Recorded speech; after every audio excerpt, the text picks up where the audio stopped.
The Books Galaxy. Barchester Towers. Chapter 1. Who will be the new bishop? In the latter days of July in the year 1850-something, a most important question was for 10 days hourly asked in the cathedral city of Barchester, and answered every hour in various ways: who was to be the new bishop? The death of old Dr. Grantley, who had for many years filled that chair with meek authority, took place exactly as the ministry of Lord was going to give place to that of Lord. The illness of the good old man was long and lingering, and it became at last a matter of intense interest to those concerned whether the new appointment should be made by a conservative or liberal government.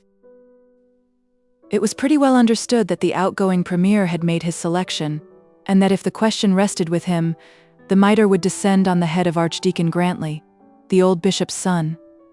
The archdeacon had long managed the affairs of the diocese, and for some months previous to the demise of his father Rumour had confidently assigned to him the reversion of his father's honours.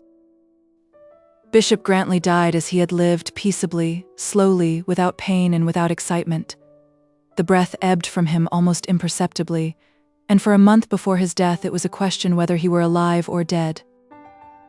A trying time was this for the archdeacon, for whom was designed the reversion of his father's see by those who then had the giving away of episcopal thrones. I would not be understood to say that the Prime Minister had in so many words promised the bishopric to Dr. Grantley. He was too discreet a man for that. There is a proverb with reference to the killing of cats, and those who know anything either of high or low government places will be well aware that a promise may be made without positive words, and that an expectant may be put into the highest state of encouragement, though the great man on whose breath he hangs may have done no more than whisper that Mr. So-and-so is certainly a rising man. Such a whisper had been made, and was known by those who heard it to signify that the cures of the diocese of Barchester should not be taken out of the hands of the archdeacon. The then Prime Minister was all in all at Oxford, and had lately passed a night at the house of the Master of Lazarus. Now the Master of Lazarus, which is, by the by, in many respects the most comfortable as well as the richest college at Oxford, was the archdeacon's most intimate friend and most trusted counsellor. On the occasion of the Prime Minister's visit, Dr. Grantley was of course present, and the meeting was very gracious. On the following morning, Dr. Gwynne, the master, told the archdeacon that in his opinion the thing was settled. At this time the bishop was quite on his last legs, but the ministry also were tottering. Dr. Grantley returned from Oxford happy and elated, to resume his place in the palace and to continue to perform for the father the last duties of a son, which, to give him his due, he performed with more tender care than was to be expected from his usual somewhat worldly manners. A month since, the physicians had named 4 weeks as the outside period during which breath could be supported within the body of the dying man. At the end of the month the physicians wondered, and named another fortnight. The old man lived on wine alone, but at the end of the fortnight he still lived, and the tidings of the fall of the ministry became more frequent. Sir Lambda Munu and Sir Omicron Pi, the 2 great London doctors, now came down for the 5th time and declared, shaking their learned heads, that another week of life was impossible, and as they sat down to lunch in the episcopal dining room, whispered to the archdeacon their own private knowledge that the ministry must fall within 5 days. The son returned to his father's room and, after administering with his own hands the sustaining modicum of Madeira, sat down by the bedside to calculate his chances. The ministry were to be out within 5 days. His father was to be dead within. No, he rejected that view of the subject. The ministry were to be out, and the diocese might probably be vacant at the same period.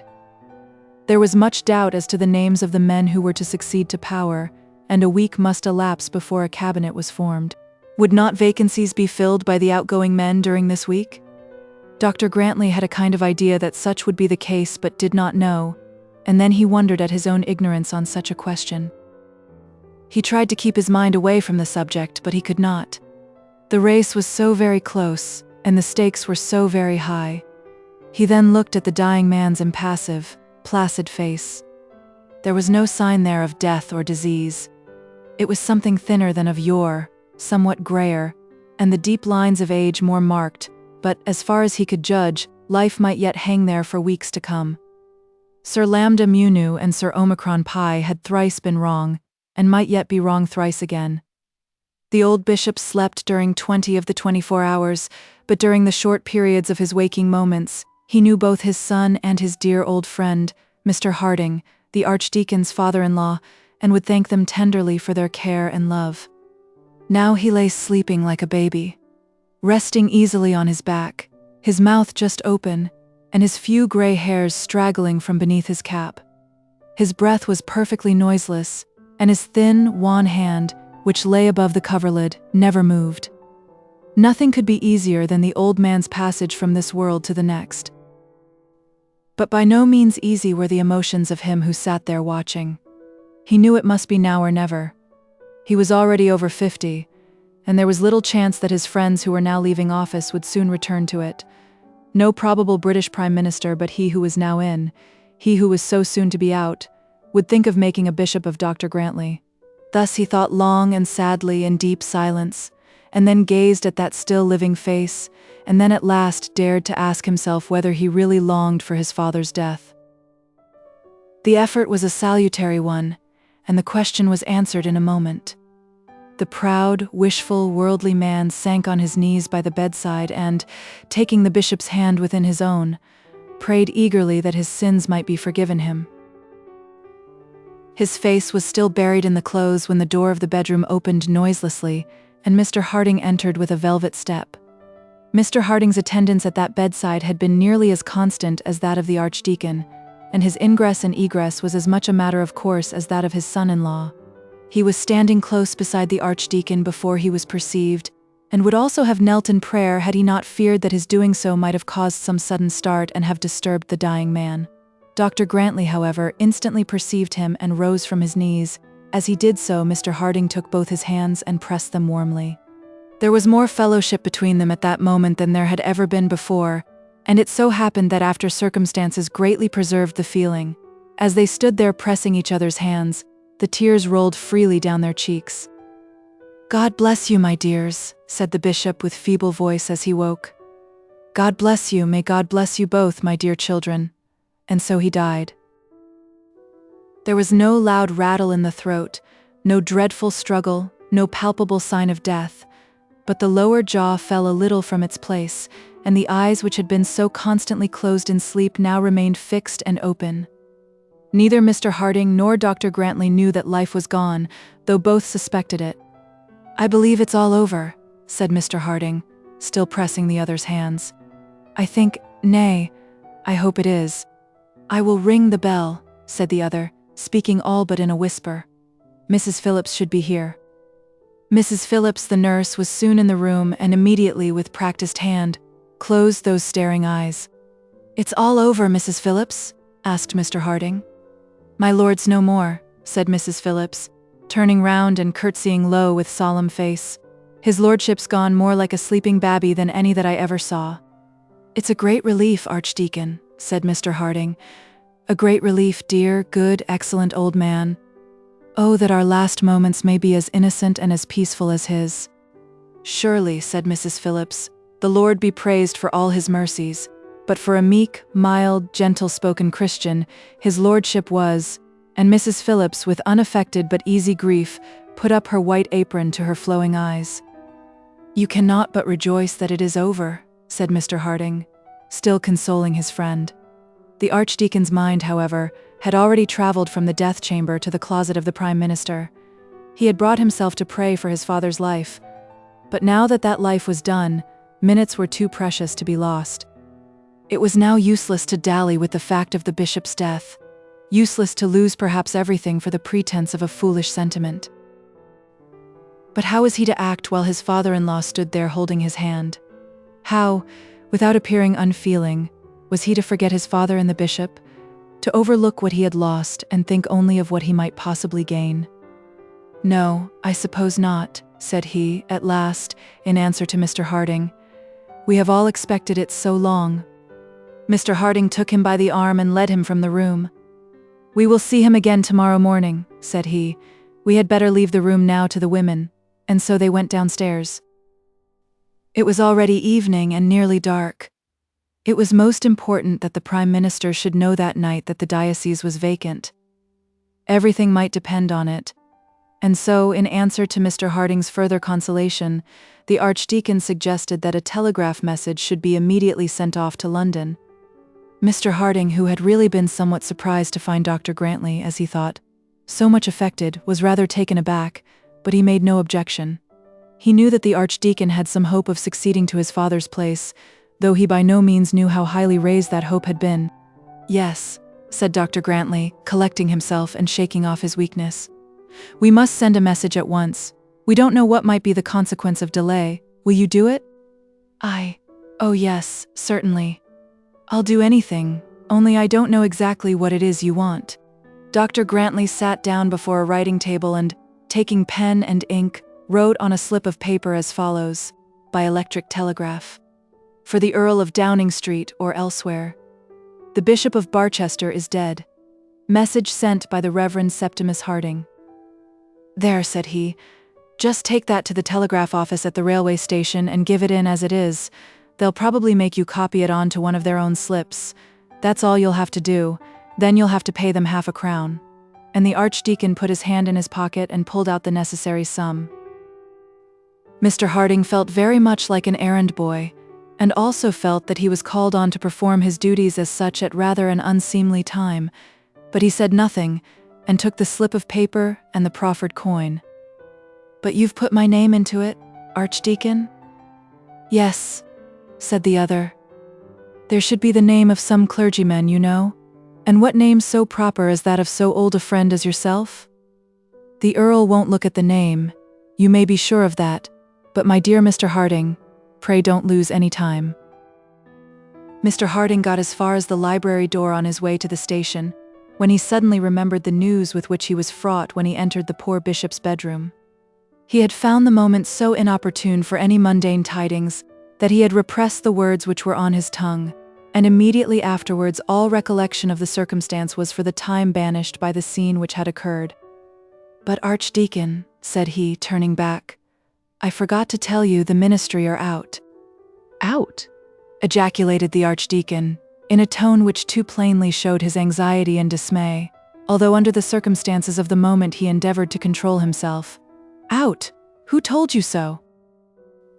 Mr. Harding explained that news to this effect had come down by electric telegraph, and that the tidings had been left at the palace door by Mr. Chadwick. The Archdeacon sat silent for a while meditating, and Mr. Harding stood looking at him. "Never mind," said the Archdeacon at last. "Send the message all the same. The news must be sent to someone, and there is at present no one else in a position to receive it. Do it at once, my dear friend. You know I would not trouble you, were I in a state to do it myself. A few minutes' time is of the greatest importance." Mr. Harding went out and sent the message, and it may be as well that we should follow it to its destination. Within 30 minutes of its leaving Barchester, it reached the Earl in his inner library. What elaborate letters, what eloquent appeals, what indignant remonstrances he might there have to frame, at such a moment, may be conceived but not described. How he was preparing his thunder for successful rivals, standing like a British peer with his back to the sea-coal fire, and his hands in his breeches pockets, how his fine eye was lit up with anger, and his forehead gleamed with patriotism, how he stamped his foot as he thought of his heavy associates, how he all but swore as he remembered how much too clever one of them had been, my creative readers may imagine. But was he so engaged? No, history and truth compel me to deny it. He was sitting easily in a lounging chair, conning over a Newmarket list, and by his elbow on the table was lying open an uncut French novel on which he was engaged. He opened the cover in which the message was enclosed and, having read it, he took his pen and wrote on the back of it, "For the with the Earl of Secondus compliments," and sent it off again on its journey. Thus terminated our unfortunate friend's chances of possessing the glories of a bishopric. The names of many divines were given in the papers as that of the bishop-elect. The British grandmother declared that Dr. Gwynne was to be the man in compliment to the late ministry. This was a heavy blow to Dr. Grantley, but he was not doomed to see himself superseded by his friend. The Anglican devotee put forward confidently the claims of a great London preacher of austere doctrines, and the Eastern Hemisphere, an evening paper supposed to possess much official knowledge, declared in favor of an eminent naturalist, a gentleman most completely versed in the knowledge of rocks and minerals, but supposed by many to hold on religious subjects no special doctrines whatever. The Jupiter, that daily paper which, as we all know, is the only true source of infallibly correct information on all subjects, for a while was silent, but at last spoke out. The merits of all these candidates were discussed and somewhat irreverently disposed of, and then the Jupiter declared that Dr. Proudie was to be the man. Dr. Proudie was the man. Just a month after the demise of the late bishop, Dr. Proudie kissed the Queen's hand as his successor-elect. We must beg to be allowed to draw a curtain over the sorrows of the Archdeacon as he sat, sombre and sad at heart, in the study of his parsonage at Plumstead Episcopi. On the day subsequent to the dispatch of the message, he heard that the Earl of had consented to undertake the formation of a ministry, and from that moment he knew that his chance was over. Many will think that he was wicked to grieve for the loss of episcopal power, wicked to have coveted it, nay, wicked even to have thought about it, in the way and at the moments he had done so. With such censures I cannot profess that I completely agree. The nolo episcopari, though still in use, is so directly at variance with the tendency of all human wishes, that it cannot be thought to express the true aspirations of rising priests in the Church of England. A lawyer does not sin in seeking to be a judge, or in compassing his wishes by all honest means. A young diplomat entertains a fair ambition when he looks forward to be the lord of a first-rate embassy, and a poor novelist, when he attempts to rival Dickens or rise above Fitzjames, commits no fault, though he may be foolish. Sidney Smith truly said that in these recreant days we cannot expect to find the majesty of St. Paul beneath the cassock of a curate. If we look to our clergymen to be more than men, we shall probably teach ourselves to think that they are less, and can hardly hope to raise the character of the pastor by denying to him the right to entertain the aspirations of a man. Our archdeacon was worldly, who among us is not so? He was ambitious, who among us is ashamed to own that last infirmity of noble minds? He was avaricious, my readers will say. No, it was for no love of lucre that he wished to be Bishop of Barchester.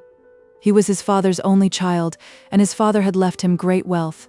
His preferment brought him in nearly 3,000 a year. The bishopric, as cut down by the Ecclesiastical Commission, was only 5.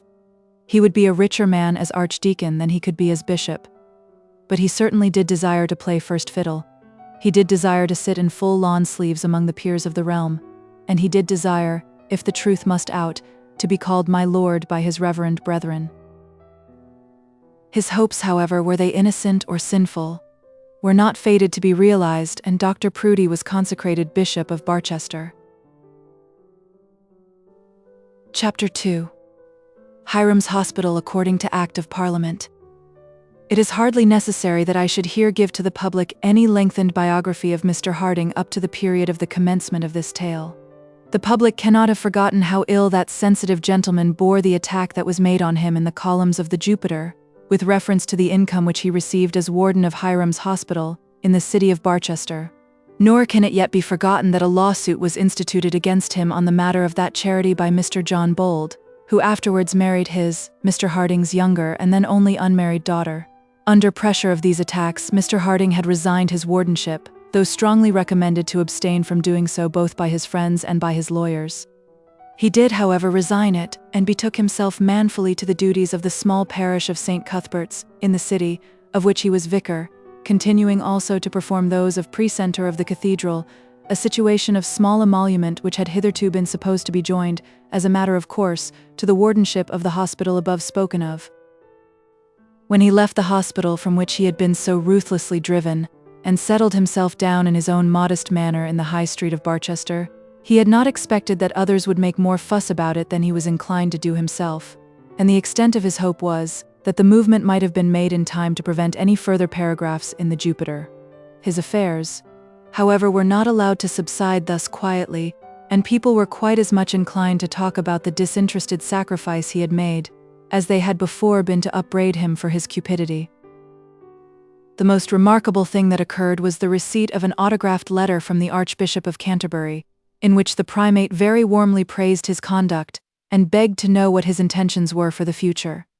Mr. Harding replied that he intended to be rector of St. Cuthbert's, in Barchester, and so that matter dropped.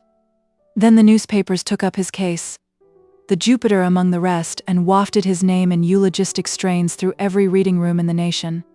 It was discovered also that he was the author of that great musical work, Harding's Church Music, and a new edition was spoken of, though I believe never printed. It is, however, certain that the work was introduced into the Royal Chapel at St. James's, and that a long criticism appeared in the Musical Scrutator, declaring that in no previous work of the kind had so much research been joined with such exalted musical ability, and asserting that the name of Harding would henceforward be known wherever the arts were cultivated or religion valued. This was high praise, and I will not deny that Mr. Harding was gratified by such flattery, for if Mr. Harding was vain on any subject, it was on that of music, but here the matter rested. The second edition, if printed, was never purchased. The copies which had been introduced into the Royal Chapel disappeared again, and were laid by in peace, with a load of similar literature. Mr. Towers of the Jupiter and his brethren occupied themselves with other names, and the undying fame promised to our friend was clearly intended to be posthumous. Mr. Harding had spent much of his time with his friend the bishop, much with his daughter Mrs. Bold, now, alas, a widow, and had almost daily visited the wretched remnant of his former subjects, the few surviving beadsmen now left at Hiram's hospital. 6 of them were still living. The number, according to old Hiram's will, should always have been 12. But after the abdication of their warden, the bishop had appointed no successor to him, no new occupants of the charity had been nominated, and it appeared as though the hospital at Barchester would fall into abeyance, unless the powers that be should take some steps towards putting it once more into working order. During the past 5 years, the powers that be had not overlooked Barchester Hospital, and sundry political doctors had taken the matter in hand. Shortly after Mr. Harding's resignation, the Jupiter had very clearly shown what ought to be done. In about half a column it had distributed the income, rebuilt the buildings, put an end to all bickerings, regenerated kindly feeling, provided for Mr. Harding, and placed the whole thing on a footing which could not but be satisfactory to the city and Bishop of Barchester, and to the nation at large. The wisdom of this scheme was testified by the number of letters which Common Sense, Veritas, and One That Loves Fair Play sent to the Jupiter, all expressing admiration and amplifying on the details given. It is singular enough that no adverse letter appeared at all, and therefore none of course was written. But Cassandra was not believed, and even the wisdom of the Jupiter sometimes falls on deaf ears. Though other plans did not put themselves forward in the columns of the Jupiter, reformers of church charities were not slack to make known in various places their different nostrums for setting Hiram's hospital on its feet again.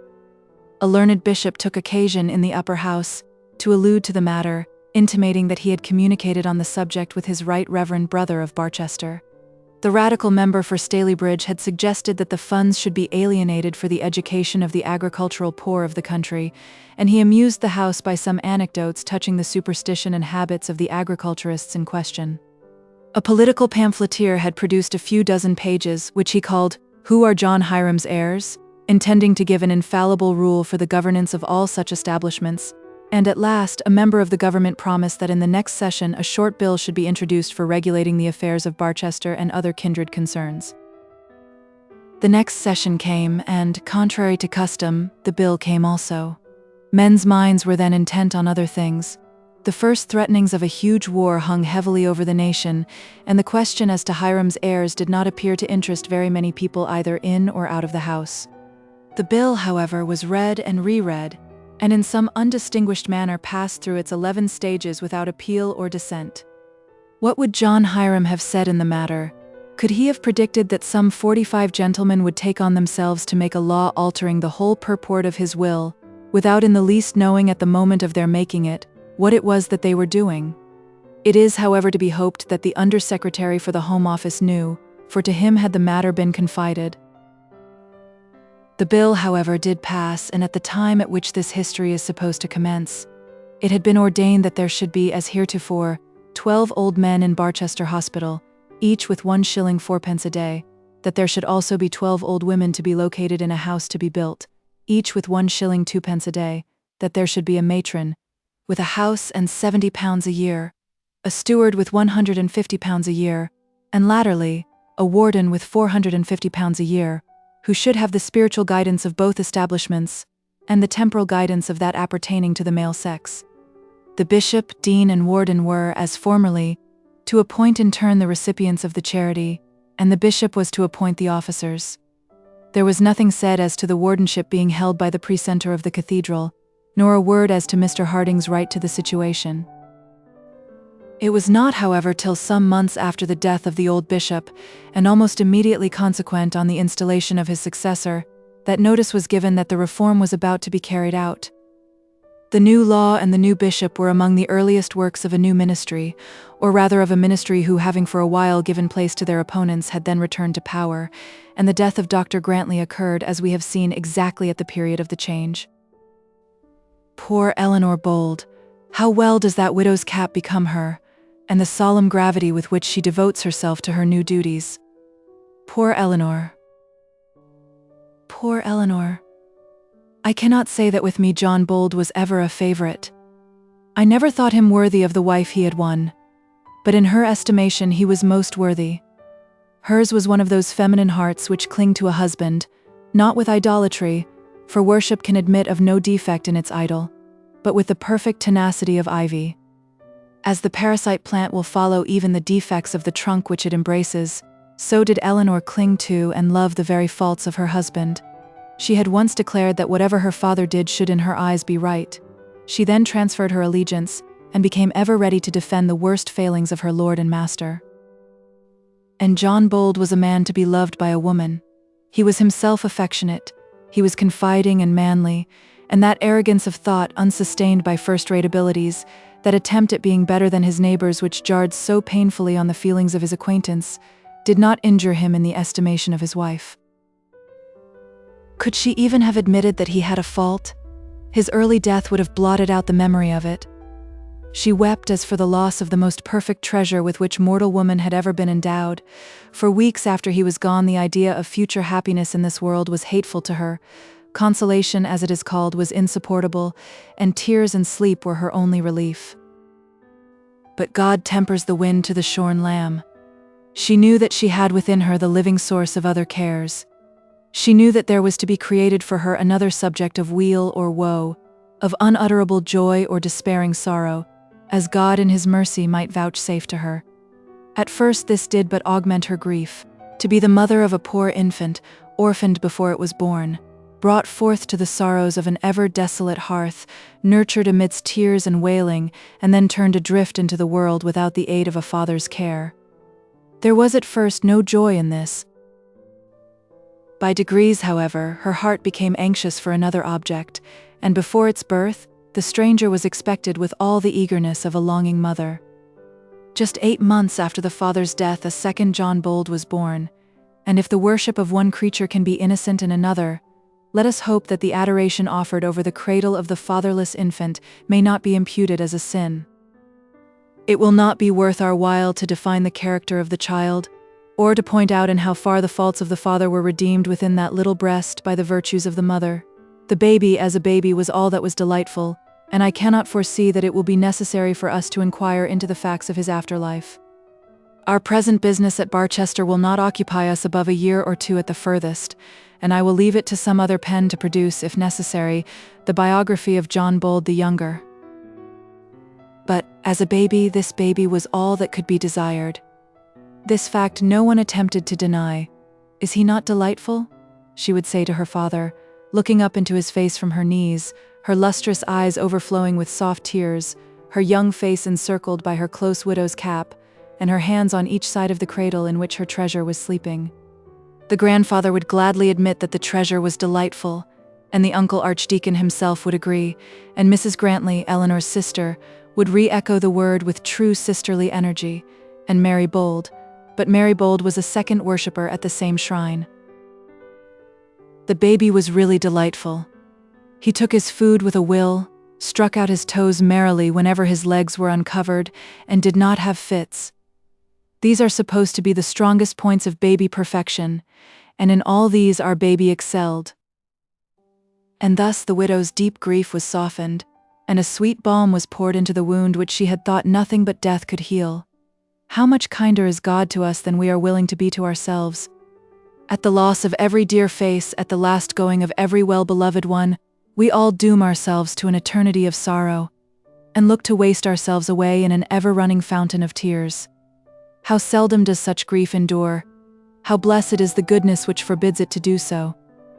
Let me ever remember my living friends, but forget them as soon as dead, was the prayer of a wise man who understood the mercy of God. Few perhaps would have the courage to express such a wish, and yet to do so would only be to ask for that release from sorrow which a kind Creator almost always extends to us. I would not, however, have it imagined that Mrs. Bold forgot her husband. She daily thought of him with all conjugal love, and enshrined his memory in the innermost center of her heart. But yet she was happy in her baby. It was so sweet to press the living toy to her breast, and feel that a human being existed who did owe, and was to owe everything to her, whose daily food was drawn from herself, whose little wants could all be satisfied by her, whose little heart would first love her and her only, whose infant tongue would make its first effort in calling her by the sweetest name a woman can hear. And so Eleanor's bosom became tranquil, and she set about her new duties eagerly and gratefully. As regards the concerns of the world, John Bold had left his widow in prosperous circumstances.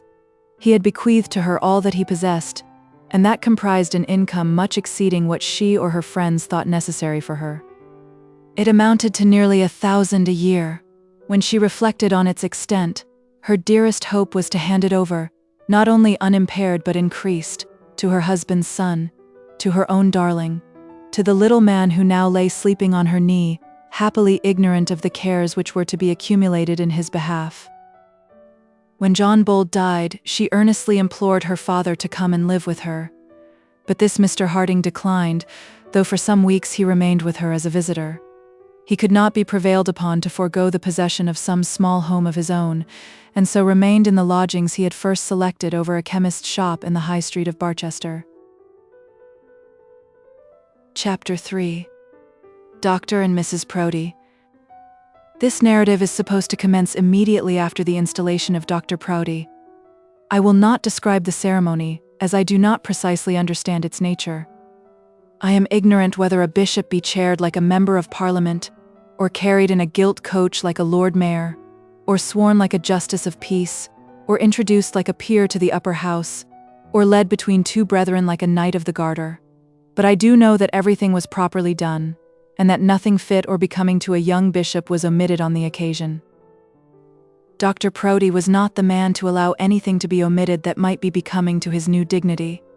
He understood well the value of forms, and knew that the due observance of rank could not be maintained unless the exterior trappings belonging to it were held in proper esteem. He was a man born to move in high circles, at least so he thought himself, and circumstances had certainly sustained him in this view. He was the nephew of an Irish baron by his mother's side, and his wife was the niece of a Scotch earl. He had for years held some clerical office appertaining to courtly matters, which had enabled him to live in London, and to entrust his parish to his curate.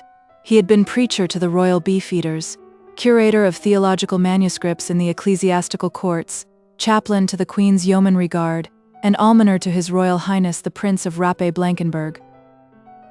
His residence in the metropolis, rendered necessary by duties thus entrusted to him, his high connections, and the peculiar talents and nature of the man, recommended him to persons in power, and Dr. Proudie became known as a useful and rising clergyman. Some few years since, even within the memory of many who are not yet willing to call themselves old, a liberal clergyman was a person not frequently to be met. Sidney Smith was such and was looked on as little better than an infidel. A few others also might be named, but they were rare aves and were regarded with doubt and distrust by their brethren. No man was so surely a Tory as a country rector. Nowhere were the powers that be so cherished as at Oxford. When, however, Dr. Whately was made an archbishop, and Dr. Hampden some years afterwards Regius Professor, many wise divines saw that a change was taking place in men's minds, and that more liberal ideas would henceforward be suitable to the priests as well as to the laity. Clergymen began to be heard of who had ceased to anathematize papists on the one hand, or vilify dissenters on the other. It appeared clear that high church principles, as they are called, were no longer to be surest claims to promotion with, at any rate, one section of statesmen, and Dr. Proudie was one among those who early in life adapted himself to the views held by the Whigs on most theological and religious subjects. He bore with the idolatry of Rome, tolerated even the infidelity of Socinianism, and was hand and glove with the Presbyterian synods of Scotland and Ulster. Such a man at such a time was found to be useful, and Dr. Proudie's name began to appear in the newspapers. He was made one of a commission who went over to Ireland to arrange matters preparative to the working of the National Board. He became honorary secretary to another commission nominated to inquire into the revenues of cathedral chapters. He had had something to do with both the Regium Donum and the Maynooth Grant. It must not on this account be taken as proved that Dr. Proudie was a man of great mental powers, or even of much capacity for business, for such qualities had not been required in him.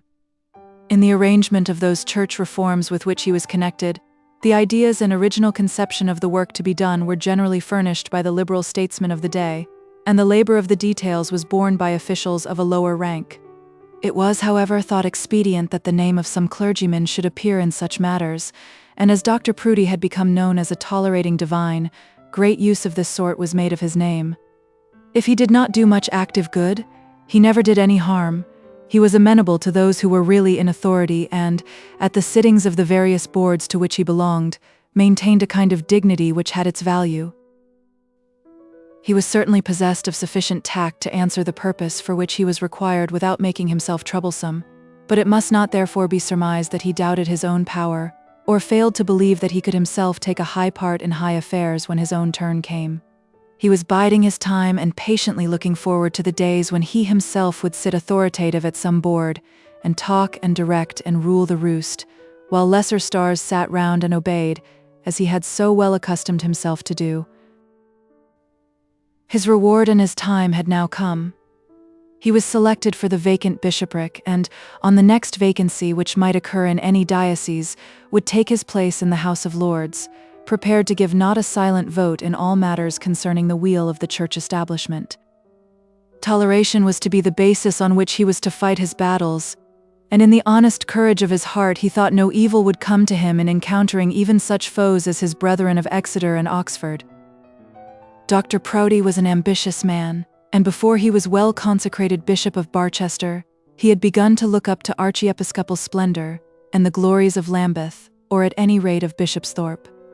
He was comparatively young, and had, as he fondly flattered himself, been selected as possessing such gifts, natural and acquired, as must be sure to recommend him to a yet higher notice, now that a higher sphere was open to him. Dr. Proudie was, therefore, quite prepared to take a conspicuous part in all theological affairs appertaining to these realms, and having such views by no means intended to bury himself at Barchester as his predecessor had done. No, London should still be his ground. A comfortable mansion in a provincial city might be well enough for the dead months of the year. Indeed, Dr. Proudie had always felt it necessary to his position to retire from London when other great and fashionable people did so, but London should still be his fixed residence, and it was in London that he resolved to exercise that hospitality so peculiarly recommended to all bishops by St. Paul. How otherwise could he keep himself before the world? How else give to the government, in matters theological, the full benefit of his weight and talents? This resolution was no doubt a salutary one as regarded the world at large, but was not likely to make him popular either with the clergy or people of Barchester. Dr. Grantley had always lived there. In truth, it was hard for a bishop to be popular after Dr. Grantley. His income had averaged £9,000 a year. His successor was to be rigidly limited to £5,000. He had but one child on whom to spend his money. Dr. Proudie had 7 or 8. He had been a man of few personal expenses, and they had been confined to the tastes of a moderate gentleman. But Dr. Proudie had to maintain a position in fashionable society, and had that to do with comparatively small means. Dr. Grantley had certainly kept his carriage as became a bishop, but his carriage, horses, and coachman, though they did very well for Barchester, would have been almost ridiculous at Westminster. Mrs. Proudie determined that her husband's equipage should not shame her, and things on which Mrs. Proudie resolved were generally accomplished. From all this it was likely to result that Dr. Proudie would not spend much money at Barchester, whereas his predecessor had dealt with the tradesmen of the city in a manner very much to their satisfaction. The Grantleys, father and son, had spent their money like gentlemen, but it soon became whispered in Barchester that Dr. Proudie was not unacquainted with those prudent devices by which the utmost show of wealth is produced from limited means. In person, Dr. Proudie is a good-looking man, spruce and dapper and very tidy. He is somewhat below middle height, being about 5'4", but he makes up for the inches which he wants by the dignity with which he carries those which he has. It is no fault of his own if he has not a commanding eye, for he studies hard to assume it. His features are well formed, though perhaps the sharpness of his nose may give to his face in the eyes of some people an air of insignificance.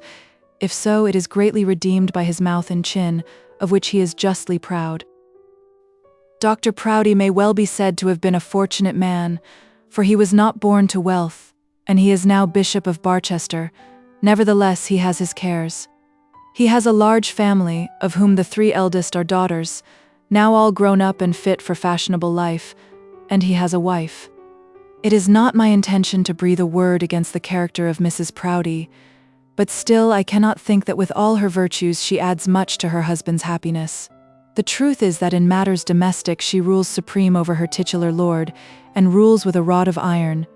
Nor is this all things domestic Dr. Proudie might have abandoned to her, if not voluntarily, yet willingly. But Mrs. Proudie is not satisfied with such home dominion, and stretches her power over all his movements, and will not even abstain from things spiritual. In fact, the bishop is henpecked. The archdeacon's wife, in her happy home at Plumstead, knows how to assume the full privileges of her rank and express her own mind in becoming tone and place. But Mrs. Grantley's sway, if sway she has, is easy and beneficent. She never shames her husband. Before the world she is a pattern of obedience. Her voice is never loud, nor her looks sharp. Doubtless she values power, and has not unsuccessfully striven to acquire it, but she knows what should be the limits of a woman's rule. Not so Mrs. Proudie.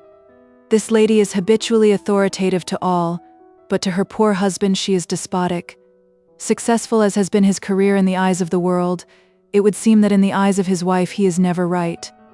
All hope of defending himself has long passed from him. Indeed, he rarely even attempts self-justification, and is aware that submission produces the nearest approach to peace which his own house can ever attain. Mrs. Proudie has not been able to sit at the boards and committees to which her husband has been called by the state, nor, as he often reflects, can she make her voice heard in the House of Lords. It may be that she will refuse to him permission to attend to this branch of a bishop's duties. It may be that she will insist on his close attendance to his own closet.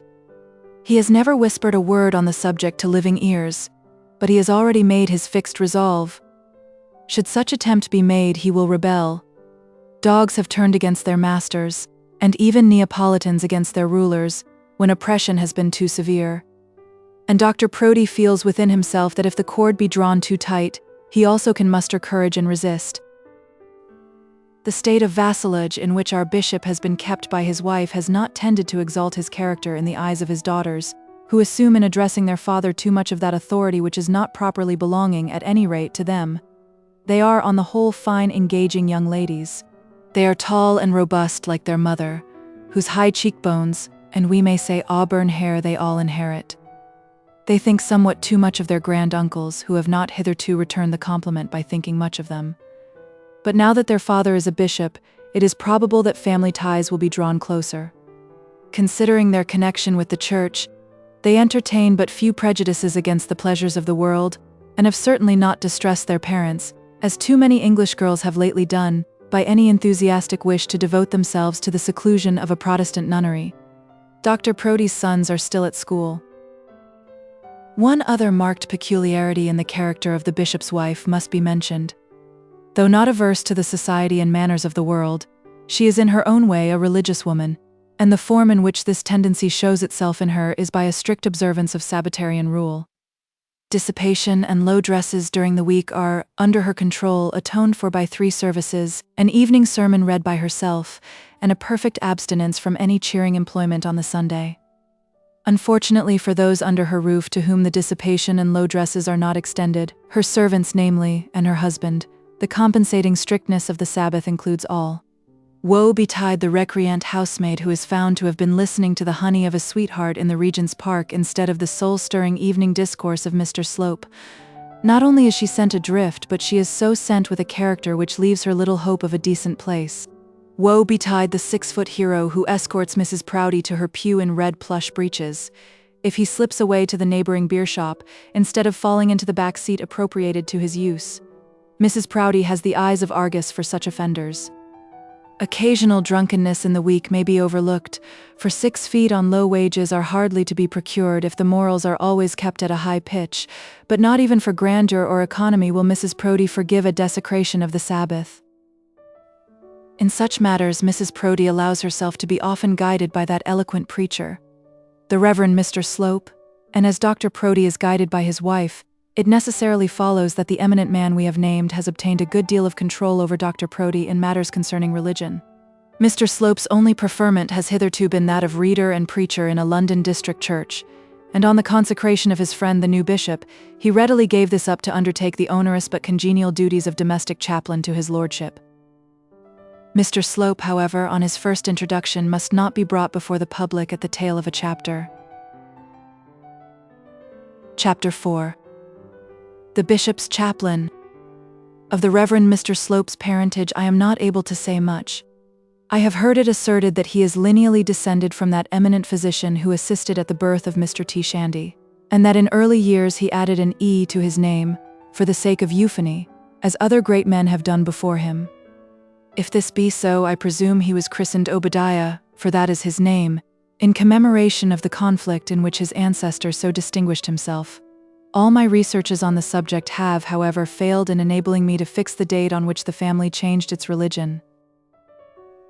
He had been a sizar at Cambridge, and had there conducted himself at any rate successfully, for in due process of time he was a Master of Arts, having university pupils under his care.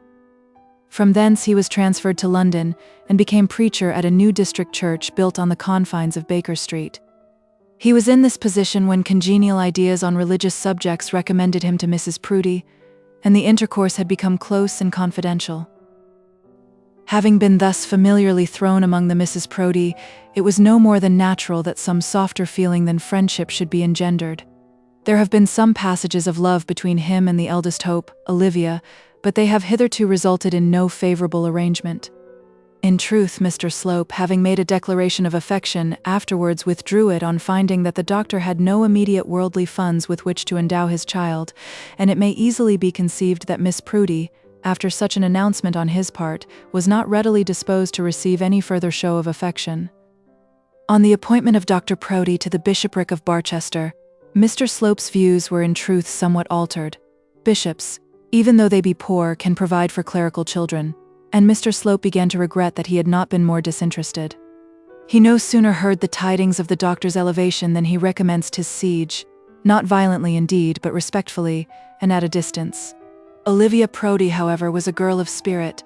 She had the blood of 2 peers in her veins, and better still, she had another lover on her books, so Mr. Slope sighed in vain, and the pair soon found it convenient to establish a mutual bond of inveterate hatred. It may be thought singular that Mrs. Proudie's friendship for the young clergyman should remain firm after such an affair, but, to tell the truth, she had known nothing of it. Though very fond of Mr. Slope herself, she had never conceived the idea that either of her daughters would become so, and remembering their high birth and social advantages, expected for them matches of a different sort. Neither the gentleman nor the lady found it necessary to enlighten her. Olivia's 2 sisters had each known of the affair, as had all the servants, as had all the people living in the adjoining houses on either side, but Mrs. Proudie had been kept in the dark. Mr. Slope soon comforted himself with the reflection that, as he had been selected as chaplain to the bishop, it would probably be in his power to get the good things in the bishop's gift without troubling himself with the bishop's daughter, and he found himself able to endure the pangs of rejected love. As he sat himself down in the railway carriage, confronting the bishop and Mrs. Proudie as they started on their first journey to Barchester, he began to form in his own mind a plan of his future life. He knew well his patron's strong points, but he knew the weak ones as well. He understood correctly enough to what attempts the new bishop's high spirit would soar, and he rightly guessed that public life would better suit the great man's taste than the small details of diocesan duty. He, therefore, Mr. Slope, would in effect be Bishop of Barchester. Such was his resolve, and to give Mr. Slope his due, he had both courage and spirit to bear him out in his resolution. He knew that he should have a hard battle to fight, for the power and patronage of the see would be equally coveted by another great mind. Mrs. Proudie would also choose to be Bishop of Barchester. Mr. Slope, however, flattered himself that he could outmaneuver the lady. She must live much in London, while he would always be on the spot. She would necessarily remain ignorant of much, while he would know everything belonging to the diocese. At first, doubtless, he must flatter and cajole, perhaps yield in some things, but he did not doubt of ultimate triumph. If all other means failed, he could join the bishop against his wife, inspire courage into the unhappy man, lay an axe to the root of the woman's power, and emancipate the husband. Such were his thoughts as he sat looking at the sleeping pair in the railway carriage, and Mr. Slope is not the man to trouble himself with such thoughts for nothing. He is possessed of more than average abilities and is of good courage. Though he can stoop to fawn, and stoop low indeed, if need be, he has still within him the power to assume the tyrant, and with the power he has certainly the wish. His acquirements are not of the highest order, but such as they are completely under control, and he knows the use of them. He is gifted with a certain kind of pulpit eloquence, not likely indeed to be persuasive with men, but powerful with the softer sex. In his sermons he deals greatly in denunciations, excites the minds of his weaker hearers with a not unpleasant terror, and leaves an impression on their minds that all mankind are in a perilous state, and all womankind too, except those who attend regularly to the evening lectures in Baker Street. His looks and tones are extremely severe, so much so that one cannot but fancy that he regards the greater part of the world as being infinitely too bad for his care. As he walks through the streets, his very face denotes his horror of the world's wickedness, and there is always an anathema lurking in the corner of his eye. In doctrine he, like his patron, is tolerant of dissent, if so strict a mind can be called tolerant of anything. With Wesleyan Methodists he has something in common, but his soul trembles in agony at the iniquities of the Puseites. His aversion is carried to things outward as well as inward. His gall rises at a new church with a high-pitched roof. A full-breasted black silk waistcoat is with him a symbol of Satan, and a profane jest book would not, in his view, more foully desecrate the church seat of a Christian than a book of prayer printed with red letters and ornamented with a cross on the back. Most active clergymen have their hobby, and Sunday observances are his. Sunday, however, is a word which never pollutes his mouth. It is always the Sabbath. The desecration of the Sabbath, as he delights to call it, is to him meat and drink. He thrives upon that as policemen do on the general evil habits of the community.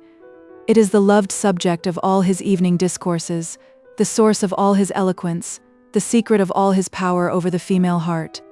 To him the revelation of God appears only in that one law given for Jewish observance. To him the mercies of our Savior speak in vain. To him in vain has been preached that sermon which fell from divine lips on the mountain. Blessed are the meek, for they shall inherit the earth. Blessed are the merciful, for they shall obtain mercy. To him the New Testament is comparatively of little moment, for from it can he draw no fresh authority for that dominion which he loves to exercise over at least a seventh part of man's allotted time here below. Mr. Slope is tall and not ill-made. His feet and hands are large, as has ever been the case with all his family, but he has a broad chest and wide shoulders to carry off these excrescences, and on the whole his figure is good. His countenance, however, is not specially prepossessing. His hair is lank and of a dull pale reddish hue. It is always formed into 3 straight, lumpy masses, each brushed with admirable precision and cemented with much grease. 2 of them adhere closely to the sides of his face, and the other lies at right angles above them. He wears no whiskers, and is always punctiliously shaven. His face is nearly of the same color as his hair, though perhaps a little redder. It is not unlike beef. Beef, however, one would say, of a bad quality. His forehead is capacious and high, but square and heavy and unpleasantly shining. His mouth is large, though his lips are thin and bloodless, and his big, prominent, pale brown eyes inspire anything but confidence. His nose, however, is his redeeming feature. It is pronounced, straight, and well-formed, though I myself should have liked it better did it not possess a somewhat spongy, porous appearance, as though it had been cleverly formed out of a red-colored cork. I never could endure to shake hands with Mr. Slope, A cold, clammy perspiration always exudes from him, the small drops are ever to be seen standing on his brow, and his friendly grasp is unpleasant. Such is Mr. Slope. Such is the man who has suddenly fallen into the midst of Barchester Close, and is destined there to assume the station which has heretofore been filled by the son of the late bishop. Think, oh my meditative reader, what an associate we have here for those comfortable prebendaries, those gentlemanlike clerical doctors, those happy, well-used, well-fed minor canons who have grown into existence at Barchester under the kindly wings of Bishop Grantley. But not as a mere associate for these does Mr. Slope travel down to Barchester with the bishop and his wife. He intends to be, if not their master, at least the chief among them. He intends to lead and to have followers. He intends to hold the purse strings of the diocese and draw round him an obedient herd of his poor and hungry brethren. And here we can hardly fail to draw a comparison between the archdeacon and our new private chaplain, and despite the manifold faults of the former, one can hardly fail to make it much to his advantage. Both men are eager, much too eager, to support and increase the power of their order.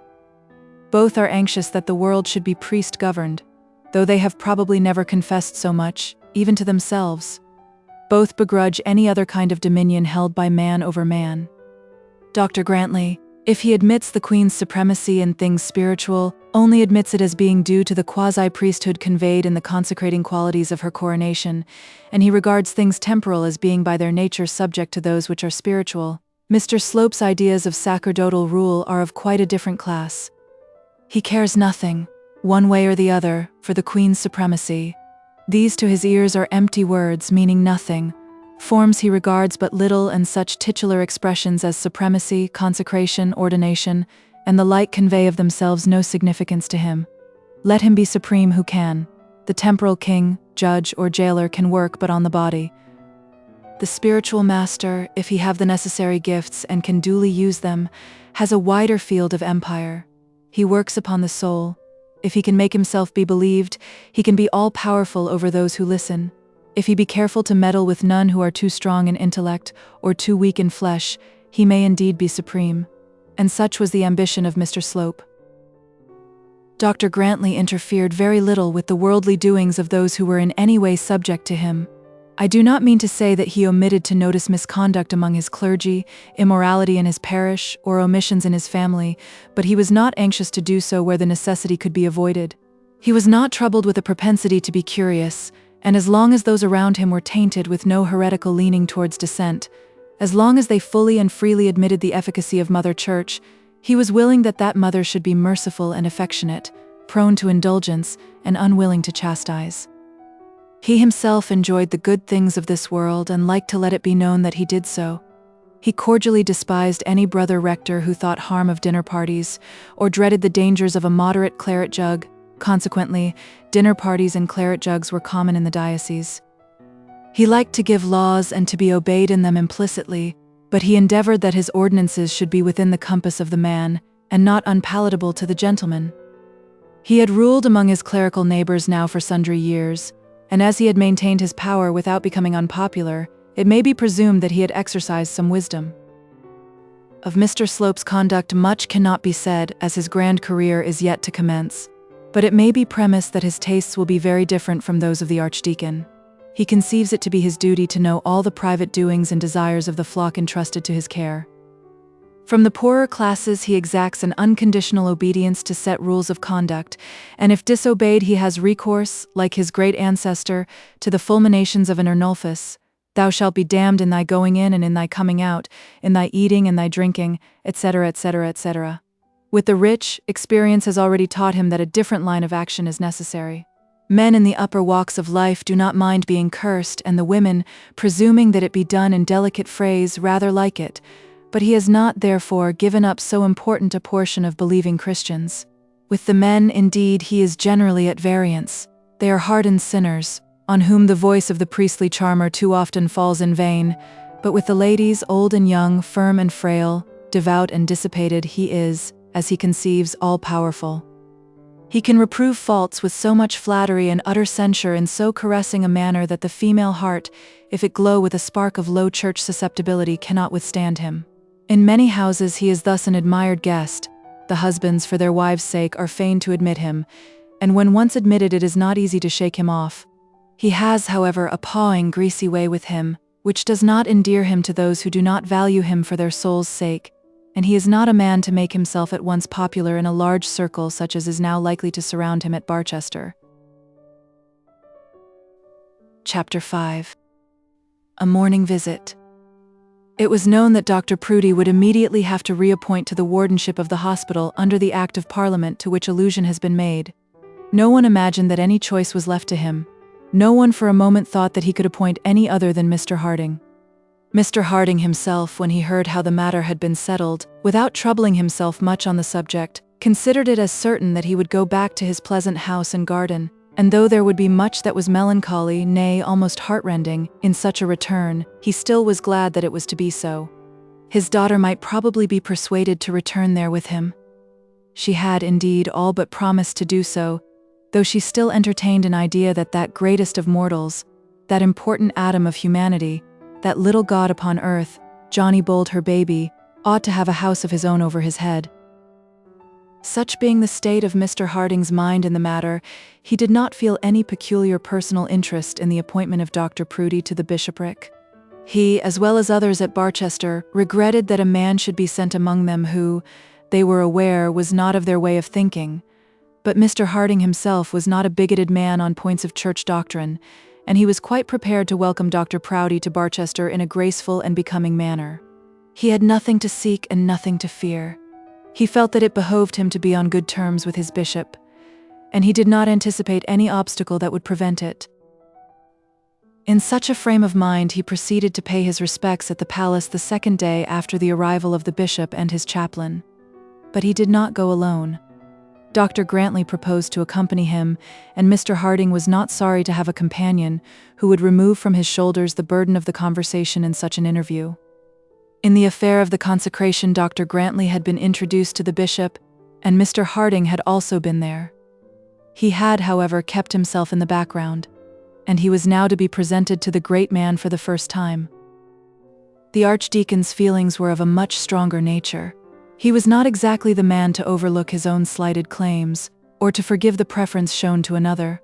Dr. Proudie was playing Venus to his Juno, and he was prepared to wage an internecine war against the owner of the wished-for apple, and all his satellites, private chaplains, and others.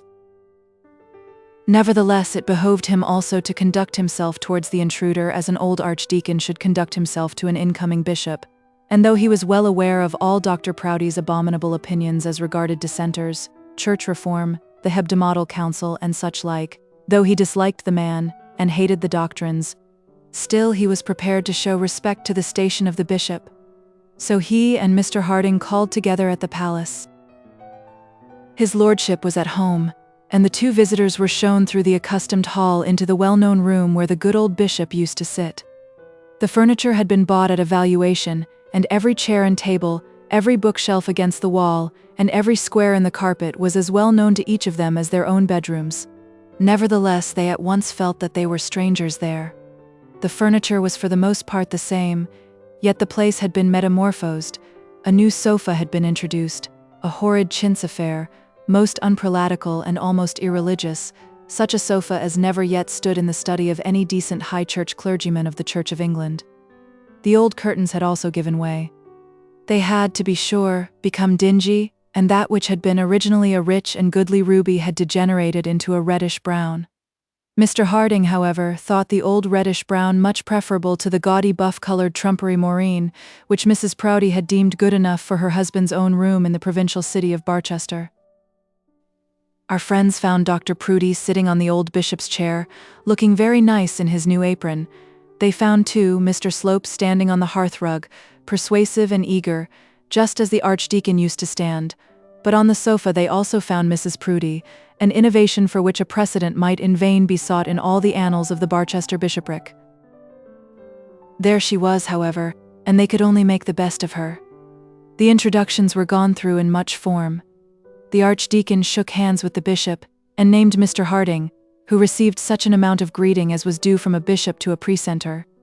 His lordship then presented them to his lady wife, the archdeacon first with archidiaconal honors, and then the precentor with diminished parade. After this Mr. Slope presented himself, The bishop, it is true, did mention his name, and so did Mrs. Proudie too, in a louder tone, but Mr. Slope took upon himself the chief burden of his own introduction. He had great pleasure in making himself acquainted with Dr. Grantley. He had heard much of the archdeacon's good works in that part of the diocese in which his duties as archdeacon had been exercised, thus purposely ignoring the archdeacon's hitherto unlimited dominion over the diocese at large. He was aware that his lordship depended greatly on the assistance which Dr. Grantley would be able to give him in that portion of his diocese. He then thrust out his hand and, grasping that of his new foe, bedewed it unmercifully. Dr. Grantley in return bowed, looked stiff, contracted his eyebrows, and wiped his hand with his pocket-handkerchief. Nothing abashed, Mr. Slope then noticed the precentor and descended to the grade of the lower clergy. He gave him a squeeze of the hand, damp indeed, but affectionate, and was very glad to make the acquaintance of Mr. Harding. He had not exactly caught the name, precentor in the cathedral, surmised Mr. Slope. Mr. Harding confessed that such was the humble sphere of his work. Some parish duty as well, suggested Mr. Slope. Mr. Harding acknowledged the diminutive incumbency of St. Cuthbert's. Mr. Slope then left him alone, having condescended sufficiently, and joined the conversation among the higher powers. There were 4 persons there, each of whom considered himself the most important personage in the diocese, himself, indeed, or herself, as Mrs. Proudie was one of them, and with such a difference of opinion it was not probable that they would get on pleasantly together. The bishop himself actually wore the visible apron, and trusted mainly to that and his title, both being facts which could not be overlooked. The archdeacon knew his subject and really understood the business of bishoping, which the others did not, and this was his strong ground. Mrs. Proudie had her sex to back her, and her habit of command, and was nothing daunted by the high tone of Dr. Grantley's face and figure. Mr. Slope had only himself and his own courage and tact to depend on, but he nevertheless was perfectly self-assured, and did not doubt but that he should soon get the better of weak men who trusted so much to externals, as both bishop and archdeacon appeared to do. "Do you reside in Barchester, Dr. Grantley?" asked the lady with her sweetest smile. Dr. Grantley explained that he lived in his own parish of Plumstead Episcopi, a few miles out of the city, whereupon the lady hoped that the distance was not too great for country visiting, as she would be so glad to make the acquaintance of Mrs. Grantley. She would take the earliest opportunity, after the arrival of her horses at Barchester. Their horses were at present in London. Their horses were not immediately coming down, as the bishop would be obliged in a few days to return to town. Dr. Grantley was no doubt aware that the bishop was at present much called upon by the University Improvement Committee. Indeed, the committee could not well proceed without him, as their final report had now to be drawn up. The bishop had also to prepare a scheme for the manufacturing town's morning and evening Sunday school society, of which he was a patron, or president, or director, and therefore the horses would not come down to Barchester at present. But whenever the horses did come down, she would take the earliest opportunity of calling at Plumstead Episcopi, providing the distance was not too great for country visiting. The archdeacon made his 5th bow. He had made one at each mention of the horses, and promised that Mrs. Grantley would do herself the honor of calling at the palace on an early day. Mrs. Proudie declared that she would be delighted. She hadn't liked to ask, not being quite sure whether Mrs. Grantley had horses, besides the distance might have been, etc., etc. Dr. Grantley again bowed but said nothing. He could have bought every individual possession of the whole family of the Proudies and have restored them as a gift, without much feeling the loss, and had kept a separate pair of horses for the exclusive use of his wife since the day of his marriage, whereas Mrs. Proudie had been hitherto jobbed about the streets of London at so much a month during the season, and at other times had managed to walk or hire a smart fly from the livery stables. "Are the arrangements with reference to the Sabbath-day schools generally pretty good in your archdeaconry?" asked Mr. Slope. "Sabbath-day schools," repeated the archdeacon with an affectation of surprise. "Upon my word, I can't tell. It depends mainly on the parson's wife and daughters. There is none at Plumstead." This was almost a fib on the part of the archdeacon, for Mrs. Grantley has a very nice school. To be sure, it is not a Sunday school exclusively, and is not so designated, but that exemplary lady always attends there for an hour before church, and hears the children say their catechism, and sees that they are clean and tidy for church, with their hands washed and their shoes tied. And Grizel and Florinda, her daughters, carry thither a basket of large buns, baked on the Saturday afternoon, and distribute them to all the children not especially under disgrace, which buns are carried home after church with considerable content, and eaten hot at tea, being then split and toasted. The children of Plumstead would indeed open their eyes if they heard their venerated pastor declare that there was no Sunday school in his parish. Mr. Slope merely opened his wide eyes wider and slightly shrugged his shoulders. He was not, however, prepared to give up his darling project. "I fear there is a great deal of Sabbath travelling here," said he. "On looking at the Bradshaw, I see that there are 3 trains in and 3 out every Sabbath. Could nothing be done to induce the company to withdraw them? Don't you think, Dr. Grantley, that a little energy might diminish the evil? Not being a director, I really can't say. But if you can withdraw the passengers, the company, I dare say, will withdraw the trains," said the doctor. "It's merely a question of dividends." "But surely, Dr. Grantley," said the lady, "surely we should look at it differently. You and I, for instance, in our position, surely we should do all that we can to control so grievous a sin. Don't you think so, Mr. Harding?" And she turned to the precentor, who was sitting mute and unhappy. Mr. Harding thought that all porters and stokers, guards, brakesmen, and pointsmen ought to have an opportunity of going to church, and he hoped that they all had. "But surely, continued Mrs. Proudie, surely that is not enough. Surely that will not secure such an observance of the Sabbath as we are taught to conceive is not only expedient but indispensable. Surely—" Come what come might, Dr. Grantley was not to be forced into a dissertation on a point of doctrine with Mrs. Proudie, nor yet with Mr. Slope. So without much ceremony he turned his back upon the sofa, and began to hope that Dr. Proudie had found that the palace repairs had been such as to meet his wishes. Yes, said his lordship. Upon the whole he thought so. Upon the whole he didn't know that there was much ground for complaint. The architect perhaps might have, but his double, Mr. Slope, who had sidled over to the bishop's chair, would not allow his lordship to finish his ambiguous speech. "There is one point I would like to mention, Mr. Archdeacon. His lordship asked me to step through the premises, and I see that the stalls in the second stable are not perfect." "Why, they're standing there for a dozen horses," said the archdeacon. "Perhaps so," said the other. "Indeed, I've no doubt of it, but visitors, you know, often require so much accommodation. There are so many of the bishop's relatives who always bring their own horses." Dr. Grantley promised that due provision for the relatives' horses should be made, as far at least as the extent of the original stable building would allow. He would himself communicate with the architect. "And the coach house, Dr. Grantley," continued Mr. Slope. "There is really hardly room for a second carriage in the large coach house, and the smaller one, of course, holds only one." "And the gas," chimed in the lady. "There is no gas through the house, none whatever, but in the kitchen and passages. Surely the palace should have been fitted through with pipes for gas and hot water too. There is no hot water laid on anywhere above the ground floor. Surely there should be the means of getting hot water in the bedrooms without having it brought in jugs from the kitchen." The bishop had a decided opinion that there should be pipes for hot water. Hot water was very essential for the comfort of the palace. It was indeed a requisite in any decent gentleman's house. Mr. Slope had remarked that the coping on the garden wall was in many places imperfect. Mrs. Proudie had discovered a large hole, evidently the work of rats, in the servants' hall. The bishop expressed an utter detestation of rats. There was nothing, he believed, in this world that he so much hated as a rat.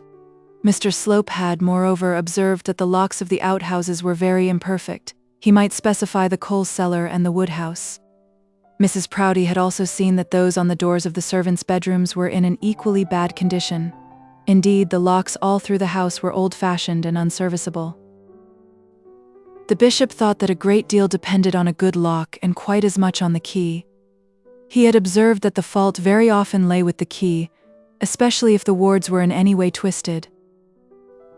Mr. Slope was going on with his catalogue of grievances, when he was somewhat loudly interrupted by the archdeacon, who succeeded in explaining that the diocesan architect, or rather his foreman, was the person to be addressed on such subjects, and that he, Dr. Grantley, had inquired as to the comfort of the palace merely as a point of compliment. He was sorry, however, that so many things had been found amiss, and then he rose from his chair to escape. Mrs. Proudie, though she had contrived to lend her assistance in recapitulating the palatial dilapidations, had not on that account given up her hold of Mr. Harding, nor ceased from her cross-examinations as to the iniquity of sabbatical amusements. Over and over again had she thrown out her surely, surely at Mr. Harding's devoted head, and ill had that gentleman been able to parry the attack. He had never before found himself subjected to such a nuisance. Ladies hitherto, when they had consulted him on religious subjects, had listened to what he might choose to say with some deference, and had differed, if they differed, in silence. But Mrs. Proudie interrogated him and then lectured.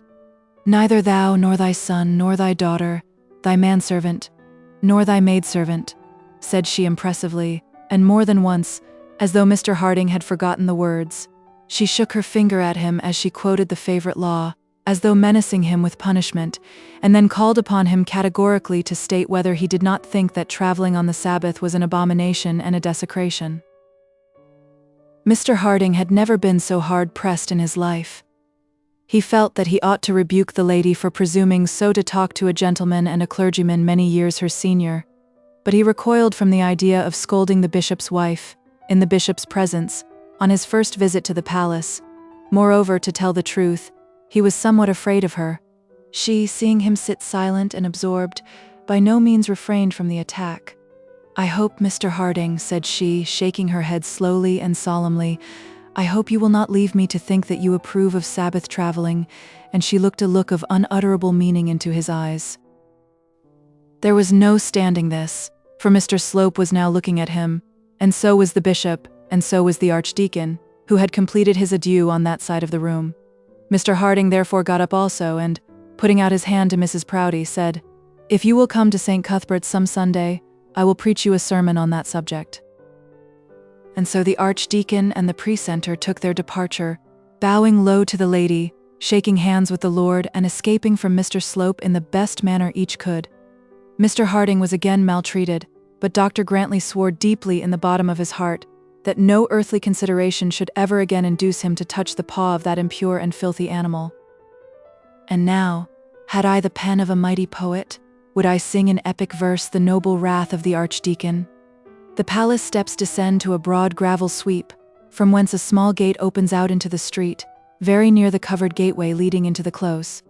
The road from the palace door turns to the left, through the spacious gardens, and terminates on the London road, half a mile from the cathedral. Till they had both passed this small gate and entered the close, neither of them spoke a word, but the precentor clearly saw from his companion's face that a tornado was to be expected, nor was he himself inclined to stop it. Though by nature far less irritable than the archdeacon, even he was angry. Even that mild and courteous man was inclined to express himself in anything but courteous terms. Chapter 6. War. "Good heavens!" exclaimed the archdeacon, as he placed his foot on the gravel walk of the close, and raising his hat with one hand, passed the other somewhat violently over his now grizzled locks. Smoke issued forth from the uplifted beaver as it were a cloud of wrath, and the safety valve of his anger opened, and emitted a visible steam, preventing positive explosion and probable apoplexy. Good heavens! And the archdeacon looked up to the grey pinnacles of the cathedral tower, making a mute appeal to that still living witness which had looked down on the doings of so many bishops of Barchester. "I don't think I shall ever like that Mr. Slope," said Mr. Harding. "Like him," roared the archdeacon, standing still for a moment to give more force to his voice. "Like him." All the ravens of the close cawed their assent. The old bells of the tower, in chiming the hour, echoed the words, and the swallows flying out from their nests mutely expressed a similar opinion. Like Mr. Slope. Why no, it was not very probable that any Barchester-bred living thing should like Mr. Slope. "Nor Mrs. Proudie either," said Mr. Harding. The archdeacon hereupon forgot himself. I will not follow his example, nor shock my readers by transcribing the term in which he expressed his feeling as to the lady who had been named. The ravens and the last lingering notes of the clock bells were less scrupulous and repeated in correspondent echoes the very improper exclamation. The archdeacon again raised his hat, and another salutary escape of steam was effected. There was a pause, during which the precentor tried to realize the fact that the wife of a bishop of Barchester had been thus designated, in the close of the cathedral, by the lips of its own archdeacon, but he could not do it. "The bishop seems to be a quiet man enough," suggested Mr. Harding, having acknowledged to himself his own failure. "Idiot!" exclaimed the doctor, who for the nonce was not capable of more than such spasmodic attempts at utterance. "Well, he did not seem very bright," said Mr. Harding, "and yet he has always had the reputation of a clever man. I suppose he's cautious and not inclined to express himself very freely." The new Bishop of Barchester was already so contemptible a creature in Dr. Grantley's eyes that he could not condescend to discuss his character. He was a puppet to be played by others, a mere wax doll, done up in an apron and a shovel hat, to be stuck on a throne or elsewhere, and pulled about by wires as others chose. Dr. Grantley did not choose to let himself down low enough to talk about Dr. Proudie, but he saw that he would have to talk about the other members of his household, the coadjutor bishops, who had brought his lordship down, as it were, in a box, and were about to handle the wires as they willed. This in itself was a terrible vexation to the archdeacon. Could he have ignored the chaplain and have fought the bishop? There would have been, at any rate, nothing degrading in such a contest. Let the Queen make whom she would Bishop of Barchester. A man, or even an ape, when once a bishop, would be a respectable adversary, if he would but fight himself. But what was such a person as Dr. Grantley to do when such another person as Mr. Slope was put forward as his antagonist? If he, our archdeacon, refused the combat, Mr. Slope would walk triumphant over the field and have the diocese of Barchester under his heel. If, on the other hand, the archdeacon accepted as his enemy the man whom the new puppet bishop put before him as such, he would have to talk about Mr. Slope, and write about Mr. Slope, and in all matters treat with Mr. Slope as a being standing, in some degree, on grounds similar to his own. He would have to meet Mr. Slope too. Bah! The idea was sickening. He could not bring himself to have to do with Mr. Slope. "He is the most thoroughly bestial creature that ever I set my eyes upon," said the archdeacon. "Who, the bishop?" asked the other innocently. "Bishop, no, I'm not talking about the bishop. How on earth such a creature got ordained? They'll ordain anybody now, I know, but he's been in the church these 10 years, and they used to be a little careful 10 years ago." "Oh, you mean Mr. Slope? Did you ever see any animal less like a gentleman?" asked Dr. Grantley. "I can't say I felt myself much disposed to like him." "Like him!" again shouted the doctor, and the assenting ravens again caught an echo. "Of course you don't like him. It's not a question of liking. But what are we to do with him?" "Do with him?" asked Mr. Harding. "Yes, what are we to do with him? How are we to treat him? There he is, and there he'll stay. He has put his foot in that palace, and he'll never take it out again till he's driven. How are we to get rid of him? I don't suppose he can do us much harm." "Not do harm. Well, I think you'll find yourself of a different opinion before a month is gone. What would you say now if he got himself put into the hospital? Would that be harm?" Mr. Harding mused a while and then said he didn't think the new bishop would put Mr. Slope into the hospital. "If he doesn't put him there, he'll put him somewhere else where he'll be as bad. I tell you that that man, to all intents and purposes, will be Bishop of Barchester." And again Dr. Grantley raised his hat and rubbed his hand thoughtfully and sadly over his head. "Impudent scoundrel," he continued after a while, "to dare to cross-examine me about the Sunday schools in the diocese, and Sunday traveling too. I never in my life met his equal for sheer impudence. Why, he must have thought we were two candidates for ordination." "I declare I thought Mrs. Proudie was the worst of the two," said Mr. Harding. "When a woman is impertinent, one must only put up with it, and keep out of her way in future. But I am not inclined to put up with Mr. Slope's Sabbath traveling," and the doctor attempted to imitate the peculiar drawl of the man he so much disliked. "Sabbath traveling. Those are the sort of men who will ruin the Church of England and make the profession of a clergyman disreputable. It is not the dissenters or the papists that we should fear, but the set of canting, low-bred hypocrites who are wriggling their way in among us. Men who have no fixed principle, no standard ideas of religion or doctrine, but who take up some popular cry, as this fellow has done about Sabbath traveling." Dr. Grantley did not again repeat the question aloud, but he did so constantly to himself. What were they to do with Mr. Slope? How was he openly, before the world, to show that he utterly disapproved of and abhorred such a man? Hitherto Barchester had escaped the taint of any extreme rigor of church doctrine. The clergymen of the city and neighborhood, though very well inclined to promote high church principles, privileges, and prerogatives, had never committed themselves to tendencies which are somewhat too loosely called Puseyite practices. They all preached in their black gowns, as their fathers had done before them. They wore ordinary black cloth waistcoats. They had no candles on their altars, either lighted or unlighted. They made no private genuflections, and were contented to confine themselves to such ceremonial observances as had been in vogue for the last 100 years. The services were decently and demurely read in their parish churches. Chanting was confined to the cathedral, and the science of intoning was unknown.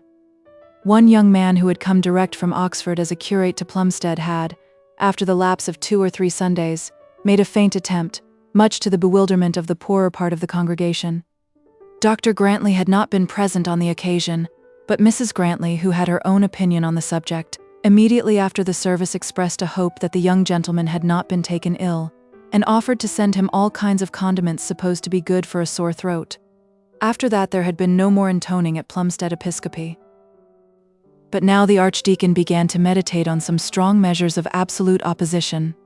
Dr. Proudie and his crew were of the lowest possible order of Church of England clergymen, and therefore it behoved him, Dr. Grantley, to be of the very highest. Dr. Proudie would abolish all forms and ceremonies, and therefore Dr. Grantley felt the sudden necessity of multiplying them. Dr. Proudie would consent to deprive the Church of all collective authority and rule, and therefore Dr. Grantley would stand up for the full power of convocation and the renewal of all its ancient privileges. It was true that he could not himself intone the service, but he could procure the cooperation of any number of gentlemanlike curates well trained in the mystery of doing so. He would not willingly alter his own fashion of dress, but he could people Barchester with young clergymen dressed in the longest frocks and in the highest-breasted silk waistcoats. He certainly was not prepared to cross himself or to advocate the real presence, but without going this length there were various observances, by adopting which he could plainly show his antipathy to such men as Dr. Proudie and Mr. Slope. All these things passed through his mind as he paced up and down the close with Mr. Harding. War, internecine war was in his heart. He felt that as regarded himself and Mr. Slope, one of the two must be annihilated as far as the city of Barchester was concerned, and he did not intend to give way until there was not left to him an inch of ground on which he could stand. He still flattered himself that he could make Barchester too hot to hold Mr. Slope, and he had no weakness of spirit to prevent his bringing about such a consummation if it were in his power. "I suppose Susan must call at the palace?" said Mr. Harding. "Yes, she shall call there, but it shall be once and once only. I dare say the horses won't find it convenient to come out to Plumstead very soon, and when that once is done the matter may drop. I don't suppose Eleanor need call. I don't think Eleanor would get on at all well with Mrs. Proudie." "Not the least necessity in life," replied the Archdeacon, not without the reflection that a ceremony which was necessary for his wife might not be at all binding on the widow of John Bold. Not the slightest reason on earth why she should do so if she doesn't like it. For myself, I don't think that any decent young woman should be subjected to the nuisance of being in the same room with that man.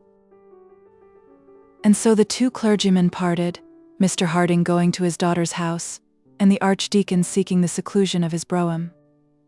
The new inhabitants of the palace did not express any higher opinion of their visitors than their visitors had expressed of them, though they did not use quite such strong language as Dr. Grantley had done. They felt as much personal aversion, and were quite as well aware as he was that there would be a battle to be fought, and that there was hardly room for Proudieism in Barchester as long as Grantleyism was predominant. Indeed, it may be doubted whether Mr. Slope had not already within his breast a better prepared system of strategy, a more accurately defined line of hostile conduct than the Archdeacon. Dr. Grantley was going to fight because he found that he hated the man. Mr. Slope had predetermined to hate the man because he foresaw the necessity of fighting him. When he had first reviewed the carte du pays previous to his entry into Barchester, the idea had occurred to him of conciliating the Archdeacon, of cajoling and flattering him into submission, and of obtaining the upper hand by cunning instead of courage. A little inquiry, however, sufficed to convince him that all his cunning would fail to win over such a man as Dr. Grantley to such a mode of action as that to be adopted by Mr. Slope, and then he determined to fall back upon his courage. He at once saw that open battle against Dr. Grantley, and all Dr. Grantley's adherence was a necessity of his position, and he deliberately planned the most expedient methods of giving offense. Soon after his arrival, the bishop had intimated to the dean that, with the permission of the canon then in residence, his chaplain would preach in the cathedral on the next Sunday. The canon in residence happened to be the Honourable and Reverend Dr. V.Z. Stanhope, who at this time was very busy on the shores of the Lake of Como, adding to that unique collection of butterflies for which he is so famous. Or rather, he would have been in residence but for the butterflies and other such summer day considerations. And the vicar choral, who was to take his place in the pulpit, by no means objected to having his work done for him by Mr. Slope. Mr. Slope accordingly preached, and if a preacher can have satisfaction in being listened to, Mr. Slope ought to have been gratified. I have reason to think that he was gratified, and that he left the pulpit with the conviction that he had done what he intended to do when he entered it.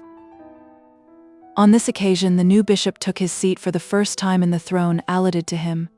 New scarlet cushions and drapery had been prepared, with new gilt binding and new fringe. The old carved oak wood of the throne, ascending with its numerous grotesque pinnacles halfway up to the roof of the choir, had been washed and dusted and rubbed, and it all looked very smart. Ah! How often sitting there in happy early days on those lowly benches in front of the altar, have I whiled away the tedium of a sermon in considering how best I might thread my way up amidst those wooden towers and climb safely to the topmost pinnacle? All Barchester went to hear Mr. Slope, either for that or to gaze at the new bishop. All the best bonnets of the city were there, and moreover all the best glossy clerical hats. Not a stall but had its fitting occupant, for though some of the prebendaries might be away in Italy or elsewhere, their places were filled by brethren who flocked into Barchester on the occasion. The dean was there, a heavy old man, now too old indeed to attend frequently in his place, and so was the archdeacon. So also were the chancellor, the treasurer, the precentor, sundry canons and minor canons, and every lay member of the choir, prepared to sing the new bishop in with due melody and harmonious expression of sacred welcome. The service was certainly very well performed. Such was always the case at Barchester, as the musical education of the choir had been good, and the voices had been carefully selected. The psalms were beautifully chanted, the Te Deum was magnificently sung, and the litany was given in a manner which is still to be found at Barchester, but, if my taste be correct, is to be found nowhere else. The litany in Barchester Cathedral has long been the special task to which Mr. Harding's skill and voice have been devoted. Crowded audiences generally make good performers, and though Mr. Harding was not aware of any extraordinary exertion on his part, yet probably he rather exceeded his usual mark. Others were doing their best, and it was natural that he should emulate his brethren. So the service went on, and at last Mr. Slope got into the pulpit. He chose for his text a verse from the precepts addressed by St. Paul to Timothy as to the conduct necessary in a spiritual pastor and guide, and it was immediately evident that the good clergy of Barchester were to have a lesson. Study to show thyself approved unto God, a workman that needeth not to be ashamed, rightly dividing the word of truth. These were the words of his text, and with such a subject in such a place, it may be supposed that such a preacher would be listened to by such an audience. He was listened to with breathless attention, and not without considerable surprise. Whatever opinion of Mr. Slope might have been held in Barchester before he commenced his discourse, none of his hearers, when it was over, could mistake him either for a fool or a coward. It would not be becoming were I to travesty a sermon, or even to repeat the language of it in the pages of a novel. In endeavoring to depict the characters of the persons of whom I write, I am to a certain extent forced to speak of sacred things. I trust, however, that I shall not be thought to scoff at the pulpit, though some may imagine that I do not feel all the reverence that is due to the cloth. I may question the infallibility of the teachers, but I hope that I shall not therefore be accused of doubt as to the thing to be taught. Mr. Slope, in commencing his sermon, showed no slight tact in his ambiguous manner of hinting that, humble as he was himself, he stood there as the mouthpiece of the illustrious divine who sat opposite to him, and having premised so much, He gave forth a very accurate definition of the conduct which that prelate would rejoice to see in the clergymen now brought under his jurisdiction. It is only necessary to say that the peculiar points insisted upon were exactly those which were most distasteful to the clergy of the diocese, and most averse to their practice and opinions, and that all those peculiar habits and privileges which have always been dear to high church priests, to that party which is now scandalously called the High and Dry Church, were ridiculed, abused, and anathematized. Now the clergymen of the Diocese of Barchester are all of the High and Dry Church. Having thus, according to his own opinion, explained how a clergyman should show himself approved unto God, as a workman that needeth not to be ashamed, he went on to explain how the word of truth should be divided, and here he took a rather narrow view of the question and fetched his arguments from afar. His object was to express his abomination of all ceremonious modes of utterance, to cry down any religious feeling which might be excited, not by the sense, but by the sound of words, and in fact to insult cathedral practices. Had St. Paul spoken of rightly pronouncing, instead of rightly dividing the word of truth, this part of his sermon would have been more to the purpose, but the preacher's immediate object was to preach Mr. Slope's doctrine and not St. Paul's, and he contrived to give the necessary twist to the text with some skill. He could not exactly say, preaching from a cathedral pulpit, that chanting should be abandoned in cathedral services. By such an assertion he would have overshot his mark and rendered himself absurd, to the delight of his hearers. He could, however, and did, allude with heavy denunciations to the practice of intoning in parish churches, although the practice was all but unknown in the diocese, and from thence he came round to the undue preponderance which, he asserted, music had over meaning in the beautiful service which they had just heard. He was aware, he said, that the practices of our ancestors could not be abandoned at a moment's notice. The feelings of the aged would be outraged, and the minds of respectable men would be shocked. There were many, he was aware, of not sufficient caliber of thought to perceive, of not sufficient education to know, that a mode of service which was effective when outward ceremonies were of more moment than inward feelings, had become all but barbarous at a time when inward conviction was everything, when each word of the minister's lips should fall intelligibly into the listener's heart. Formerly the religion of the multitude had been an affair of the imagination. Now, in these latter days, it had become necessary that a Christian should have a reason for his faith, should not only believe, but digest, not only hear, but understand. The words of our morning service, how beautiful, how apposite, how intelligible they were, when read with simple and distinct decorum. But how much of the meaning of the words was lost when they were produced with all the meretricious charms of melody, etc., etc. Here was a sermon to be preached before Mr. Archdeacon Grantley, Mr. Precentor Harding, and the rest of them, before a whole dean and chapter assembled in their own cathedral, before men who had grown old in the exercise of their peculiar services, with a full conviction of their excellence for all intended purposes. This too from such a man, a clerical parvenu, a man without a cure, a mere chaplain, an intruder among them, a fellow raked up, so said Dr. Grantley, from the gutters of Marylebone. They had to sit through it. None of them, not even Dr. Grantley, could close his ears, nor leave the house of God during the hours of service. They were under an obligation of listening, and that too without any immediate power of reply. There is perhaps no greater hardship at present inflicted on mankind in civilized and free countries than the necessity of listening to sermons. No one but a preaching clergyman has, in these realms, the power of compelling an audience to sit silent and be tormented. No one but a preaching clergyman can revel in platitudes, truisms and untruisms, and yet receive, as his undisputed privilege, the same respectful demeanor as though words of impassioned eloquence, or persuasive logic, fell from his lips. Let a professor of law or physics find his place in a lecture room, and there pour forth jejune words and useless empty phrases, and he will pour them forth to empty benches. Let a barrister attempt to talk without talking well, and he will talk but seldom.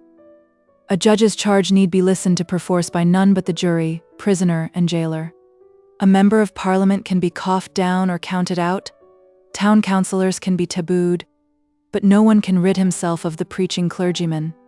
He is the bore of the age, the old man whom we Sinbads cannot shake off, the nightmare that disturbs our Sunday's rest, the incubus that overloads our religion and makes God's service distasteful.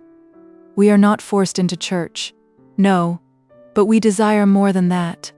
We desire not to be forced to stay away. We desire, nay, we are resolute to enjoy the comfort of public worship. But we desire also that we may do so without an amount of tedium which ordinary human nature cannot endure with patience, that we may be able to leave the house of God without that anxious longing for escape, which is the common consequence of common sermons. With what complacency will a young parson deduce false conclusions from misunderstood texts, and then threaten us with all the penalties of Hades if we neglect to comply with the injunctions he has given us. Yes, my too self-confident juvenile friend, I do believe in those mysteries which are so common in your mouth. I do believe in the unadulterated word which you hold there in your hand, but you must pardon me if, in some things, I doubt your interpretation. The Bible is good, the prayer book is good, nay, you yourself would be acceptable, if you would read to me some portion of those time-honored discourses which our great divines have elaborated in the full maturity of their powers. But you must excuse me, my insufficient young lecturer, if I yawn over your imperfect sentences, your repeated phrases, your false pathos, your drawlings and denouncings, your humming and hawing, your ohing and ahing, your black gloves and your white handkerchief. To me it all means nothing, and hours are too precious to be so wasted if one could only avoid it. And here I must make a protest against the pretense, so often put forward by the working clergy, that they are overburdened by the multitude of sermons to be preached. We are all too fond of our own voices, and a preacher is encouraged in the vanity of making his heard by the privilege of a compelled audience. His sermon is the pleasant morsel of his life, his delicious moment of self-exaltation. I have preached 9 sermons this week, said a young friend to me the other day, with hand languidly raised to his brow, the picture of an overburdened martyr. 9 this week, 7 last week, 4 the week before. I have preached 23 sermons this month. It is really too much. Too much indeed, said I, shuddering. Too much for the strength of anyone. Yes, he answered meekly. Indeed it is, I am beginning to feel it painfully. Would, said I, you could feel it. Would that you could be made to feel it. But he never guessed that my heart was wrung for the poor listeners. There was, at any rate, no tedium felt in listening to Mr. Slope on the occasion in question. His subject came too home to his audience to be dull, and to tell the truth, Mr. Slope had the gift of using words forcibly. He was heard through his 30 minutes of eloquence with mute attention and open ears, but with angry eyes which glared round from one enraged parson to another, with widespread nostrils from which already burst forth fumes of indignation, and with many shufflings of the feet, and uneasy motions of the body, which betokened minds disturbed, and hearts not at peace with all the world. At last the bishop, who of all the congregation had been most surprised, and whose hair almost stood on end with terror, gave the blessing in a manner not at all equal to that in which he had long been practicing it in his own study, and the congregation was free to go their way. Chapter 7. The Dean and Chapter take counsel. All Barchester was in a tumult. Dr. Grantley could hardly get himself out of the cathedral porch before he exploded in his wrath. The old dean betook himself silently to his deanery, afraid to speak, and there sat, half stupefied, pondering many things in vain. Mr. Harding crept forth solitary and unhappy, and slowly passing beneath the elms of the close, could scarcely bring himself to believe that the words which he had heard had proceeded from the pulpit of Barchester Cathedral. Was he again to be disturbed? Was his whole life to be shown up as a useless sham a second time? Would he have to abdicate his precentorship, as he had his wardenship, and to give up chanting, as he had given up his 12 old beadsmen? And what if he did? Some other Jupiter, some other Mr. Slope, would come and turn him out of St. Cuthbert's. Surely he could not have been wrong all his life in chanting the litany as he had done. He began, however, to have his doubts. Doubting himself was Mr. Harding's weakness. It is not, however, the usual fault of his order. Yes, all Barchester was in a tumult. It was not only the clergy who were affected. The laity also had listened to Mr. Slope's new doctrine, all with surprise, some with indignation, and some with a mixed feeling, in which dislike of the preacher was not so strongly blended. The old bishop and his chaplains, the dean and his canons and minor canons, the old choir, and especially Mr. Harding, who was at the head of it, had all been popular in Barchester. They had spent their money and done good, The poor had not been ground down, the clergy and society had neither been overbearing nor austere, and the whole repute of the city was due to its ecclesiastical importance. Yet there were those who had heard Mr. Slope with satisfaction. It is so pleasant to receive a fillip of excitement when suffering from the dull routine of everyday life. The anthems and Te Deums were in themselves delightful, but they had been heard so often. Mr. Slope was certainly not delightful, but he was new and, moreover, clever. They had long thought it slow, so said now many of the Barchesterians, to go on as they had done in their old humdrum way, giving ear to none of the religious changes which were moving the world without. People in advance of the age now had new ideas, and it was quite time that Barchester should go in advance. Mr. Slope might be right. Sunday had certainly not been strictly kept in Barchester, except as regarded the cathedral services. Indeed, the 2 hours between services had long been appropriated to morning calls and hot luncheons. Then, Sunday schools. Really more ought to have been done as to Sunday schools. Sabbath day schools, Mr. Slope had called them. The late bishop had really not thought of Sunday schools as he should have done. These people probably did not reflect that catechisms and collects are quite as hard work to the young mind as bookkeeping is to the elderly, and that quite as little feeling of worship enters into the one task as the other. And then, as regarded that great question of musical services, there might be much to be said on Mr. Slope's side of the question. It certainly was the fact that people went to the cathedral to hear the music, etc., etc. And so a party absolutely formed itself in Barchester on Mr. Slope's side of the question. This consisted among the upper classes, chiefly of ladies. No man, that is, no gentleman, could possibly be attracted by Mr. Slope, or consent to sit at the feet of so abhorrent a Gamaliel. Ladies are sometimes less nice in their appreciation of physical disqualification, provided that a man speak to them well, they will listen, though he speak from a mouth never so deformed and hideous. Wilkes was most fortunate as a lover, and the damp, sandy-haired, saucer-eyed, red-fisted Mr. Slope was powerful only over the female breast. There were, however, 1 or 2 of the neighboring clergy who thought it not quite safe to neglect the baskets in which for the nonce were stored the loaves and fishes of the Diocese of Barchester. They, and they only, came to call on Mr. Slope after his performance in the cathedral pulpit. Among these Mr. Quiverful, the rector of Puddingdale, whose wife still continued to present him from year to year with fresh pledges of her love, and so to increase his cares and, it is to be hoped, his happiness equally. Who can wonder that a gentleman with 14 living children and a bare income of £400 a year should look after the loaves and fishes, even when they are under the thumb of a Mr. Slope? Very soon after the Sunday on which the sermon was preached, the leading clergy of the neighborhood held high debate together as to how Mr. Slope should be put down. In the first place, he should never again preach from the pulpit of Barchester Cathedral. This was Dr. Grantley's earliest dictum, and they all agreed, providing only that they had the power to exclude him. Dr. Grantley declared that the power rested with the dean and chapter, observing that no clergyman out of the chapter had a claim to preach there, saving only the bishop himself. To this the dean assented, but alleged that contests on such a subject would be unseemly, to which rejoined a meagre little doctor, one of the cathedral prebendaries, that the contest must be all on the side of Mr. Slope if every prebendary were always there ready to take his own place in the pulpit.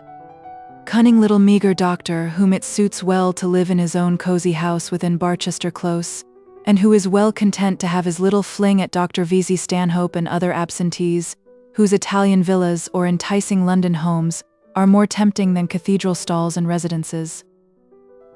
To this answered the burly chancellor, a man rather silent indeed, but very sensible, that absent prebendaries had their vicars, and that in such case the vicar's right to the pulpit was the same as that of the higher order, to which the dean assented, groaning deeply at these truths. Thereupon, however, the meagre doctor remarked that they would be in the hands of their minor canons, one of whom might at any hour betray his trust, whereon was heard from the burly chancellor an ejaculation sounding somewhat like pooh pooh pooh, but it might be that the worthy man was but blowing out the heavy breath from his windpipe. Why silence him at all? Suggested Mr. Harding. Let them not be ashamed to hear what any man might have to preach to them, unless he preached false doctrine, in which case let the bishop silence him. So spoke our friend vainly, for human ends must be attained by human means. But the dean saw a ray of hope out of those purblind old eyes of his. Yes, Let them tell the bishop how distasteful to them was this Mr. Slope. A new bishop just come to his seat could not wish to insult his clergy while the gloss was yet fresh on his first apron. Then up rose Dr. Grantley and, having thus collected the scattered wisdom of his associates, spoke forth with words of deep authority. When I say up rose the archdeacon, I speak of the inner man, which then sprang up to more immediate action, for the doctor had bodily been standing all along with his back to the dean's empty fire-grate, and the tails of his frock coat supported over his two arms. His hands were in his breeches pockets. It is quite clear that this man must not be allowed to preach again in this cathedral. We all see that, except our dear friend here, the milk of whose nature runs so softly that he would not have the heart to refuse the Pope the loan of his pulpit, if the Pope would come and ask it. We must not, however, allow the man to preach again here. It is not because his opinion on church matters may be different from ours with that one would not quarrel. It is because he has purposely insulted us. When he went up into that pulpit last Sunday, his studied object was to give offense to men who had grown old in reverence of those things of which he dared to speak so slightingly. What? To come here a stranger, a young, unknown and unfriended stranger, and tell us, in the name of the bishop his master, that we are ignorant of our duties, old-fashioned and useless. I don't know whether most to admire his courage or his impudence, and one thing I will tell you, that sermon originated solely with the man himself. The bishop was no more a party to it than was the dean here. You all know how grieved I am to see a bishop in this diocese holding the latitudinarian ideas by which Dr. Proudie has made himself conspicuous. You all know how greatly I should distrust the opinion of such a man. But in this matter I hold him to be blameless. I believe Dr. Proudie has lived too long among gentlemen to be guilty, or to instigate another to be guilty of so gross an outrage. No, that man uttered what was untrue when he hinted that he was speaking as the mouthpiece of the bishop. It suited his ambitious views at once to throw down the gauntlet to us, at once to defy us here in the quiet of our own religious duties, here within the walls of our own loved cathedral, here where we have for so many years exercised our ministry without schism and with good repute. Such an attack upon us, coming from such a quarter, is abominable. Abominable, groaned the dean. Abominable, muttered the meagre doctor. Abominable, re-echoed the chancellor, uttering the sound from the bottom of his deep chest. I really think it was, said Mr. Harding. Most abominable and most unjustifiable, continued the archdeacon. But Mr. Dean, thank God that pulpit is still our own, your own, I should say. That pulpit belongs solely to the dean and chapter of Barchester Cathedral, and as yet Mr. Slope is no part of that chapter. You, Mr. Dean, have suggested that we should appeal to the bishop to abstain from forcing this man on us. But what if the bishop allow himself to be ruled by his chaplain?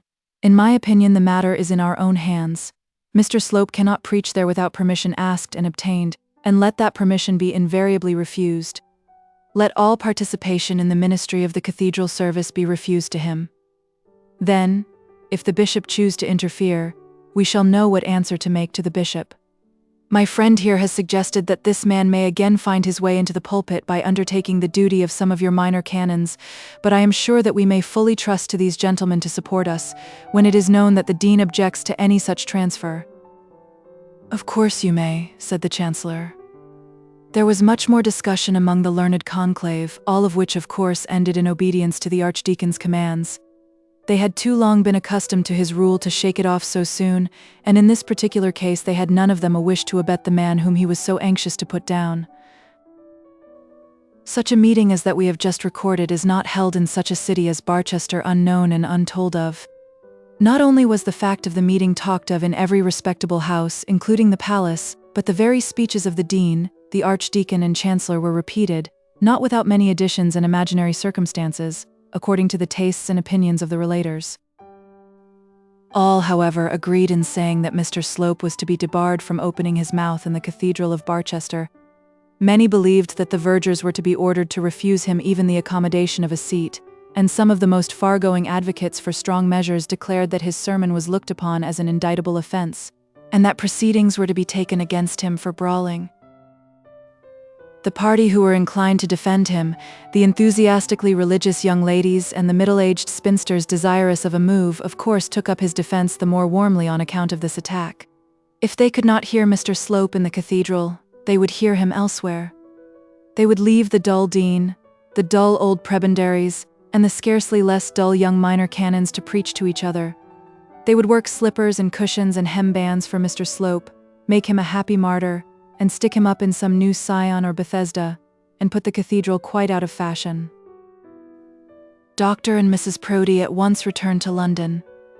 They thought it expedient not to have to encounter any personal application from the dean and chapter respecting the sermon till the violence of the storm had expended itself, but they left Mr. Slope behind them nothing daunted, and he went about his work zealously, flattering such as would listen to his flattery, whispering religious twaddle into the ears of foolish women, ingratiating himself with the few clergy who would receive him, visiting the houses of the poor, inquiring into all people, prying into everything, and searching with his minutest eye into all palatial dilapidations. He did not, however, make any immediate attempt to preach again in the cathedral. And so all Barchester was by the ears. Chapter 8. The Ex-Warden rejoices in his probable return to the hospital. Among the ladies in Barchester who have hitherto acknowledged Mr. Slope as their spiritual director must not be reckoned either the widow Bold or her sister-in-law. On the first outbreak of the wrath of the denizens of the close, none had been more animated against the intruder than these two ladies, and this was natural. Who could be so proud of the musical distinction of their own cathedral as the favorite daughter of the precentor? Who would be so likely to resent an insult offered to the old choir? And in such matters Miss Bold and her sister-in-law had but one opinion. This wrath, however, has in some degree been mitigated, and I regret to say that these ladies allowed Mr. Slope to be his own apologist. About a fortnight after the sermon had been preached, they were both of them not a little surprised by hearing Mr. Slope announced, as the page in buttons opened Mrs. Bold's drawing-room door. Indeed, what living man could, by a mere morning visit, have surprised them more? Here was the great enemy of all that was good in Barchester coming into their own drawing-room, and they had no strong arm, no ready tongue, near at hand for their protection. The widow snatched her baby out of its cradle into her lap, and Mary Bold stood up ready to die manfully in that baby's behalf, should, under any circumstances, such a sacrifice become necessary.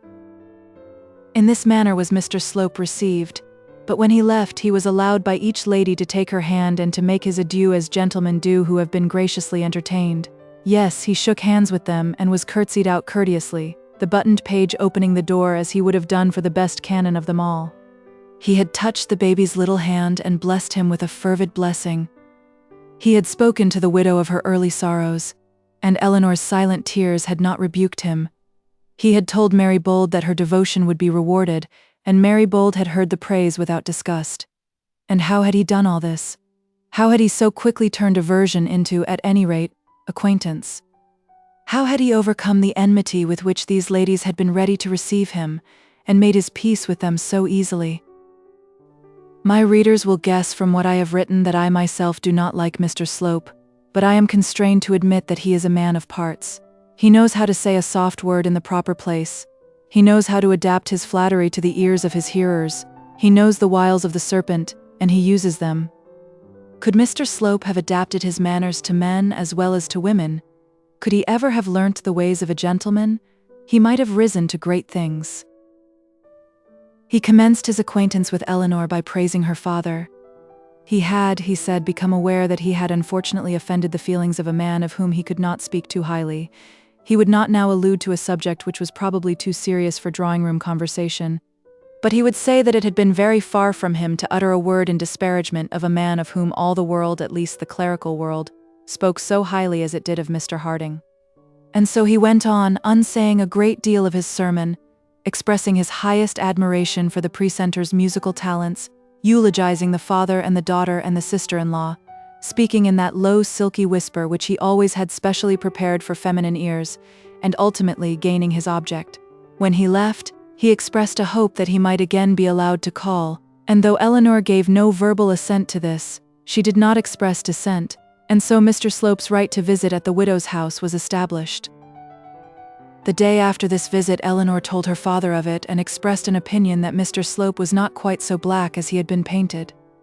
Mr. Harding opened his eyes rather wider than usual when he heard what had occurred, but he said little.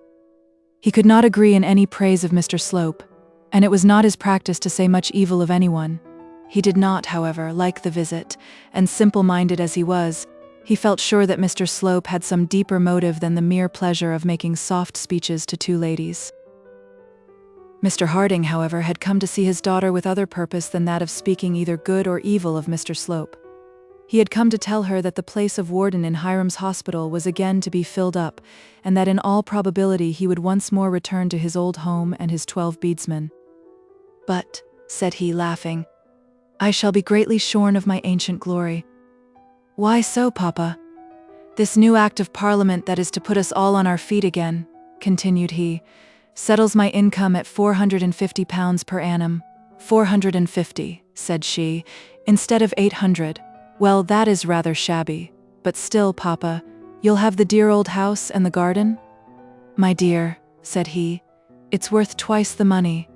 And as he spoke he showed a jaunty kind of satisfaction in his tone and manner, and in the quick, pleasant way in which he paced Eleanor's drawing-room. "It's worth twice the money. I shall have the house and the garden and a larger income than I can possibly want. At any rate, you'll have no extravagant daughter to provide for." And as she spoke, the young widow put her arm within his, and made him sit on the sofa beside her. "At any rate, you'll not have that expense." "No, my dear, and I shall be rather lonely without her. But we won't think of that now. As regards income, I shall have plenty for all I want. I shall have my old house, and I don't mind owning now that I have felt sometimes the inconvenience of living in a lodging. Lodgings are very nice for young men, but at my time of life there is a want of, I hardly know what to call it, perhaps not respectability." "Oh, Papa, I'm sure there's been nothing like that. Nobody has thought it. Nobody in all Barchester has been more respected than you have been since you took those rooms in High Street. Nobody. Not the Dean in his deanery or the Archdeacon out at Plumstead." "The Archdeacon would not be much obliged to you if he heard you," said he, smiling somewhat at the exclusive manner in which his daughter confined her illustration to the church dignitaries of the chapter of Barchester. "But at any rate I shall be glad to get back to the old house. Since I heard that it was all settled, I have begun to fancy that I can't be comfortable without my 2 sitting rooms. Come and stay with me, Papa, till it is settled. There's a dear Papa." "Thank ye, Nellie. But no, I won't do that. It would make 2 movings. I shall be very glad to get back to my old men again. Alas, alas, there have 6 of them gone in these few last years. 6 out of 12, and the others I fear have had but a sorry life of it there. Poor Bunce, poor old Bunce." Bunce was one of the surviving recipients of Hiram's charity, an old man, now over 90, who had long been a favourite of Mr. Harding's. "How happy old Bunce will be," said Mrs. Bold, clapping her soft hands softly. "How happy they all will be to have you back again. You may be sure there will soon be friendship among them again when you are there." "But," said he, half laughing, "I am to have new troubles, which will be terrible to me. There are to be 12 old women and a matron. How shall I manage 12 women and a matron?" "The matron will manage the women, of course." "And who'll manage the matron?" said he. "She won't want to be managed. She'll be a great lady herself, I suppose, but, Papa, where will the matron live? She is not to live in the warden's house with you, is she?" "Well, I hope not, my dear." "Oh, Papa, I tell you fairly, I won't have a matron for a new stepmother." "You shan't, my dear, that is, if I can help it. But they are going to build another house for the matron and the women, and I believe they haven't even fixed yet on the site of the building." "And have they appointed the matron?" said Eleanor. "They haven't appointed the warden yet," replied he. "But there's no doubt about that, I suppose," said his daughter. Mr. Harding explained that he thought there was no doubt, that the Archdeacon had declared as much, saying that the bishop and his chaplain between them had not the power to appoint anyone else, even if they had the will to do so, and sufficient impudence to carry out such a will. The Archdeacon was of opinion that, though Mr. Harding had resigned his wardenship, and had done so unconditionally, he had done so under circumstances which left the bishop no choice as to his reappointment, now that the affair of the hospital had been settled on a new basis by Act of Parliament. Such was the Archdeacon's opinion, and his father-in-law received it without a shadow of doubt. Dr. Grantley had always been strongly opposed to Mr. Harding's resignation of the place. He had done all in his power to dissuade him from it. He had considered that Mr. Harding was bound to withstand the popular clamor with which he was attacked for receiving so large an income as 800 a year from such a charity, and was not even yet satisfied that his father-in-law's conduct had not been pusillanimous and undignified.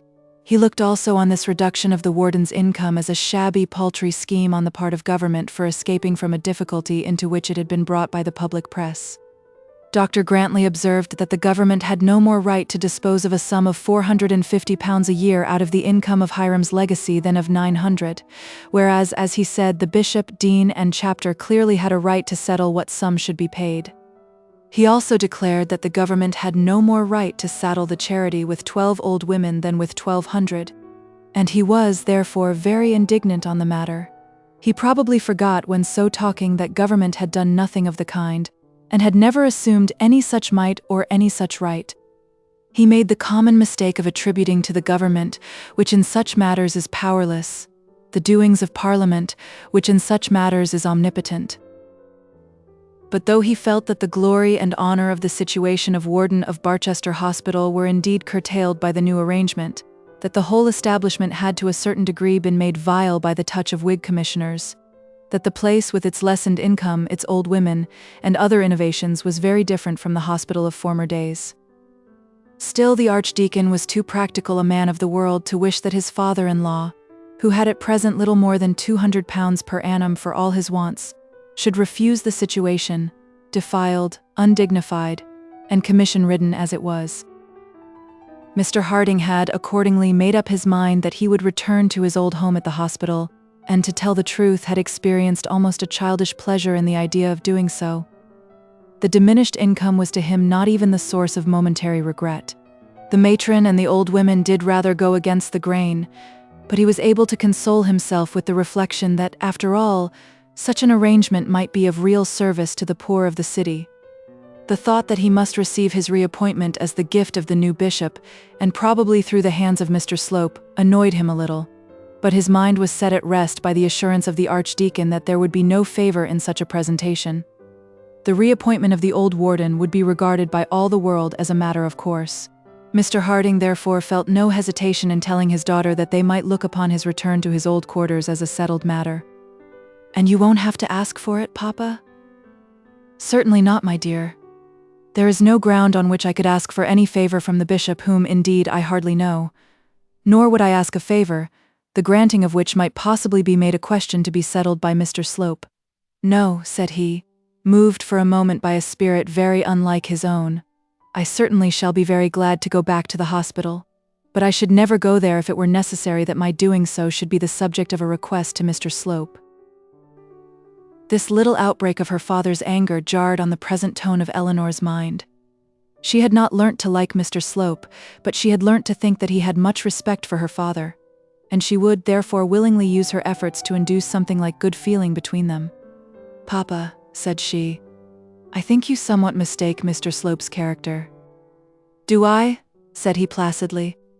"I think you do, Papa. I think he intended no personal disrespect to you when he preached the sermon which made the Archdeacon and the Dean so angry." "I never supposed he did, my dear. I hope I never inquired within myself whether he did or no. Such a matter would be unworthy of any inquiry, and very unworthy of the consideration of the chapter. But I fear he intended disrespect to the ministration of God's services, as conducted in conformity with the rules of the Church of England. But might it not be that he thought it his duty to express his dissent from that which you and the Dean and all of us here so much approve? It can hardly be the duty of a young man rudely to assail the religious convictions of his elders in the Church. Courtesy should have kept him silent, even if neither charity nor modesty could do so. But Mr. Slope would say that on such a subject the commands of his heavenly master do not admit of his being silent. No, nor of his being courteous, Eleanor." "He did not say that, Papa. Believe me, my child, that Christian ministers are never called on by God's word to insult the convictions, or even the prejudices of their brethren, and that religion is at any rate not less susceptible of urbane and courteous conduct among men than any other study which men may take up. I am sorry to say that I cannot defend Mr. Slope's sermon in the cathedral. But come, my dear, put on your bonnet and let us walk round the dear old gardens at the hospital. I have never yet had the heart to go beyond the courtyard since we left the place. Now I think I can venture to enter." Eleanor rang the bell and gave a variety of imperative charges as to the welfare of the precious baby, whom all but unwillingly she was about to leave for an hour or so, and then sauntered forth with her father to revisit the old hospital. It had been forbidden ground to her as well as to him since the day on which they had walked forth together from its walls. Chapter 9. The Stanhope Family. It is now 3 months since Dr. Proudie began his reign, and changes have already been effected in the diocese which show at least the energy of an active mind. Among other things, absentee clergymen have been favored with hints much too strong to be overlooked. Poor dear old Bishop Grantley had on this matter been too lenient, and the Archdeacon had never been inclined to be severe with those who were absent on reputable pretenses, and who provided for their duties in a liberal way. Among the greatest of the diocesan sinners in this respect was Dr. V.C. Stanhope. Years had now passed since he had done a day's duty, and yet there was no reason against his doing duty except a want of inclination on his own part. He held a prebendal stall in the diocese, one of the best residences in the close, and the 2 large rectories of Crabtree Kennacorum and Stogbingham. Indeed, he had the cure of 3 parishes, for that of Eiderdown was joined to Stogbingham. He had resided in Italy for 12 years. His first going there had been attributed to a sore throat, and that sore throat, though never repeated in any violent manner, had stood him in such stead that it had enabled him to live in easy idleness ever since.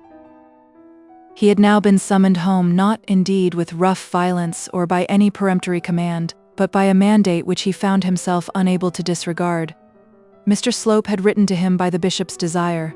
In the first place, the bishop much wanted the valuable cooperation of Dr. V.C. Stanhope in the diocese. In the next, the bishop thought it his imperative duty to become personally acquainted with the most conspicuous of his diocesan clergy. Then the bishop thought it essentially necessary for Dr. Stanhope's own interests that Dr. Stanhope should, at any rate for a time, return to Barchester.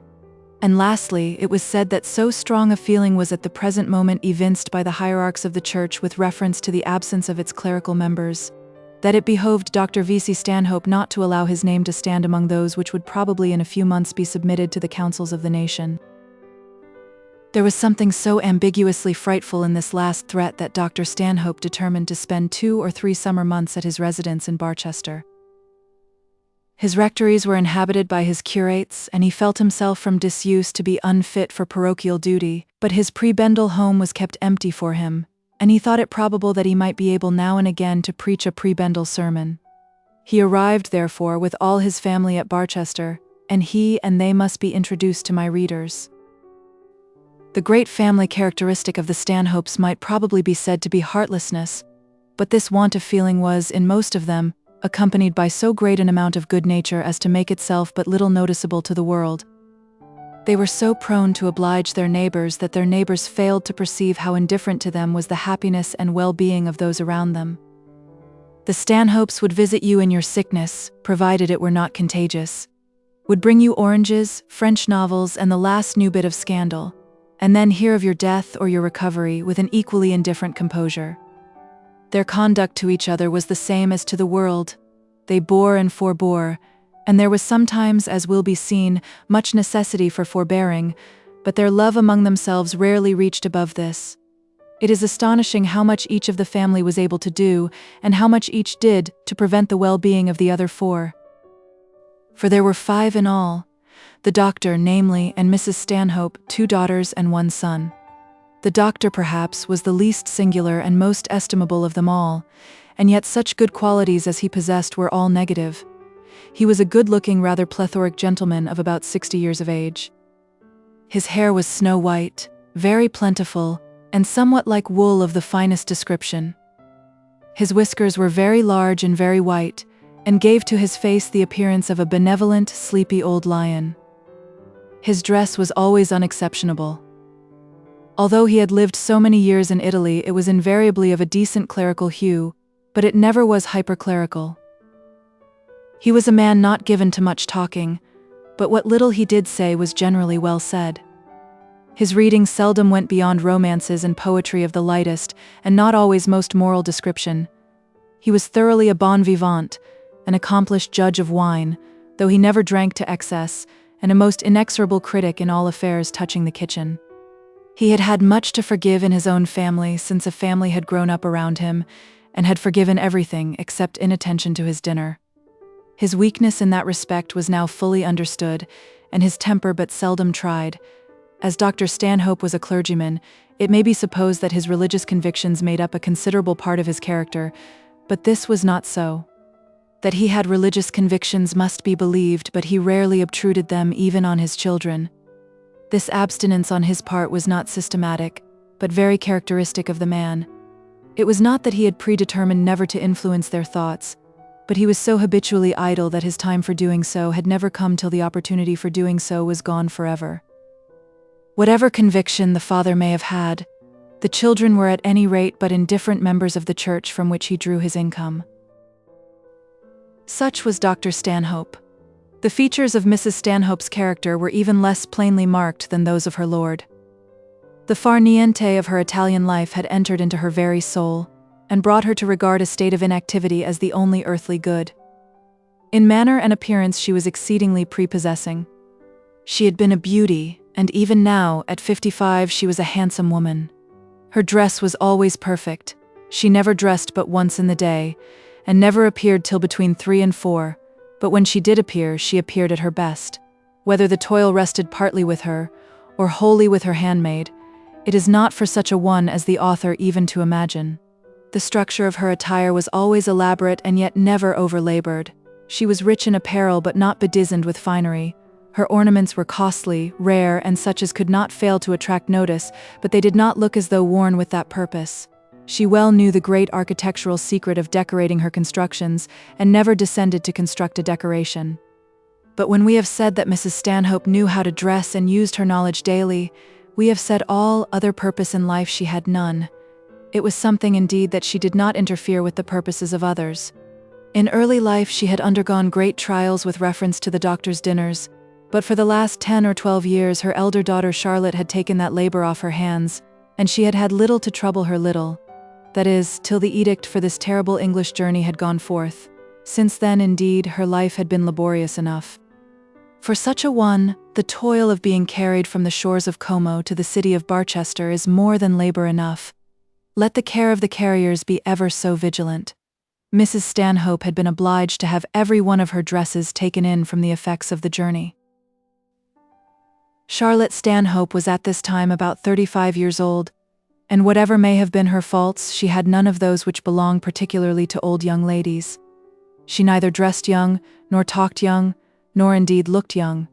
She appeared to be perfectly content with her time of life, and in no way affected the graces of youth. She was a fine young woman, and had she been a man, would have been a very fine young man. All that was done in the house, and that was not done by servants, was done by her. She gave the orders, paid the bills, hired and dismissed the domestics, made the tea, carved the meat, and managed everything in the Stanhope household. She and she alone could ever induce her father to look into the state of his worldly concerns. She and she alone could in any degree control the absurdities of her sister. She and she alone prevented the whole family from falling into utter disrepute and beggary. It was by her advice that they now found themselves very unpleasantly situated in Barchester. So far, the character of Charlotte Stanhope is not unprepossessing, but it remains to be said that the influence which she had in her family, though it had been used to a certain extent for their worldly well-being, had not been used to their real benefit, as it might have been. She had aided her father in his indifference to his professional duties, counseling him that his livings were as much his individual property as the estates of his elder brother were the property of that worthy peer. She had for years past stifled every little rising wish for a return to England, which the doctor had from time to time expressed. She had encouraged her mother in her idleness, in order that she herself might be mistress and manager of the Stanhope household. She had encouraged and fostered the follies of her sister, though she was always willing and often able to protect her from their probable result. She had done her best, and had thoroughly succeeded in spoiling her brother, and turning him loose upon the world an idle man without a profession and without a shilling that he could call his own. Miss Stanhope was a clever woman, able to talk on most subjects, and quite indifferent as to what the subject was. She prided herself on her freedom from English prejudice, and she might have added, from feminine delicacy. On religion she was a pure free thinker, and with much want of true affection, delighted to throw out her own views before the troubled mind of her father. To have shaken what remained of his Church of England faith would have gratified her much, but the idea of his abandoning his preferment in the Church had never once presented itself to her mind. How could he indeed, when he had no income from any other source? But the two most prominent members of the family still remained to be described. The second child had been christened Madeline and had been a great beauty. We need not say had been, for she was never more beautiful than at the time of which we write, though her person for many years had been disfigured by an accident.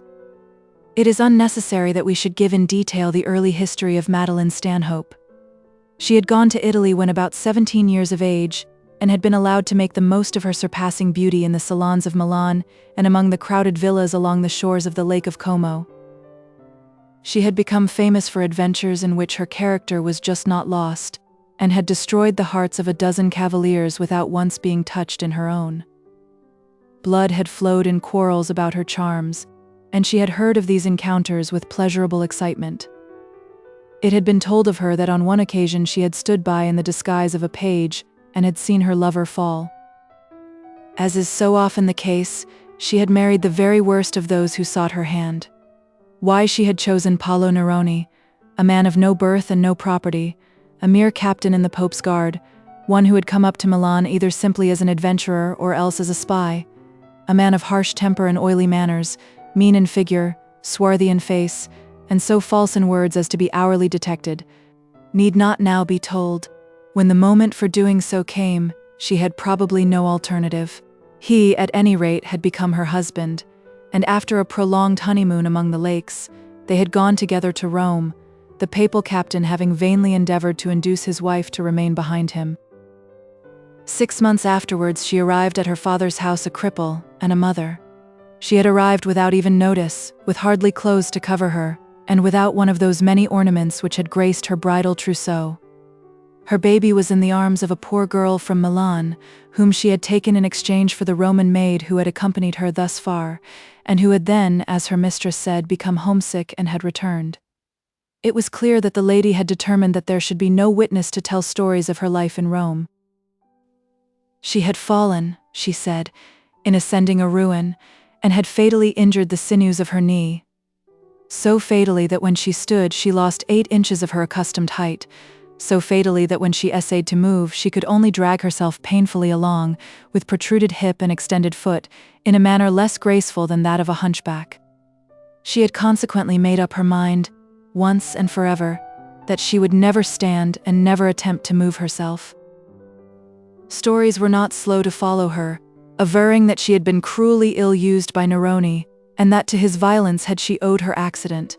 Be that as it may, little had been said about her husband, but that little had made it clearly intelligible to the family that Signor Neroni was to be seen and heard of no more.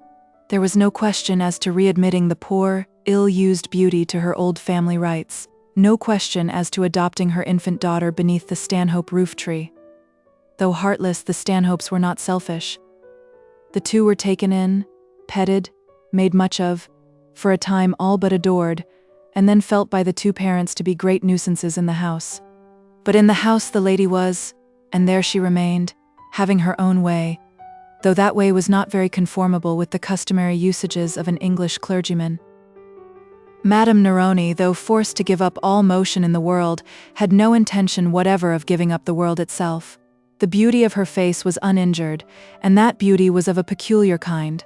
Her copious, rich brown hair was worn in Grecian bandeau round her head, displaying as much as possible of her forehead and cheeks.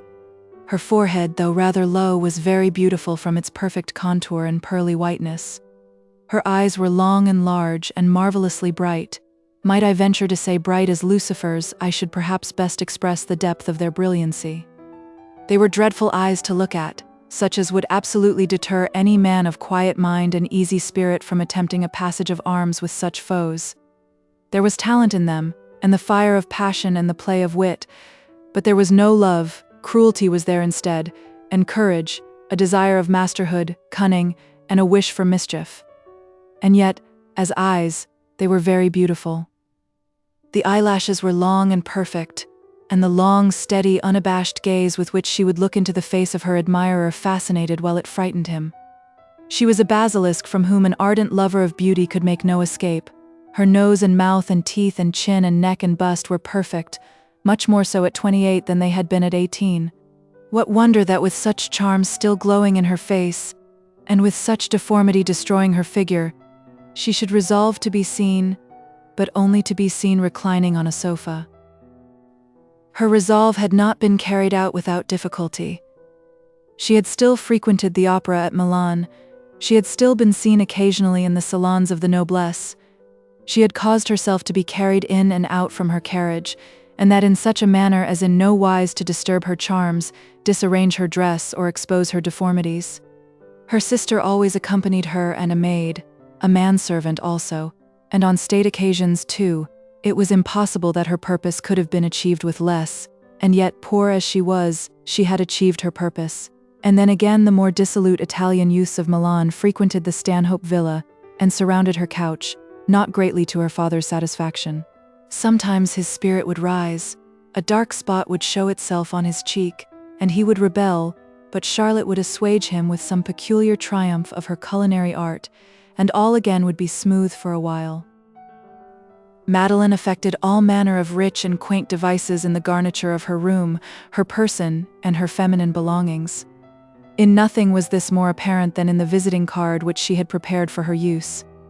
For such an article one would say that she, in her present state, could have but small need, seeing how improbable it was that she should make a morning call, but not such was her own opinion. Her card was surrounded by a deep border of gilding.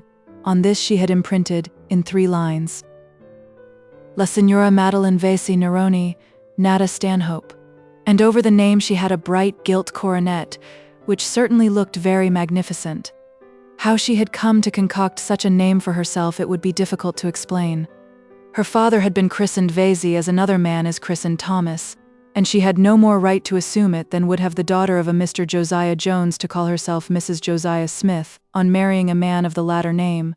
The gold coronet was equally out of place, and perhaps inserted with even less excuse. Paolo Neroni had had not the faintest title to call himself a scion of even Italian nobility. Had the pair met in England, Neroni would probably have been a count, but they had met in Italy, and any such pretense on his part would have been simply ridiculous. A coronet, however, was a pretty ornament, and if it could solace a poor cripple to have such on her card, who would begrudge it to her?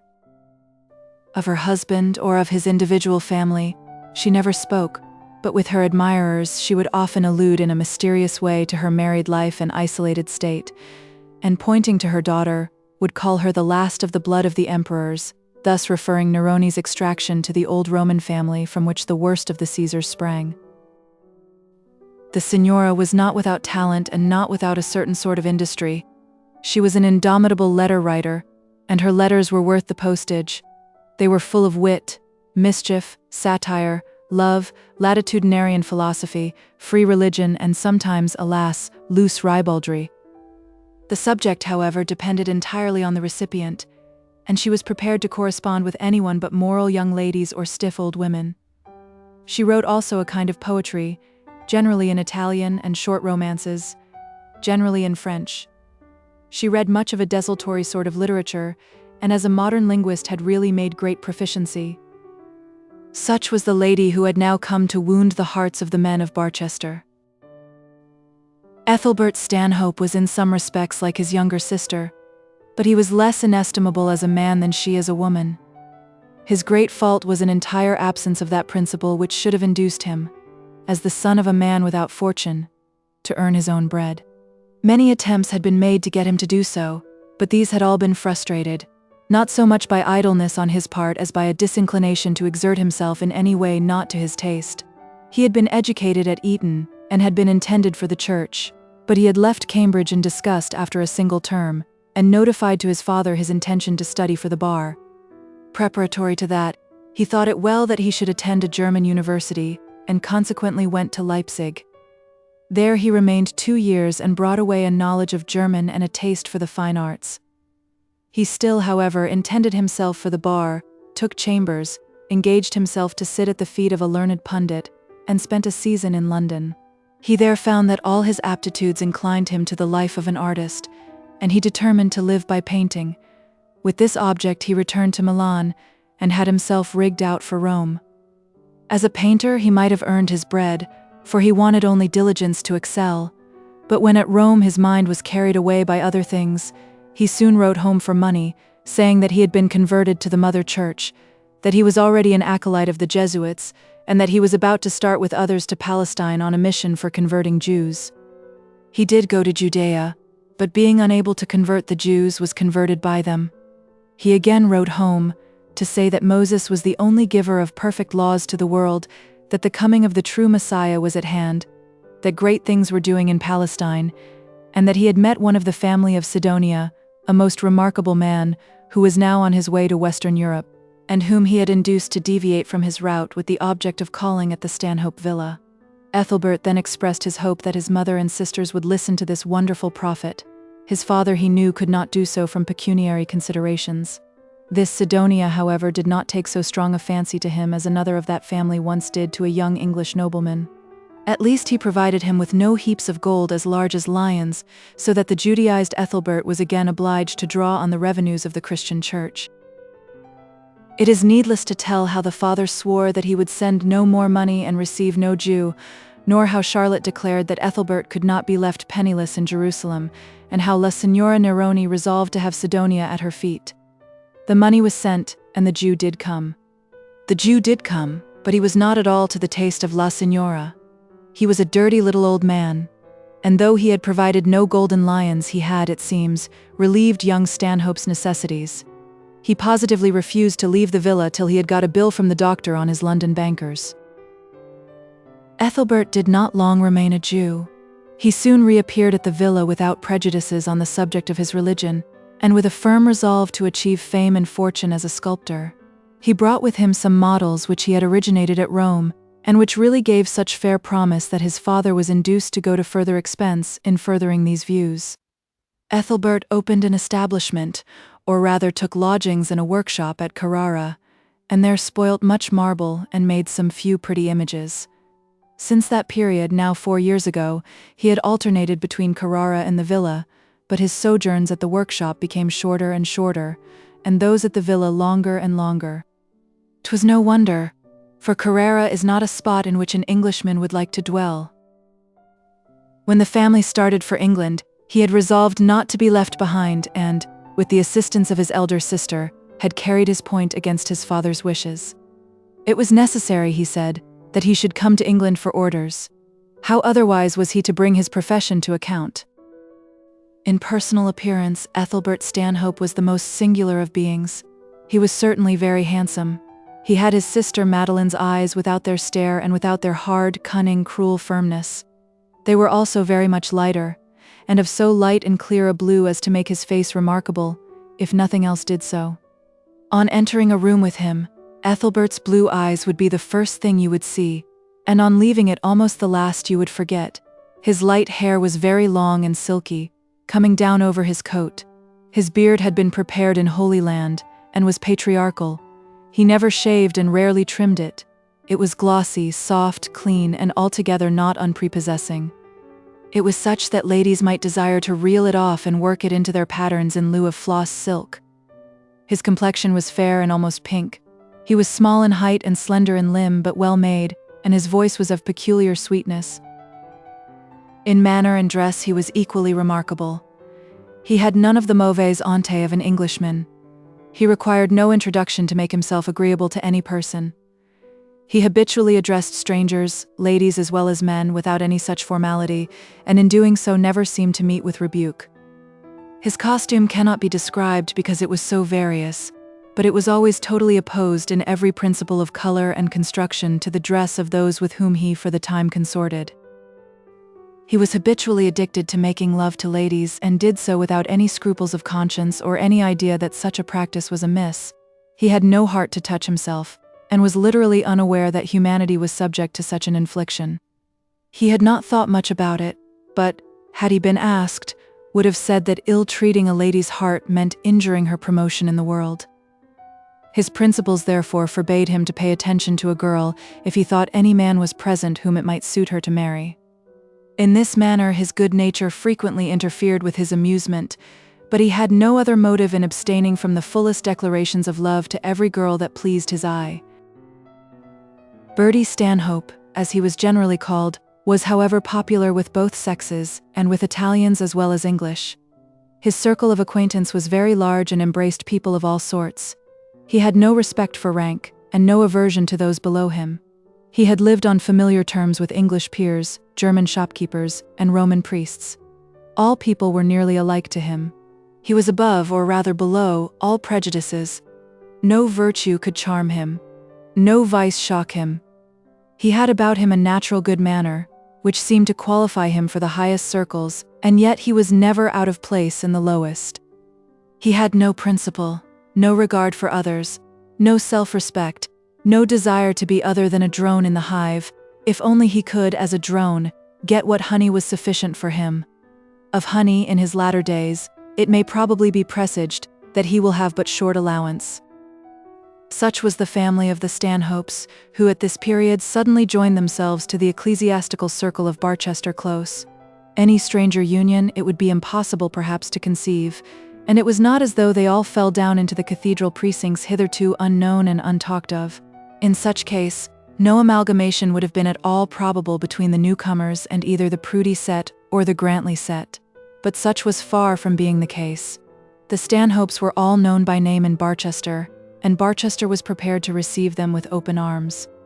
The doctor was one of her prebendaries, one of her rectors, one of her pillars of strength, and was, moreover, counted on as a sure ally both by Proudies and Grantleys.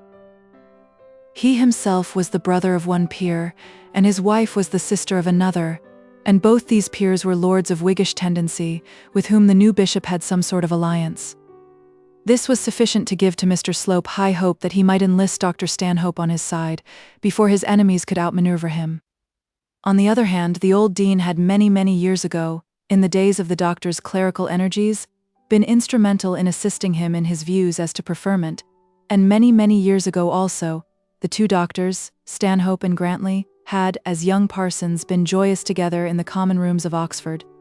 Dr. Grantley, consequently, did not doubt but that the newcomer would range himself under his banners. Little did any of them dream of what ingredients the Stanhope family was now composed.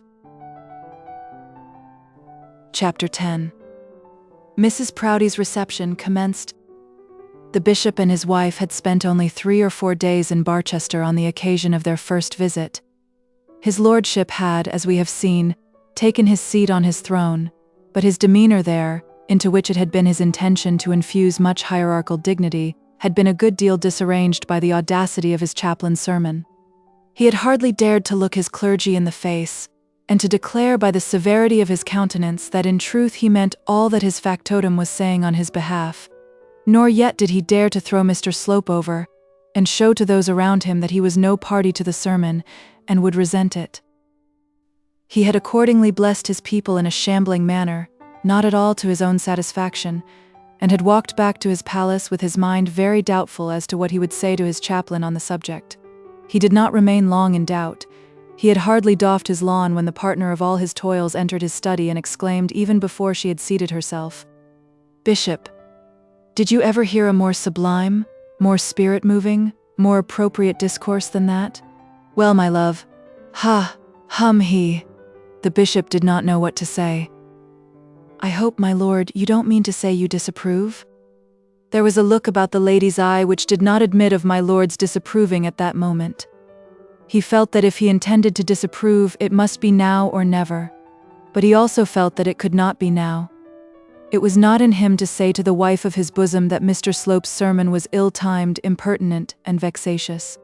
No, replied the bishop. "No, I can't say I disapprove. A very clever sermon and very well intended, and I dare say will do a great deal of good." This last praise was added, seeing that what he had already said by no means satisfied Mrs. Proudie. "I hope it will," said she, "and I am sure it was well deserved. Did you ever in your life, Bishop, hear anything so like play-acting as the way in which Mr. Harding sings the litany? I shall beg Mr. Slope to continue a course of sermons on the subject till all that is altered. We will have at any rate, in our cathedral, a decent, godly, modest morning service." There must be no more play acting here now, and so the lady rang for lunch. The bishop knew more about cathedrals and deans and precentors and church services than his wife did, and also more of a bishop's powers, but he thought it better at present to let the subject drop. "My dear," said he, "I think we must go back to London on Tuesday. I find my staying here will be very inconvenient to the government." The bishop knew that to this proposal his wife would not object, and he also felt that by thus retreating from the ground of battle the heat of the fight might be got over in his absence. "Mr. Slope will remain here, of course," said the lady. "Oh, of course," said the bishop. Thus, after less than a week's sojourn in his palace, did the bishop fly from Barchester, nor did he return to it for 2 months, the London season being then over. During that time Mr. Slope was not idle, but he did not again essay to preach in the cathedral. In answer to Mrs. Proudie's letters advising a course of sermons, he had pleaded that he would at any rate wish to put off such an undertaking till she was there to hear them. He had employed his time in consolidating a Proudie and Slope party, or rather a Slope and Proudie party, and he had not employed his time in vain. He did not meddle with the dean and chapter, except by giving them little teasing intimations of the bishop's wishes about this and the bishop's feelings about that, in a manner which was to them sufficiently annoying, but which they could not resent. He preached once or twice in a distant church in the suburbs of the city, but made no allusion to the cathedral service. He commenced the establishment of 2 Bishop's Barchester Sabbath day schools, gave notice of a proposed Bishop's Barchester Young Men's Sabbath evening lecture room, and wrote 3 or 4 letters to the manager of the Barchester Branch Railway, informing him how anxious the bishop was that the Sunday trains should be discontinued. At the end of 2 months, however, the bishop and the lady reappeared, and as a happy harbinger of their return, heralded their advent by the promise of an evening party on the largest scale. The tickets of invitation were sent out from London. They were dated from Bruton Street, and were dispatched by the odious Sabbath-breaking railway in a huge brown paper parcel to Mr. Slope. Everybody calling himself a gentleman, or herself a lady within the city of Barchester, and a circle of 2 miles round it, was included. Tickets were sent to all the diocesan clergy, and also to many other persons of priestly note, of whose absence the bishop, or at least the bishop's wife, felt tolerably confident. It was intended, however, to be a thronged and noticeable affair, and preparations were made for receiving some hundreds. And now there arose considerable agitation among the Grantleyites whether or no they would attend the episcopal bidding. The first feeling with them all was to send the briefest excuses both for themselves and their wives and daughters, but by degrees policy prevailed over passion. The archdeacon perceived that he would be making a false step if he allowed the cathedral clergy to give the bishop just ground of umbrage. They all met in conclave and agreed to go. They would show that they were willing to respect the office, much as they might dislike the man. They agreed to go. The old dean would crawl in, if it were but for half an hour. The chancellor, treasurer, archdeacon, prebendaries, and minor canons would all go, and would all take their wives. Mr. Harding was especially bidden to do so, resolving in his heart to keep himself far removed from Mrs. Proudie, and Mrs. Bold was determined to go, though assured by her father that there was no necessity for such a sacrifice on her part. When all Barchester was to be there, neither Eleanor nor Mary Bold understood why they should stay away. Had they not been invited separately? And had not a separate little note from the chaplain, couched in the most respectful language, been enclosed with the huge episcopal card? And the Stanhopes would be there, one and all. Even the lethargic mother would so far bestir herself on such an occasion. They had only just arrived. The card was at the residence waiting for them. No one in Barchester had seen them. What better opportunity could they have of showing themselves to the Barchester world? Some few old friends, such as the archdeacon and his wife, had called and had found the doctor and his eldest daughter, but the elite of the family were not yet known. The doctor indeed wished in his heart to prevent the signora from accepting the bishop's invitation, but she herself had fully determined that she would accept it. If her father was ashamed of having his daughter carried into a bishop's palace, she had no such feeling. "Indeed I shall," she had said to her sister, who had gently endeavored to dissuade her, by saying that the company would consist wholly of parsons and parsons' wives. Parsons, I suppose, are much the same as other men, if you strip them of their black coats, and as to their wives, I dare say they won't trouble me. "You may tell Papa I don't at all mean to be left at home." Papa was told and felt that he could do nothing but yield. He also felt that it was useless for him now to be ashamed of his children. Such as they were, they had become such under his auspices. As he had made his bed, so he must lie upon it. As he had sown his seed, so must he reap his corn. He did not indeed utter such reflections in such language, but such was the gist of his thought. It was not because Madeline was a cripple that he shrank from seeing her made one of the bishop's guests, but because he knew that she would practice her accustomed lures, and behave herself in a way that could not fail of being distasteful to the propriety of Englishwomen. These things had annoyed but not shocked him in Italy. There they had shocked no one, but here in Barchester, here among his fellow parsons, he was ashamed that they should be seen. Such had been his feelings, but he repressed them. What if his brother clergymen were shocked? They could not take from him his preferment, because the manners of his married daughter were too free. La Signora Neroni had, at any rate, no fear that she would shock anybody. Her ambition was to create a sensation, to have parsons at her feet, seeing that the manhood of Barchester consisted mainly of parsons, and to send, if possible, every parson's wife home with a green fit of jealousy.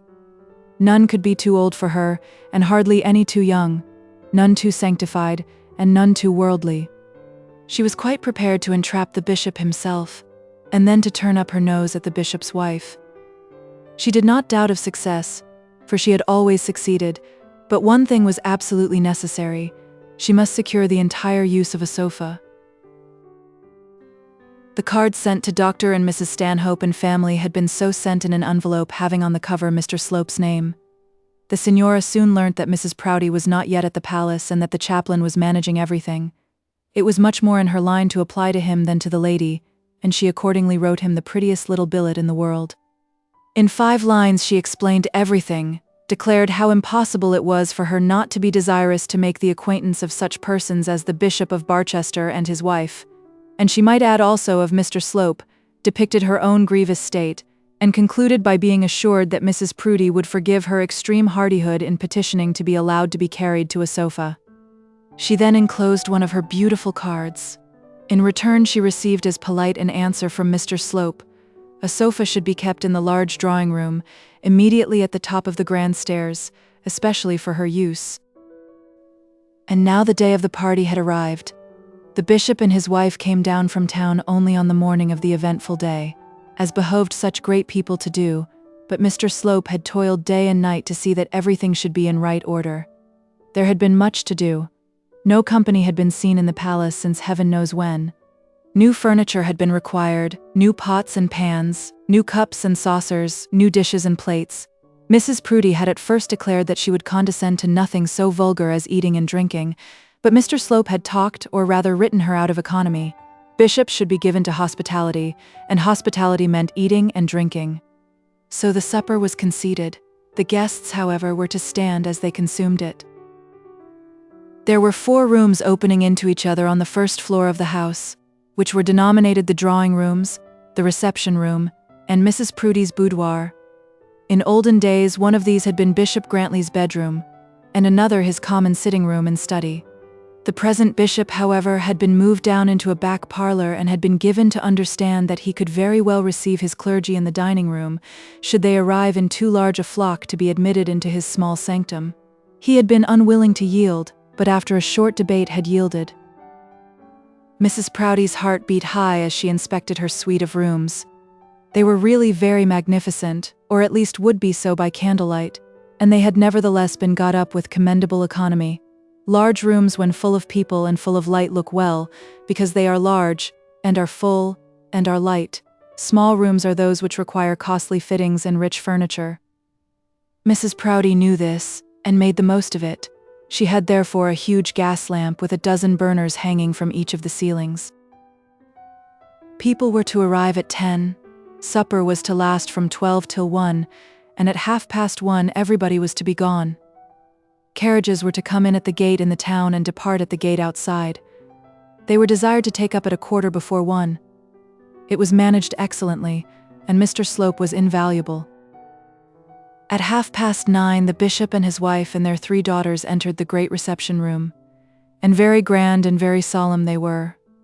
Mr. Slope was downstairs giving the last orders about the wine. He well understood that curates and country vicars with their belongings did not require so generous an article as the dignitaries of the close. There is a useful gradation in such things, and Marsala at 20 shillings a dozen did very well for the exterior supplementary tables in the corner. "Bishop," said the lady, as his lordship sat himself down, "don't sit on that sofa, if you please. It is to be kept separate for a lady." The bishop jumped up and seated himself on a cane-bottomed chair. "A lady?" he inquired meekly. "Do you mean one particular lady, my dear?"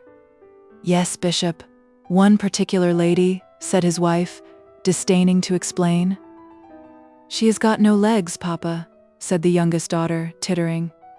"No legs," said the bishop, opening his eyes. "Nonsense, Netta. What stuff you talk," said Olivia. "She has got legs, but she can't use them. She has always to be kept lying down, and 3 or 4 men carry her about everywhere." "Laws, how odd," said Augusta. "Always carried about by 4 men. I'm sure I shouldn't like it. Am I right behind, Mama? I feel as if I was open," and she turned her back to her anxious parent. "Open? To be sure you are," said she, "and a yard of petticoat strings hanging out. I don't know why I pay such high wages to Mrs. Richards if she can't take the trouble to see whether or no you are fit to be looked at." And Mrs. Proudie poked the strings here, and twitched the dress there, and gave her daughter a shove and a shake, and then pronounced it all right. "But," rejoined the bishop, who was dying with curiosity about the mysterious lady and her legs, "who is it that is to have the sofa? What's her name, Netta?" A thundering rap at the front door interrupted the conversation. Mrs. Proudie stood up and shook herself gently, and touched her cap on each side as she looked in the mirror. Each of the girls stood on tiptoe and rearranged the bows on their bosoms, and Mr. Slope rushed upstairs 3 steps at a time. "But who is it, Netta?" whispered the bishop to his youngest daughter. "La Signora Madeline Vesey Neroni," whispered back the daughter, "and mind you don't let anyone sit upon the sofa." "La Signora Madeline Vicinaroni," muttered to himself the bewildered prelate. Had he been told that the Begum of Oude was to be there, or Queen Pomara of the Western Isles, he could not have been more astonished. La Signora Madeline Vicinaroni, who, having no legs to stand on, had bespoken a sofa in his drawing-room. Who could she be? He, however, could now make no further inquiry, as Dr. and Mrs. Stanhope were announced. They had been sent on out of the way a little before the time, in order that the signora might have plenty of time to get herself conveniently packed into the carriage. The bishop was all smiles for the prebendary's wife, and the bishop's wife was all smiles for the prebendary. Mr. Slope was presented and was delighted to make the acquaintance of one of whom he had heard so much. The doctor bowed very low, and then looked as though he could not return the compliment as regarded Mr. Slope, of whom indeed he had heard nothing. The doctor, in spite of his long absence, knew an English gentleman when he saw him. And then the guests came in shoals, Mr. and Mrs. Quiverful and their 3 grown daughters, Mr. and Mrs. Chadwick and their 3 daughters, the burly chancellor and his wife and clerical son from Oxford, the meagre little doctor without encumbrance, Mr. Harding with Eleanor and Miss Bold, the dean leaning on a gaunt spinster, his only child now living with him, a lady very learned in stones, ferns, plants, and vermin, and who had written a book about petals. A wonderful woman in her way was Miss Trefoil. Mr. Finney, the attorney, with his wife, was to be seen, much to the dismay of many who had never met him in a drawing-room before. The 5 Barchester doctors were all there, and old Scalpin, the retired apothecary and tooth-drawer, who was first taught to consider himself as belonging to the higher orders by the receipt of the bishop's card. Then came the archdeacon and his wife with their elder daughter Griselda, a slim, pale, retiring girl of 17 who kept close to her mother and looked out on the world with quiet, watchful eyes, one who gave promise of much beauty when time should have ripened it. And so the rooms became full, and knots were formed, and every newcomer paid his respects to my lord and passed on, not presuming to occupy too much of the great man's attention. The archdeacon shook hands very heartily with Dr. Stanhope, and Mrs. Grantley seated herself by the doctor's wife. And Mrs. Proudie moved about with well-regulated grace, measuring out the quantity of her favors to the quality of her guests, just as Mr. Slope had been doing with the wine. but the sofa was still empty, and 25 ladies and 5 gentlemen had been courteously warned off it by the mindful chaplain. "Why doesn't she come?" said the bishop to himself. His mind was so preoccupied with the signora that he hardly remembered how to behave himself in bishop. At last a carriage dashed up to the hall steps with a very different manner of approach from that of any other vehicle that had been there that evening. A perfect commotion took place. The doctor, who heard it as he was standing in the drawing room, knew that his daughter was coming and retired into the furthest corner, where he might not see her entrance. Mrs. Proudie perked herself up, feeling that some important piece of business was in hand. The bishop was instinctively aware that La Signora Vicinironi was come at last, and Mr. Slope hurried into the hall to give his assistance. He was, however, nearly knocked down and trampled on by the cortege that he encountered on the hall steps. He got himself picked up as well as he could and followed the cortege upstairs. The signora was carried head foremost, her head being the care of her brother and an Italian manservant who was accustomed to the work. Her feet were in the care of the lady's maid and the lady's Italian page, and Charlotte Stanhope followed to see that all was done with due grace and decorum. In this manner they climbed easily into the drawing room, and a broad way through the crowd having been opened, the signora rested safely on her couch. She had sent a servant beforehand to learn whether it was a right or a left-hand sofa, for it required that she should dress accordingly, particularly as regarded her bracelets. And very becoming her dress was. It was white velvet, without any other garniture than rich white lace worked with pearls across her bosom, and the same round the armlets of her dress. Across her brow she wore a band of red velvet, on the center of which shone a magnificent Cupid in mosaic, the tints of whose wings were of the most lovely azure, and the color of his chubby cheeks the clearest pink. On the one arm which her position required her to expose she wore 3 magnificent bracelets, each of different stones. Beneath her on the sofa, and over the cushion and head of it, was spread a crimson silk mantle or shawl, which went under her whole body and concealed her feet. Dressed as she was and looking as she did, so beautiful and yet so motionless, with the pure brilliancy of her white dress brought out and strengthened by the color beneath it, with that lovely head and those large, bold, bright, staring eyes, it was impossible that either man or woman should do other than look at her. Neither man nor woman for some minutes did do other. Her bearers, too, were worthy of note. The 3 servants were Italian, and though perhaps not peculiar in their own country, were very much so in the palace at Barchester. The man especially attracted notice and created a doubt in the mind of some whether he were a friend or a domestic. The same doubt was felt as to Ethelbert. The man was attired in a loose-fitting, common, black cloth morning coat. He had a jaunty, fat, well-pleased, clean face on which no atom of beard appeared, and he wore round his neck a loose black silk neck handkerchief. The bishop essayed to make him a bow, but the man, who was well-trained, took no notice of him and walked out of the room quite at his ease, followed by the woman and the boy. Ethelbert Stanhope was dressed in light blue from head to foot. He had on the loosest possible blue coat, cut square like a shooting coat, and very short. It was lined with silk of azure blue. He had on a blue satin waistcoat, a blue neck handkerchief which was fastened beneath his throat with a coral ring, and very loose blue trousers which almost concealed his feet. His soft, glossy beard was softer and more glossy than ever. The bishop, who had made one mistake, thought that he also was a servant and therefore tried to make way for him to pass, but Ethelbert soon corrected the error. Chapter 11. Mrs. Proudie's reception concluded. "Bishop of Barchester, I presume?" said Bertie Stanhope, putting out his hand frankly. "I am delighted to make your acquaintance. We are in rather close quarters here, aren't we?" In truth they were.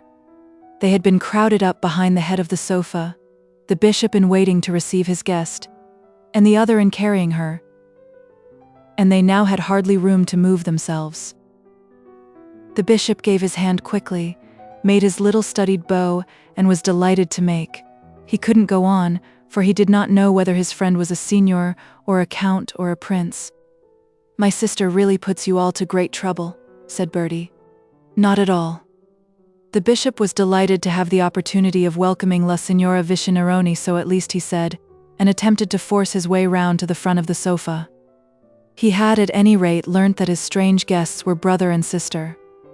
The man, he presumed, must be Signor Vicinironi or Count or Prince, as it might be. It was wonderful what good English he spoke. There was just a twang of foreign accent, and no more. "Do you like Barchester on the whole?" asked Bertie. The bishop, looking dignified, said that he did like Barchester. "You've not been here very long, I believe," said Bertie. "No, not long," said the bishop, and tried again to make his way between the back of the sofa and a heavy rector, who was staring over it at the grimaces of the signora. "You weren't a bishop before, were you?" Dr. Proudie explained that this was the first diocese he had held. "Ah, I thought so," said Bertie. "But you are changed about sometimes, aren't you?" "Translations are occasionally made," said Dr. Proudie, "but not so frequently as in former days." "They've cut them all down to pretty nearly the same figure, haven't they?" said Bertie. To this the bishop could not bring himself to make any answer, but again attempted to move the rector. "But the work, I suppose, is different?" continued Bertie. "Is there much to do here at Barchester?" This was said exactly in the tone that a young Admiralty clerk might use in asking the same question of a brother acolyte at the Treasury. "The work of a bishop of the Church of England," said Dr. Proudie with considerable dignity, "is not easy. The responsibility which he has to bear is very great indeed." "Is it?" said Bertie, opening wide his wonderful blue eyes. "Well, I never was afraid of responsibility. I once had thoughts of being a bishop myself." "Had thoughts of being a bishop," said Dr. Proudie, much amazed. "That is, a parson first, you know, and a bishop afterwards. If I had once begun, I'd have stuck to it.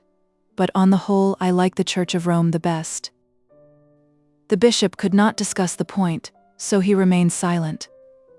"Now, there's my father," continued Bertie. "He hasn't stuck to it. I fancy he didn't like saying the same thing over so often. By the by, Bishop, have you seen my father?" The bishop was more amazed than ever. Had he seen his father? "No," he replied.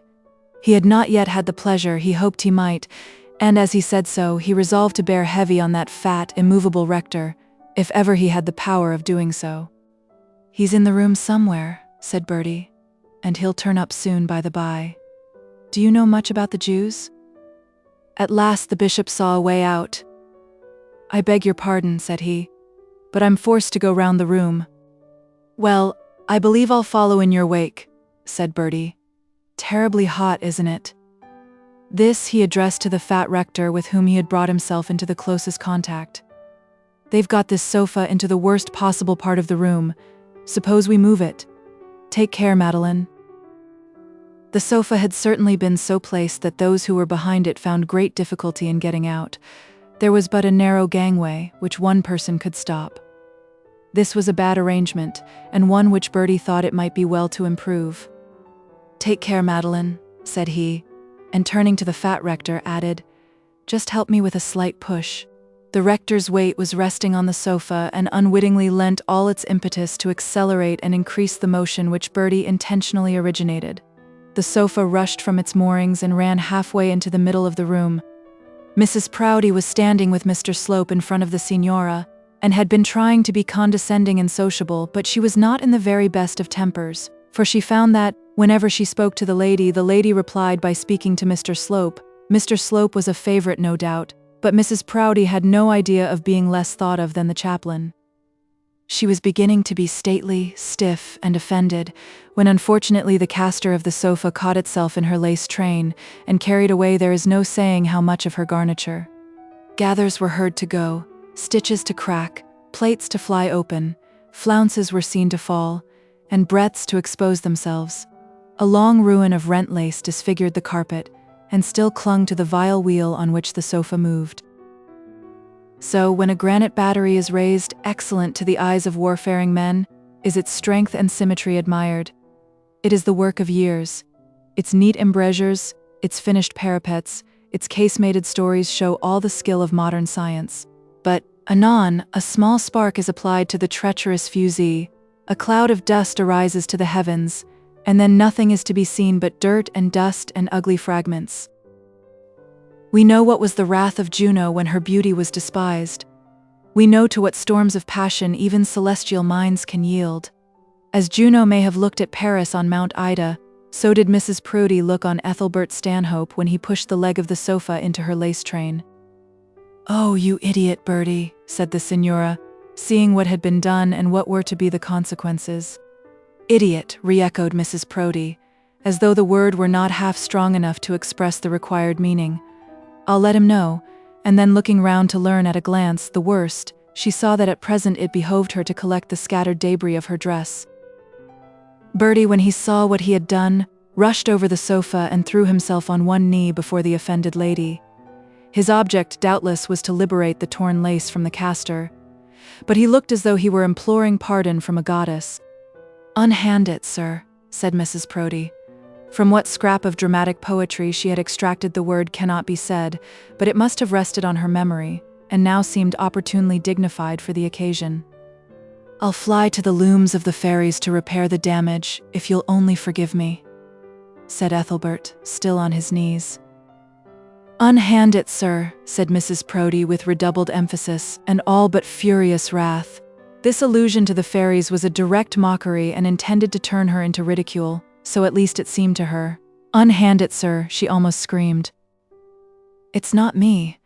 It's the cursed sofa," said Bertie, looking imploringly in her face and holding up both his hands to show that he was not touching her belongings, but still remaining on his knees. Hereupon the Signora laughed, not loud indeed, but yet audibly, and as the tigress bereft of her young will turn with equal anger on any within reach, so did Mrs. Proudie turn upon her female guest. "Madam," she said, and it is beyond the power of prose to tell of the fire which flashed from her eyes. The Signora stared her full in the face for a moment, and then turning to her brother said playfully, "Bertie, you idiot, get up."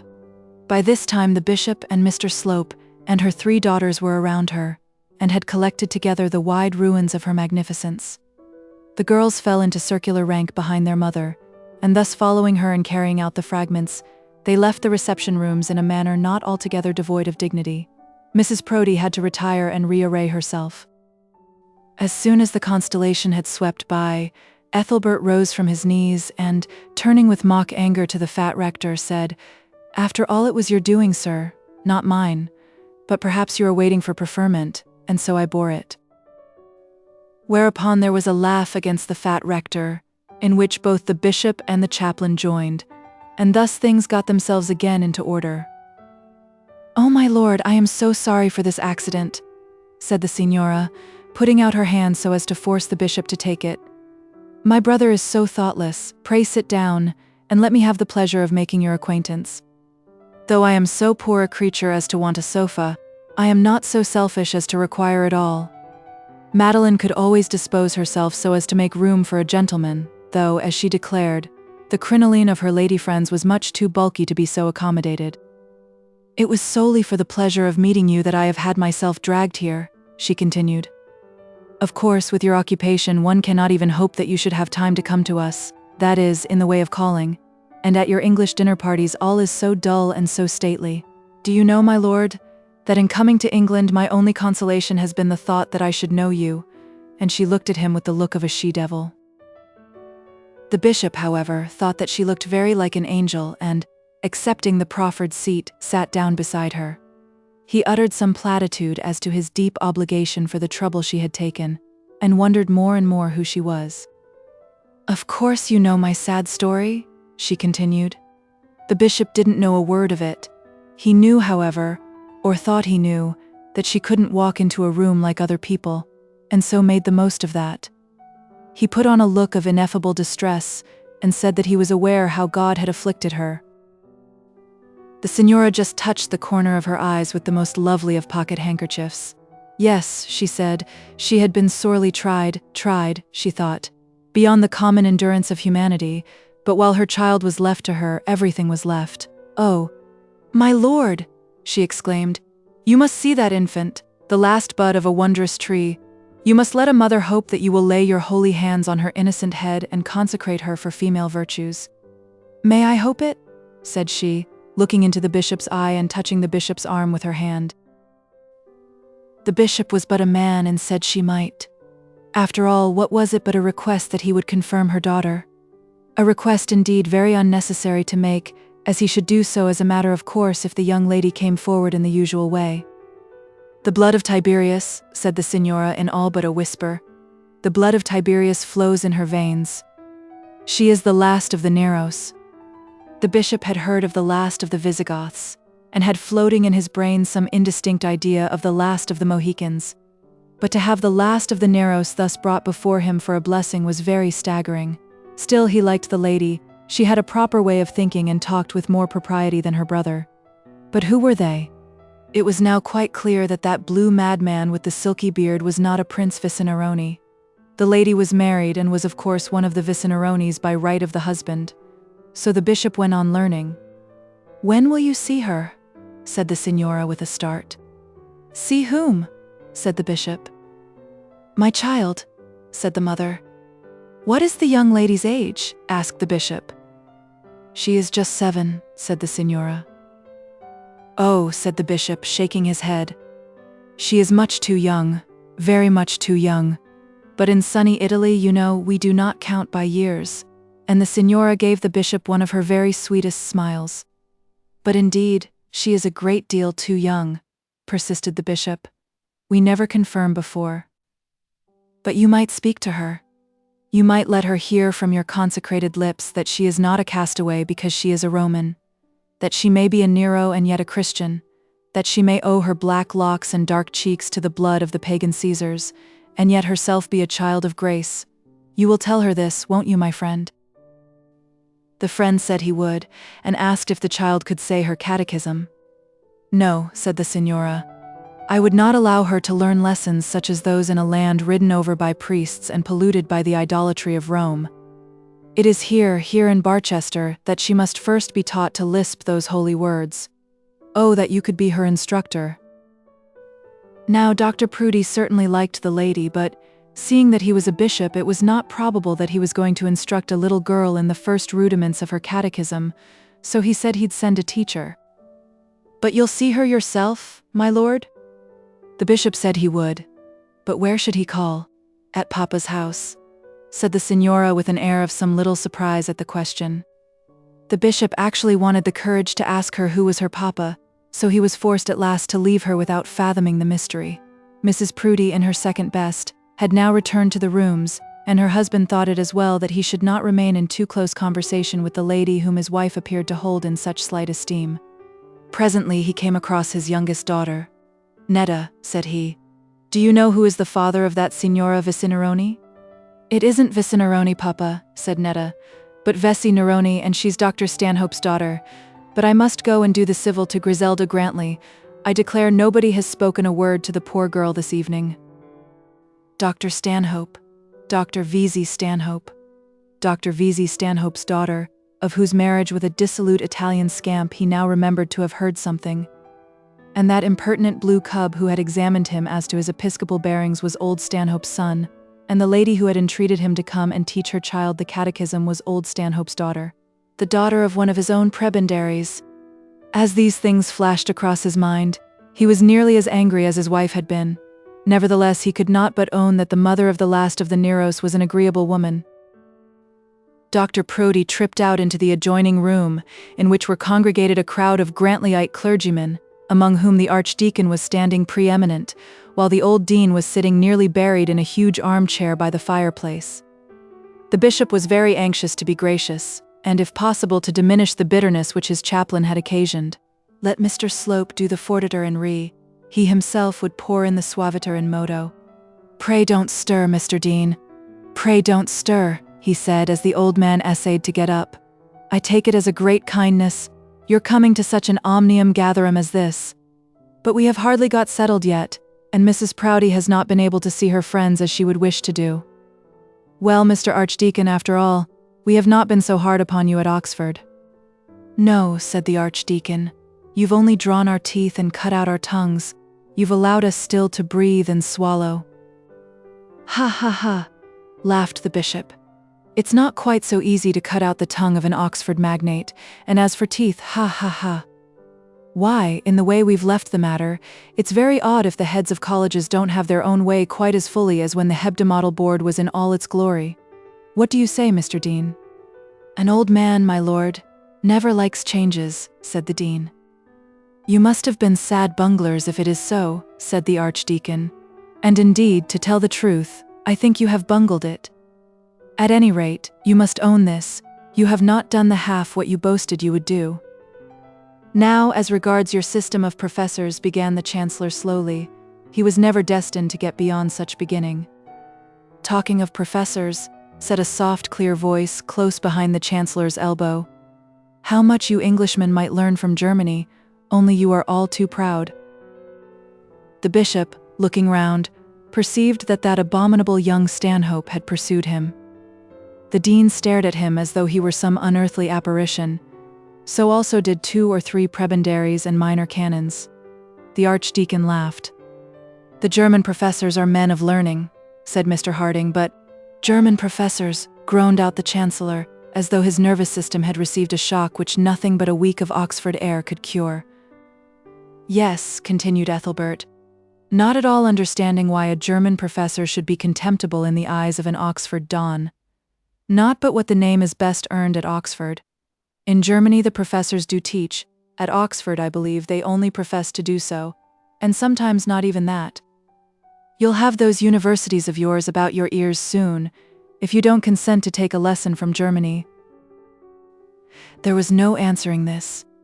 Dignified clergymen of 60 years of age could not condescend to discuss such a matter with a young man with such clothes and such a beard. "Have you got good water out at Plumstead, Mr. Archdeacon?" said the bishop by way of changing the conversation. "Pretty good," said Dr. Grantley. "But by no means so good as his wine, my lord," said a witty minor canon. "Nor so generally used," said another. "That is, for inward application." "Ha ha ha!" laughed the bishop. "A good cellar of wine is a very comfortable thing in a house." "Your German professors, sir, prefer beer, I believe," said the sarcastic little meagre prebendary. "They don't think much of either," said Ethelbert, "and that perhaps accounts for their superiority." Now the Jewish professor.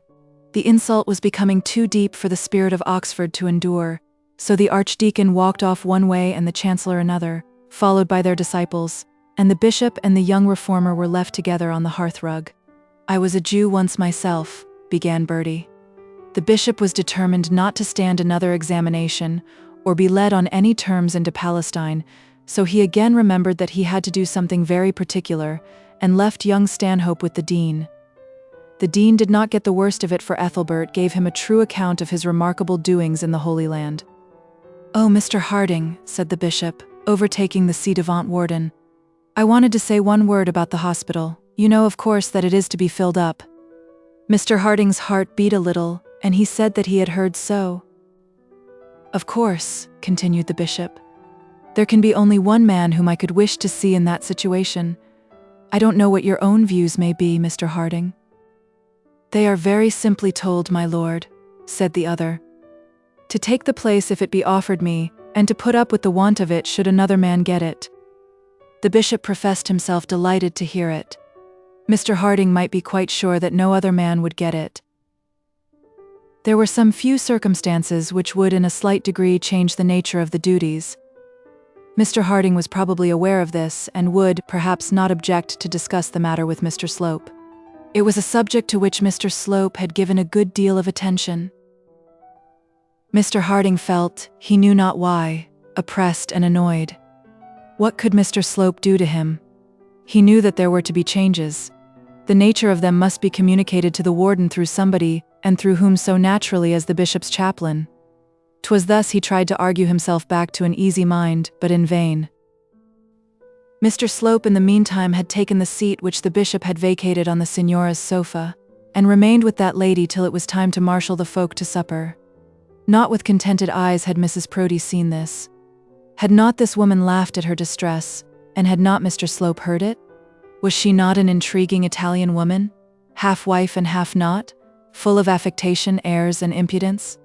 Was she not horribly bedizened with velvet and pearls, too, which had not been torn off her back? Above all, Did she not pretend to be more beautiful than her neighbors? To say that Mrs. Proudie was jealous would give a wrong idea of her feelings. She had not the slightest desire that Mr. Slope should be in love with herself. But she desired the incense of Mr. Slope's spiritual and temporal services, and did not choose that they should be turned out of their course to such an object as Signora Neroni. She considered also that Mr. Slope ought in duty to hate the Signora, and it appeared from his manner that he was very far from hating her. "Come, Mr. Slope," she said, sweeping by and looking all that she felt. "Can't you make yourself useful? Do pray take Mrs. Grantley down to supper." Mrs. Grantley heard and escaped. The words were hardly out of Mrs. Proudie's mouth before the intended victim had stuck her hand through the arm of one of her husband's curates and saved herself. What would the Archdeacon have said had he seen her walking downstairs with Mr. Slope?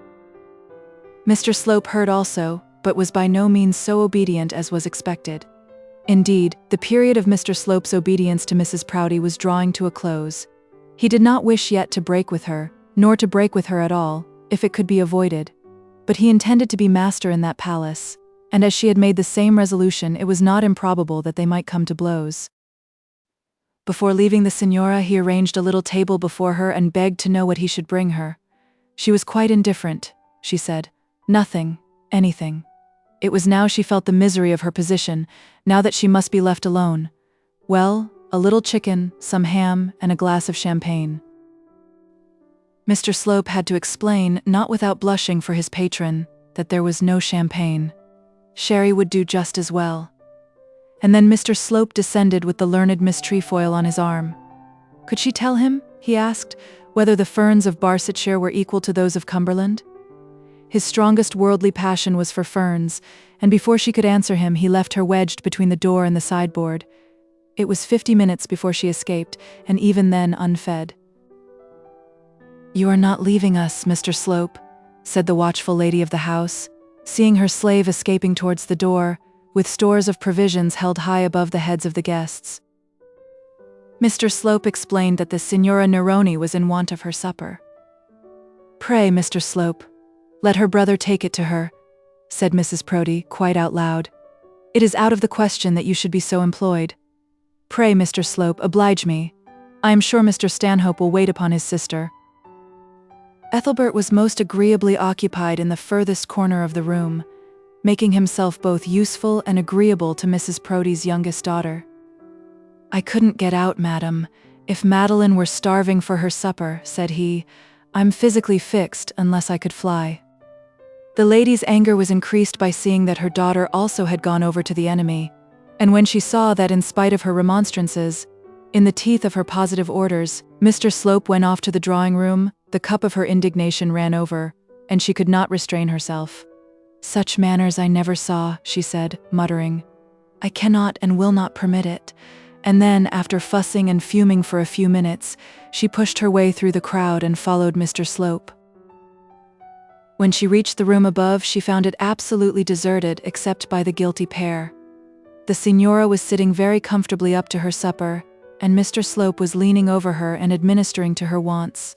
They had been discussing the merits of Sabbath-day schools, and the lady had suggested that as she could not possibly go to the children, she might be indulged in the wish of her heart by having the children brought to her. "And when shall it be, Mr. Slope?" said she. Mr. Slope was saved the necessity of committing himself to a promise by the entry of Mrs. Proudie. She swept close up to the sofa so as to confront the guilty pair, stared full at them for a moment, and then said, as she passed on to the next room, "Mr. Slope, his lordship is especially desirous of your attendance below. You will greatly oblige me if you will join him," and so she stalked on. Mr. Slope muttered something in reply and prepared to go downstairs. As for the bishop's wanting him, he knew his lady patroness well enough to take that assertion at what it was worth, but he did not wish to make himself the hero of a scene, or to become conspicuous for more gallantry than the occasion required. "Is she always like this?" said the Signora. "Yes, always, madam," said Mrs. Proudie, returning. "Always the same. Always equally adverse to impropriety of conduct of every description." And she stalked back through the room again, following Mr. Slope out of the door. The Signora couldn't follow her, or she certainly would have done so. But she laughed loud, and sent the sound of it ringing through the lobby and down the stairs after Mrs. Proudie's feet. Had she been as active as Grimaldi, she could probably have taken no better revenge. "Mr. Slope," said Mrs. Proudie, catching the delinquent at the door. "I am surprised you should leave my company to attend on such a painted Jezebel as that." "But she's lame, Mrs. Proudie, and cannot move. Somebody must have waited upon her." "Lame," said Mrs. Proudie. "I'd lame her if she belonged to me. What business had she here at all? Such impertinence, such affectation." In the hall and adjacent rooms all manner of cloaking and shawling was going on, and the Barchester folk were getting themselves gone. Mrs. Proudie did her best to smirk at each and every one as they made their adieu, but she was hardly successful. Her temper had been tried fearfully. By slow degrees the guests went. "Send back the carriage quick," said Ethelbert, as Dr. and Mrs. Stanhope took their departure. The younger Stanhopes were left to the very last, and an uncomfortable party they made with the bishop's family. They all went into the dining room, and then the bishop observing that the lady was alone in the drawing room, they followed him up. Mrs. Proudie kept Mr. Slope and her daughters in close conversation, resolving that he should not be indulged, nor they polluted. The bishop, in mortal dread of Bertie and the Jews, tried to converse with Charlotte Stanhope about the climate of Italy. Bertie and the signora had no resource but in each other. "Did you get your supper at last, Madeline?" said the impudent or else mischievous young man. "Oh yes," said Madeline. "Mr. Slope was so very kind as to bring it me. I fear, however, he put himself to more inconvenience than I wished." Mrs. Proudie looked at her but said nothing. The meaning of her look might have been thus translated: "If ever you find yourself within these walls again, I'll give you leave to be as impudent and affected and as mischievous as you please."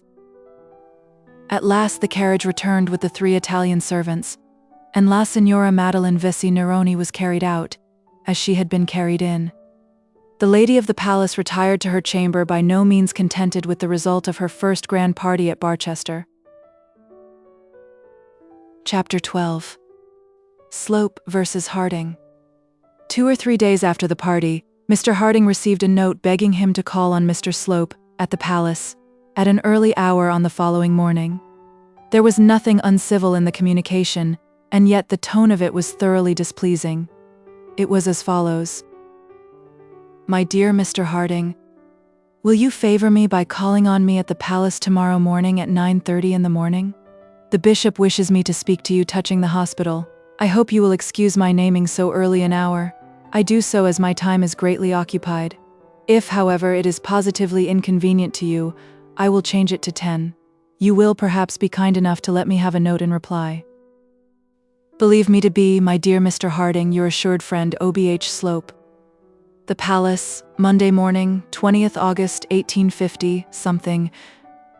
Mr. Harding neither could nor would believe anything of the sort, and he thought, moreover, that Mr. Slope was rather impertinent to call himself by such a name. His assured friend, indeed. How many assured friends generally fall to the lot of a man in this world? And by what process are they made?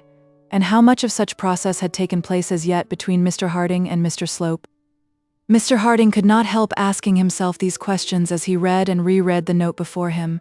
He answered it, however, as follows: "Dear Sir, I will call at the palace tomorrow at 9:30 in the morning as you desire. Truly yours, R. Harding, High Street, Barchester, Monday." And on the following morning, punctually at 9:30, he knocked at the palace door and asked for Mr. Slope. The bishop had one small room allotted to him on the ground floor, and Mr. Slope had another. Into this latter Mr. Harding was shown and asked to sit down. Mr. Slope was not yet there.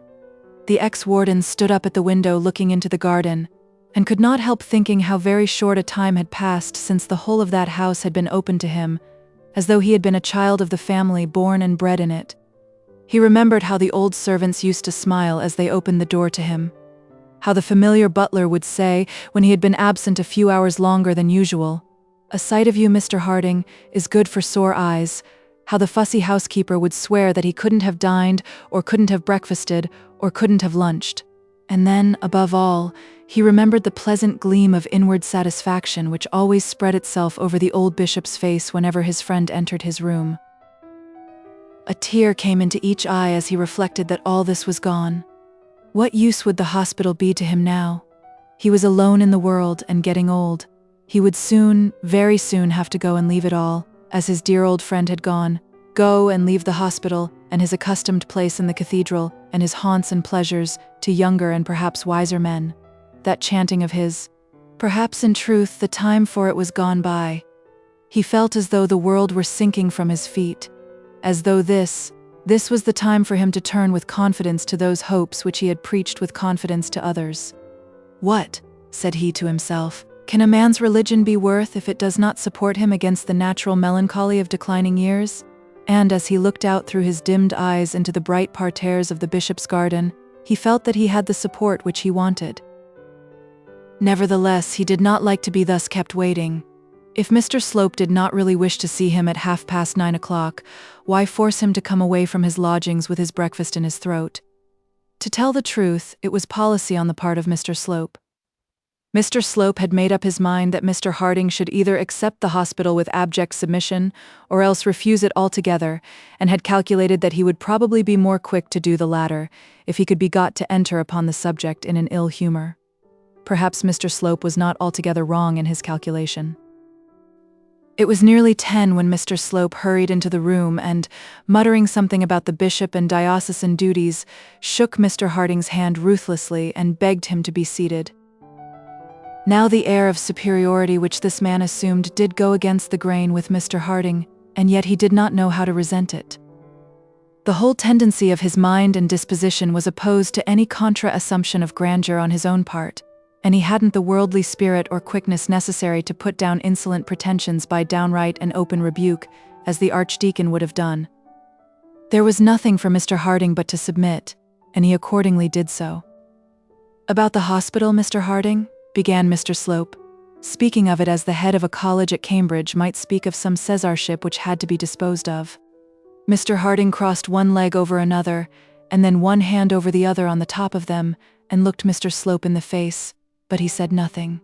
"It's to be filled up again," said Mr. Slope. Mr. Harding said that he had understood so. "Of course, you know, the income will be very much reduced," continued Mr. Slope. "The bishop wished to be liberal, and he therefore told the government that he thought it ought to be put at not less than £450. I think on the whole the bishop was right, for though the services required will not be of a very onerous nature, they will be more so than they were before. And it is, perhaps, well that the clergy immediately attached to the cathedral town should be made as comfortable as the extent of the ecclesiastical means at our disposal will allow. Those are the bishop's ideas, and I must say mine also." Mr. Harding sat rubbing one hand on the other, but said not a word. "So much for the income, Mr. Harding. The house will, of course, remain to the warden, as before. It should, however, I think, be stipulated that he should paint inside every 7 years, and outside every 3 years, and be subject to dilapidations in the event of vacating either by death or otherwise. But this is a matter on which the bishop must yet be consulted." Mr. Harding still rubbed his hands and still sat silent, gazing up into Mr. Slope's unprepossessing face. "Then, as to the duties," continued he, "I believe, if I am rightly informed, there can hardly be said to have been any duties hitherto," and he gave a sort of half-laugh, as though to pass off the accusation in the guise of a pleasantry. Mr. Harding thought of the happy, easy years he had passed in his old home, of the worn-out, aged men whom he had succored, of his good intentions, and of his work which had certainly been of the lightest. He thought of these things, doubting for a moment whether he did or did not deserve the sarcasm. He gave his enemy the benefit of the doubt, and did not rebuke him. He merely observed, very tranquilly and perhaps with too much humility, that the duties of the situation, such as they were, had, he believed, been done to the satisfaction of the late bishop. Mr. Slope again smiled, and this time the smile was intended to operate against the memory of the late bishop rather than against the energy of the ex-warden, so it was understood by Mr. Harding. The color rose to his cheeks, and he began to feel very angry. "You must be aware, Mr. Harding, that things are a good deal changed in Barchester," said Mr. Slope. Mr. Harding said that he was aware of it. "And not only in Barchester, Mr. Harding, but in the world at large. It is not only in Barchester that a new man is carrying out new measures and casting away the useless rubbish of past centuries. The same thing is going on throughout the country. Work is now required from every man who receives wages, and they who have to superintend the doing of work and the paying of wages are bound to see that this rule is carried out.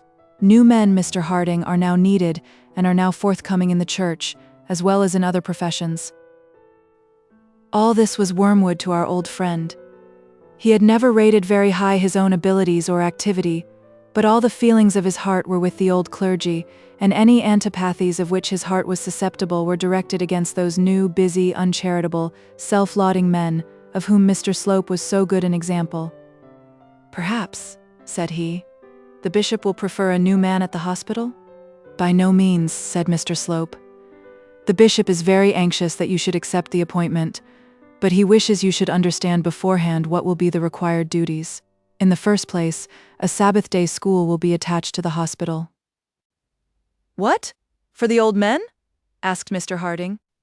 "No, Mr. Harding, not for the old men, but for the benefit of the children of such of the poor of Barchester as it may suit.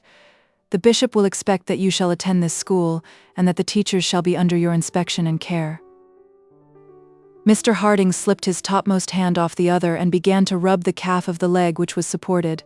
"As to the old men," continued Mr. Slope, "and the old women who are to form a part of the hospital, the bishop is desirous that you shall have morning and evening service on the premises every Sabbath, and one weekday service, that you shall preach to them once at least on Sundays, and that the whole hospital be always collected for morning and evening prayer. The bishop thinks that this will render it unnecessary that any separate seats in the cathedral should be reserved for the hospital inmates." Mr. Slope paused, but Mr. Harding still said nothing. Indeed, it would be difficult to find seats for the women. On the whole, Mr. Harding, I may as well say at once that for people of that class the cathedral service does not appear to me the most useful, even if it be so for any class of people. "We will not discuss that, if you please," said Mr. Harding. "I am not desirous of doing so, at least not at the present moment. I hope, however, you fully understand the bishop's wishes about the new establishment of the hospital, and if, as I do not doubt, I shall receive from you an assurance that you accord with his lordship's views, it will give me very great pleasure to be the bearer from his lordship to you of the presentation to the appointment." "But if I disagree with his lordship's views?" asked Mr. Harding. "But I hope you do not," said Mr. Slope. "But if I do?" again asked the other. "If such unfortunately should be the case, which I can hardly conceive, I presume your own feelings will dictate to you the propriety of declining the appointment." "But if I accept the appointment and yet disagree with the bishop, what then?" This question rather bothered Mr. Slope. It was true that he had talked the matter over with the bishop and had received a sort of authority for suggesting to Mr. Harding the propriety of a Sunday school and certain hospital services, but he had no authority for saying that these propositions were to be made peremptory conditions attached to the appointment. The bishop's idea had been that Mr. Harding would of course consent and that the school would become, like the rest of those new establishments in the city, under the control of his wife and his chaplain. Mr. Slope's idea had been more correct. He intended that Mr. Harding should refuse the situation and that an ally of his own should get it, but he had not conceived the possibility of Mr. Harding openly accepting the appointment and as openly rejecting the conditions. "It is not, I presume, probable," said he, "that you will accept from the hands of the bishop a piece of preferment with a fixed predetermination to disacknowledge the duties attached to it." "If I become warden," said Mr. Harding, "and neglect my duty, the bishop has means by which he can remedy the grievance." "I hardly expected such an argument from you, or I may say the suggestion of such a line of conduct," said Mr. Slope with a great look of injured virtue. "Nor did I expect such a proposition. I shall be glad at any rate to know what answer I am to make to his lordship," said Mr. Slope. "I will take an early opportunity of seeing his lordship myself," said Mr. Harding. "Such an arrangement," said Mr. Slope, "will hardly give his lordship satisfaction. Indeed, it is impossible that the bishop should himself see every clergyman in the diocese on every subject of patronage that may arise. The bishop, I believe, did see you on the matter, and I really cannot see why he should be troubled to do so again. Do you know, Mr. Slope, how long I have been officiating as a clergyman in this city?" Mr. Slope's wish was now nearly fulfilled. Mr. Harding had become angry, and it was probable that he might commit himself. "I really do not see what that has to do with the question." You cannot think the bishop would be justified in allowing you to regard as a sinecure a situation that requires an active man merely because you have been employed for many years in the cathedral. But it might induce the bishop to see me, if I asked him to do so. I shall consult my friends in this matter, Mr. Slope. But I mean to be guilty of no subterfuge. You may tell the bishop that as I altogether disagree with his views about the hospital, I shall decline the situation if I find that any such conditions are attached to it as those you have suggested. And so saying, Mr. Harding took his hat and went his way. Mr. Slope was contented. He considered himself at liberty to accept Mr. Harding's last speech as an absolute refusal of the appointment. At least he so represented it to the bishop and to Mrs. Proudie. "That is very surprising," said the bishop. "Not at all," said Mrs. Proudie. "You little know how determined the whole set of them are to withstand your authority." "But Mr. Harding was so anxious for it," said the bishop. "Yes," said Mr. Slope, "if he can hold it without the slightest acknowledgement of your lordship's jurisdiction." "That is out of the question," said the bishop. "I should imagine it to be quite so," said the chaplain. "Indeed, I should think so," said the lady. "I really am sorry for it," said the bishop. "I don't know that there is much cause for sorrow," said the lady. "Mr. Quiverful is a much more deserving man, more in need of it, and one who will make himself much more useful in the close neighborhood of the palace." "I suppose I had better see Quiverful?" said the chaplain. "I suppose you had," said the bishop. Chapter 13. The Rubbish Cart. Mr. Harding was not a happy man as he walked down the palace pathway and stepped out into the close. His preferment and pleasant house were a second time gone from him, but that he could endure. He had been schooled and insulted by a man young enough to be his son, but that he could put up with. He could even draw from the very injuries which had been inflicted on him some of that consolation which we may believe martyrs always receive from the injustice of their own sufferings, and which is generally proportioned in its strength to the extent of cruelty with which martyrs are treated. He had admitted to his daughter that he wanted the comfort of his old home, and yet he could have returned to his lodgings in the High Street, if not with exultation, at least with satisfaction, had that been all. But the venom of the chaplain's harangue had worked into his blood, and sapped the life of his sweet contentment.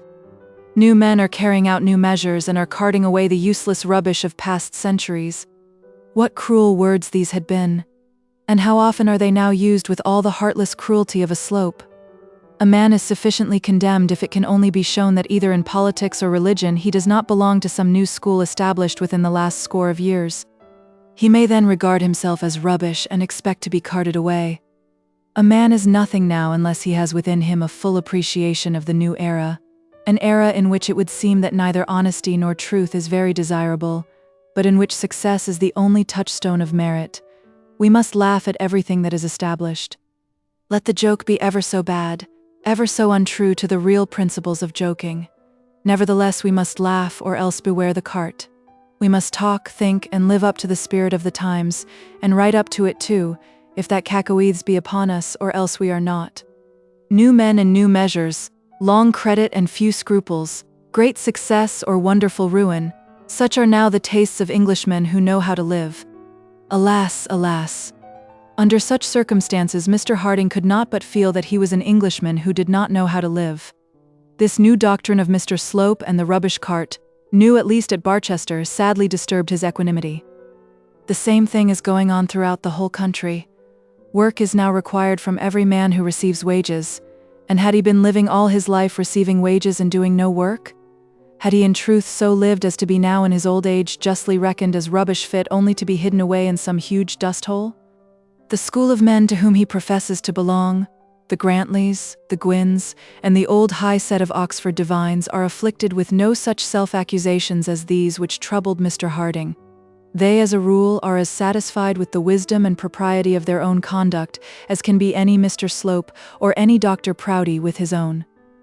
But unfortunately for himself, Mr. Harding had little of this self-reliance. When he heard himself designated as rubbish by the Slopes of the world, he had no other resource than to make inquiry within his own bosom as to the truth of the designation. Alas, alas! The evidence seemed generally to go against him. He had professed to himself in the bishop's parlour that in these coming sources of the sorrow of age, in these fits of sad regret from which the latter years of few reflecting men can be free, religion would suffice to comfort him. Yes, religion could console him for the loss of any worldly good. But was his religion of that active sort which would enable him so to repent of misspent years as to pass those that were left to him in a spirit of hope for the future? And such repentance itself, is it not a work of agony and of tears? It is very easy to talk of repentance, but a man has to walk over hot plowshares before he can complete it, to be skinned alive as was Saint Bartholomew, to be stuck full of arrows as was Saint Sebastian, to lie broiling on a gridiron like Saint Lorenzo. How if his past life required such repentance as this? Had he the energy to go through with it? Mr. Harding, after leaving the palace, walked slowly for an hour or so beneath the shady elms of the close and then betook himself to his daughter's house. He had at any rate made up his mind that he would go out to Plumstead to consult Dr. Grantley, and that he would in the first instance tell Eleanor what had occurred. And now he was doomed to undergo another misery. Mr. Slope had forestalled him at the widow's house. He had called there on the preceding afternoon. He could not, he had said, deny himself the pleasure of telling Mrs. Bold that her father was about to return to the pretty house at Hiram's Hospital. He had been instructed by the bishop to inform Mr. Harding that the appointment would now be made at once. The bishop was of course only too happy to be able to be the means of restoring to Mr. Harding the preferment, which he had so long adorned, and then by degrees Mr. Slope had introduced the subject of the pretty school which he hoped before long to see attached to the hospital. He had quite fascinated Mrs. Bold by his description of this picturesque, useful and charitable appendage, and she had gone so far as to say that she had no doubt her father would approve, and that she herself would gladly undertake a class. Anyone who had heard the entirely different tone and seen the entirely different manner in which Mr. Slope had spoken of this projected institution to the daughter and to the father could not have failed to own that Mr. Slope was a man of genius. He said nothing to Mrs. Bold about the hospital sermons and services, nothing about the exclusion of the old men from the cathedral, nothing about dilapidation and painting, nothing about carting away the rubbish. Eleanor had said to herself that certainly she did not like Mr. Slope personally, but that he was a very active, zealous clergyman, and would no doubt be useful in Barchester. All this paved the way for much additional misery to Mr. Harding. Eleanor put on her happiest face as she heard her father on the stairs, for she thought she had only to congratulate him. But directly she saw his face she knew that there was but little matter for congratulation. She had seen him with the same weary look of sorrow on 1 or 2 occasions before, and remembered it well. She had seen him when he first read that attack upon himself in the Jupiter, which had ultimately caused him to resign the hospital, and she had seen him also when the Archdeacon had persuaded him to remain there against his own sense of propriety and honor. She knew at a glance that his spirit was in deep trouble. "Oh, Papa, what is it?" said she, putting down her boy to crawl upon the floor. "I came to tell you, my dear," said he, "that I am going out to Plumstead. You won't come with me, I suppose?" "To Plumstead, Papa? Shall you stay there?" "I suppose I shall tonight. I must consult the Archdeacon about this weary hospital. Ah me! I wish I had never thought of it again." "Why, Papa, what is the matter?" "I've been with Mr. Slope, my dear, and he isn't the pleasantest companion in the world, at least not to me." Eleanor gave a sort of half-blush, but she was wrong if she imagined that her father in any way alluded to her acquaintance with Mr. Slope. "Well, Papa, he wants to turn the hospital into a Sunday school and a preaching house, and I suppose he will have his way. I do not feel myself adapted for such an establishment, and therefore, I suppose, I must refuse the appointment." "What would be the harm of the school, Papa?" "The want of a proper schoolmaster, my dear. But that would of course be supplied. Mr. Slope wishes to supply it by making me his schoolmaster, but as I am hardly fit for such work, I intend to decline." "Oh, Papa, Mr. Slope doesn't intend that. He was here yesterday, and what he intends—" "He was here yesterday, was he?" asked Mr. Harding. "Yes, Papa." "And talking about the hospital? He was saying how glad he would be, and the bishop too, to see you back there again. And then he spoke about the Sunday school, and to tell the truth I agreed with him, and I thought you would have done so too.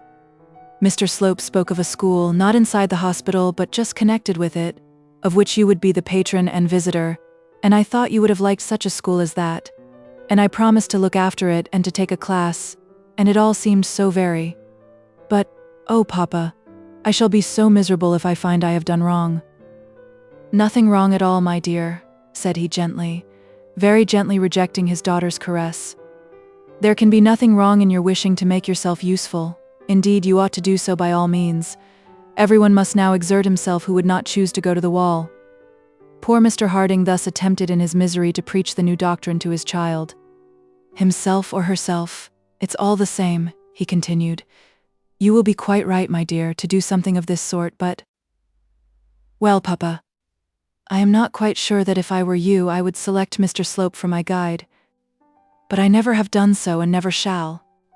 It would be very wicked of me to speak evil of him, for to tell the truth I know no evil of him, but I am not quite sure that he is honest, that he is not gentlemanlike in his manners, of that I am quite sure. I never thought of taking him for my guide, Papa. As for myself, my dear," continued he, "we know the old proverb, it's bad teaching and old dog tricks. I must decline the Sunday school, and shall therefore probably decline the hospital also. But I will first see your brother-in-law." So he took up his hat, kissed the baby, and withdrew, leaving Eleanor in as low spirits as himself. All this was a great aggravation to his misery.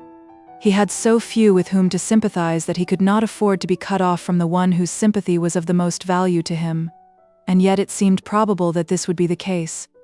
He did not own to himself that he wished his daughter to hate Mr. Slope, yet had she expressed such a feeling there would have been very little bitterness in the rebuke he would have given her for so uncharitable a state of mind.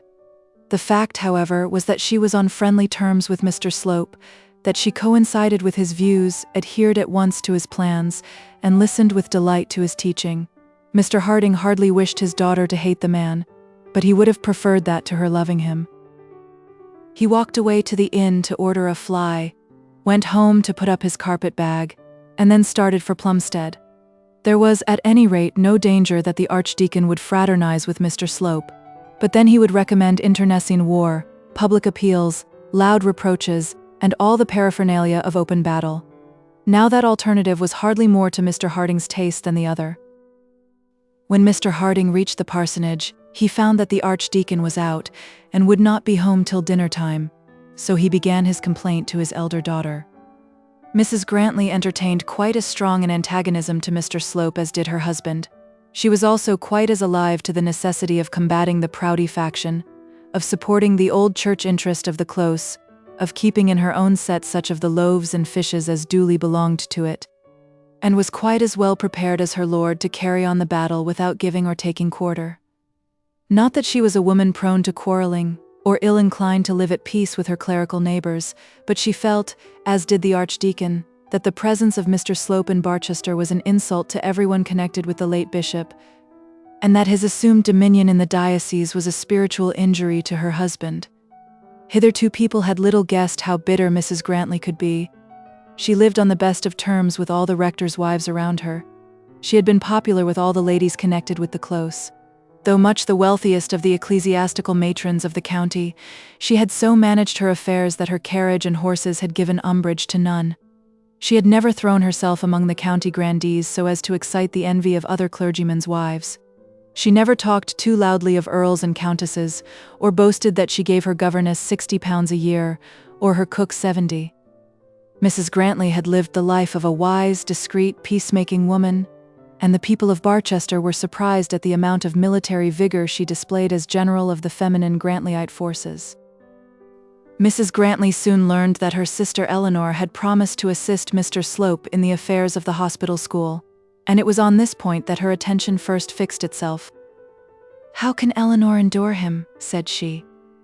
"He is a very crafty man," said her father, "and his craft has been successful in making Eleanor think that he is a meek, charitable, good clergyman.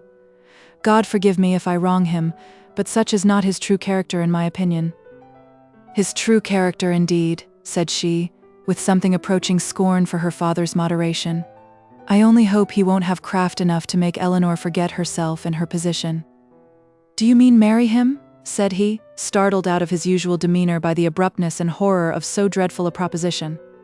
What is there so improbable in it? Of course, that would be his own object if he thought he had any chance of success. Eleanor has 1,000 a year entirely at her own disposal, and what better fortune could fall to Mr. Slope's lot than the transferring of the disposal of such a fortune to himself? But you can't think she likes him, Susan. Why not? Said Susan. Why shouldn't she like him? He's just the sort of man to get on with a woman left as she is, with no one to look after her. Look after her, said the unhappy father. Don't we look after her? Ah, Papa, how innocent you are. Of course it was to be expected that Eleanor should marry again. I should be the last to advise her against it, if she would only wait the proper time, and then marry at least a gentleman. But you don't really mean to say that you suppose Eleanor has ever thought of marrying Mr. Slope? Why, Mr. Bold has only been dead a year, 18 months, said his daughter. But I don't suppose Eleanor has ever thought about it.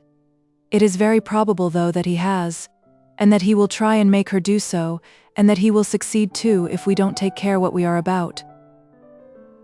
This was quite a new phase of the affair to poor Mr. Harding, to have thrust upon him as his son-in-law, as the husband of his favourite child, the only man in the world whom he really positively disliked, would be a misfortune which he felt he would not know how to endure patiently. But then, could there be any ground for so dreadful a surmise?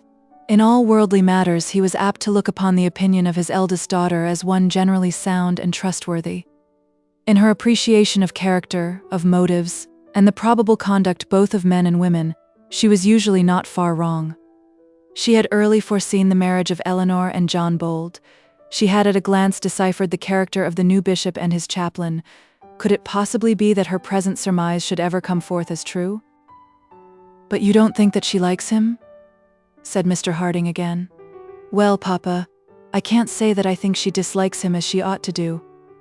Why is he visiting there as a confidential friend, when he never ought to have been admitted inside the house?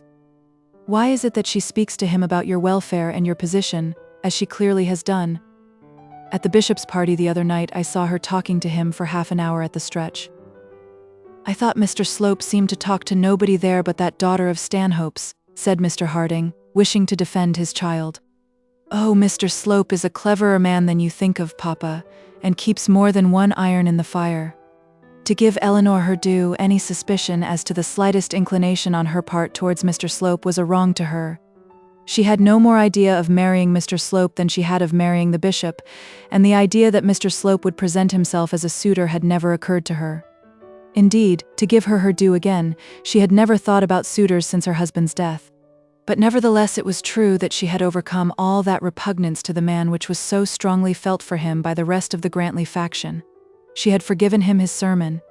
She had forgiven him his low church tendencies, his Sabbath schools and puritanical observances.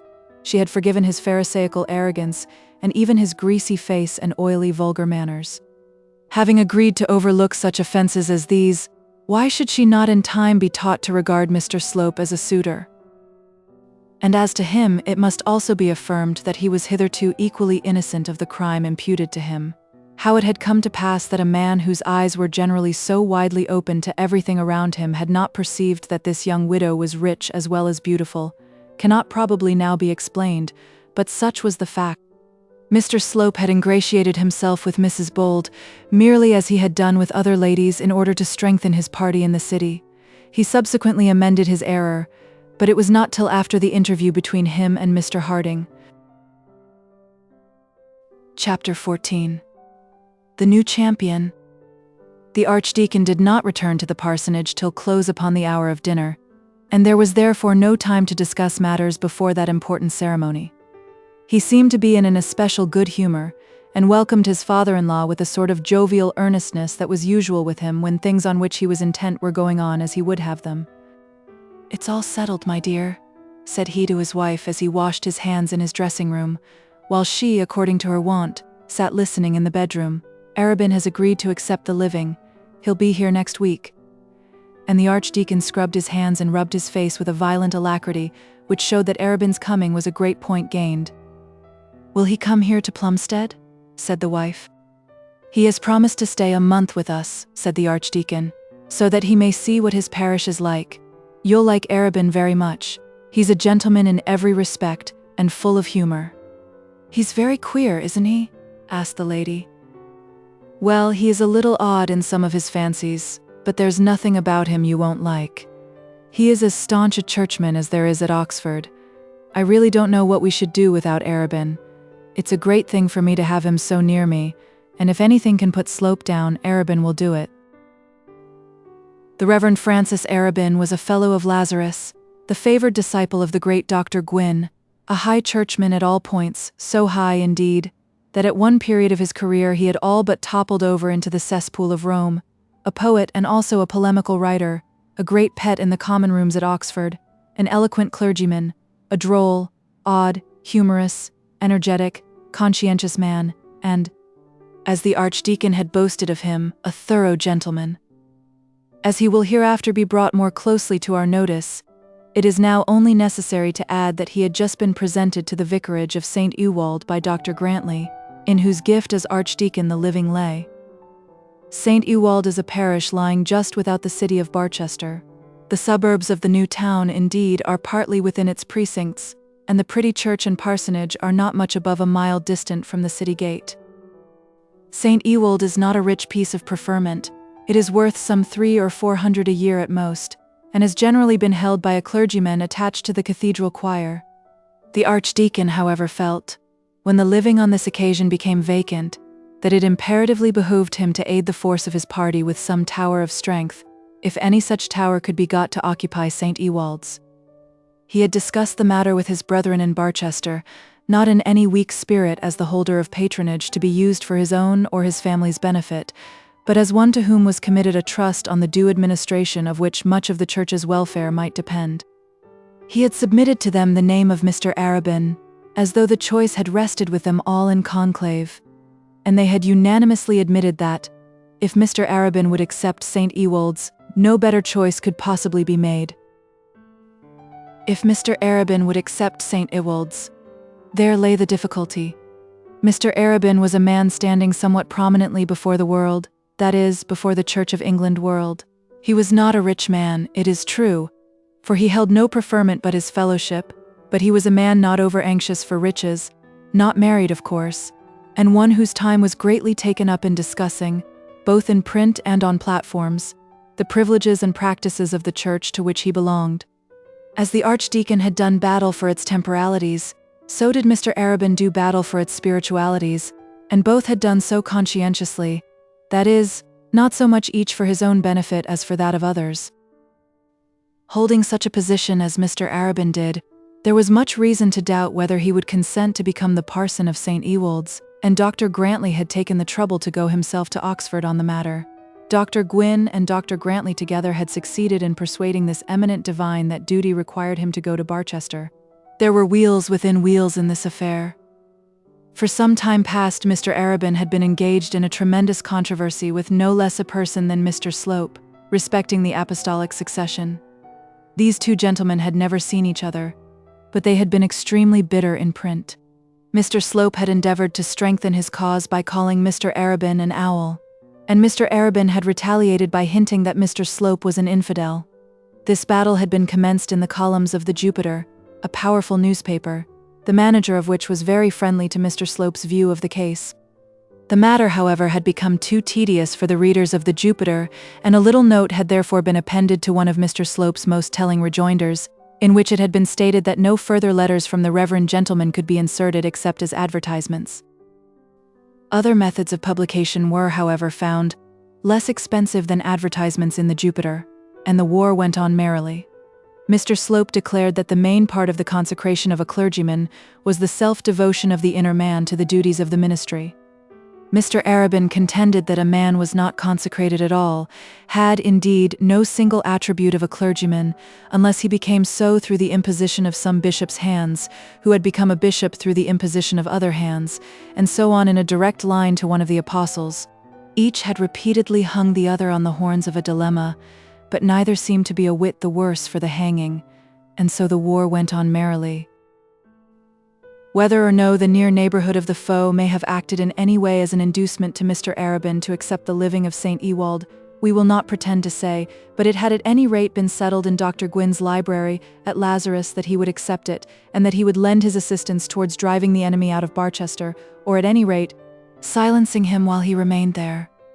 Mr. Arabin intended to keep his rooms at Oxford, and to have the assistance of a curate at St. Ewold, but he promised to give as much time as possible to the neighbourhood of Barchester, and from so great a man Dr. Grantley was quite satisfied with such a promise. It was no small part of the satisfaction derivable from such an arrangement that Bishop Proudie would be forced to institute into a living immediately under his own nose the enemy of his favourite chaplain. All through dinner the Archdeacon's good humour shone brightly in his face. He ate of the good things heartily, he drank wine with his wife and daughter, he talked pleasantly of his doings at Oxford, told his father-in-law that he ought to visit Dr. Gwyn at Lazarus, and launched out again in praise of Mr. Arabin. "Is Mr. Arabin married, Papa?" asked Griselda. "No, my dear, the fellow of a college is never married." "Is he a young man, Papa?" "About 40, I believe," said the Archdeacon. "Oh," said Griselda. Had her father said 80, Mr. Arabin would not have appeared to her to be very much older. When the two gentlemen were left alone over their wine, Mr. Harding told his tale of woe, but even this, sad as it was, did not much diminish the Archdeacon's good humour, though it greatly added to his pugnacity. "He can't do it," said Dr. Grantley over and over again, as his father-in-law explained to him the terms on which the new warden of the hospital was to be appointed. "He can't do it. What he says is not worth the trouble of listening to. He can't alter the duties of the place." "Who can't?" asked the ex-warden. "Neither the bishop nor the chaplain, nor yet the bishop's wife, who, I take it, has really more to say to such matters than either of the other two. The whole body corporate of the palace together have no power to turn the warden of the hospital into a Sunday school master. But the bishop has the power to appoint whom he pleases, and I don't know that.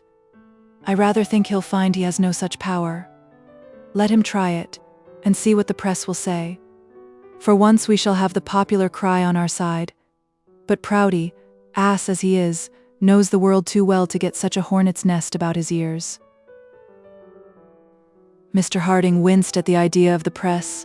He had had enough of that sort of publicity, and was unwilling to be shown up a second time either as a monster or as a martyr. He gently remarked that he hoped the newspapers would not get hold of his name again, and then suggested that perhaps it would be better that he should abandon his object. "I am getting old," said he, "and after all I doubt whether I am fit to undertake new duties." "New duties?" said the Archdeacon. "Don't I tell you there shall be no new duties?" "Or perhaps old duties either," said Mr. Harding. "I think I will remain content as I am." The picture of Mr. Slope carting away the rubbish was still present to his mind. The Archdeacon drank off his glass of claret and prepared himself to be energetic. "I do hope," said he, "that you are not going to be so weak as to allow such a man as Mr. Slope to deter you from doing what you know it is your duty to do. You know it is your duty to resume your place at the hospital now that Parliament has so settled the stipend as to remove those difficulties which induced you to resign it. You cannot deny this, and should your timidity now prevent you from doing so, your conscience will hereafter never forgive you." And as he finished this clause of his speech, he pushed over the bottle to his companion. "Your conscience will never forgive you," he continued. "You resigned the place from conscientious scruples, scruples which I greatly respected though I did not share them. All your friends respected them, and you left your old house as rich in reputation as you were ruined in fortune. It is now expected that you will return. Dr. Gwyn was saying only the other day, Dr. Gwyn does not reflect how much older a man I am now than when he last saw me." "Old nonsense," said the Archdeacon. "You never thought yourself old till you listened to the impudent trash of that coxcomb at the palace." "I shall be 65 if I live till November," said Mr. Harding. "And 75 if you live till November 10 years," said the Archdeacon. "And you bid fair to be as efficient then as you were 10 years ago. But for heaven's sake let us have no pretense in this matter. Your plea of old age is a pretense. But you're not drinking your wine. It is only a pretense. The fact is you are half afraid of this Slope, and would rather subject yourself to comparative poverty and discomfort than come to blows with a man who will trample on you, if you let him." "I certainly don't like coming to blows, if I can help it." "Nor I neither, but sometimes we can't help it. This man's object is to induce you to refuse the hospital, that he may put some creature of his own into it, that he may show his power and insult us all by insulting you, whose cause and character are so intimately bound up with that of the chapter. You owe it to us all to resist him in this, even if you have no solicitude for yourself. But surely, for your own sake, you will not be so lily-livered as to fall into this trap which he has baited for you, and let him take the very bread out of your mouth without a struggle. Mr. Harding did not like being called lily-livered, and was rather inclined to resent it. "I doubt there is any true courage," said he, "in squabbling for money. If honest men did not squabble for money, in this wicked world of ours, the dishonest men would get it all, and I do not see that the cause of virtue would be much improved. No, we must use the means which we have. If we were to carry your argument home, we might give away every shilling of revenue which the church has, and I presume you are not prepared to say that the church would be strengthened by such a sacrifice." The archdeacon filled his glass and then emptied it, drinking with much reverence a silent toast to the well-being and permanent security of those temporalities which were so dear to his soul. "I think all quarrels between a clergyman and his bishop should be avoided," said Mr. Harding. "I think so too, but it is quite as much the duty of the bishop to look to that as of his inferior. I tell you what, my friend, I'll see the bishop in this matter, that is, if you will allow me, and you may be sure I will not compromise you. My opinion is that all this trash about the Sunday schools and the sermons has originated wholly with Slope and Mrs. Proudie, and that the bishop knows nothing about it. The bishop can't very well refuse to see me, and I'll come upon him when he has neither his wife nor his chaplain by him. I think you'll find that it will end in his sending you the appointment without any condition whatever. And as to the seats in the cathedral, we may safely leave that to Mr. Dean. I believe the fool positively thinks that the bishop could walk away with the cathedral if he pleased." And so the matter was arranged between them. Mr. Harding had come expressly for advice, and therefore felt himself bound to take the advice given him. He had known, moreover, beforehand that the archdeacon would not hear of his giving the matter up, and accordingly, though he had in perfect good faith put forward his own views, he was prepared to yield. They therefore went into the drawing-room in good humour with each other, and the evening passed pleasantly in prophetic discussions on the future wars of Arabin and Slope. The frogs and the mice would be nothing to them, nor the angers of Agamemnon and Achilles. How the archdeacon rubbed his hands and plumed himself on the success of his last move. He could not himself descend into the arena with Slope, but Arabin would have no such scruples. Arabin was exactly the man for such work, and the only man whom he knew that was fit for it. The archdeacon's good humour and high buoyancy continued till, when reclining on his pillow, Mrs. Grantley commenced to give him her view of the state of affairs at Barchester, and then certainly he was startled. The last words he said that night were as follows: "If she does, by heaven I'll never speak to her again.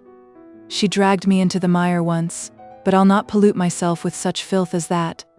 And the archdeacon gave a shudder which shook the whole room, so violently was he convulsed with the thought which then agitated his mind.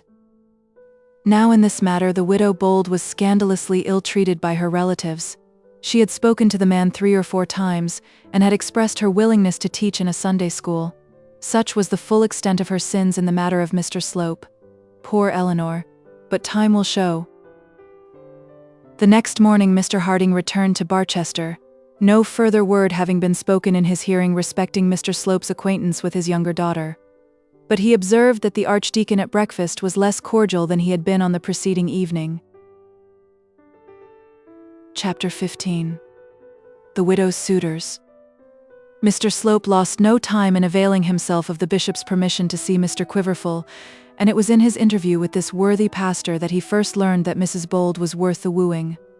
He rode out to Puddingdale to communicate to the embryo warden the goodwill of the bishop in his favour, and during the discussion on the matter it was not unnatural that the pecuniary resources of Mr. Harding and his family should become the subject of remark.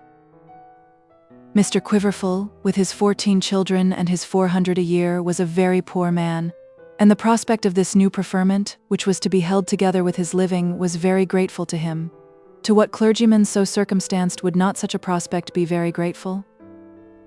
But Mr. Quiverful had long been acquainted with Mr. Harding, and had received kindness at his hands, so that his heart misgave him as he thought of supplanting a friend at the hospital.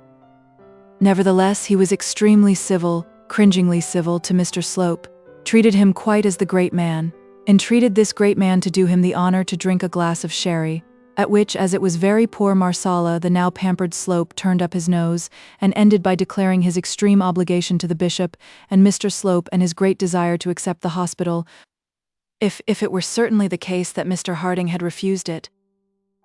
What man as needy as Mr. Quiverful would have been more disinterested? Mr. Harding did positively refuse it, said Mr. Slope with a certain air of offended dignity, when he heard of the conditions to which the appointment is now subjected. Of course you understand, Mr. Quiverful, that the same conditions will be imposed on yourself. Mr. Quiverful cared nothing for the conditions. He would have undertaken to preach any number of sermons Mr. Slope might have chosen to dictate, and to pass every remaining hour of his Sundays within the walls of a Sunday school. What sacrifices, or at any rate, what promises would have been too much to make for such an addition to his income, and for such a house? But his mind still recurred to Mr. Harding. To be sure, said he, Mr. Harding's daughter is very rich, and why should he trouble himself with the hospital? You mean Mrs. Grantley? Said Slope. I meant his widowed daughter, said the other. Mrs. Bold has 1,200 a year of her own, and I suppose Mr. Harding means to live with her. 1,200 a year of her own, said Slope, and very shortly afterwards took his leave, avoiding, as far as it was possible for him to do, any further allusion to the hospital. 1,200 a year, said he to himself as he rode slowly home. If it were the fact that Mrs. Bold had 1,200 a year of her own, what a fool would he be to oppose her father's return to his old place? The train of Mr. Slope's ideas will probably be plain to all my readers. Why should he not make the 1,200 a year his own? And if he did so, would it not be well for him to have a father-in-law comfortably provided with the good things of this world? Would it not, moreover, be much more easy for him to gain the daughter if he did all in his power to forward the father's views? These questions presented themselves to him in a very forcible way, and yet there were many points of doubt. If he resolved to restore to Mr. Harding his former place, he must take the necessary steps for doing so at once. He must immediately talk over the bishop, quarrel on the matter with Mrs. Proudie, whom he knew he could not talk over, and let Mr. Quiverful know that he had been a little too precipitate as to Mr. Harding's positive refusal. That he could effect all this he did not doubt, but he did not wish to effect it for nothing. He did not wish to give way to Mr. Harding and then be rejected by the daughter. He did not wish to lose one influential friend before he had gained another. And thus he rode home, meditating many things in his mind. It occurred to him that Mrs. Bold was sister-in-law to the Archdeacon, and that not even for 1,200 a year would he submit to that imperious man. A rich wife was a great desideratum to him, but success in his profession was still greater. There were, moreover, other rich women who might be willing to become wives, and after all, this 1,200 a year might, when inquired into, melt away into some small sum utterly beneath his notice. Then also he remembered that Mrs. Bold had a son. Another circumstance also much influenced him, though it was one which may almost be said to have influenced him against his will. The vision of the Signora Neroni was perpetually before his eyes. It would be too much to say that Mr. Slope was lost in love, but yet he thought, and kept continually thinking, that he had never seen so beautiful a woman. He was a man whose nature was open to such impulses, and the wiles of the Italianized charmer had been thoroughly successful in imposing upon his thoughts. We will not talk about his heart, not that he had no heart, but because his heart had little to do with his present feelings. His taste had been pleased, his eyes charmed, and his vanity gratified. He had been dazzled by a sort of loveliness which he had never before seen, and had been caught by an easy, free, voluptuous manner which was perfectly new to him. He had never been so tempted before, and the temptation was now irresistible. He had not owned to himself that he cared for this woman more than for others around him, but yet he thought often of the time when he might see her next, and made, almost unconsciously, little cunning plans for seeing her frequently. He had called at Dr. Stanhope's house the day after the bishop's party, and then the warmth of his admiration had been fed with fresh fuel. If the signora had been kind in her manner and flattering in her speech when lying upon the bishop's sofa, with the eyes of so many on her, she had been much more so in her mother's drawing-room, with no one present but her sister to repress either her nature or her art. Mr. Slope had thus left her quite bewildered, and could not willingly admit into his brain any scheme a part of which would be the necessity of his abandoning all further special friendship with this lady. And so he slowly rode along, very meditative. And here the author must beg it to be remembered that Mr. Slope was not in all things a bad man. His motives, like those of most men, were mixed, and though his conduct was generally very different from that which we would wish to praise, it was actuated perhaps as often as that of the majority of the world by a desire to do his duty. He believed in the religion which he taught, harsh, unpalatable, uncharitable as that religion was. He believed those whom he wished to get under his hoof, the Grantleys and Gwynnes of the Church, to be the enemies of that religion. He believed himself to be a pillar of strength, destined to do great things, and with that subtle, selfish, ambiguous sophistry to which the minds of all men are so subject, he had taught himself to think that in doing much for the promotion of his own interests, he was doing much also for the promotion of religion. But Mr. Slope had never been an immoral man. Indeed, he had resisted temptations to immorality with a strength of purpose that was creditable to him. He had early in life devoted himself to works which were not compatible with the ordinary pleasures of youth, and he had abandoned such pleasures not without a struggle. It must therefore be conceived that he did not admit to himself that he warmly admired the beauty of a married woman without heartfelt stings of conscience, and to pacify that conscience he had to teach himself that the nature of his admiration was innocent. And thus he rode along meditative and ill at ease. His conscience had not a word to say against his choosing the widow and her fortune, that he looked upon as a godly work rather than otherwise, as a deed which, if carried through, would redound to his credit as a Christian. On that side lay no future remorse, no conduct which he might probably have to forget, no inward stings. If it should turn out to be really the fact that Mrs. Bold had $1,200 a year at her own disposal, Mr. Slope would rather look upon it as a duty which he owed his religion to make himself the master of the wife and the money, as a duty, too, in which some amount of self-sacrifice would be necessary. He would have to give up his friendship with the Signora, his resistance to Mr. Harding, his antipathy. No, he found on mature self-examination that he could not bring himself to give up his antipathy to Dr. Grantley. He would marry the lady as the enemy of her brother-in-law if such an arrangement suited her. If not, she must look elsewhere for a husband. It was with such resolve as this that he reached Barchester.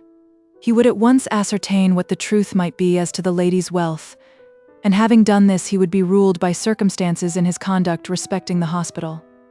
If he found that he could turn round and secure the place for Mr. Harding without much self-sacrifice, he would do so, but if not, he would woo the daughter in opposition to the father. But in no case would he succumb to the Archdeacon. He saw his horse taken round to the stable, and immediately went forth to commence his inquiries. To give Mr. Slope his due, he was not a man who ever let much grass grow under his feet. Poor Eleanor. She was doomed to be the intended victim of more schemes than one. About the time that Mr. Slope was visiting the vicar of Puddingdale, a discussion took place respecting her charms and wealth at Dr. Stanhope's house in the Close. There had been morning callers there, and people had told some truth and also some falsehood respecting the property which John Bold had left behind him. By degrees the visitors went, and as the doctor went with them, and as the doctor's wife had not made her appearance, Charlotte Stanhope and her brother were left together. He was sitting idly at the table, scrawling caricatures of Barchester notables, then yawning, then turning over a book or two, and evidently at a loss how to kill his time without much labor. "You haven't done much, Bertie, about getting any orders," said his sister. "Orders," said he. "Who on earth is there at Barchester to give one orders? Who among the people here could possibly think it worth his while to have his head done into marble?" "Then you mean to give up your profession?" said she. "No, I don't," said he, going on with some absurd portrait of the bishop. "Look at that, Lotte. Isn't it the little man all over, apron and all? I'd go on with my profession at once, as you call it, if the governor would set me up with a studio in London. But as to sculpture at Barchester, I suppose half the people here don't know what a torso means." "The governor will not give you a shilling to start you in London," said Lotte. "Indeed, he can't give you what would be sufficient, for he has not got it. But you might start yourself very well if you pleased." "How the deuce am I to do it?" said he. "To tell you the truth, Bertie, you'll never make a penny by any profession." "That's what I often think myself," said he, not in the least offended. Some men have a great gift of making money, but they can't spend it. Others can't put 2 shillings together, but they have a great talent for all sorts of outlay. I begin to think that my genius is wholly in the latter line. How do you mean to live then? Asked the sister. I suppose I must regard myself as a young raven and look for heavenly manna. Besides, we have all got something when the governor goes. Yes, you'll have enough to supply yourself with gloves and boots. That is, if the Jews have not got the possession of it all. I believe they have the most of it already. I wonder, Bertie, at your indifference, that you, with your talents and personal advantages, should never try to settle yourself in life. I look forward with dread to the time when the governor must go. Mother and Madeline and I, we shall be poor enough, but you will have absolutely nothing. Sufficient for the day is the evil thereof, said Bertie. Will you take my advice? Said his sister. Cela dépend, said the brother. Will you marry a wife with money? At any rate, said he, I won't marry one without. Wives with money aren't so easy to get nowadays. The parsons pick them all up. And a parson will pick up the wife I mean for you, if you do not look quickly about it. The wife I mean is Mrs. Bold. Whew, whistled Bertie, a widow. She is very beautiful, said Charlotte. With a son and heir all ready to my hand, said Bertie. A baby that will very likely die, said Charlotte. I don't see that, said Bertie. But however he may live for me, I don't wish to kill him, only it must be owned that a ready-made family is a drawback. There is only one after all, pleaded Charlotte. And that a very little one, as the maidservant said, rejoined Bertie. Beggars mustn't be choosers, Bertie. You can't have everything.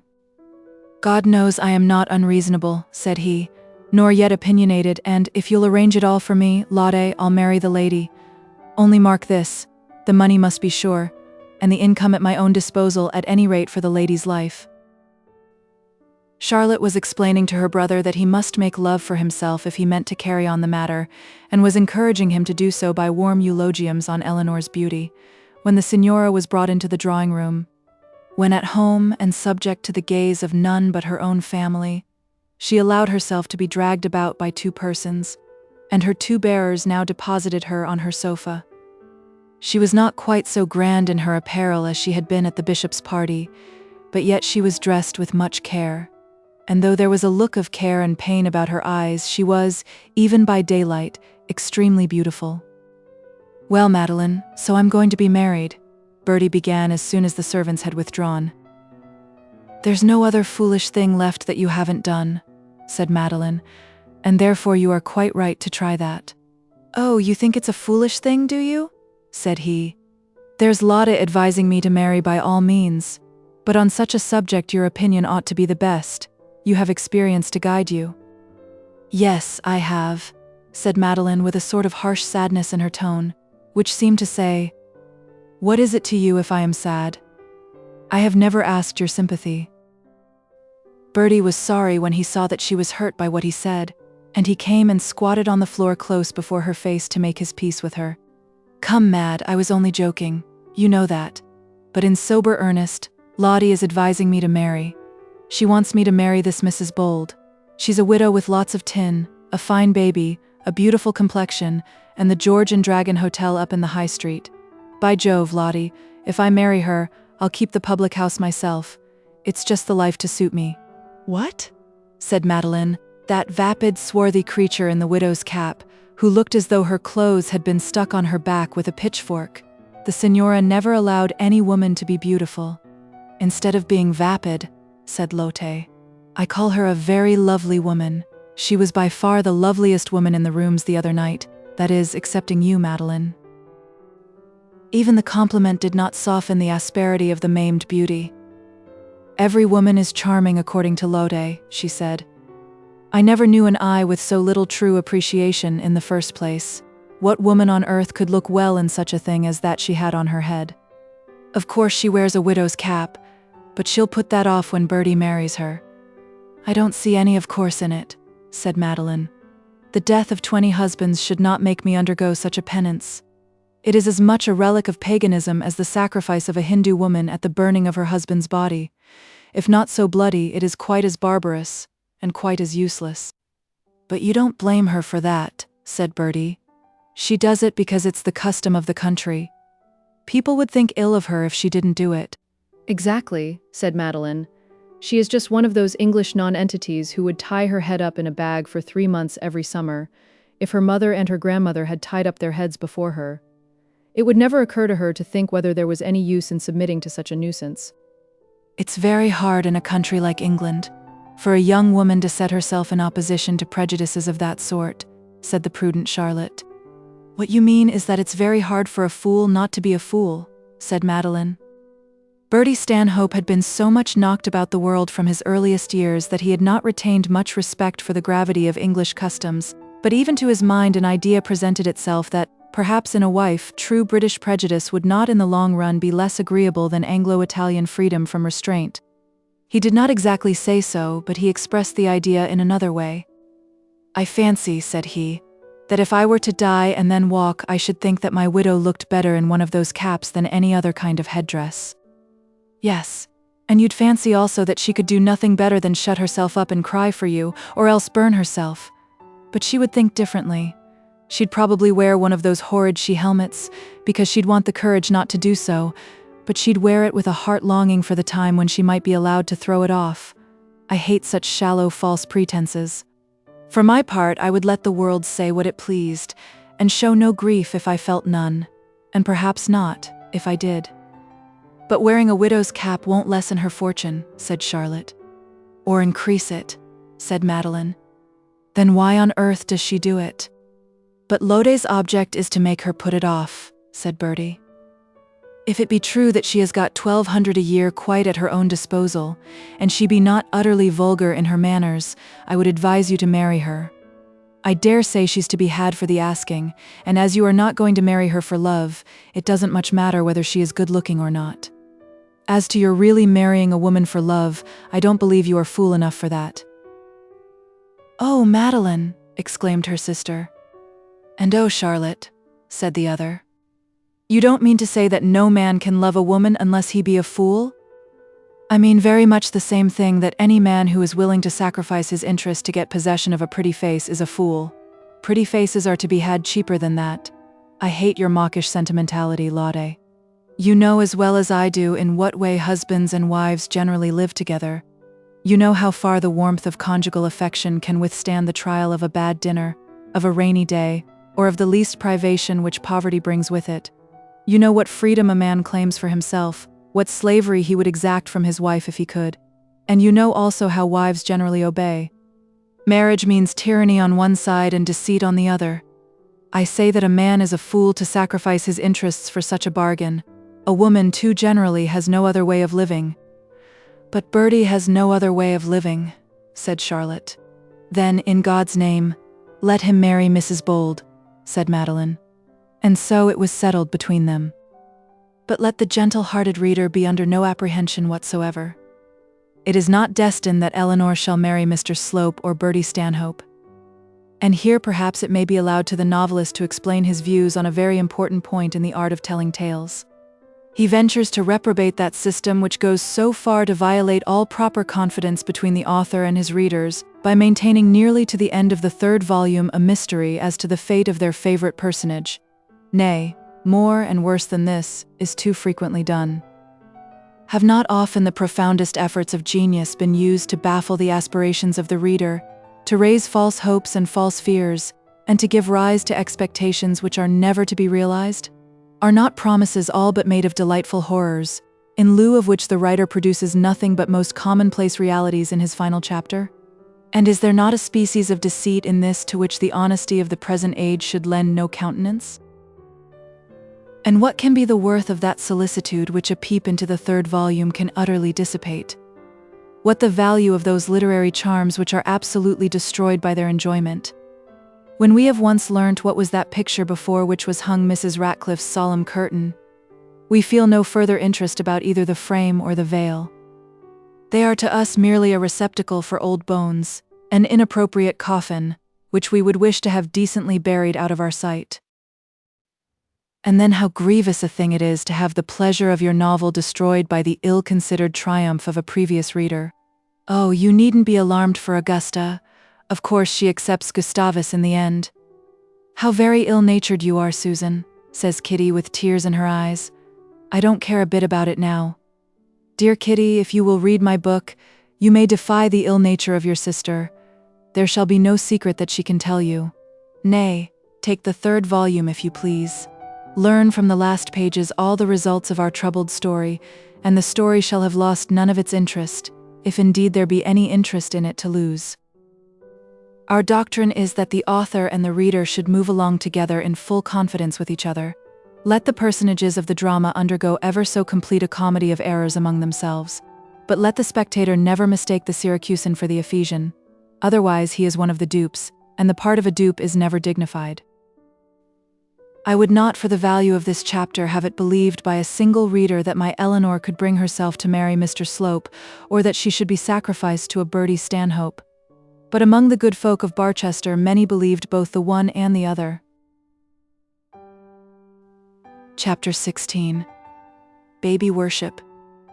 Diddle, diddle, diddle, diddle, dum, dum, dum, dum, said or sung Eleanor Bold. Diddle, diddle, diddle, diddle, dum, dum, dum, continued Mary Bold, taking up the second part in this concerted piece. The only audience at the concert was the baby, who however gave such vociferous applause that the performers, presuming it to amount to an encore, commenced again.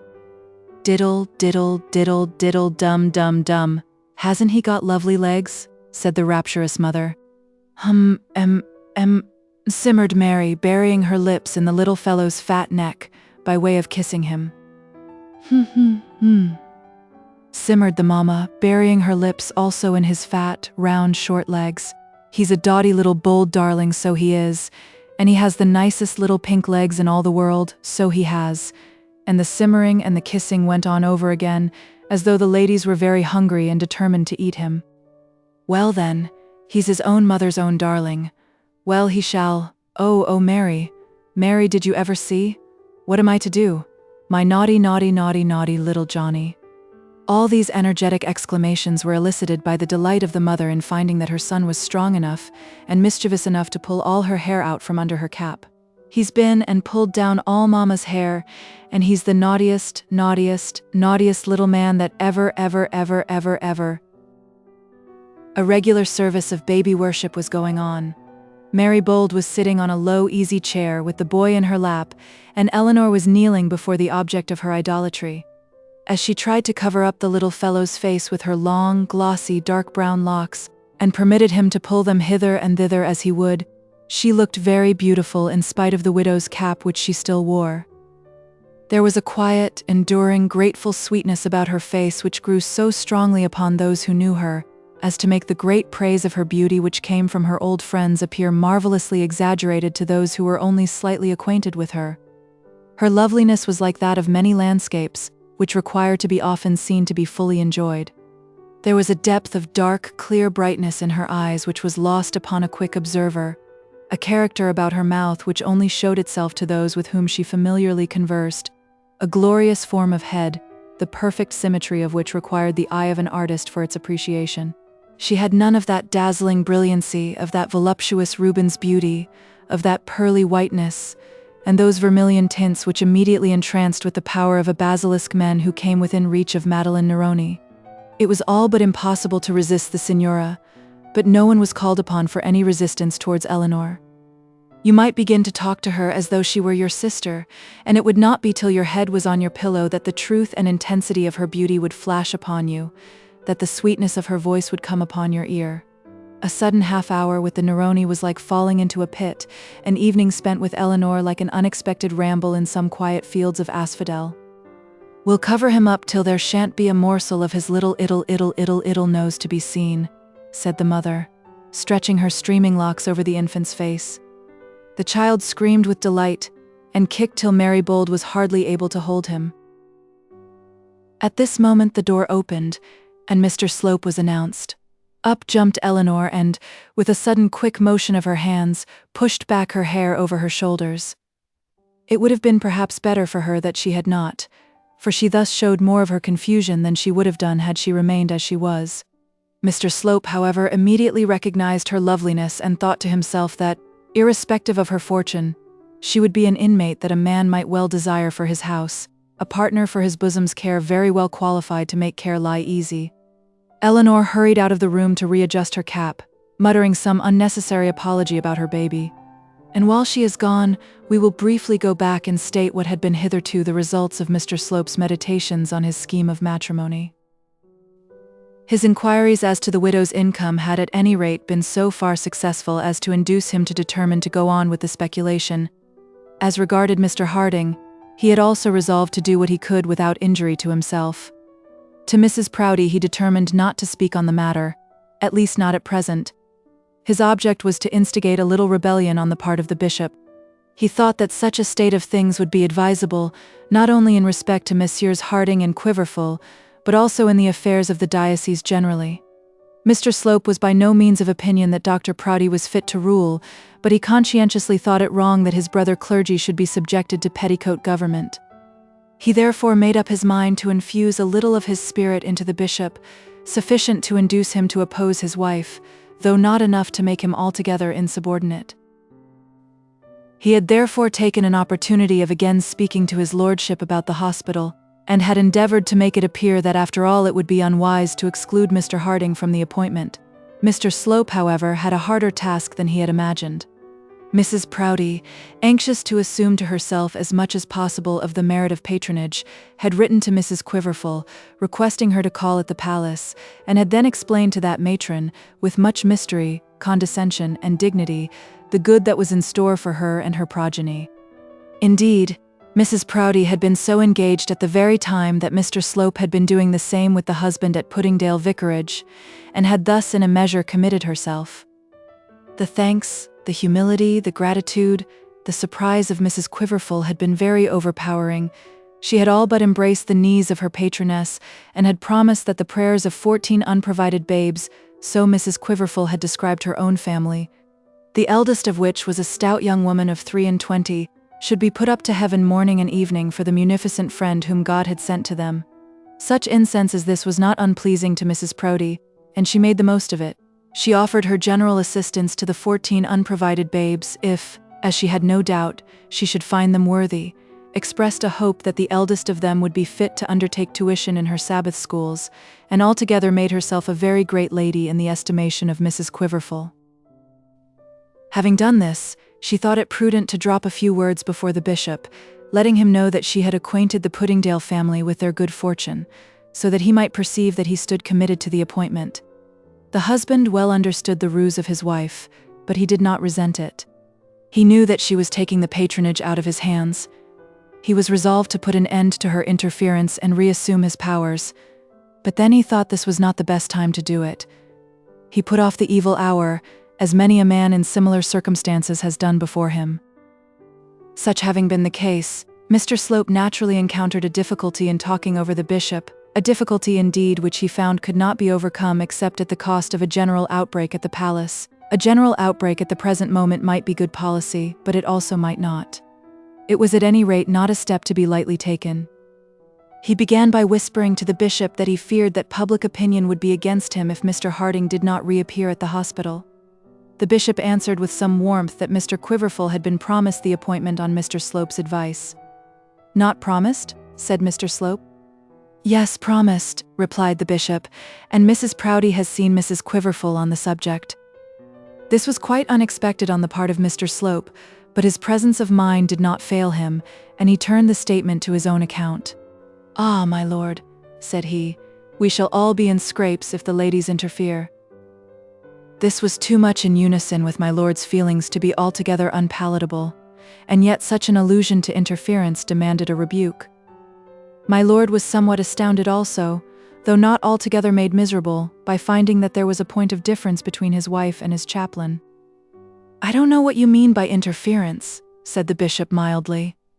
When Mrs. Proudie heard that Mr. Quiverful was to be appointed, it was not unnatural that she should wish to see Mrs. Quiverful about the schools.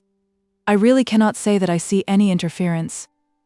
"I only speak, my lord, for your own comfort," said Slope, "for your own comfort and dignity in the diocese. I can have no other motive. As far as personal feelings go, Mrs. Proudie is the best friend I have. I must always remember that. but still, in my present position, my first duty is to your lordship." "I'm sure of that, Mr. Slope. I am quite sure of that," said the bishop, mollified. "And you really think that Mr. Harding should have the hospital?" "Upon my word, I'm inclined to think so.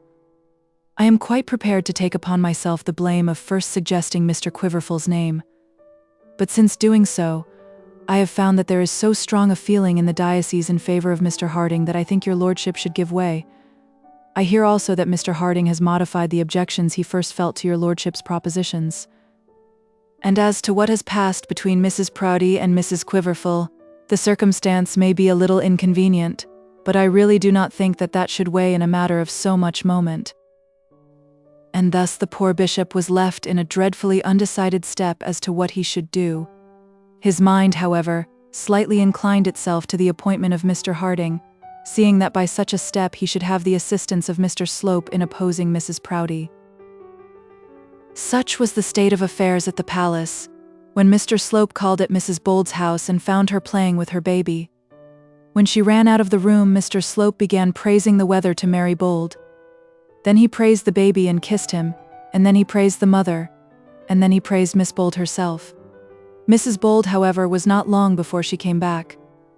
"I have to apologize for calling at so very early an hour," began Mr. Slope, "but I was really so anxious to speak to you that I hope you and Miss Bold will excuse me." Eleanor muttered something in which the words "certainly" and "of course" and "not early at all" were just audible, and then apologized for her own appearance, declaring, with a smile, that her baby was becoming such a big boy that he was quite unmanageable. "He's a great big naughty boy," said she to the child, "and we must send him away to a great big rough romping school, where they have great big rods and do terrible things to naughty boys who don't do what their own mammas tell them."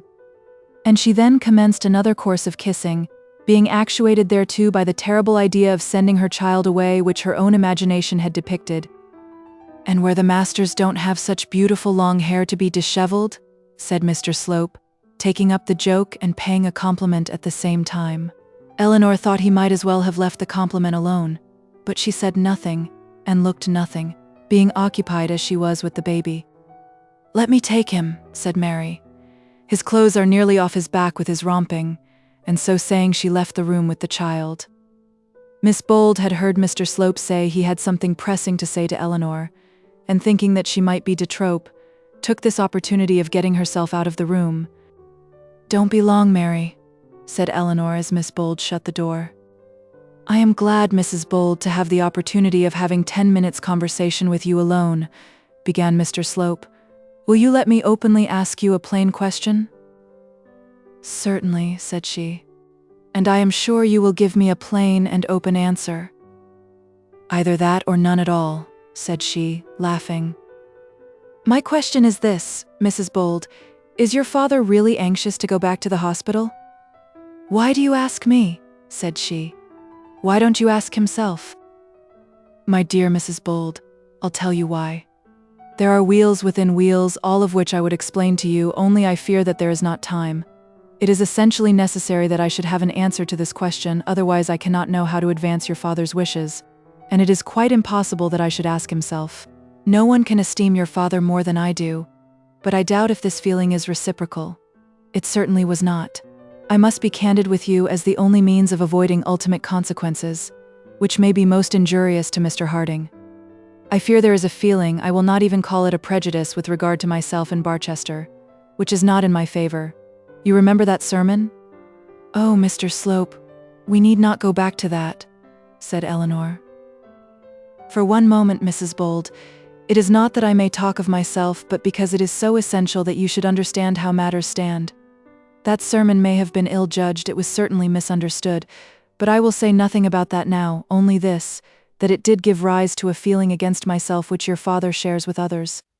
It may be that he has proper cause, but the result is that he is not inclined to meet me on friendly terms. I put it to yourself whether you do not know this to be the case." Eleanor made no answer, and Mr. Slope, in the eagerness of his address, edged his chair a little nearer to the widow's seat, unperceived by her.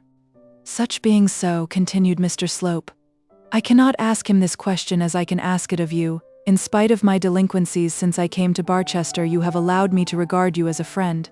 Eleanor made a little motion with her head which was hardly confirmatory, but Mr. Slope, if he noticed it, did not appear to do so. "To you I can speak openly and explain the feelings of my heart. This your father would not allow. Unfortunately, the bishop has thought it right that this matter of the hospital should pass through my hands. There have been some details to get up with which he would not trouble himself, and thus it has come to pass that I was forced to have an interview with your father on the matter." "I am aware of that," said Eleanor. "Of course," said he. "In that interview, Mr. Harding left the impression on my mind that he did not wish to return to the hospital." "How could that be?" said Eleanor, at last stirred up to forget the cold propriety of demeanor which she had determined to maintain. "My dear Mrs. Bold, I give you my word that such was the case," said he, again getting a little nearer to her. "And what is more than that, before my interview with Mr. Harding, certain persons at the palace, I do not mean the bishop, had told me that such was the fact. I own, I hardly believed it. I own, I thought that your father would wish on every account, for conscience' sake, for the sake of those old men, for old association and the memory of dear days long gone by, on every account I thought that he would wish to resume his duties. But I was told that such was not his wish, and he certainly left me with the impression that I had been told the truth." "Well," said Eleanor, now sufficiently roused on the matter. "I hear Miss Bold's step," said Mr. Slope. "Would it be asking too great a favor to beg you to? I know you can manage anything with Miss Bold."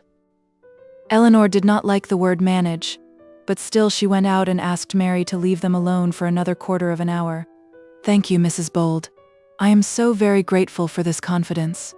Well, I left your father with this impression. Indeed, I may say that he made me understand that he declined the appointment." "Not the appointment," said Eleanor. "I'm sure he did not decline the appointment, but he said that he would not agree, that is, that he did not like the scheme about the schools and the services and all that. I am quite sure he never said that he wished to refuse the place." "Oh, Mrs. Bold," said Mr. Slope in a manner almost impassioned, "I would not for the world say to so good a daughter a word against so good a father.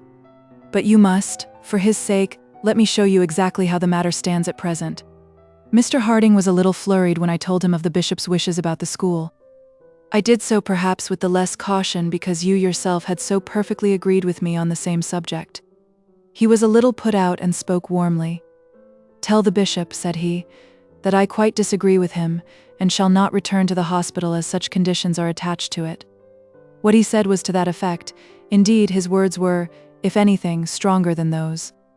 I had no alternative but to repeat them to his lordship, who said that he could look on them in no other light than a refusal. He also had heard the report that your father did not wish for the appointment, and putting all these things together, he thought he had no choice but to look for someone else. He has consequently offered the place to Mr. Quiverful." "Offered the place to Mr. Quiverful," repeated Eleanor, her eyes suffused with tears. "Then, Mr. Slope, there is an end of it." "No, my friend, not so," said he. "It is to prevent such being the end of it that I am now here.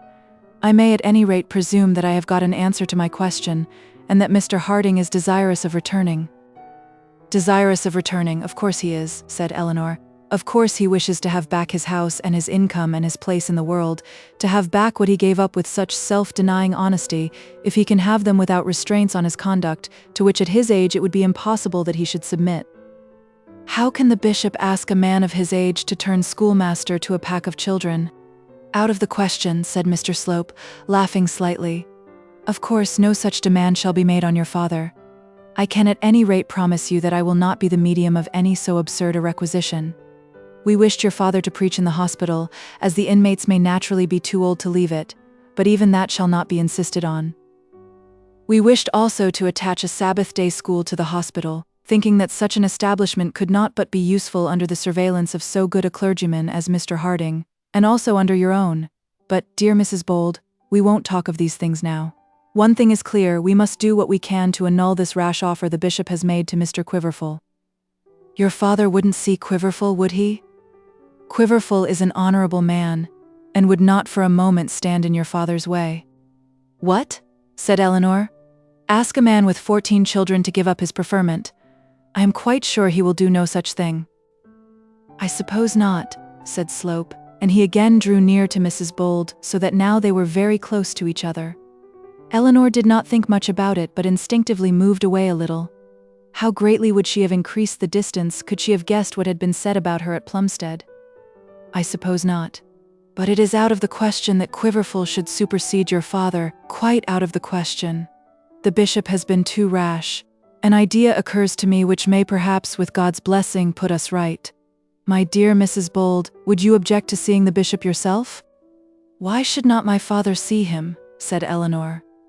She had once before in her life interfered in her father's affairs, and then not to much advantage. She was older now and felt that she should take no step in a matter so vital to him without his consent. Why, to tell the truth, said Mr. Slope with a look of sorrow, as though he greatly bewailed the want of charity in his patron, the bishop fancies that he has cause of anger against your father. I fear an interview would lead to further ill will. Why, said Eleanor.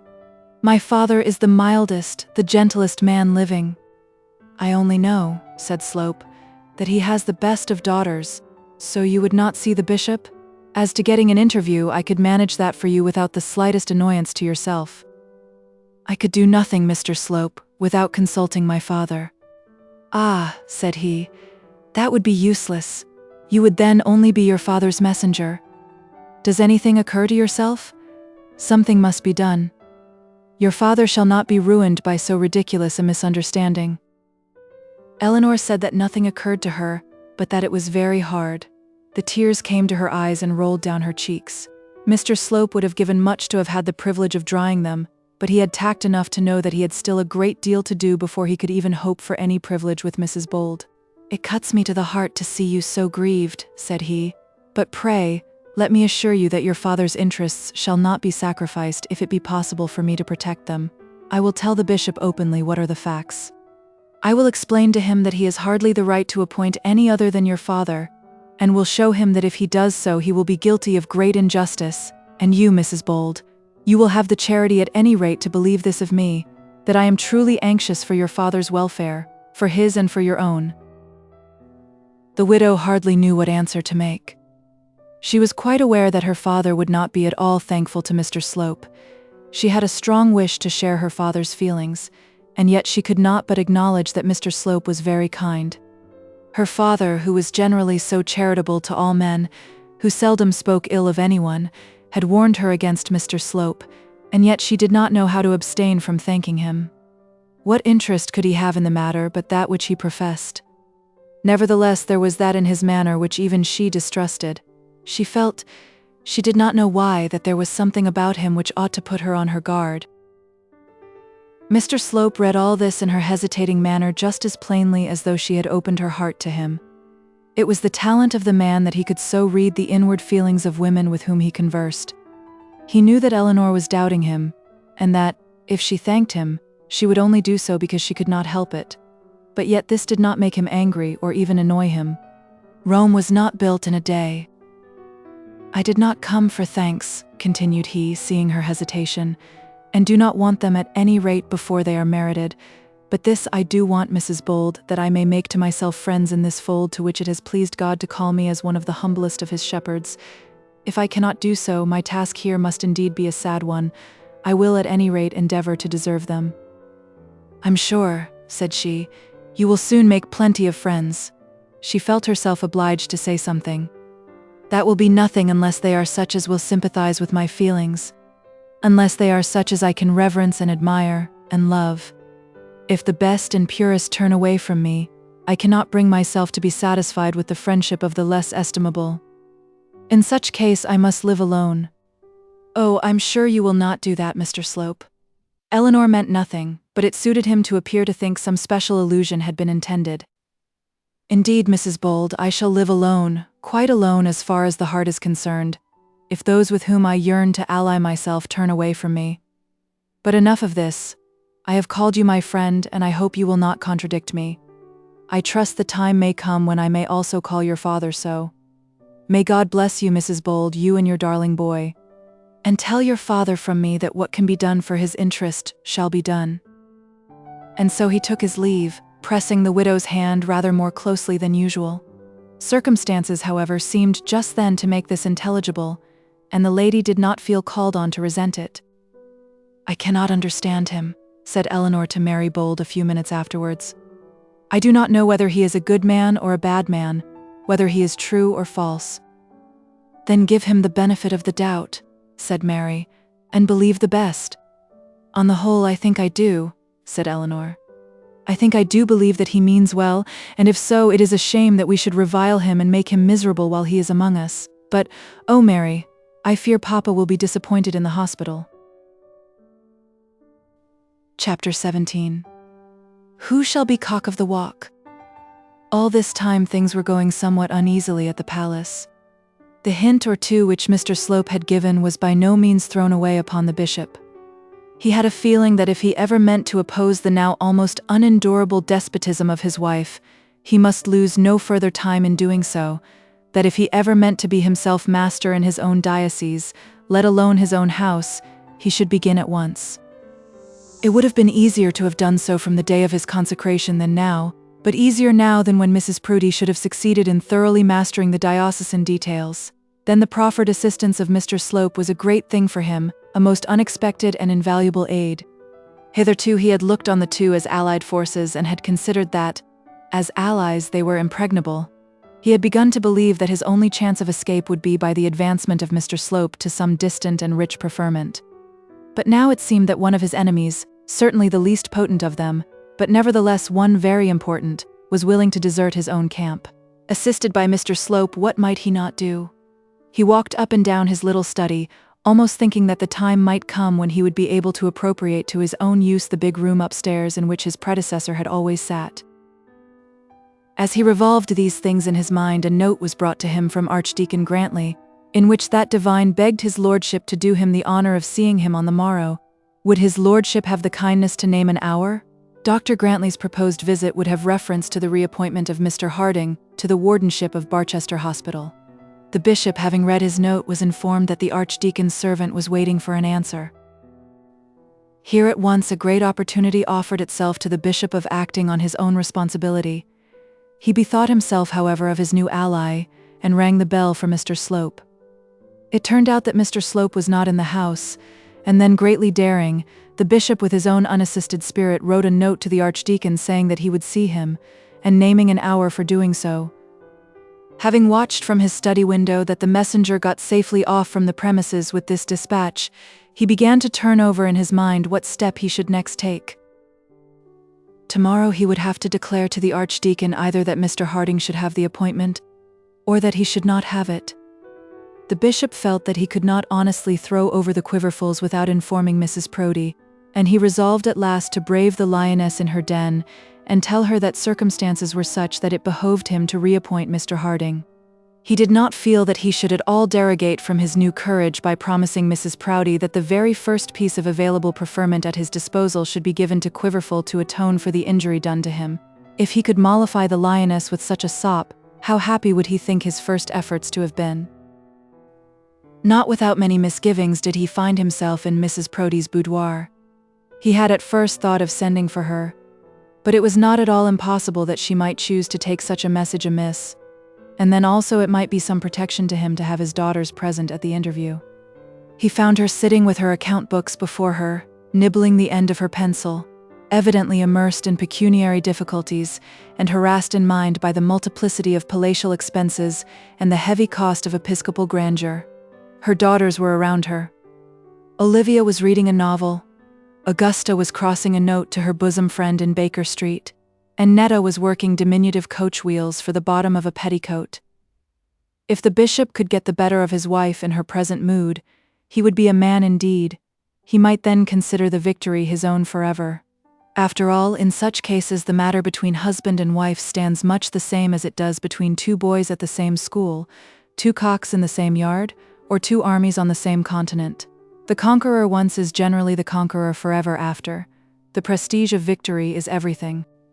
"Ahem, my dear," began the bishop. "If you are disengaged, I wish to speak to you."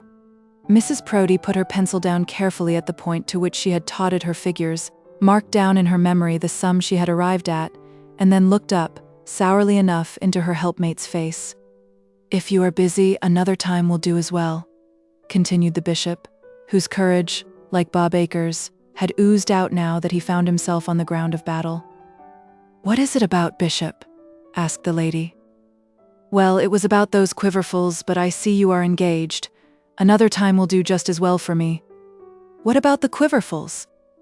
"It is quite understood, I believe, that they are to come to the hospital. There is to be no doubt about that, is there?" And as she spoke, she kept her pencil sternly and vigorously fixed on the column of figures before her. "Why, my dear, there is a difficulty," said the bishop. "A difficulty," said Mrs. Proudie. "What difficulty?" "The place has been promised to Mr. Quiverful, and of course he must have it. He has made all his arrangements. He has written for a curate for Puddingdale. He has spoken to the auctioneer about selling his farm, horses and cows, and in all respects considers the place as his own. Of course he must have it. Now, Bishop, look well to thyself and call up all the manhood that is in thee. Think how much is at stake. If now thou art not true to thy guns, no slope can hereafter aid thee. How can he who deserts his own colours at the first smell of gunpowder expect faith in any ally? Thou thyself hast sought the battlefield. Fight out the battle manfully now thou art there. Courage, Bishop, courage. Frowns cannot kill, nor can sharp words break any bones. After all, the apron is thine own. She can appoint no wardens, give away no benefices, nominate no chaplains, and thou art but true to thyself. Up, man, and at her with a constant heart." Some little monitor within the bishop's breast so addressed him.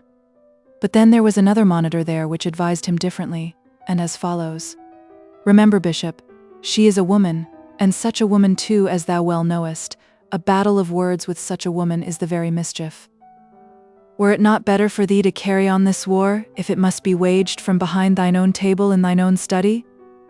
Does not every cock fight best on his own dunghill? Thy daughters also are here, the pledges of thy love, the fruits of thy loins. Is it well that they should see thee in the hour of thy victory over their mother? Nay, is it well that they should see thee in the possible hour of thy defeat? Besides, hast thou not chosen thy opportunity with wonderful little skill, indeed with no touch of that sagacity for which thou art famous? Will it not turn out that thou art wrong in this matter and thine enemy right, that thou hast actually pledged thyself in this matter of the hospital, and that now thou wouldest turn upon thy wife because she requires from thee but the fulfillment of thy promise? Art thou not a Christian, Bishop, and is not thy word to be held sacred whatever be the result? Return, Bishop, to thy sanctum on the lower floor and postpone thy combative propensities for some occasion, in which at least thou mayest fight the battle against odds less tremendously against thee." All this passed within the bishop's bosom while Mrs. Proudie still sat with her fixed pencil and the figures of her sums still enduring on the tablets of her memory. £4, 17 shillings and 7 pence, she said to herself. Of course Mr. Quiverful must have the hospital, she said out loud to her lord. Well, my dear, I merely wanted to suggest to you that Mr. Slope seems to think that if Mr. Harding be not appointed, public feeling in the matter would be against us, and that the press might perhaps take it up. Mr. Slope seems to think, said Mrs. Proudie in a tone of voice which plainly showed the bishop that he was right in looking for a breach in that quarter. And what is Mr. Slope to do with it? I hope, my lord, you are not going to allow yourself to be governed by a chaplain. And now in her eagerness the lady lost her place in her account. Certainly not, my dear. Nothing, I can assure you, is less probable. But still, Mr. Slope may be useful in finding how the wind blows, and I really thought that if we could give something else as good to the Quiverfuls— Nonsense, said Mrs. Proudie. It would be years before you could give them anything else that could suit them half as well. And as for the press and the public and all that, remember there are two ways of telling a story. If Mr. Harding is fool enough to tell his tale, we can also tell ours. The place was offered to him, and he refused it. It has now been given to someone else, and there's an end of it. At least I should think so. Well, my dear, I rather believe you are right, said the bishop, and sneaking out of the room he went downstairs, troubled in his mind as to how he should receive the archdeacon on the morrow. He felt himself not very well just at present, and began to consider that he might, not improbably, be detained in his room the next morning by an attack of bile. He was unfortunately very subject to bilious annoyances. Mr. Slope, indeed. I'll slope him, said the indignant matron to her listening progeny. I don't know what has come to Mr. Slope. I believe he thinks he is to be Bishop of Barchester himself, because I've taken him by the hand and got your father to make him his domestic chaplain. He was always full of impudence, said Olivia. I told you so once before, Mama. Olivia, however, had not thought him too impudent when once before he had proposed to make her Mrs. Slope. Well, Olivia, I always thought you liked him, said Augusta, who at that moment had some grudge against her sister. I always disliked the man, because I think him thoroughly vulgar. There you're wrong, said Mrs. Proudie. He's not vulgar at all, and what is more, he is a soul-stirring, eloquent preacher. But he must be taught to know his place if he is to remain in this house. He has the horridest eyes I ever saw in a man's head, said Netta. And I tell you what, he's terribly greedy. Did you see all the currant pie he ate yesterday? When Mr. Slope got home, he soon learnt from the bishop, as much from his manner as his words, that Mrs. Proudie's behests in the matter of the hospital were to be obeyed. Dr. Proudie let fall something as to this occasion only, and keeping all affairs about patronage exclusively in his own hands. But he was quite decided about Mr. Harding, and as Mr. Slope did not wish to have both the prelate and the prelatess against him, he did not at present see that he could do anything but yield. He merely remarked that he would of course carry out the bishop's views, and that he was quite sure that if the bishop trusted to his own judgment, things in the diocese would certainly be well ordered. Mr. Slope knew that if you hit a nail on the head often enough, it will penetrate at last. He was sitting alone in his room on the same evening when a light knock was made on his door, and before he could answer it, the door was opened, and his patroness appeared. He was all smiles in a moment, but so was not she also. She took, however, the chair that was offered to her, and thus began her expostulation. Mr. Slope, I did not at all approve your conduct the other night with that Italian woman. Anyone would have thought that you were her lover. Good gracious, my dear madam, said Mr. Slope with a look of horror. Why, she is a married woman. That's more than I know, said Mrs. Proudie, however she chooses to pass for such. But married or not married, such attention as you paid to her was improper. I cannot believe that you would wish to give offense in my drawing-room, Mr. Slope, but I owe it to myself and my daughters to tell you that I disapprove of your conduct. Mr. Slope opened wide his huge protruding eyes and stared out of them with a look of well-feigned surprise. Why, Mrs. Proudie, said he, I did but fetch her something to eat when she said she was hungry. And you have called on her since? Continued she, looking at the culprit with the stern look of a detective policeman in the act of declaring himself. Mr. Slope turned over in his mind whether it would be well for him to tell this termagant at once, that he should call on whom he liked and do what he liked, but he remembered that his footing in Barchester was not yet sufficiently firm, and that it would be better for him to pacify her. I certainly called since at Dr. Stanhope's house, and certainly saw Madame Neroni. Yes, and you saw her alone, said the Episcopal Argus. Undoubtedly I did, said Mr. Slope, but that was because nobody else happened to be in the room. Surely it was no fault of mine if the rest of the family were out. Perhaps not. But I assure you, Mr. Slope, you will fall greatly in my estimation if I find that you allow yourself to be caught by the lures of that woman. I know women better than you do, Mr. Slope, and you may believe me that that signora, as she calls herself, is not a fitting companion for a strict evangelical unmarried young clergyman. How Mr. Slope would have liked to laugh at her, had he dared, but he did not dare. So he merely said, I can assure you, Mrs. Proudie, the lady in question is nothing to me. Well, I hope not, Mr. Slope, but I have considered it my duty to give you this caution. And now there is another thing I feel myself called on to speak about. It is your conduct to the bishop, Mr. Slope.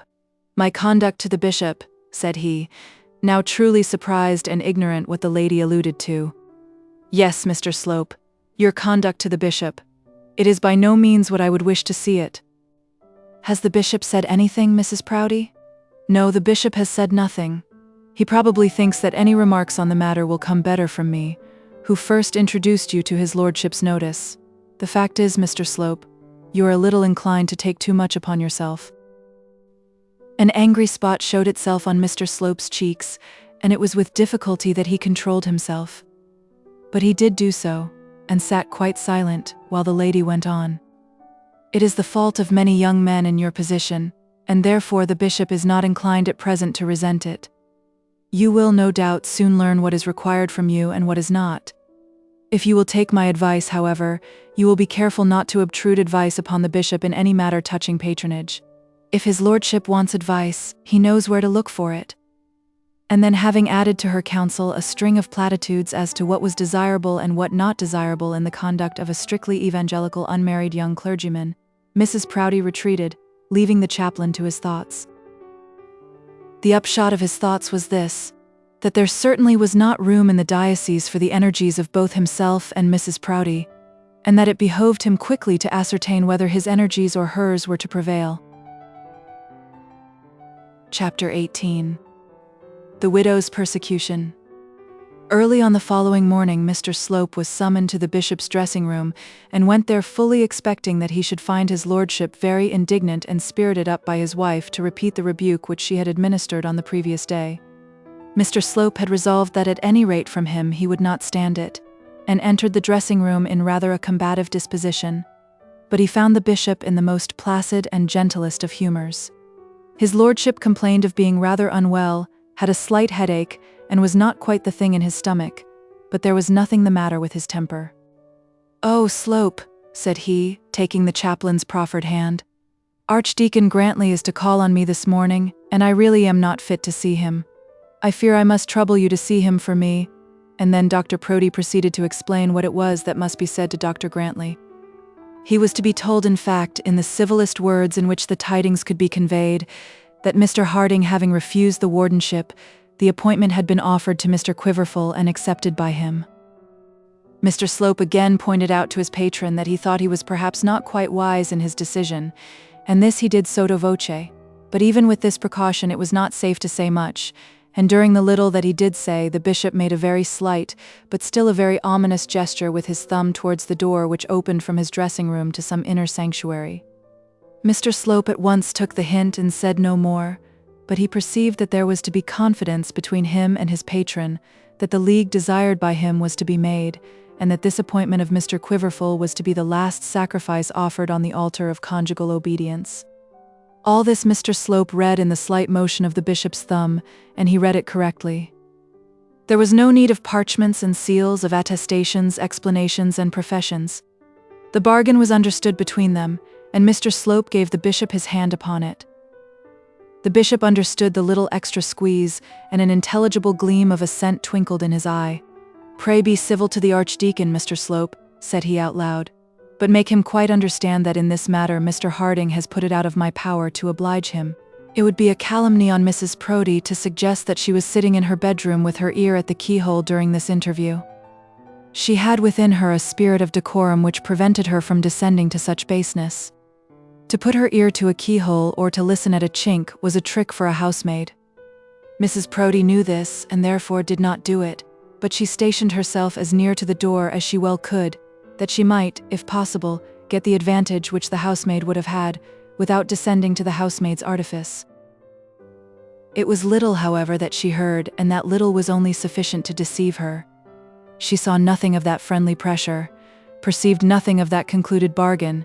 She did not even dream of the treacherous resolves which those two false men had made together to upset her in the pride of her station, to dash the cup from her lip before she had drunk of it, to sweep away all her power before she had tasted its sweets. Traitors that they were, the husband of her bosom and the outcast whom she had fostered and brought to the warmth of the world's brightest fireside. But neither of them had the magnanimity of this woman. Though two men have thus leagued themselves together against her, even yet the battle is not lost.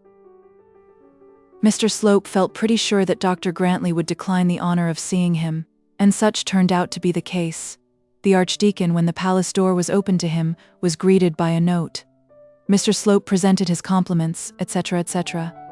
The bishop was ill in his room and very greatly regretted, etc., etc. Mr. Slope had been charged with the bishop's views, and if agreeable to the Archdeacon, would do himself the honor, etc., etc.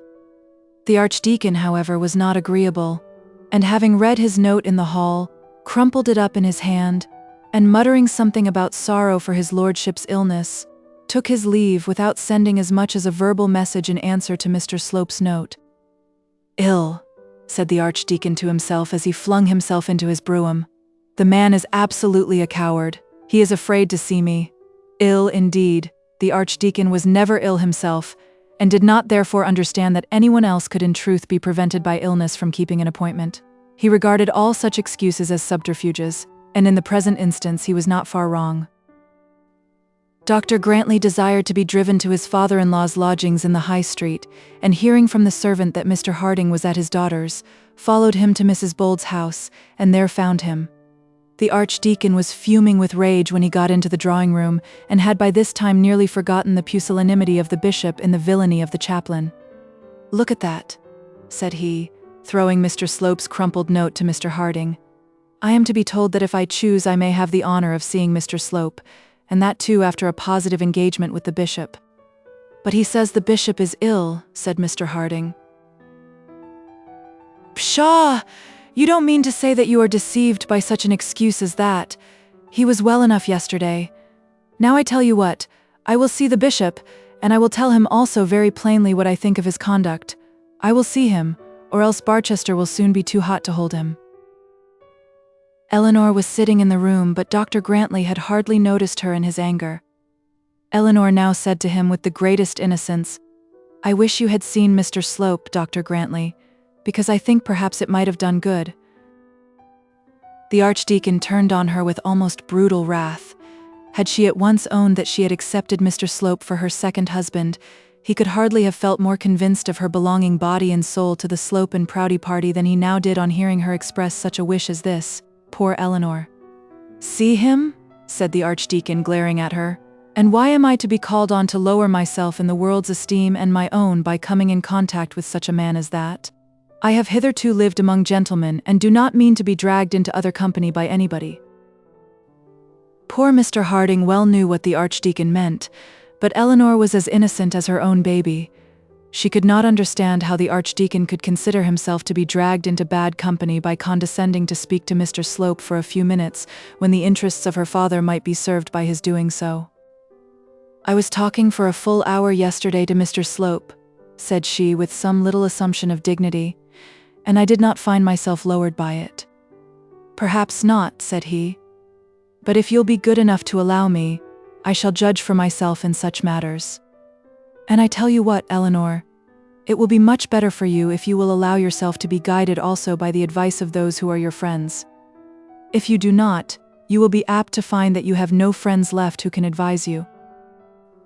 Eleanor blushed up to the roots of her hair, but even now she had not the slightest idea of what was passing in the Archdeacon's mind. No thought of love-making or love-receiving had yet found its way to her heart since the death of poor John Bold, and if it were possible that such a thought should spring there, the man must be far different from Mr. Slope that could give it birth. Nevertheless, Eleanor blushed deeply, for she felt she was charged with improper conduct, and she did so with the more inward pain because her father did not instantly rally to her side, that father for whose sake and love she had submitted to be the receptacle of Mr. Slope's confidence. She had given a detailed account of all that had passed to her father, and though he had not absolutely agreed with her about Mr. Slope's views touching the hospital, yet he had said nothing to make her think that she had been wrong in talking to him. She was far too angry to humble herself before her brother-in-law. Indeed, she had never accustomed herself to be very abject before him, and they had never been confidential allies. "I do not the least understand what you mean, Dr. Grantley," said she. "I do not know that I can accuse myself of doing anything that my friends should disapprove. Mr. Slope called here expressly to ask what Papa's wishes were about the hospital, and as I believe he called with friendly intentions, I told him." "Friendly intentions?" sneered the Archdeacon. "I believe you greatly wrong Mr. Slope," continued Eleanor. "But I have explained this to Papa already, and as you do not seem to approve of what I say, Dr. Grantley, I will with your permission leave you and Papa together." So saying, she walked slowly out of the room. All this made Mr. Harding very unhappy. It was quite clear that the Archdeacon and his wife had made up their minds that Eleanor was going to marry Mr. Slope. Mr. Harding could not really bring himself to think that she would do so, but yet he could not deny that circumstances made it appear that the man's company was not disagreeable to her. She was now constantly seeing him, and yet she received visits from no other unmarried gentleman. She always took his part when his conduct was canvassed, although she was aware how personally objectionable he was to her friends. Then again, Mr. Harding felt that if she should choose to become Mrs. Slope, he had nothing that he could justly urge against her doing so. She had full right to please herself, and he, as a father, could not say that she would disgrace herself by marrying a clergyman who stood so well before the world as Mr. Slope did.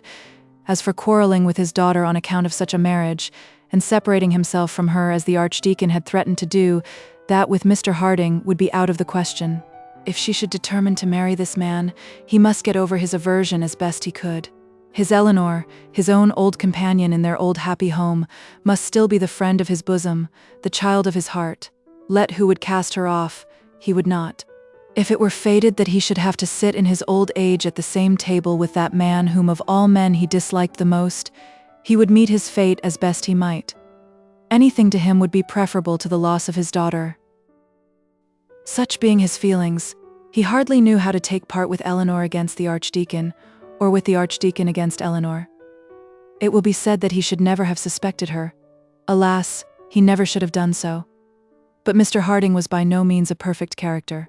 In his indecision, his weakness, his proneness to be led by others, his want of self-confidence, he was very far from being perfect.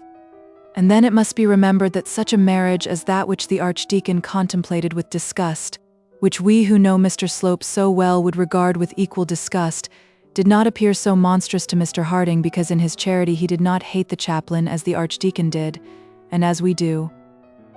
He was, however, very unhappy when his daughter left the room, and he had recourse to an old trick of his that was customary to him in his times of sadness. He began playing some slow tune upon an imaginary violoncello, drawing one hand slowly backwards and forwards as though he held a bow in it, and modulating the unreal chords with the other. "She'll marry that man as sure as 2 and 2 make 4, said the practical Archdeacon. "I hope not. I hope not," said the father. "But if she does, what can I say to her? I have no right to object to him." "No right!" exclaimed Dr. Grantley. "No right as her father.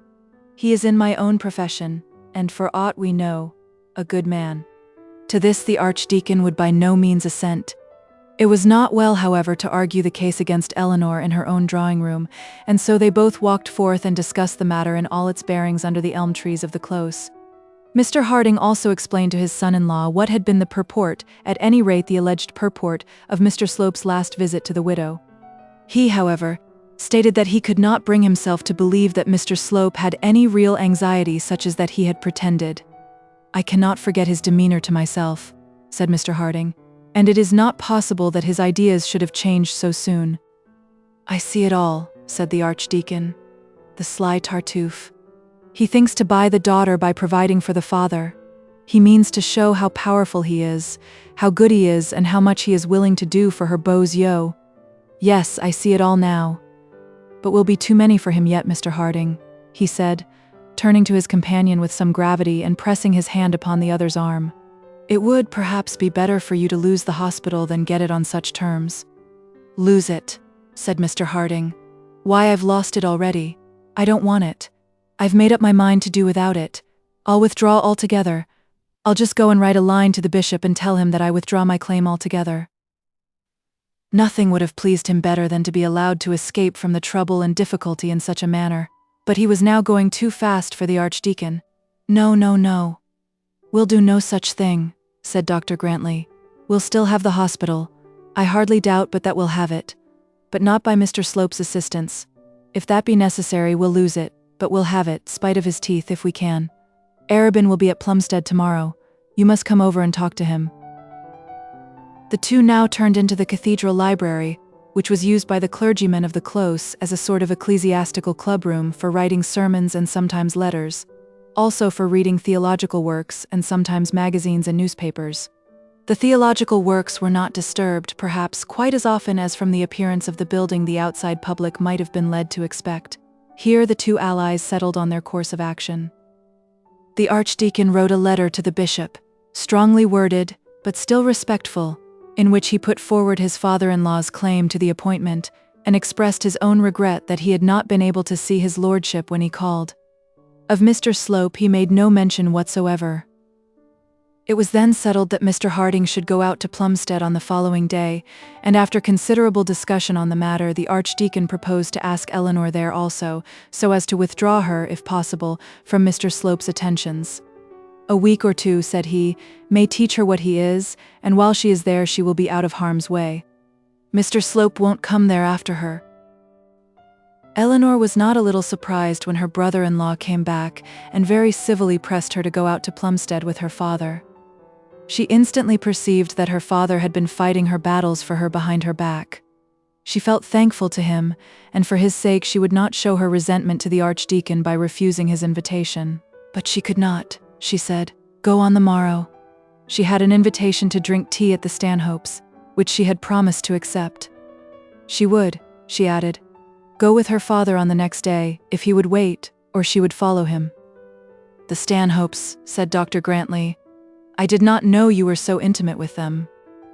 "I did not know it myself," said she, "till Miss Stanhope called yesterday. However, I like her very much, and I have promised to go and play chess with some of them." "Have they a party there?" said the Archdeacon, still fearful of Mr. Slope. "Oh no," said Eleanor. "Miss Stanhope said there was to be nobody at all, but she had heard that Mary had left me for a few weeks, and she had learnt from someone that I play chess, and so she came over on purpose to ask me to go in." "Well, that's very friendly," said the ex-warden. "They certainly do look more like foreigners than English people, but I dare say they are none the worse for that." The Archdeacon was inclined to look upon the Stanhopes with favourable eyes, and had nothing to object on the matter. It was therefore arranged that Mr. Harding should postpone his visit to Plumstead for one day, and then take with him Eleanor, the baby, and the nurse. Mr. Slope is certainly becoming of some importance in Barchester. Chapter 19. Barchester by Moonlight. There was much cause for grief and occasional perturbation of spirits in the Stanhope family, but yet they rarely seemed to be grieved or to be disturbed. It was the peculiar gift of each of them that each was able to bear his or her own burden without complaint, and perhaps without sympathy. They habitually looked on the sunny side of the wall, if there was a gleam on either side for them to look at. If there was none, they endured the shade with an indifference which, if not stoical, answered the end at which the Stoics aimed. Old Stanhope could not but feel that he had ill-performed his duties as a father and a clergyman, and could hardly look forward to his own death without grief at the position in which he would leave his family. His income for many years had been as high as £3,000 a year, and yet they had among them no other provision than their mother's fortune of £10,000. He had not only spent his income, but was in debt. Yet with all this he seldom showed much outward sign of trouble. It was the same with the mother. If she added little to the pleasures of her children, she detracted still less. She neither grumbled at her lot, nor spoke much of her past or future sufferings, as long as she had a maid to adjust her dress, and had those dresses well made, nature with her was satisfied. It was the same with the children. Charlotte never rebuked her father with the prospect of their future poverty, nor did it seem to grieve her that she was becoming an old maid so quickly. Her temper was rarely ruffled, and, if we might judge by her appearance, she was always happy. The Signora was not so sweet-tempered, but she possessed much enduring courage. She seldom complained, never, indeed, to her family.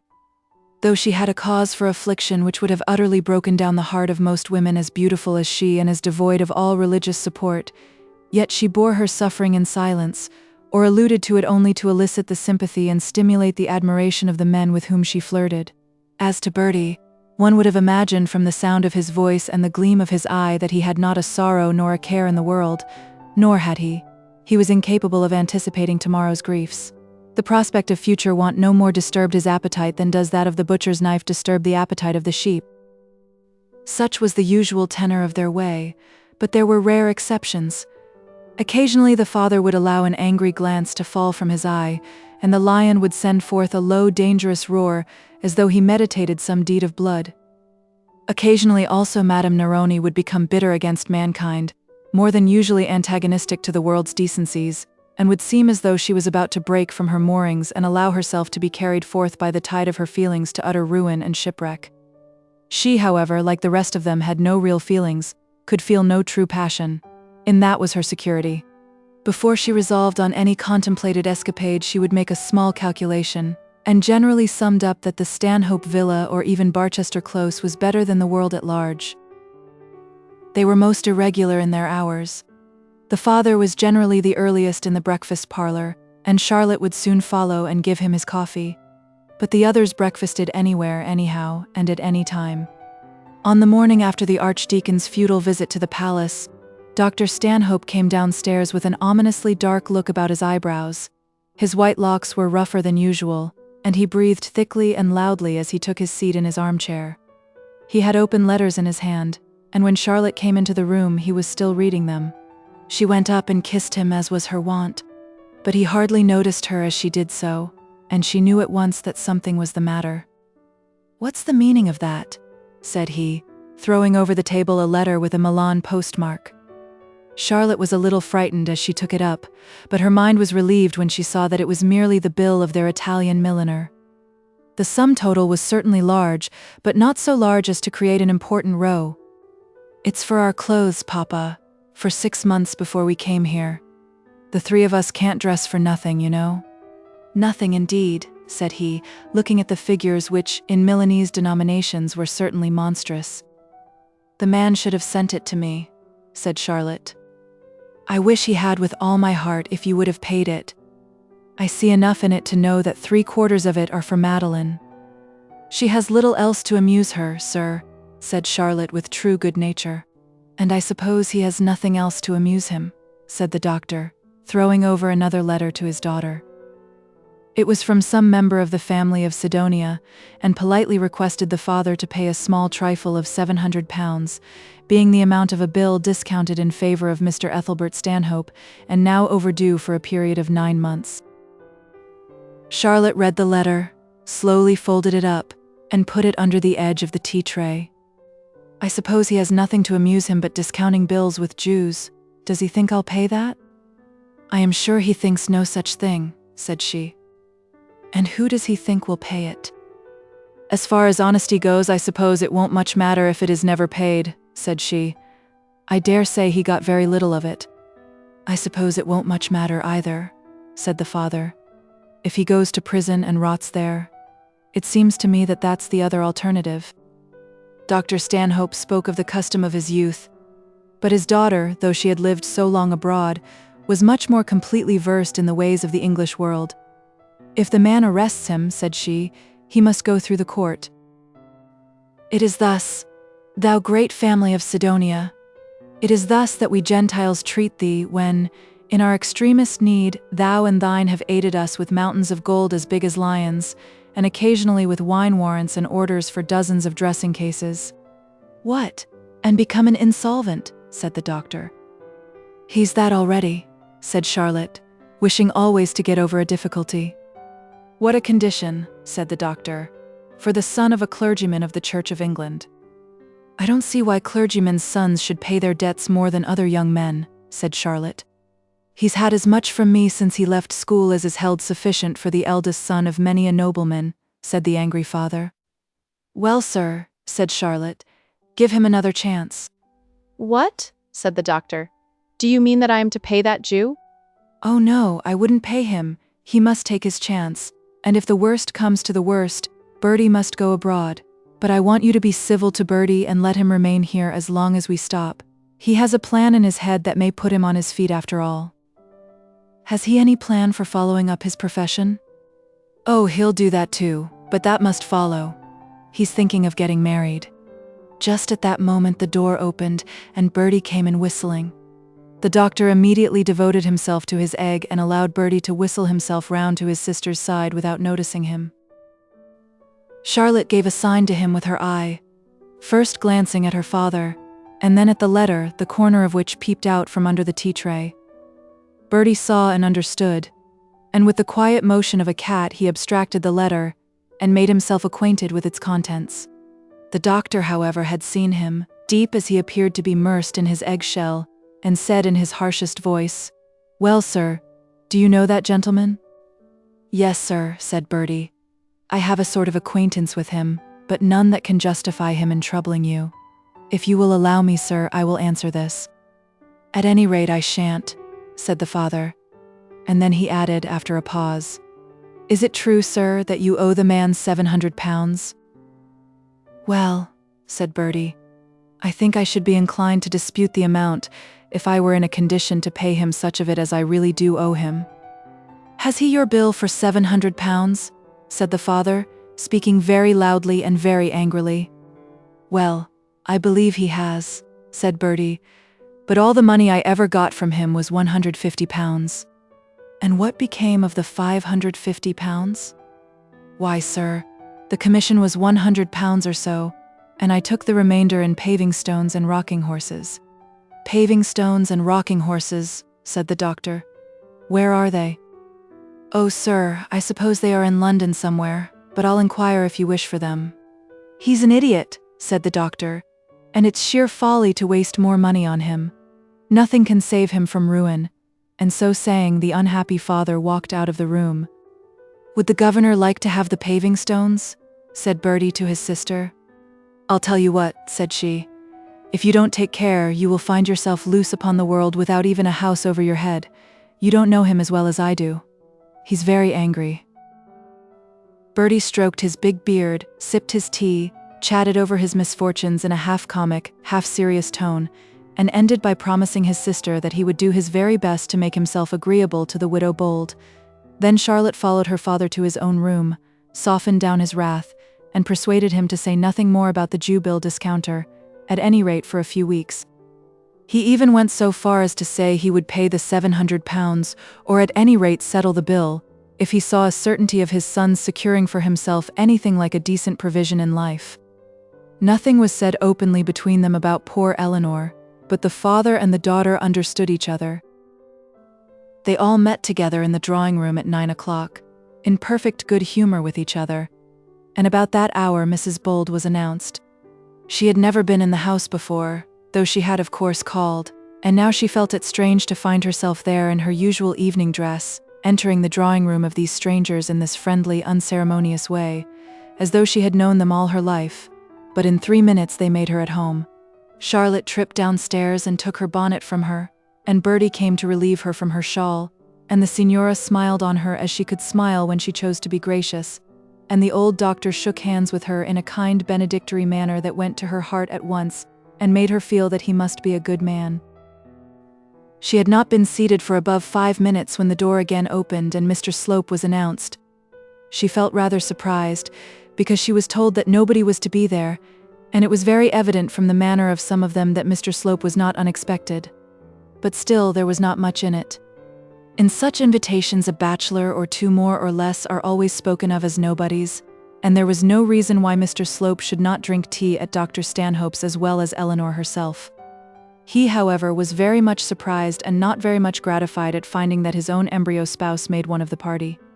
He had come there to gratify himself by gazing on Madame Neroni's beauty, and listening to and returning her flattery, and though he had not owned as much to himself, he still felt that if he spent the evening as he had intended to do, he might probably not thereby advance his suit with Mrs. Bold. The signora, who had no idea of a rival, received Mr. Slope with her usual marks of distinction. As he took her hand, she made some confidential communication to him in a low voice, declaring that she had a plan to communicate to him after tea, and was evidently prepared to go on with her work of reducing the chaplain to a state of captivity. Poor Mr. Slope was rather beside himself. He thought that Eleanor could not but have learnt from his demeanor that he was an admirer of her own, and he had also flattered himself that the idea was not unacceptable to her. What would she think of him if he now devoted himself to a married woman? But Eleanor was not inclined to be severe in her criticisms on him in this respect, and felt no annoyance of any kind, when she found herself seated between Bertie and Charlotte Stanhope. She had no suspicion of Mr. Slope's intentions. She had no suspicion even of the suspicion of other people, but still she felt well pleased not to have Mr. Slope too near to her. And she was not ill-pleased to have Bertie Stanhope near her. It was rarely indeed that he failed to make an agreeable impression on strangers. With a bishop indeed who thought much of his own dignity, it was possible that he might fail, but hardly with a young and pretty woman. He possessed the tact of becoming instantly intimate with women without giving rise to any fear of impertinence. He had about him somewhat of the propensities of a tame cat. It seemed quite natural that he should be petted, caressed, and treated with familiar good nature, and that in return he should purr and be sleek and graceful, and above all never show his claws. Like other tame cats, however, he had his claws, and sometimes made them dangerous. When tea was over, Charlotte went to the open window and declared loudly that the full harvest moon was much too beautiful to be disregarded, and called them all to look at it. To tell the truth, there was but one there who cared much about the moon's beauty, and that one was not Charlotte, but she knew how valuable an aid to her purpose the chaste goddess might become, and could easily create a little enthusiasm for the purpose of the moment. Eleanor and Bertie were soon with her. The doctor was now quiet in his armchair, and Mrs. Stanhope in hers, both prepared for slumber. "Are you a Whoolite or a Brewsterite, or a Tuthermanite, Mrs. Bold?" said Charlotte, who knew a little about everything, and had read about a third of each of the books to which she alluded. "Oh," said Eleanor, "I have not read any of the books, but I feel sure that there is one man in the moon at least, if not more." "You don't believe in the pulpy gelatinous matter?" said Bertie. "I heard about that," said Eleanor, "and I really think it's almost wicked to talk in such a manner. How can we argue about God's power in the other stars from the laws which he has given for our rule in this one?" "How indeed," said Bertie. "Why shouldn't there be a race of salamanders in Venus? And even if there be nothing but fish in Jupiter, why shouldn't the fish there be as wide awake as the men and women here?" "That would be saying very little for them," said Charlotte. "I am for Dr. Whewell myself, for I do not think that men and women are worth being repeated in such countless worlds. There may be souls in other stars, but I doubt their having any bodies attached to them. But come, Mrs. Bold, let us put our bonnets on and walk round the close. If we are to discuss sidereal questions, we shall do so much better under the towers of the cathedral than stuck in this narrow window." Mrs. Bold made no objection, and a party was made to walk out. Charlotte Stanhope well knew the rule as to 3 being no company, and she had therefore to induce her sister to allow Mr. Slope to accompany them. "Come, Mr. Slope," she said. "I'm sure you'll join us. We shall be in again in a quarter of an hour, Madeline." Madeline read in her eye all that she had to say, knew her object, and as she had to depend on her sister for so many of her amusements, she felt that she must yield. It was hard to be left alone while others of her own age walked out to feel the soft influence of the bright night. But it would be harder still to be without the sort of sanction which Charlotte gave to all her flirtations and intrigues. Charlotte's eye told her that she must give up just at present for the good of the family, and so Madeline obeyed. But Charlotte's eyes said nothing of the sort to Mr. Slope.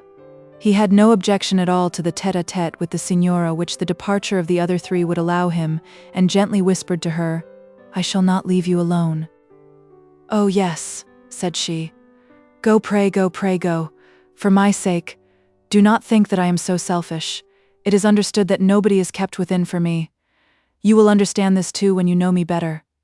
Pray join them, Mr. Slope, but when you come and speak to me for 5 minutes before you leave us." Mr. Slope understood that he was to go, and he therefore joined the party in the hall. He would have had no objection at all to this arrangement if he could have secured Mrs. Bold's arm, but this of course was out of the question. Indeed, his fate was very soon settled, for no sooner had he reached the hall door than Miss Stanhope put her hand within his arm, and Bertie walked off with Eleanor just as naturally as though she were already his own property. And so they sauntered forth. First they walked round the close according to their avowed intent. Then they went under the old arched gateway below St. Cuthbert's little church, and then they turned behind the grounds of the bishop's palace, and so on till they came to the bridge just at the edge of the town, from which passers-by can look down into the gardens of Hiram's hospital. And here Charlotte and Mr. Slope, who were in advance, stopped till the other 2 came up to them.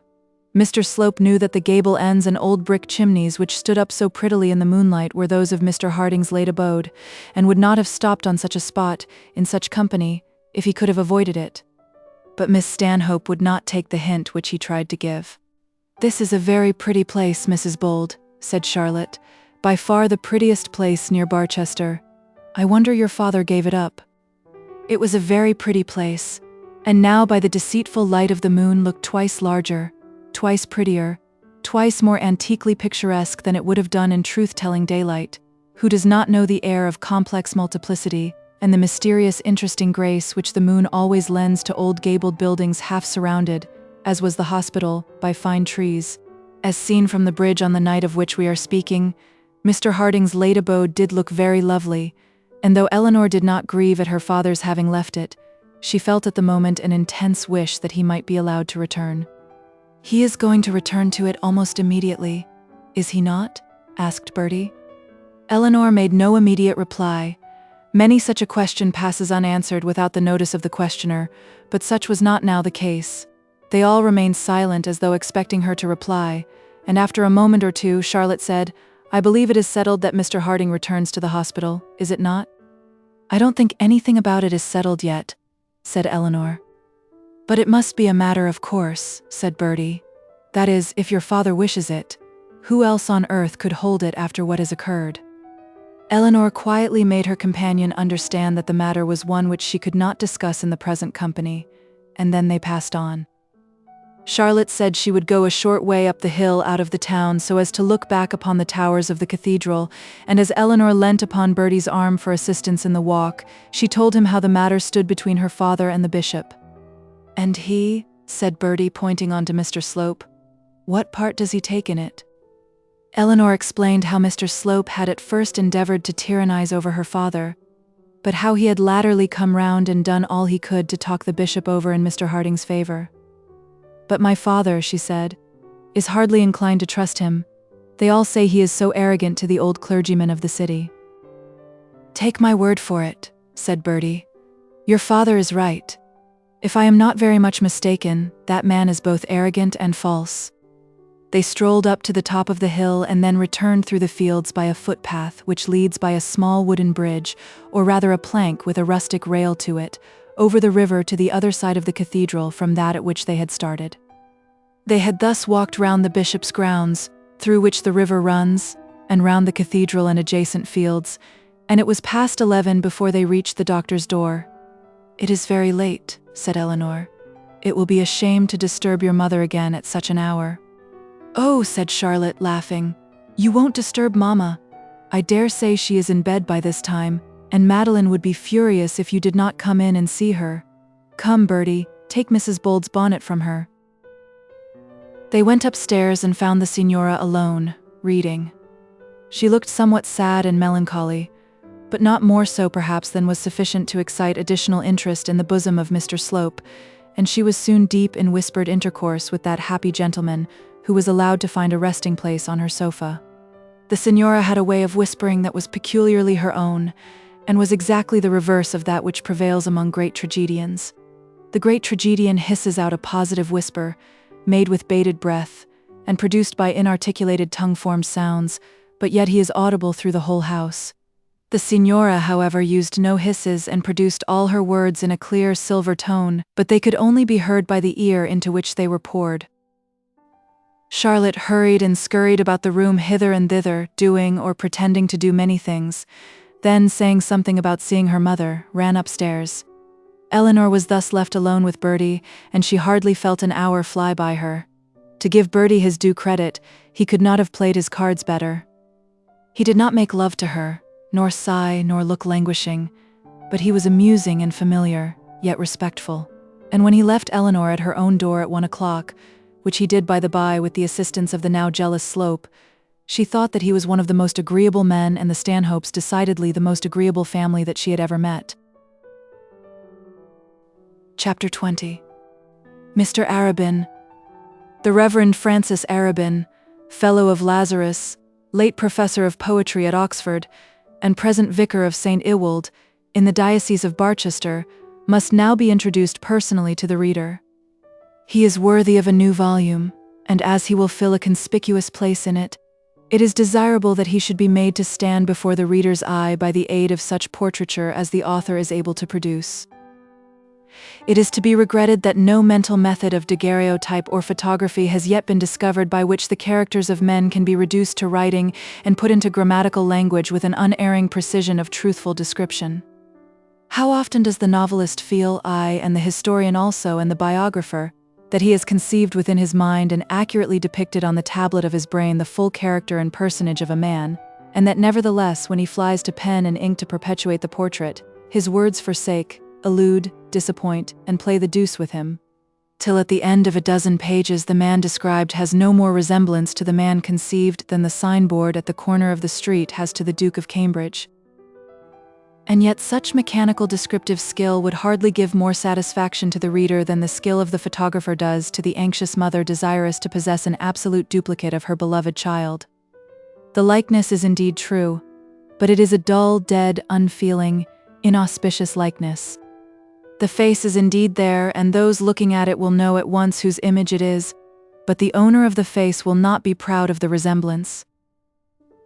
There is no royal road to learning, no shortcut to the acquirement of any valuable art. Let photographers and daguerreotypers do what they will, and improve as they may with further skill on that which skill has already done, they will never achieve a portrait of the human face divine. Let biographers, novelists, and the rest of us groan as we may under the burdens which we so often feel too heavy for our shoulders. We must either bear them up like men, or own ourselves too weak for the work we have undertaken. There is no way of writing well and also of writing easily. Labor omnia vincit improbus. Such should be the chosen motto of every laborer, and it may be that labor, if adequately enduring, may suffice at last to produce even some not untrue resemblance of the Reverend Francis Arabin. Of his doings in the world, and of the sort of fame which he has achieved, enough has been already said. It has also been said that he is 40 years of age and still unmarried.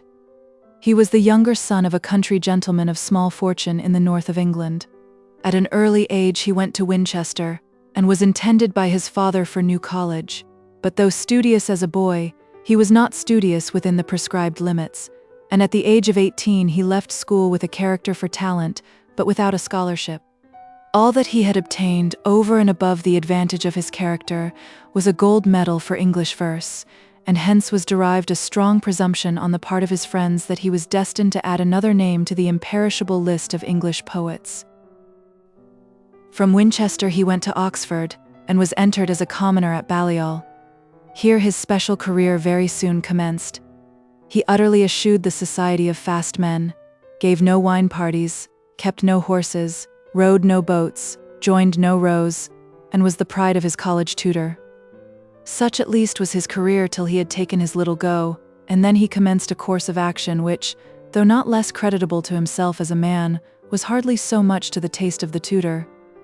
He became a member of a vigorous debating society, and rendered himself remarkable there for humorous energy. Though always in earnest, yet his earnestness was always droll. To be true in his ideas, unanswerable in his syllogisms, and just in his aspirations was not enough for him.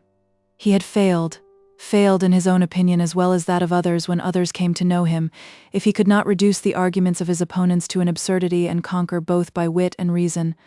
To say that his object was ever to raise a laugh would be most untrue. He hated such common and unnecessary evidence of satisfaction on the part of his hearers. A joke that required to be laughed at was, with him, not worth uttering. He could appreciate by a keener sense than that of his ears the success of his wit, and would see in the eyes of his auditors whether or no he was understood and appreciated. He had been a religious lad before he left school. That is, he had addicted himself to a party in religion, and having done so had received that benefit which most men do who become partisans in such a cause. We are much too apt to look at schism in our church as an unmitigated evil. Moderate schism, if there may be such a thing, at any rate calls attention to the subject, draws in supporters who would otherwise have been inattentive to the matter, and teaches men to think upon religion. How great an amount of good of this description has followed that movement in the Church of England which commenced with the publication of Froude's Remains. As a boy, young Arabin took up the cudgels on the side of the Tractarians, and at Oxford he sat for a while at the feet of the great Newman. To this cause he lent all his faculties. For it he concocted verses, for it he made speeches, for it he scintillated the brightest sparks of his quiet wit. For it he ate and drank and dressed and had his being. In due process of time he took his degree and wrote himself Bachelor of Arts, but he did not do so with any remarkable amount of academical éclat. He had occupied himself too much with high church matters and the polemics, politics, and outward demonstrations usually concurrent with high churchmanship to devote himself with sufficient vigor to the acquisition of a double first. He was not a double first, nor even a first-class man, but he revenged himself on the university by putting firsts and double firsts out of fashion for the year and laughing down a species of pedantry which, at the age of 23, leaves no room in a man's mind for graver subjects than conic sections or Greek accents. Greek accents, however, and conic sections were esteemed necessaries at Balliol, and there was no admittance there for Mr. Arabin within the list of its fellows. Lazarus, however, the richest and most comfortable abode of Oxford dons, opened its bosom to the young champion of a church militant. Mr. Arabin was ordained, and became a fellow soon after taking his degree, and shortly after that was chosen professor of poetry. And now came the moment of his great danger. After many mental struggles and an agony of doubt which may be well surmised, the great prophet of the Tractarians confessed himself a Roman Catholic. Mr. Newman left the Church of England, and with him carried many a waverer. He did not carry off Mr. Arabin, but the escape which that gentleman had was a very narrow one. He left Oxford for a while that he might meditate in complete peace on the step which appeared to him to be all but unavoidable, and shut himself up in a little village on the seashore of one of our remotest counties, that he might learn by communing with his own soul whether or no he could with a safe conscience remain within the pale of his mother church. Things would have gone badly with him there had he been left entirely to himself. Everything was against him. All his worldly interests required him to remain a Protestant, and he looked on his worldly interests as a legion of foes, to get the better of whom was a point of extremest honor. In his then state of ecstatic agony, such a conquest would have cost him little. He could easily have thrown away all his livelihood, but it cost him much to get over the idea that by choosing the Church of England, he should be open in his own mind to the charge that he had been led to such a choice by unworthy motives. Then his heart was against him. He loved with a strong and eager love the man who had hitherto been his guide, and yearned to follow his footsteps. His tastes were against him. The ceremonies and pomps of the Church of Rome, their august feasts and solemn fasts, invited his imagination and pleased his eye. His flesh was against him. How great an aid would it be to a poor, weak, wavering man to be constrained to high moral duties, self-denial, obedience, and chastity by laws which were certain in their enactments, and not to be broken without loud, palpable, unmistakable sin. Then his faith was against him. He required to believe so much, panted so eagerly to give signs of his belief, deemed it so insufficient to wash himself simply in the waters of Jordan, that some great deed, such as that of forsaking everything for a true church, had for him allurements almost past withstanding. Mr. Arabin was at this time a very young man, and when he left Oxford for his far retreat was much too confident in his powers of fence, and too apt to look down on the ordinary sense of ordinary people, to expect aid in the battle that he had to fight from any chance inhabitants of the spot which he had selected. But Providence was good to him. There, in that all but desolate place, on the storm-beat shore of that distant sea, he met one who gradually calmed his mind, quieted his imagination, and taught him something of a Christian's duty. When Mr. Arabin left Oxford, he was inclined to look upon the rural clergymen of most English parishes almost with contempt. It was his ambition, should he remain within the fold of their church, to do somewhat towards redeeming and rectifying their inferiority, and to assist in infusing energy and faith into the hearts of Christian ministers, who were, as he thought, too often satisfied to go through life without much show of either. And yet it was from such a one that Mr. Arabin in his extremest need received that aid which he so much required. It was from the poor curate of a small Cornish parish that he first learnt to know that the highest laws for the governance of a Christian's duty must act from within and not from without, that no man can become a serviceable servant solely by obedience to written edicts, and that the safety which he was about to seek within the gates of Rome was no other than the selfish freedom from personal danger which the bad soldier attempts to gain who counterfeits illness on the eve of battle. Mr. Arabin returned to Oxford a humbler but a better and a happier man, and from that time forth he put his shoulder to the wheel as a clergyman of the church for which he had been educated. The intercourse of those among whom he familiarly lived kept him staunch to the principles of that system of the church to which he had always belonged. Since his severance from Mr. Newman, no one had had so strong an influence over him as the head of his college. During the time of his expected apostasy, Dr. Gwynne had not felt much predisposition in favor of the young fellow. Though a high churchman himself within moderate limits, Dr. Gwynne felt no sympathy with men who could not satisfy their faiths with the 39 Articles. He regarded the enthusiasm of such as Newman as a state of mind more nearly allied to madness than to religion, and when he saw it evinced by very young men, he was inclined to attribute a good deal of it to vanity. Dr. Gwynne himself, though a religious man, was also a thoroughly practical man of the world, and he regarded with no favorable eye the tenets of anyone who looked on the two things as incompatible. When he found that Mr. Arabin was a half-Roman, he began to regret all he had done towards bestowing a fellowship on so unworthy a recipient, and when again he learnt that Mr. Arabin would probably complete his journey to Rome, he regarded with some satisfaction the fact that in such case the fellowship would be again vacant. When, however, Mr. Arabin returned and professed himself a confirmed Protestant, the Master of Lazarus again opened his arms to him, and gradually he became the pet of the college. For some little time he was saturnine, silent, and unwilling to take any prominent part in university broils, but gradually his mind recovered, or rather made its tone, and he became known as a man always ready at a moment's notice to take up the cudgels in opposition to anything that savored of an evangelical bearing. He was great in sermons, great on platforms, great at after-dinner conversations, and always pleasant as well as great. He took delight in elections, served on committees, opposed tooth and nail all projects of university reform, and talked jovially over his glass of port of the ruin to be anticipated by the Church, and of the sacrilege daily committed by the Whigs. The ordeal through which he had gone in resisting the blandishments of the Lady of Rome had certainly done much towards the strengthening of his character. Although in small and outward matters he was self-confident enough, nevertheless in things affecting the inner man he aimed at a humility of spirit which would never have been attractive to him but for that visit to the coast of Cornwall. This visit he now repeated every year. Such is an interior view of Mr. Arabin at the time when he accepted the living of St. Ewold. Exteriorly, he was not a remarkable person. He was above the middle height, well-made, and very active.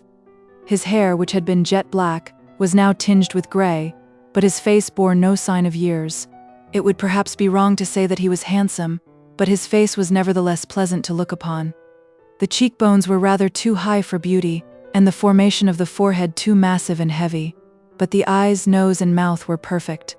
There was a continual play of lambent fire about his eyes, which gave promise of either pathos or humor whenever he essayed to speak, and that promise was rarely broken.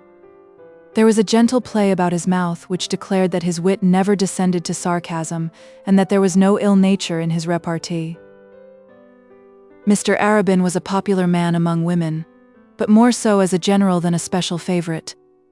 Living as a fellow at Oxford, marriage with him had been out of the question, and it may be doubted whether he had ever allowed his heart to be touched. Though belonging to a church in which celibacy is not the required lot of its ministers, he had come to regard himself as one of those clergymen to whom to be a bachelor is almost a necessity. He had never looked for parochial duty, and his career at Oxford was utterly incompatible with such domestic joys as a wife and nursery. He looked on women, therefore, in the same light that one sees them regarded by many Romish priests. He liked to have near him that which was pretty and amusing, but women generally were little more to him than children. He talked to them without putting out all his powers, and listened to them without any idea that what he should hear from them could either actuate his conduct or influence his opinion. Such was Mr. Arabin, the new vicar of St. Ewold, who is going to stay with the Grantleys at Plumstead Episcopi. Mr. Arabin reached Plumstead the day before Mr. Harding and Eleanor, and the Grantley family were thus enabled to make his acquaintance and discuss his qualifications before the arrival of the other guests.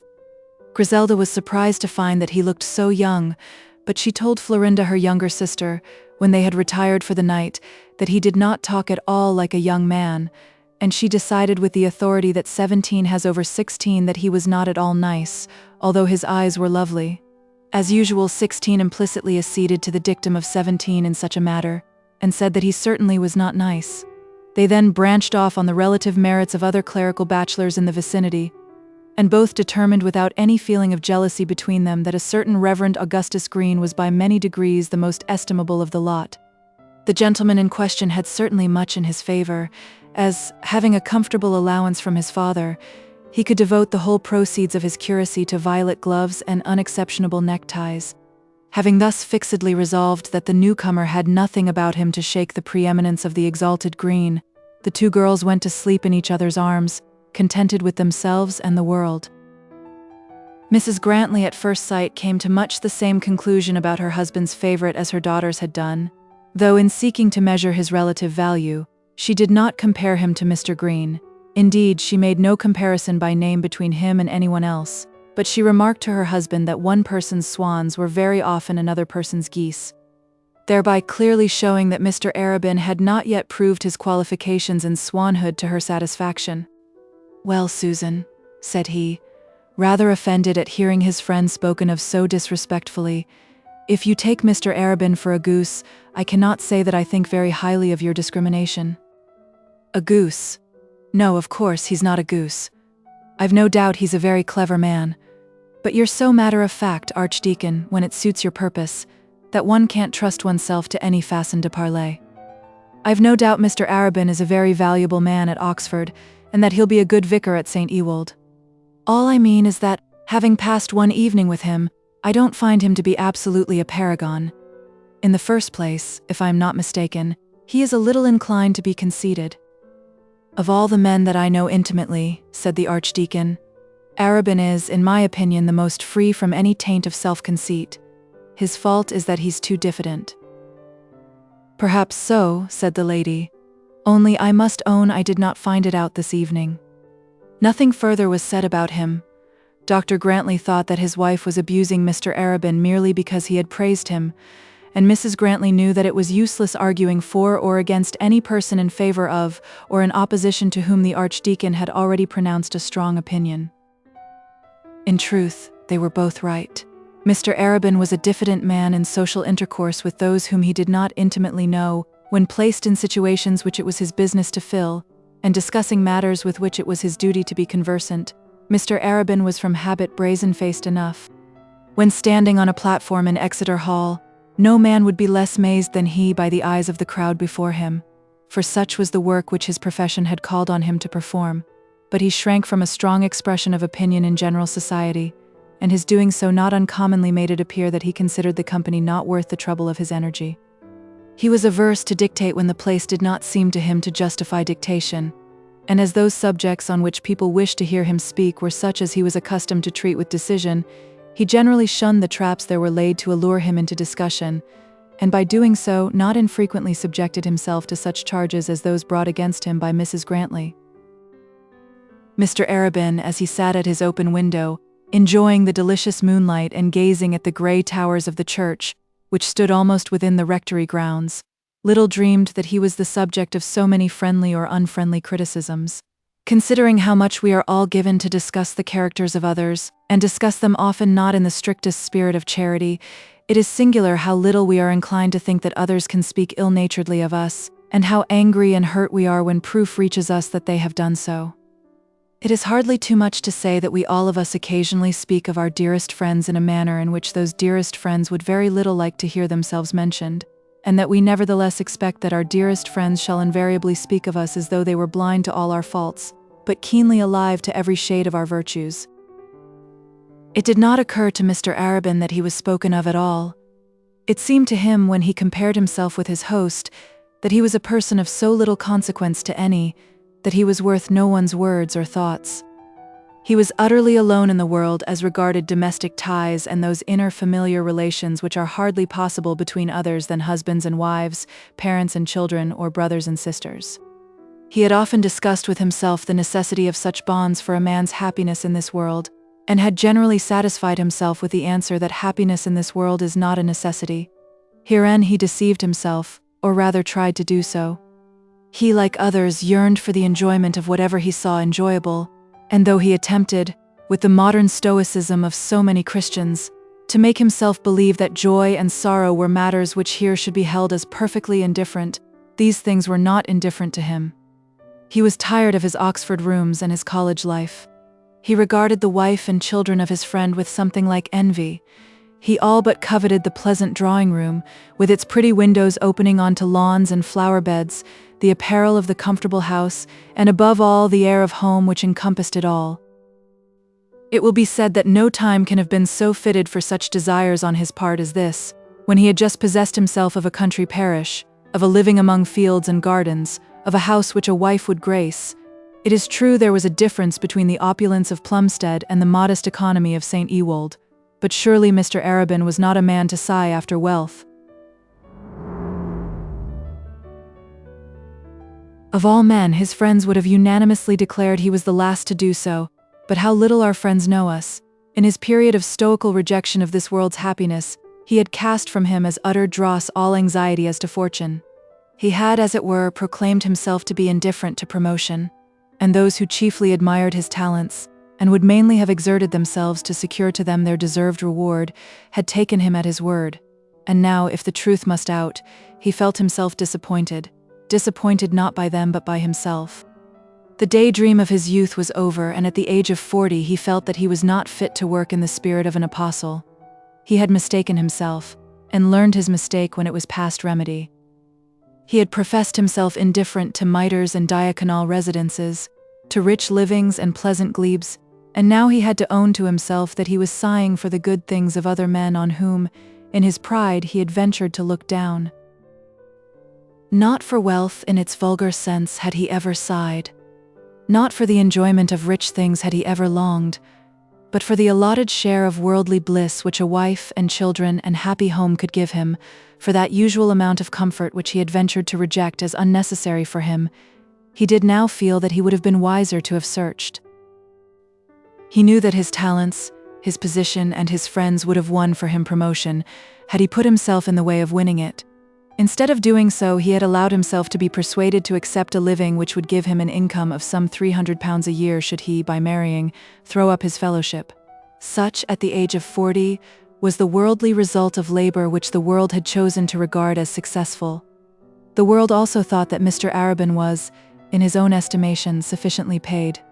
Alas, alas, the world was mistaken, and Mr. Arabin was beginning to ascertain that such was the case.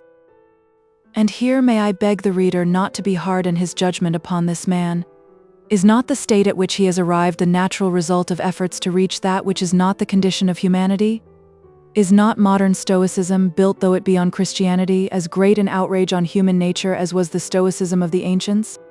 The philosophy of Zeno was built on true laws, but on true laws misunderstood and therefore misapplied. It is the same with our Stoics here, who would teach us that wealth and worldly comfort and happiness on earth are not worth the search. Alas, for a doctrine which can find no believing pupils and no true teachers. The case of Mr. Arabin was the more singular, as he belonged to a branch of the Church of England well inclined to regard its temporalities with avowed favour, and had habitually lived with men who were accustomed to much worldly comfort. But such was his idiosyncrasy that these very facts had produced within him, in early life, a state of mind that was not natural to him.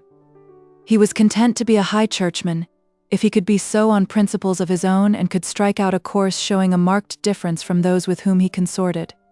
He was ready to be a partisan as long as he was allowed to have a course of action and of thought unlike that of his party. His party had indulged him, and he began to feel that his party was right and himself wrong, just when such a conviction was too late to be of service to him. He discovered, when such discovery was no longer serviceable, that it would have been worth his while to have worked for the usual pay assigned to work in this world, and have earned a wife and children, with a carriage for them to sit in, to have earned a pleasant dining room, in which his friends could drink his wine, and the power of walking up the high street of his country town, with the knowledge that all its tradesmen would have gladly welcomed him within their doors. Other men arrived at those convictions in their start in life and so worked up to them. To him they had come when they were too late to be of use. It has been said that Mr. Arabin was a man of pleasantry, and it may be thought that such a state of mind as that described would be antagonistic to humor, but surely such is not the case. Wit is the outward mental casing of the man, and has no more to do with the inner mind of thoughts and feelings than have the rich brocaded garments of the priest at the altar with the asceticism of the anchorite below them, whose skin is tormented with sackcloth and whose body is half flayed with rods. Nay, will not such a one often rejoice more than any other in the rich show of his outer apparel? Will it not be food for his pride to feel that he groans inwardly while he shines outwardly? So it is with the mental efforts which men make. Those which they show forth daily to the world are often the opposites of the inner workings of the spirit. In the Archdeacon's drawing room, Mr. Arabin had sparkled with his usual unaffected brilliancy. But when he retired to his bedroom, he sat there sad, at his open window, repining within himself that he also had no wife, no bairns, no soft sward of lawn duly mown for him to lie on, no herd of attendant curates, no bowings from the banker's clerks, no rich rectory. That apostleship that he had thought of had evaded his grasp, and he was now only vicar of St. Ewold's, with a taste for a mitre. Truly he had fallen between two stools. Chapter 21. St. Ewold's Parsonage. When Mr. Harding and Mrs. Bold reached the rectory on the following morning, the Archdeacon and his friend were at St. Ewold's. They had gone over that the new vicar might inspect his church and be introduced to the squire, and were not expected back before dinner. Mr. Harding rambled out by himself and strolled, as was his wont at Plumstead, about the lawn and round the church, and as he did so, the two sisters naturally fell into conversation about Barchester. There was not much sisterly confidence between them. Mrs. Grantley was 10 years older than Eleanor, and had been married while Eleanor was yet a child. They had never therefore poured into each other's ears their hopes and loves, and now that one was a wife and the other a widow, it was not probable that they would begin to do so. They lived too much asunder to be able to fall into that kind of intercourse which makes confidence between sisters almost a necessity. Moreover, that which is so easy at 18 is often very difficult at 28. Mrs. Grantley knew this, and did not therefore expect confidence from her sister. Yet she longed to ask her whether in real truth Mr. Slope was agreeable to her. It was by no means difficult to turn the conversation to Mr. Slope. That gentleman had become so famous at Barchester, had so much to do with all clergymen connected with the city, and was so specially concerned in the affairs of Mr. Harding, that it would have been odd if Mr. Harding's daughters had not talked about him.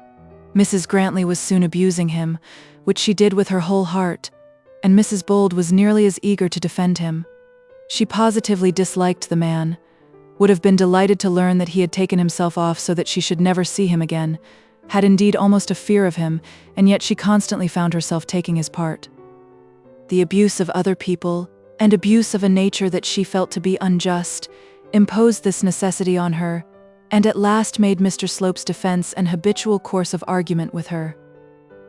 From Mr. Slope the conversation turned to the Stanhopes, and Mrs. Grantley was listening with some interest to Eleanor's account of the family, when it dropped out that Mr. Slope made one of the party. "What?" said the lady of the rectory. "Was Mr. Slope there too?" Eleanor merely replied that such had been the case. "Why, Eleanor, he must be very fond of you, I think. He seems to follow you everywhere." Even this did not open Eleanor's eyes. She merely laughed, and said that she imagined Mr. Slope found other attraction at Dr. Stanhope's. And so they parted. Mrs. Grantley felt quite convinced that the odious match would take place, and Mrs. Bold is convinced that that unfortunate chaplain, disagreeable as he must be allowed to be, was more sinned against than sinning. The Archdeacon, of course, heard before dinner that Eleanor had remained the day before in Barchester, with the view of meeting Mr. Slope, and that she had so met him. He remembered how she had positively stated that there were to be no guests at the Stanhopes, and he did not hesitate to accuse her of deceit. Moreover, the fact, or rather presumed fact, of her being deceitful on such a matter spoke but too plainly in evidence against her as to her imputed crime of receiving Mr. Slope as a lover. "I am afraid that anything we can do will be too late," said the Archdeacon. "I own I am fairly surprised. I never liked your sister's taste with regard to men, but still I did not give her credit for, ugh." "And so soon too," said Mrs. Grantley, who thought more, perhaps, of her sister's indecorum in having a lover before she had put off her weeds than her bad taste in having such a lover as Mr. Slope. "Well, my dear, I shall be sorry to be harsh, or to do anything that can hurt your father, but positively neither that man nor his wife shall come within my doors." Mrs. Grantley sighed, and then attempted to console herself and her lord by remarking that, after all, the thing was not accomplished yet. Now that Eleanor was at Plumstead, much might be done to wean her from her fatal passion. Poor Eleanor. The evening passed off without anything to make it remarkable. Mr. Arabin discussed the parish of St. Ewold with the Archdeacon, and Mrs. Grantley and Mr. Harding, who knew the personages of the parish, joined in. Eleanor also knew them, but she said little. Mr. Arabin did not apparently take much notice of her, and she was not in a humor to receive at that time with any special grace, any special favorite of her brother-in-law. Her first idea on reaching her bedroom was that a much pleasanter family party might be met at Dr. Stanhope's than at the rectory. She began to think that she was getting tired of clergymen and their respectable, humdrum, wearisome mode of living, and that after all, people in the outer world who had lived in Italy, London, or elsewhere need not necessarily be regarded as atrocious and abominable. The Stanhopes, she had thought, were a giddy, thoughtless, extravagant set of people, but she had seen nothing wrong about them and had, on the other hand, found that they thoroughly knew how to make their house agreeable. It was 1,000 pities, she thought, that the Archdeacon should not have a little of the same savoir-vivre. Mr. Arabin, as we have said, did not apparently take much notice of her, but yet he did not go to bed without feeling that he had been in company with a very pretty woman, and as is the case with most bachelors, and some married men, regarded the prospect of his month's visit at Plumstead in a pleasanter light when he learnt that a very pretty woman was to share it with him. Before they all retired, it was settled that the whole party should drive over on the following day to inspect the parsonage at St. Ewold. The 3 clergymen were to discuss dilapidations, and the 2 ladies were to lend their assistance in suggesting such changes as might be necessary for a bachelor's abode. Accordingly, soon after breakfast, the carriage was at the door. There was only room for 4 inside, and the Archdeacon got upon the box. Eleanor found herself opposite to Mr. Arabin, and was, therefore, in a manner forced into conversation with him. They were soon on comfortable terms together, and had she thought about it, she would have thought that in spite of his black cloth, Mr. Arabin would not have been a bad addition to the Stanhope family party. Now that the Archdeacon was away, they could all trifle. Mr. Harding began by telling them in the most innocent manner imaginable an old legend about Mr. Arabin's new parish. There was, he said, in days of yore, an illustrious priestess of St. Ewold, famed through the whole country for curing all manner of diseases. She had a well, as all priestesses have ever had, which well was extant to this day, and shared in the minds of many of the people the sanctity which belonged to the consecrated ground of the parish church. Mr. Arabin declared that he should look on such tenets on the part of his parishioners as anything but orthodox. And Mrs. Grantley replied that she so entirely disagreed with him as to think that no parish was in a proper state that had not its priestess as well as its priest. The duties are never well done, said she, unless they are so divided. I suppose, Papa, said Eleanor, that in the olden times the priestess bore all the sway herself. Mr. Arabin perhaps thinks that such might be too much the case now if a sacred lady were admitted within the parish. I think at any rate, said he, that it is safer to run no such risk. No priestly pride has ever exceeded that of sacerdotal females. A very lowly curate I might perhaps essay to rule, but a curatess would be sure to get the better of me. There are certainly examples of such accidents happening, said Mrs. Grantley. They do say that there is a priestess at Barchester who is very imperious in all things touching the altar. Perhaps the fear of such a fate as that is before your eyes. When they were joined by the Archdeacon on the gravel before the vicarage, they descended again to grave dullness. Not that Archdeacon Grantley was a dull man, but his frolic humours were of a cumbrous kind, and his wit, when he was witty, did not generally extend itself to his auditors. On the present occasion he was soon making speeches about wounded roofs and walls, which he declared to be in want of some surgeon's art. There was not a partition that he did not tap, nor a block of chimneys that he did not narrowly examine. All water pipes, flues, cisterns, and sewers underwent an investigation. He even descended, in the care of his friend, so far as to bore sundry boards in the floors with a bradawl. Mr. Arabin accompanied him through the rooms, trying to look wise in such domestic matters, and the other 3 also followed. Mrs. Grantley showed that she had not herself been priestess of a parish 20 years for nothing, and examined the bells and window panes in a very knowing way. You will, at any rate, have a beautiful prospect out of your own window, if this is to be your private sanctum, said Eleanor. She was standing at the lattice of a little room upstairs, from which the view certainly was very lovely. It was from the back of the vicarage, and there was nothing to interrupt the eye between the house and the glorious grey pile of the cathedral. The intermediate ground, however, was beautifully studded with timber. In the immediate foreground ran the little river, which afterwards skirted the city, and, just to the right of the cathedral, the pointed gables and chimneys of Hiram's hospital peeped out of the elms which encompass it. Yes, said he, joining her. I shall have a beautifully complete view of my adversaries. I shall sit down before the hostile town and fire away at them at a very pleasant distance. I shall just be able to lodge a shot in the hospital, should the enemy ever get possession of it, and as for the palace, I have it within full range." "I never saw anything like you clergymen," said Eleanor. "You are always thinking of fighting each other."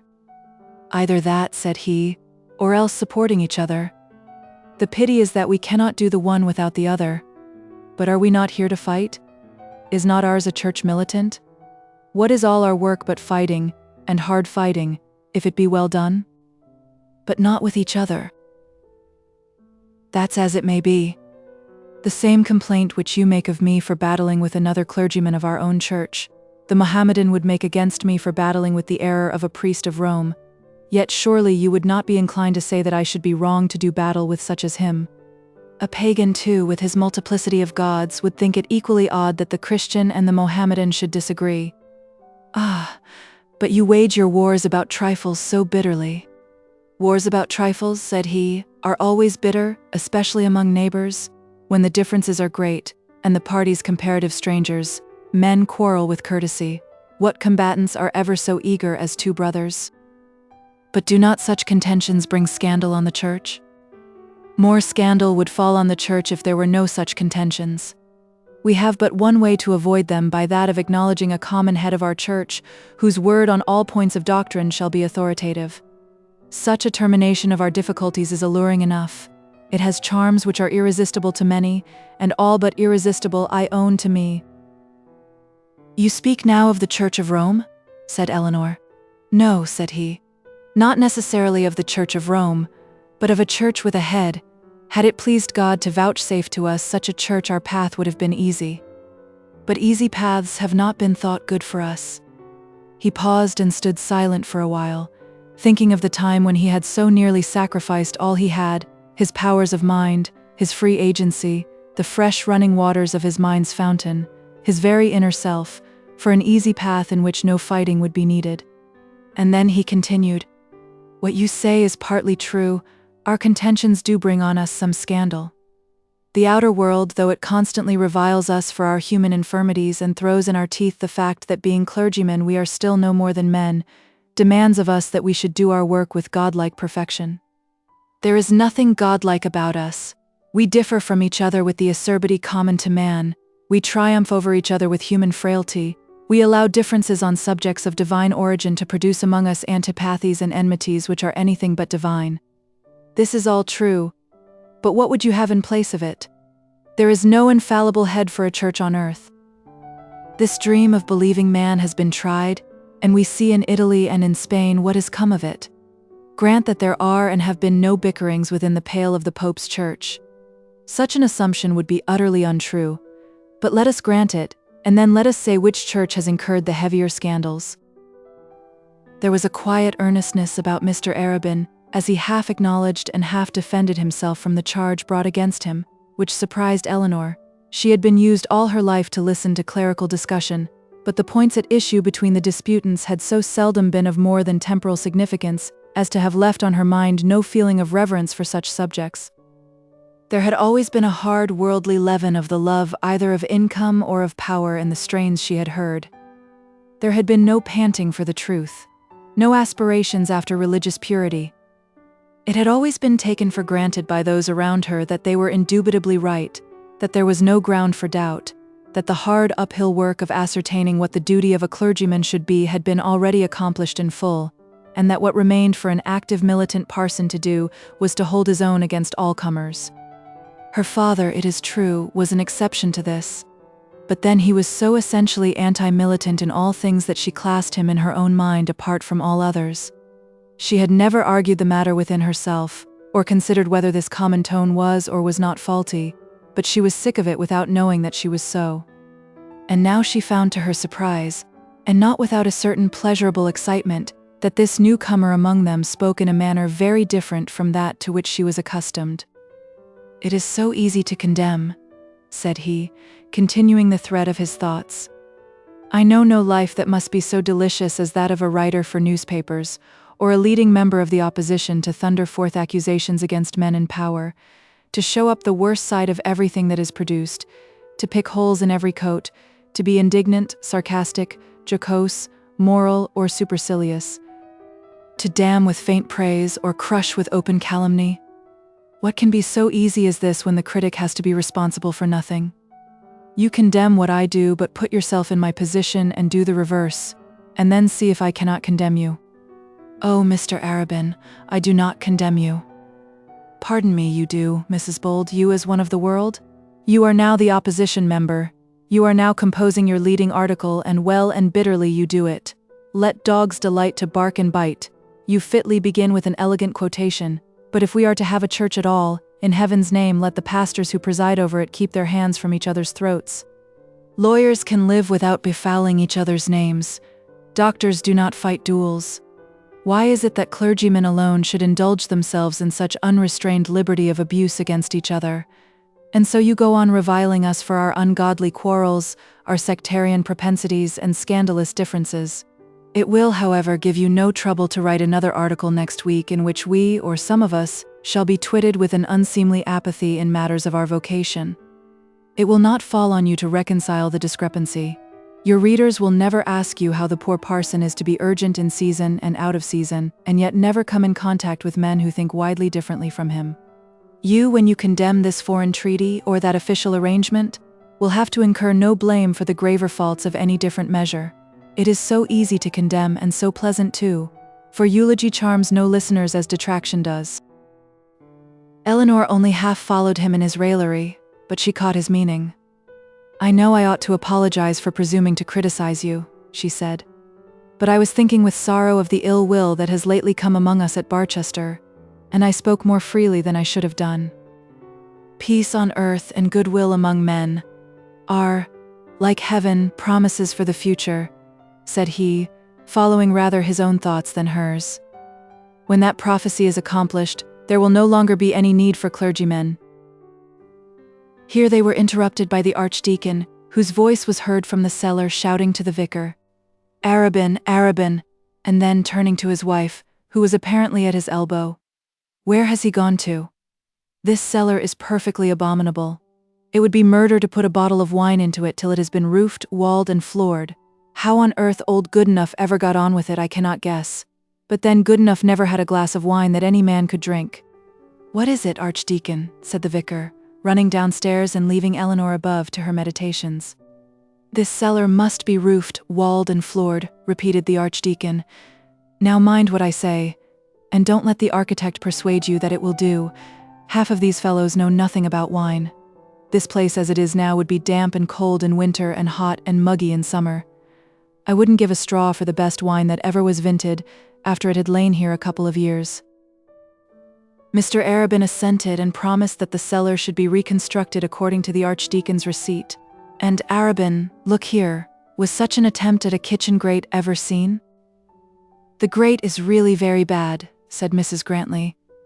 I am sure the priestess won't approve of it when she is brought home to the scene of her future duties. Really, Mr. Arabin, no priestess accustomed to such an excellent well as that above could put up with such a grate as this. If there must be a priestess at St. Ewold's at all, Mrs. Grantley, I think we will leave her to her well and not call down her divine wrath on any of the imperfections rising from our human poverty. However, I own I am amenable to the attractions of a well-cooked dinner, and the grate shall certainly be changed. By this time the Archdeacon had again ascended, and was now in the dining-room. Arabin, said he, speaking in his usual loud, clear voice and with that tone of dictation which was so common to him, you must positively alter this dining-room, that is, remodel it altogether. Look here. It is just 16 feet by 15. Did any man ever hear of a dining-room of such proportions? The Archdeacon stepped the room long ways and crossways with ponderous steps, as though a certain amount of ecclesiastical dignity could be imparted even to such an occupation as that by the manner of doing it. Barely 16, you may call it a square. It would do very well for a round table, suggested the ex-warden. Now there was something peculiarly unorthodox, in the Archdeacon's estimation, in the idea of a round table. He had always been accustomed to a goodly board of decent length, comfortably elongating itself according to the number of the guests, nearly black with perpetual rubbing, and as bright as a mirror. Now round dinner tables are generally of oak, or else of such new construction as not to have acquired the peculiar hue which was so pleasing to him. He connected them with what he called the nasty newfangled method of leaving a cloth on the table, as though to warn people that they were not to sit long. In his eyes there was something democratic and parvenu in a round table. He imagined that dissenters and calico printers chiefly used them, and perhaps a few literary lions more conspicuous for their wit than their gentility. He was a little flurried at the idea of such an article being introduced into the diocese by a protégé of his own, and at the instigation of his father-in-law. "A round dinner table," said he with some heat, "is the most abominable article of furniture that ever was invented. I hope that Arabin has more taste than to allow such a thing in his house." Poor Mr. Harding felt himself completely snubbed, and of course said nothing further, but Mr. Arabin, who had yielded submissively in the small matters of the cellar and kitchen grate, found himself obliged to oppose reforms which might be of a nature too expensive for his pocket. "But it seems to me, Archdeacon, that I can't very well lengthen the room without pulling down the wall. And if I pull down the wall, I must build it up again. Then if I throw out a bow on this side, I must do the same on the other. And if I do it for the ground floor, I must carry it up to the floor above. That will be putting a new front to the house and will cost, I suppose, a couple of £100. The ecclesiastical commissioners will hardly assist me when they hear that my grievance consists in having a dining room only 16 feet long."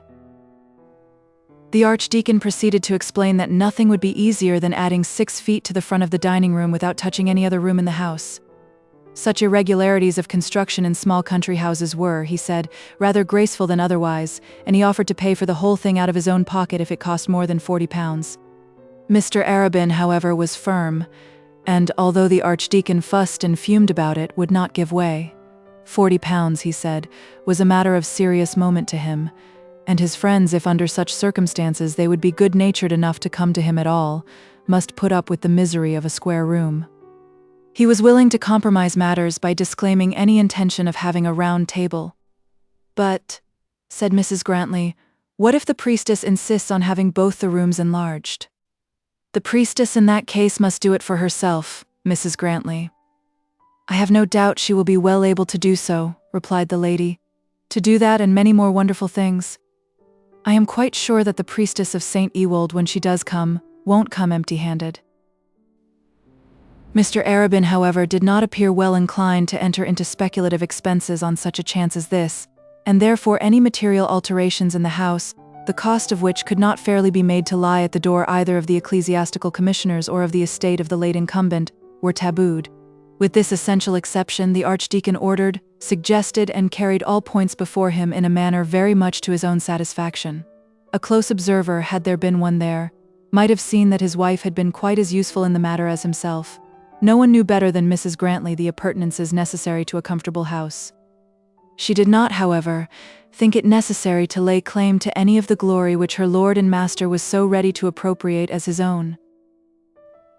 Having gone through their work effectually and systematically, the party returned to Plumstead well satisfied with their expedition. Chapter 22. The Thornes of Ullathorne. On the following Sunday, Mr. Arabin was to read himself in at his new church. It was agreed at the rectory that the Archdeacon should go over with him and assist at the reading desk, and that Mr. Harding should take the Archdeacon's duty at Plumstead Church. Mrs. Grantley had her school and her buns to attend to, and professed that she could not be spared, but Mrs. Bold was to accompany them. It was further agreed also that they would lunch at the squire's house and return home after the afternoon service. Wilfred Thorne, Esquire of Ullathorne, was the squire of St. Ewold's, or rather the squire of Ullathorne, for the domain of the modern landlord was of wider notoriety than the fame of the ancient saint. He was a fair specimen of what that race has come to in our days, which, a century ago, was, as we are told, fairly represented by Squire Western. If that representation be a true one, few classes of men can have made faster strides in improvement. Mr. Thorne, however, was a man possessed of quite a sufficient number of foibles to lay him open to much ridicule. He was still a bachelor, being about 50, and was not a little proud of his person. When living at home at Ullathorne, there was not much room for such pride, and therefore he always looked like a gentleman, and like that which he certainly was, the first man in his parish.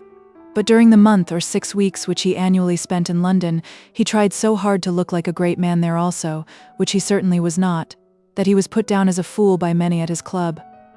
He was a man of considerable literary attainment in a certain way and on certain subjects.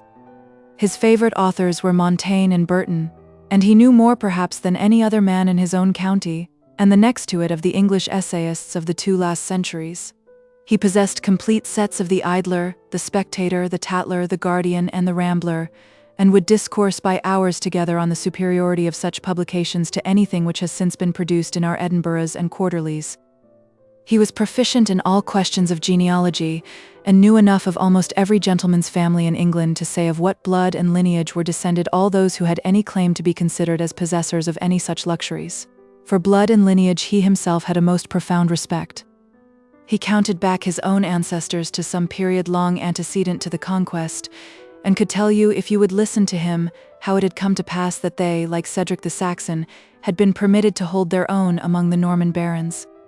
It was not, according to his showing, on account of any weak complaisance on the part of his family towards their Norman neighbours.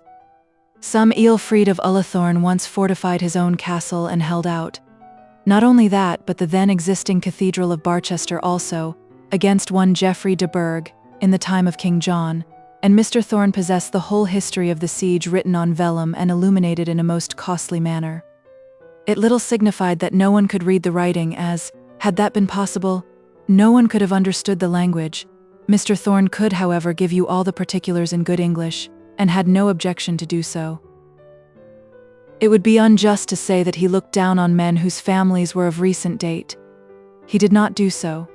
He frequently consorted with such, and had chosen many of his friends from among them. But he looked on them as great millionaires are apt to look on those who have small incomes, as men who have Sophocles at their fingers' ends regard those who know nothing of Greek.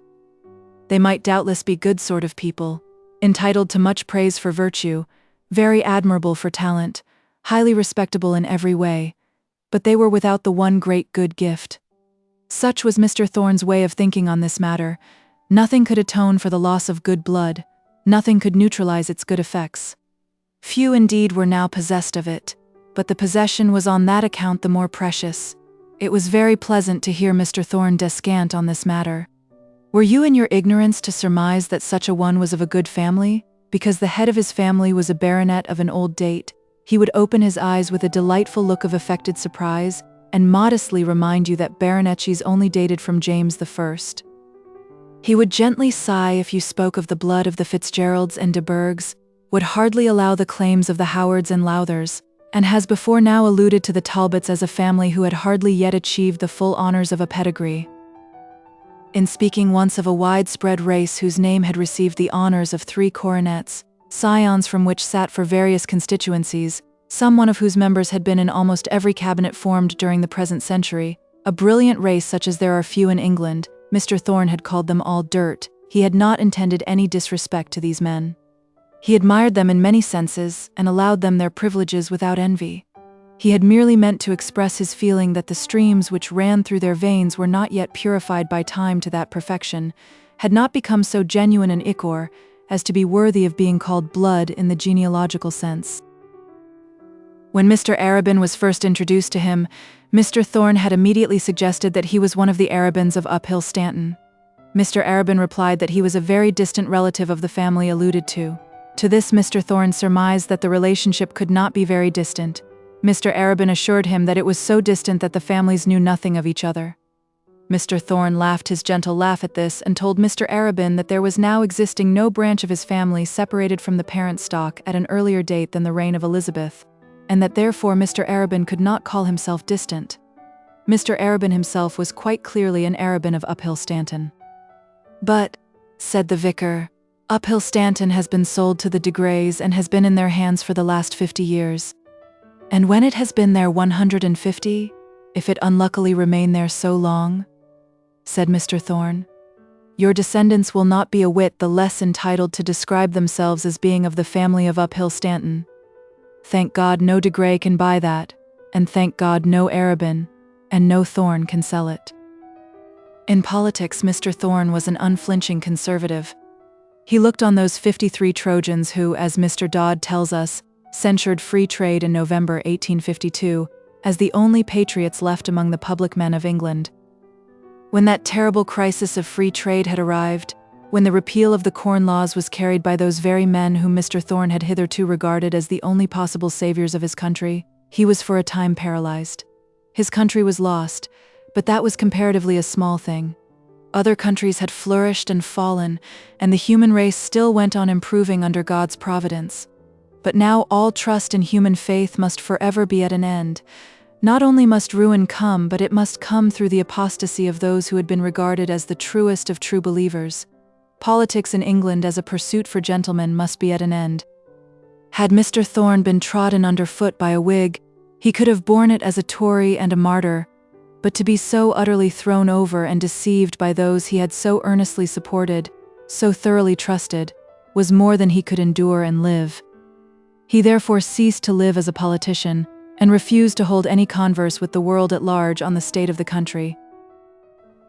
Such were Mr. Thorne's impressions for the first 2 or 3 years after Sir Robert Peel's apostasy, but by degrees his temper, as did that of others, cooled down.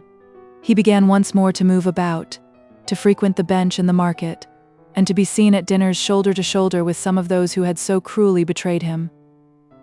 It was a necessity for him to live, and that plan of his for avoiding the world did not answer. He, however, and others around him who still maintained the same staunch principles of protection, men like himself who were too true to flinch at the cry of a mob, had their own way of consoling themselves. They were, and felt themselves to be, the only true depositaries left of certain Eleusinian mysteries, of certain deep and wondrous services of worship by which alone the gods could be rightly approached. To them and them only was it now given to know these things and to perpetuate them, if that might still be done, by the careful and secret education of their children. We have read how private and peculiar forms of worship have been carried on from age to age in families which, to the outer world, have apparently adhered to the services of some ordinary church, and so by degrees it was with Mr. Thorne. He learnt at length to listen calmly while protection was talked of as a thing dead, although he knew within himself that it was still quick with a mystic life. Nor was he without a certain pleasure that such knowledge, though given to him, should be debarred from the multitude. He became accustomed to hear even among country gentlemen that free trade was after all not so bad, and to hear this without dispute, although conscious within himself that everything good in England had gone with his old palladium. He had within him something of the feeling of Cato, who gloried that he could kill himself because Romans were no longer worthy of their name. Mr. Thorne had no thought of killing himself, being a Christian and still possessing his £4,000 a year, but the feeling was not on that account the less comfortable. Mr. Thorne was a sportsman, and had been active though not outrageous in his sports.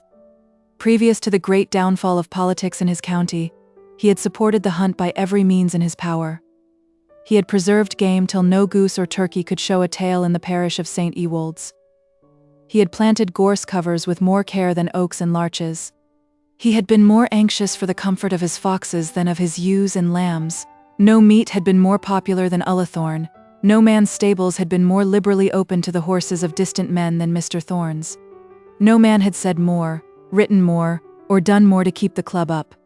The theory of protection could expand itself so thoroughly in the practices of a county hunt.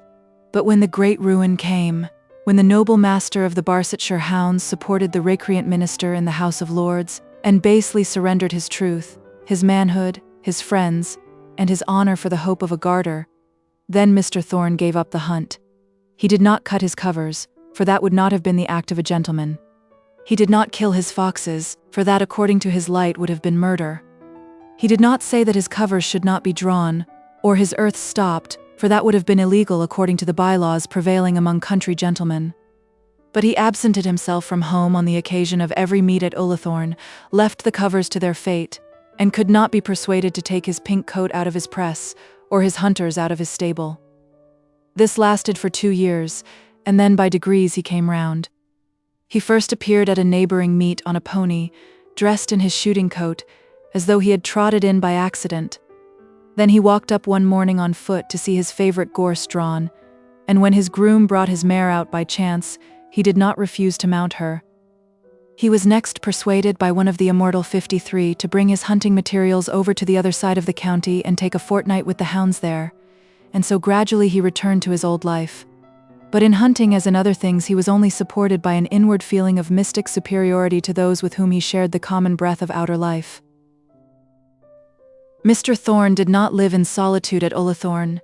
He had a sister who was 10 years older than himself, and who participated in his prejudices and feelings so strongly that she was a living caricature of all his foibles.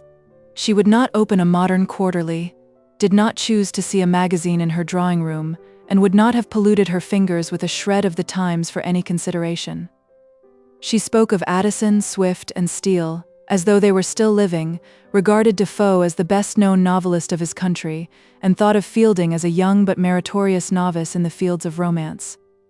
In poetry, she was familiar with names as late as Dryden, and had once been seduced into reading The Rape of the Lock, but she regarded Spenser as the purest type of her country's literature in this line.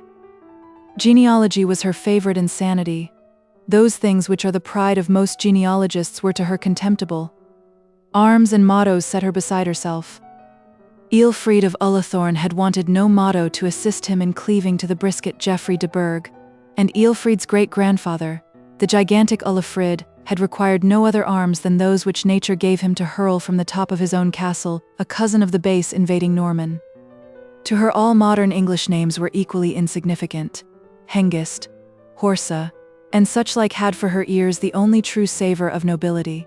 She was not contented unless she could go beyond the Saxons, and would certainly have christened her children, had she had children, by the names of the ancient Britons. In some respects she was not unlike Scott's Ulrica, and had she been given to cursing, she would certainly have done so in the names of Mista, Skogula, and Zernebach, not having submitted to the embraces of any polluting Norman, as poor Ulrica had done, and having assisted no parricide. The milk of human kindness was not curdled in her bosom. She never cursed, therefore, but blessed rather. This, however, she did in a strange, uncouth Saxon manner that would have been unintelligible to any peasants but her own. As a politician, Miss Thorne had been so thoroughly disgusted with public life by base deeds long antecedent to the Corn Law question that had but little moved her. In her estimation, her brother had been a fast young man, hurried away by a too ardent temperament into democratic tendencies. Now happily he was brought to sounder views by seeing the iniquity of the world.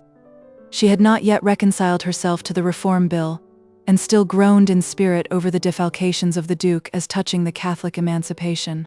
If asked whom she thought the Queen should take as her counsellor, she would probably have named Lord Eldon, and when reminded that venerable man was no longer present in the flesh to assist us, she would probably have answered with a sigh that none now could help us but the dead.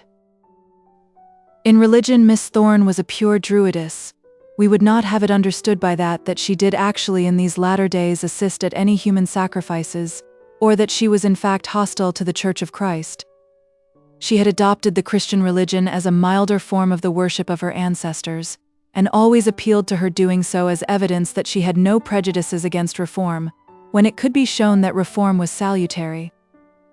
This reform was the most modern of any to which she had as yet acceded, it being presumed that British ladies had given up their paint and taken to some sort of petticoats before the days of St. Augustine. That further feminine step in advance which combines paint and petticoats together had not found a votary in Miss Thorne. But she was a Druidess in this, that she regretted she knew not what in the usages and practices of her church. She sometimes talked and constantly thought of good things gone by, though she had but the faintest idea of what those good things had been.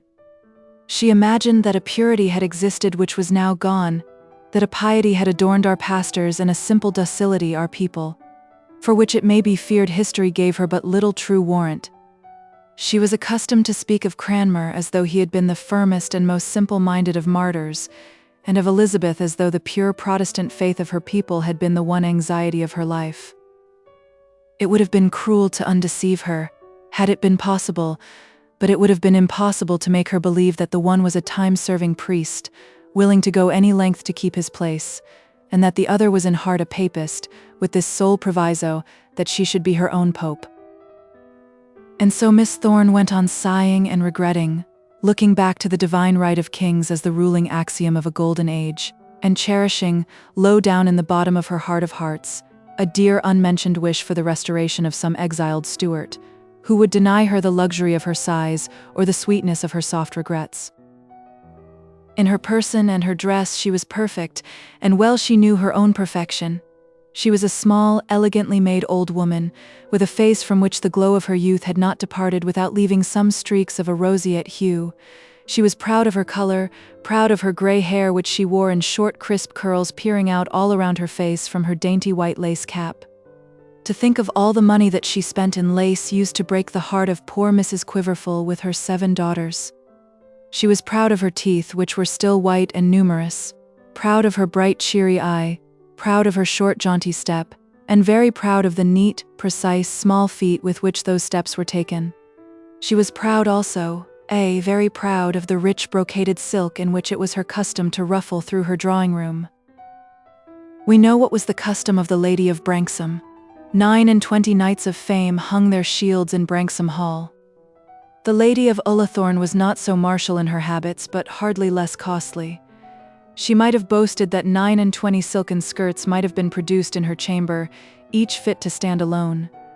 The 29 shields of the Scottish heroes were less independent and hardly more potent to withstand any attack that might be made on them. Miss Thorne, when fully dressed, might be said to have been armed cap a pie, and she was always fully dressed as far as was ever known to mortal man. For all this rich attire, Miss Thorne was not indebted to the generosity of her brother. She had a very comfortable independence of her own, which she divided among juvenile relatives, the milliners and the poor, giving much the largest share to the latter. It may be imagined, therefore, that with all her little follies she was not unpopular. All her follies have, we believe, been told. Her virtues were too numerous to describe, and not sufficiently interesting to deserve description. While we are on the subject of the Thornes, one word must be said of the house they lived in. It was not a large house, nor a fine house, nor perhaps to modern ideas a very commodious house, but by those who love the peculiar color and peculiar ornaments of genuine Tudor architecture, it was considered a perfect gem. We beg to own ourselves among the number, and therefore take this opportunity to express our surprise that so little is known by English men and women of the beauties of English architecture.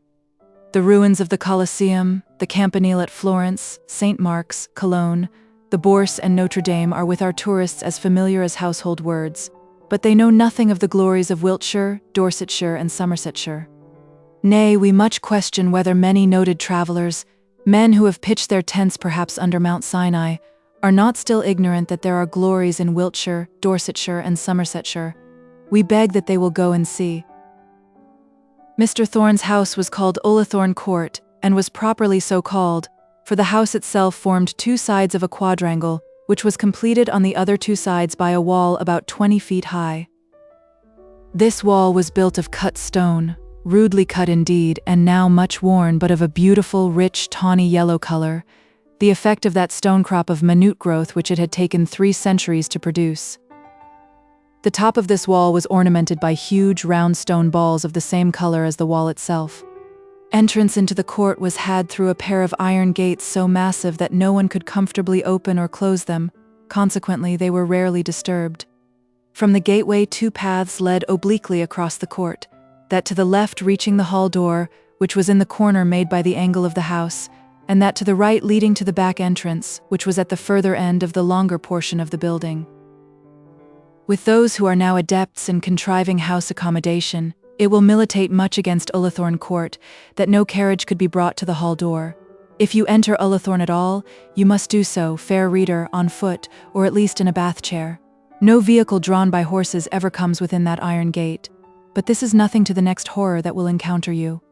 On entering the front door, which you do by no very grand portal, you find yourself immediately in the dining room. "What? No hall?" exclaims my luxurious friend, accustomed to all the comfortable appurtenances of modern life. "Yes, kind sir, a noble hall, if you will but observe it. A true old English hall of excellent dimensions for a country gentleman's family. But, if you please, no dining parlor." Both Mr. and Miss Thorne were proud of this peculiarity of their dwelling, though the brother was once all but tempted by his friends to alter it. They delighted in the knowledge that they, like Cedric, positively dined in their true hall, even though they so dined tête-à-tête. But though they had never owned, they had felt and endeavored to remedy the discomfort of such an arrangement. A huge screen partitioned off the front door and a portion of the hall, and from the angle so screened off a second door led into a passage which ran along the larger side of the house next to the courtyard. Either my reader or I must be a bad hand at topography if it be not clear that the great hall forms the ground floor of the smaller portion of the mansion, that which was to your left as you entered the iron gate, and that it occupies the whole of this wing of the building. It must be equally clear that it looks out on a trim mown lawn, through 3 quadrangular windows with stone mullions, each window divided into a larger portion at the bottom, and a smaller portion at the top, and each portion again divided into 5 by perpendicular stone supporters. There may be windows which give a better light than such as these, and it may be, as my utilitarian friend observes, that the giving of light is the desired object of a window. I will not argue the point with him. Indeed, I cannot. But I shall not the less die in the assured conviction that no sort or description of window is capable of imparting half so much happiness to mankind as that which had been adopted at Ullathorne Court. "What, not an oriel?" says Miss Diana de Middledge. "No, Miss Diana, not even an oriel beautiful as is an oriel window. It has not about it so perfect a feeling of quiet English homely comfort. Let oriel windows grace a college, or the half-public mansion of a potent peer, but for the sitting room of quiet country ladies, of ordinary homely folk, nothing can equal the square, mullioned windows of the Tudor architects." The hall was hung round with family female insipidities by laily and unprepossessing male thorns in red coats by Kneller, each thorn having been let into a panel in the wainscoting, in the proper manner. At the further end of the room was a huge fireplace, which afforded much ground of difference between the brother and sister. An antiquated grate that would hold about 100 weight of coal had been stuck onto the hearth by Mr. Thorne's father. This hearth had of course been intended for the consumption of wood faggots, and the iron dogs for the purpose were still standing, though half buried in the masonry of the grate. Miss Thorne was very anxious to revert to the dogs. The dear good old creature was always glad to revert to anything, and had she been systematically indulged, would doubtless in time have reflected that fingers were made before forks and have reverted accordingly. But in the affairs of the fireplace Mr. Thorne would not revert. Country gentlemen around him all had comfortable grates in their dining rooms. He was not exactly the man to have suggested a modern usage, but he was not so far prejudiced as to banish those which his father had prepared for his use. Mr. Thorne had indeed once suggested that with very little contrivance the front door might have been so altered as to open at least into the passage, but on hearing this, his sister Monica, such was Miss Thorne's name, had been taken ill and had remained so for a week. Before she came downstairs she received a pledge from her brother that the entrance should never be changed in her lifetime. At the end of the hall opposite to the fireplace a door led into the drawing room, which was of equal size, and lighted with precisely similar windows. But yet the aspect of the room was very different. It was papered, and the ceiling, which in the hall showed the old rafters, was whitened and finished with a modern cornice. Miss Thorne's drawing room, or, as she always called it, withdrawing room, was a beautiful apartment. The windows opened onto the full extent of the lovely trim garden. Immediately before the windows were plots of flowers in stiff, stately, stubborn little beds, each bed surrounded by a stone coping of its own. Beyond, there was a low parapet wall on which stood urns and images, fauns, nymphs, satyrs, and a whole tribe of Pan's followers. And then again, beyond that, a beautiful lawn sloped away to a sunk fence which divided the garden from the park. Mr. Thorne's study was at the end of the drawing room, and beyond that were the kitchen and the offices. Doors opened into both Miss Thorne's withdrawing room and Mr. Thorne's sanctum from the passage above alluded to, which, as it came to the latter room, widened itself so as to make space for the huge black oak stairs which led to the upper regions. Such was the interior of Ullathorne Court.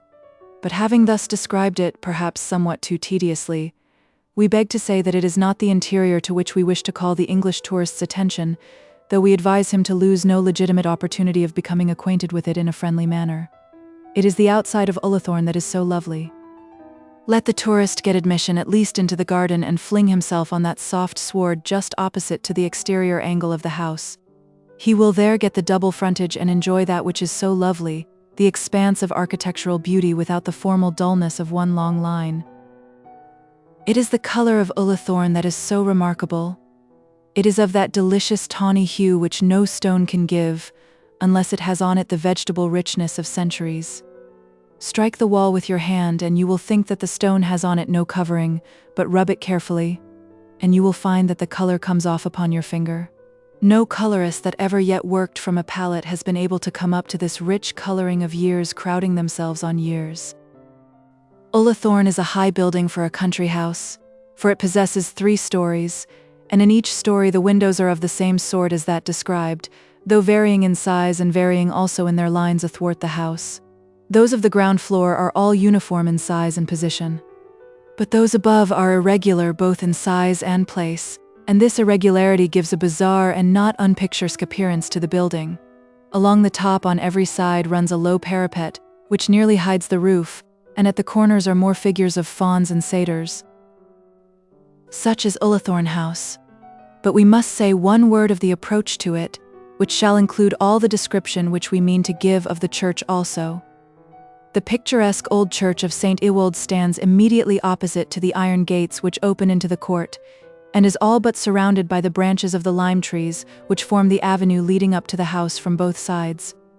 This avenue is magnificent, but it would lose much of its value in the eyes of many proprietors by the fact that the road through it is not private property. It is a public lane between hedgerows, with a broad grass margin on each side of the road from which the lime trees spring. Ullathorne Court, therefore, does not stand absolutely surrounded by its own grounds, though Mr. Thorne is owner of all the adjacent land. This, however, is the source of very little annoyance to him. Men, when they are acquiring property, think much of such things, but they who live where their ancestors have lived for years do not feel the misfortune. It never occurred either to Mr. or Miss Thorne that they were not sufficiently private because the world at large might, if it so wished, walk or drive by their iron gates. That part of the world which availed itself of the privilege was, however, very small. Such a year or two since were the Thornes of Ullathorne. Such, we believe, are the inhabitants of many an English country home. May it be long before their number diminishes. Chapter 23. Mr. Arabin reads himself in at St. Ewold's. On the Sunday morning, the Archdeacon with his sister-in-law and Mr. Arabin drove over to Ullathorne, as had been arranged. On their way thither, the new vicar declared himself to be considerably disturbed in his mind at the idea of thus facing his parishioners for the first time. He had, he said, been always subject to mauvaise honte and an annoying degree of bashfulness, which often unfitted him for any work of a novel description, and now he felt this so strongly that he feared he should acquit himself badly in St. Ewold's reading desk.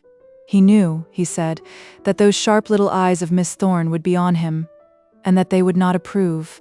All this the Archdeacon greatly ridiculed. He himself knew not, and had never known, what it was to be shy. He could not conceive that Miss Thorne, surrounded as she would be by the peasants of Ullathorne and a few of the poorer inhabitants of the suburbs of Barchester, could in any way affect the composure of a man well accustomed to address the learned congregation of St. Mary's at Oxford, and he laughed accordingly at the idea of Mr. Arabin's modesty. Thereupon Mr. Arabin commenced to subtilize. The change, he said, from St. Mary's to St. Ewold's was quite as powerful on the spirits as would be that from St. Ewold's to St. Mary's. Would not a peer who by chance of fortune might suddenly be driven to herd among navvies be as afraid of the jeers of his companions as would any navvy suddenly exalted to a seat among the peers? Whereupon the Archdeacon declared with a loud laugh that he would tell Miss Thorne that her new minister had likened her to a navvy. Eleanor, however, pronounced such a conclusion to be unfair. A comparison might be very just in its proportions which did not at all assimilate the things compared. But Mr. Arabin went on subtilizing, regarding neither the Archdeacon's raillery nor Eleanor's defense. A young lady, he said, would execute with most perfect self-possession a difficult piece of music in a room crowded with strangers, who would not be able to express herself in intelligible language, even on any ordinary subject, and among her most intimate friends, if she were required to do so standing on a box somewhat elevated among them. It was all an affair of education, and he at 40 found it difficult to educate himself anew. Eleanor dissented on the matter of the box, and averred she could speak very well about dresses or babies or legs of mutton from any box, provided it were big enough for her to stand upon without fear, even though all her friends were listening to her. The Archdeacon was sure she would not be able to say a word, but this proved nothing in favor of Mr. Arabin. Mr. Arabin said that he would try the question out with Mrs. Bold, and get her on a box some day when the rectory might be full of visitors. To this Eleanor assented. making condition that the visitors should be of their own set, and the archdeacon cogitated in his mind whether by such a condition it was intended that Mr. Slope should be included, resolving also that, if so, the trial would certainly never take place in the rectory drawing-room at Plumstead. And so arguing, they drove up to the iron gates of Ullathorne Court. Mr. and Miss Thorne were standing ready dressed for church in the hall, and greeted their clerical visitors with cordiality. The archdeacon was an old favourite. He was a clergyman of the old school, and this recommended him to the lady. He had always been an opponent of free trade as long as free trade was an open question, and now that it was no longer so, he, being a clergyman, had not been obliged, like most of his lay Tory companions, to read his recantation. He could therefore be regarded as a supporter of the Immaculate 53, and was on this account a favourite with Mr. Thorne. The little bell was tinkling, and the rural population of the parish were standing about the lane, leaning on the church stile and against the walls of the old court, anxious to get a look at their new minister as he passed from the house to the rectory. The archdeacon's servant had already preceded them thither with the vestments. They all went forth together, and when the ladies passed into the church, the three gentlemen tarried a moment in the lane, that Mr. Thorne might name to the vicar with some kind of one-sided introduction the most leading among his parishioners. "Here are our churchwardens, Mr. Arabin, Farmer Greenacre and Mr. Stiles. Mr. Stiles has the mill as you go into Barchester, and very good churchwardens they are." "Not very severe, I hope," said Mr. Arabin. The two ecclesiastical officers touched their hats, and each made a leg in the approved rural fashion, assuring the vicar that they were very glad to have the honour of seeing him, and adding that the weather was very good for the harvest. Mr. Stiles, being a man somewhat versed in town life, had an impression of his own dignity, and did not quite like leaving his pastor under the erroneous idea that he, being a churchwarden, kept the children in order during church time. 'Twas thus he understood Mr. Arabin's allusion to his severity, and hastened to put matters right by observing that Sexton Clodive looked to the young uns, and perhaps sometimes there may be a thought too much stick going on during sermon. Mr. Arabin's bright eye twinkled as he caught that of the archdeacon, and he smiled to himself as he observed how ignorant his officers were of the nature of their authority, and of the surveillance which it was their duty to keep even over himself. Mr. Arabin read the lessons and preached. It was enough to put a man a little out, let him have been ever so used to pulpit reading, to see the knowing way in which the farmers cocked their ears and set about a mental criticism as to whether their new minister did or did not fall short of the excellence of him who had lately departed from them. A mental and silent criticism it was for the existing moment, but soon to be made public among the elders of St. Ewold's over the green graves of their children and forefathers. The excellence, however, of poor old Mr. Goodenough had not been wonderful, and there were few there who did not deem that Mr. Arabin did his work sufficiently well, in spite of the slightly nervous affliction which at first impeded him, and which nearly drove the archdeacon beside himself. But the sermon was the thing to try the man. It often surprises us that very young men can muster courage to preach for the first time to a strange congregation. Men who are as yet but little more than boys, who have but just left what indeed we may not call a school, but a seminary intended for their tuition as scholars, whose thoughts have been mostly of boating, cricketing, and wine parties, ascend a rostrum high above the heads of the submissive crowd, not that they may read God's word to those below, but that they may preach their own word for the edification of their hearers. It seems strange to us that they are not stricken dumb by the new and awful solemnity of their position. How am I, just turned 23, who have never yet passed 10 thoughtful days since the power of thought first came to me? How am I to instruct these greybeards who, with the weary thinking of so many years, have approached so near the grave? Can I teach them their duty? Can I explain to them that which I so imperfectly understand, that which years of study may have made so plain to them?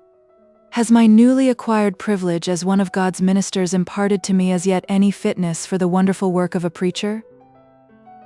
It must be supposed that such ideas do occur to young clergymen, and yet they overcome, apparently with ease, this difficulty which to us appears to be all but insurmountable. We have never been subjected in the way of ordination to the power of a bishop's hands. It may be that there is in them something that sustains the spirit and banishes the natural modesty of youth, but for ourselves we must own that the deep affection which Dominie Sampson felt for his young pupils has not more endeared him to us than the bashful spirit which sent him mute and inglorious from the pulpit when he rose there with the futile attempt to preach God's gospel.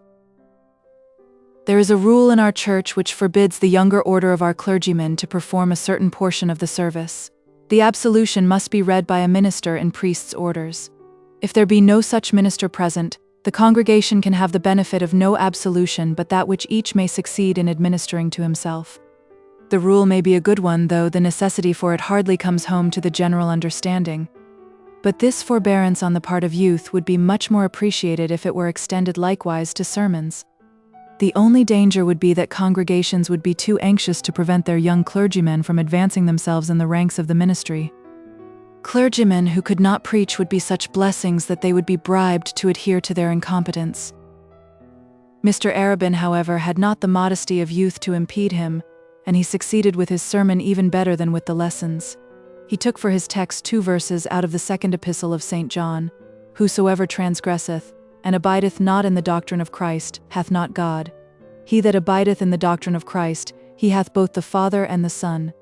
If there come any unto you, and bring not this doctrine, receive him not into your house, neither bid him Godspeed." He told them that the house of theirs to which he alluded was this their church, in which he now addressed them for the first time, that their most welcome and proper manner of bidding him Godspeed would be their patient obedience to his teaching of the gospel. But that he could put forward no claim to such conduct on their part unless he taught them the great Christian doctrine of works and faith combined. On this he enlarged, but not very amply, and after 20 minutes succeeded in sending his new friends home to their baked mutton and pudding, well pleased with their new minister. Then came the lunch at Ullathorne. As soon as they were in the hall, Miss Thorne took Mr. Arabin's hand and assured him that she received him into her house, into the temple, she said, in which she worshipped, and bade him Godspeed with all her heart. Mr. Arabin was touched and squeezed the spinster's hand without uttering a word in reply. Then Mr. Thorne expressed a hope that Mr. Arabin found the church well adapted for articulation, and Mr. Arabin having replied that he had no doubt he should as soon as he had learnt to pitch his voice to the building, they all sat down to the good things before them. Miss Thorne took special care of Mrs. Bold. Eleanor still wore her widow's weeds and therefore had about her that air of grave and sad maternity which is the lot of recent widows. This opened the soft heart of Miss Thorne, and made her look on her young guest as though too much could not be done for her. She heaped chicken and ham upon her plate, and poured out for her a full bumper of port wine. When Eleanor, who was not sorry to get it, had drunk a little of it, Miss Thorne at once essayed to fill it again. To this Eleanor objected, but in vain. Miss Thorne winked and nodded and whispered, saying that it was the proper thing and must be done, and that she knew all about it, and so she desired Mrs. Bold to drink it up and not mind anybody. "It is your duty, you know, to support yourself," she said into the ear of the young mother. "There's more than yourself depending on it." And thus she koshered up Eleanor with cold fowl and port wine. How it is that poor men's wives who have no cold fowl and port wine on which to be koshered up, nurse their children without difficulty, whereas the wives of rich men, who eat and drink everything that is good, cannot do so, we will for the present leave to the doctors and the mothers to settle between them. And then Miss Thorne was great about teeth. Little Johnny Bold had been troubled for the last few days with his first incipient masticator, and with that freemasonry which exists among ladies, Miss Thorne became aware of the fact before Eleanor had half finished her wing. The old lady prescribed at once a receipt which had been much in vogue in the young days of her grandmother, and warned Eleanor with solemn voice against the fallacies of modern medicine. "Take his coral, my dear," said she, "and rub it well with carrot juice.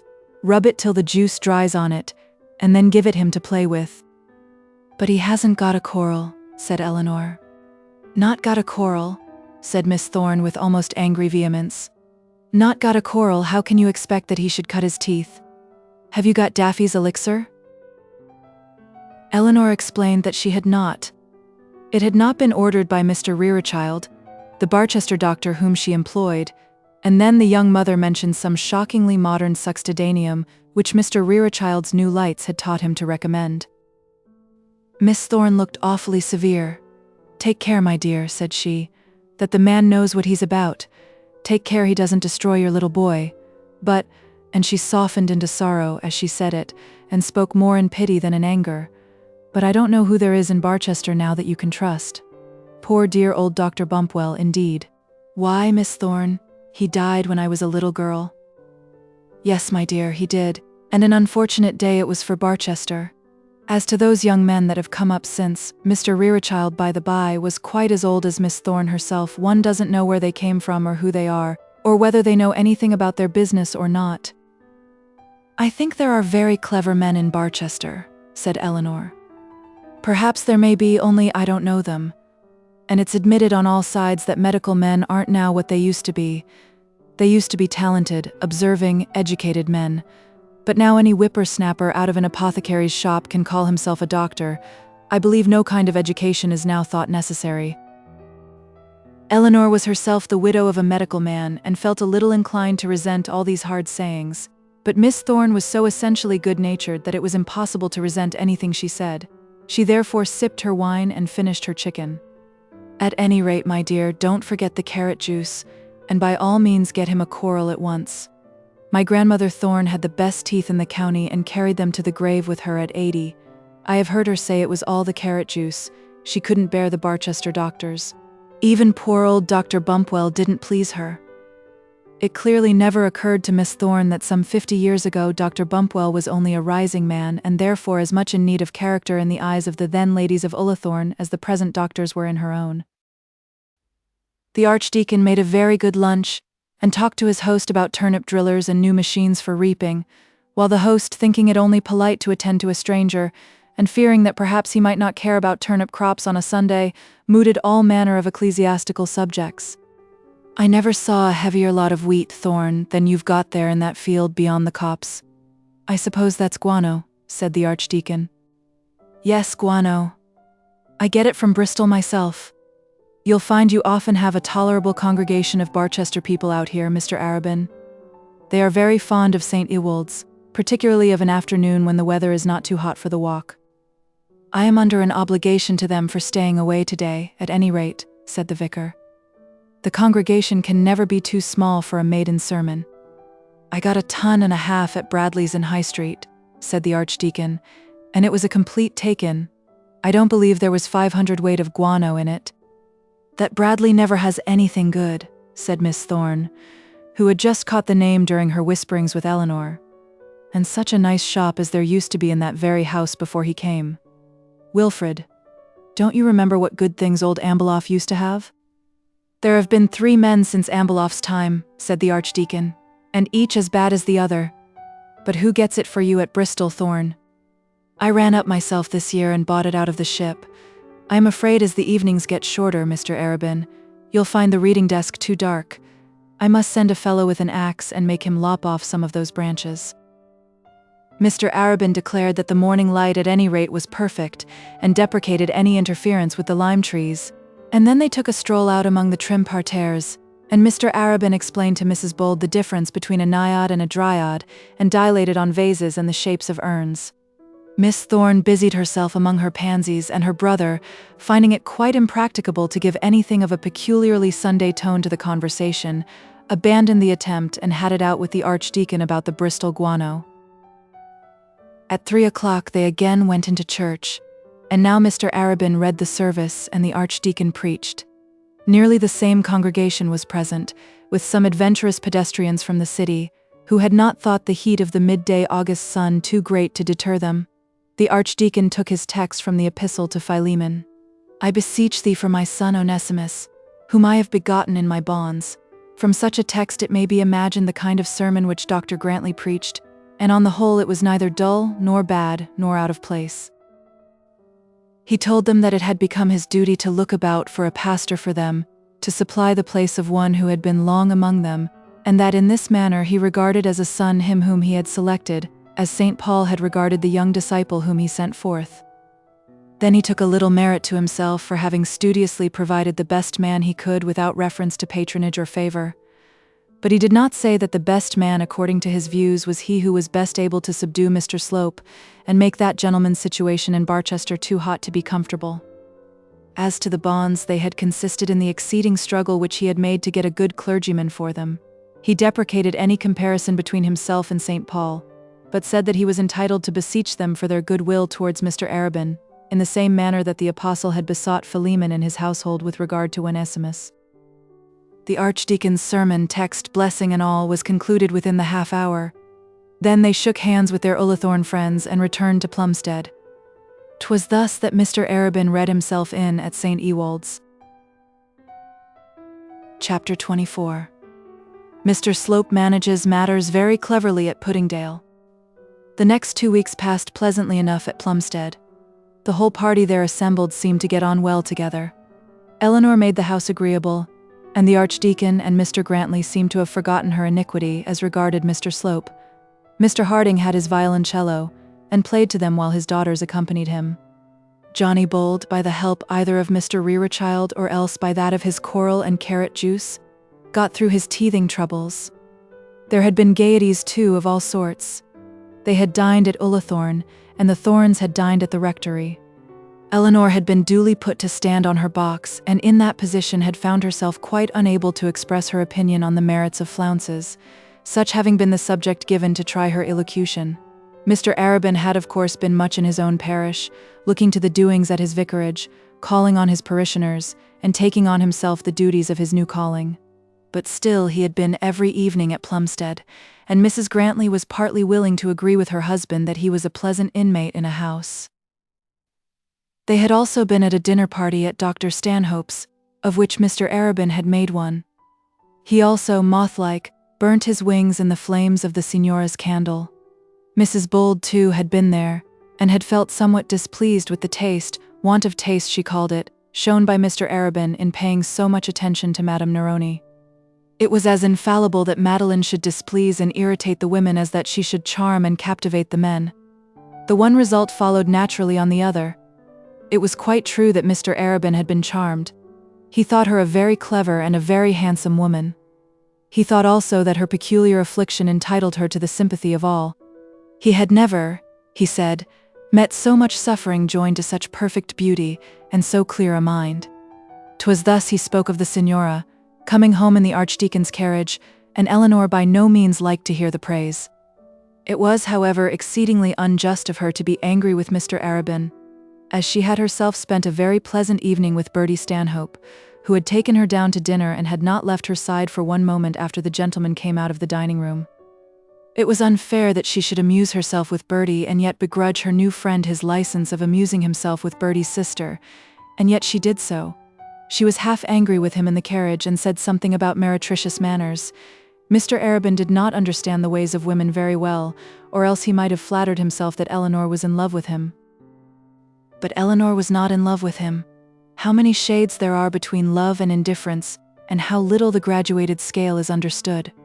She had now been nearly 3 weeks in the same house with Mr. Arabin, and had received much of his attention, and listened daily to his conversation. He had usually devoted at least some portion of his evening to her exclusively. At Dr. Stanhope's he had devoted himself exclusively to another. It does not require that a woman should be in love to be irritated at this.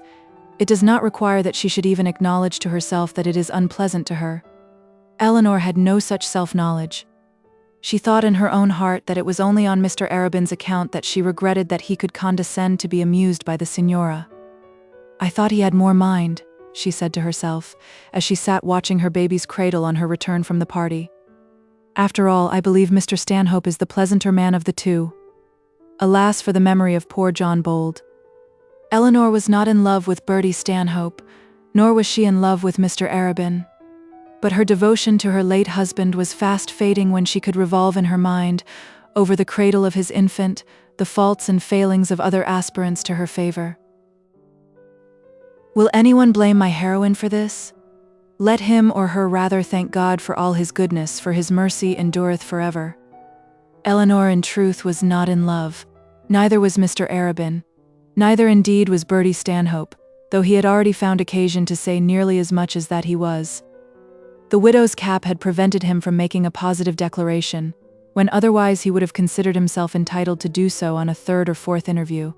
It was, after all, but a small cap now, and had but little of the weeping willow left in its construction. It is singular how these emblems of grief fade away by unseen gradations. Each pretends to be the counterpart of the forerunner, and yet the last little bit of crimped white crepe that sits so jauntily on the back of the head is as dissimilar to the first huge mountain of woe which disfigured the face of the weeper as the state of the Hindu is to the jointure of the English dowager. But let it be clearly understood that Eleanor was in love with no one, and that no one was in love with Eleanor. Under these circumstances, her anger against Mr. Arabin did not last long, and before 2 days were over they were both as good friends as ever. She could not but like him, for every hour spent in his company was spent pleasantly. And yet she could not quite like him, for there was always apparent in his conversation a certain feeling on his part that he hardly thought it worth his while to be in earnest. It was almost as though he were playing with a child. She knew well enough that he was in truth a sober, thoughtful man who, in some matters and on some occasions, could endure an agony of earnestness. And yet to her he was always gently playful. Could she have seen his brow once clouded, she might have learnt to love him. So things went on at Plumstead, and on the whole not unpleasantly, till a huge storm darkened the horizon and came down upon the inhabitants of the rectory with all the fury of a waterspout. It was astonishing how in a few minutes the whole face of the heavens was changed. The party broke up from breakfast in perfect harmony, but fierce passions had arisen before the evening which did not admit of their sitting at the same board for dinner. To explain this, it will be necessary to go back a little. It will be remembered that the bishop expressed to Mr. Slope in his dressing room his determination that Mr. Quiverful should be confirmed in his appointment to the hospital, and that his lordship requested Mr. Slope to communicate this decision to the archdeacon. It will also be remembered that the archdeacon had indignantly declined seeing Mr. Slope, and had instead written a strong letter to the bishop in which he all but demanded the situation of warden for Mr. Harding. To this letter the archdeacon received an immediate formal reply from Mr. Slope, in which it was stated that the bishop had received and would give his best consideration to the archdeacon's letter. The archdeacon felt himself somewhat checkmated by this reply. What could he do with a man who would neither see him nor argue with him by letter, and who had undoubtedly the power of appointing any clergyman he pleased? He had consulted with Mr. Arabin, who had suggested the propriety of calling in the aid of the Master of Lazarus. "If," said he, "you and Dr. Gwynne formally declare your intention of waiting upon the bishop will not dare to refuse to see you, and if 2 such men as you are see him together, you will probably not leave him without carrying your point." The archdeacon did not quite like admitting the necessity of his being backed by the Master of Lazarus before he could obtain admission into the episcopal palace of Barchester, but still he felt that the advice was good, and he resolved to take it. He wrote again to the bishop, expressing a hope that nothing further would be done in the matter of the hospital till the consideration promised by his lordship had been given, and then sent off a warm appeal to his friend the master, imploring him to come to Plumstead and assist in driving the bishop into compliance. The master had rejoined, raising some difficulty but not declining, and the archdeacon had again pressed his point, insisting on the necessity for immediate action. Dr. Gwynne unfortunately had the gout, and could therefore name no immediate day, but still agreed to come, if it should be finally found necessary. So the matter stood, as regarded the party at Plumstead. But Mr. Harding had another friend fighting his battle for him, quite as powerful as the Master of Lazarus, and this was Mr. Slope. Though the bishop had so pertinaciously insisted on giving way to his wife in the matter of the hospital, Mr. Slope did not think it necessary to abandon his object.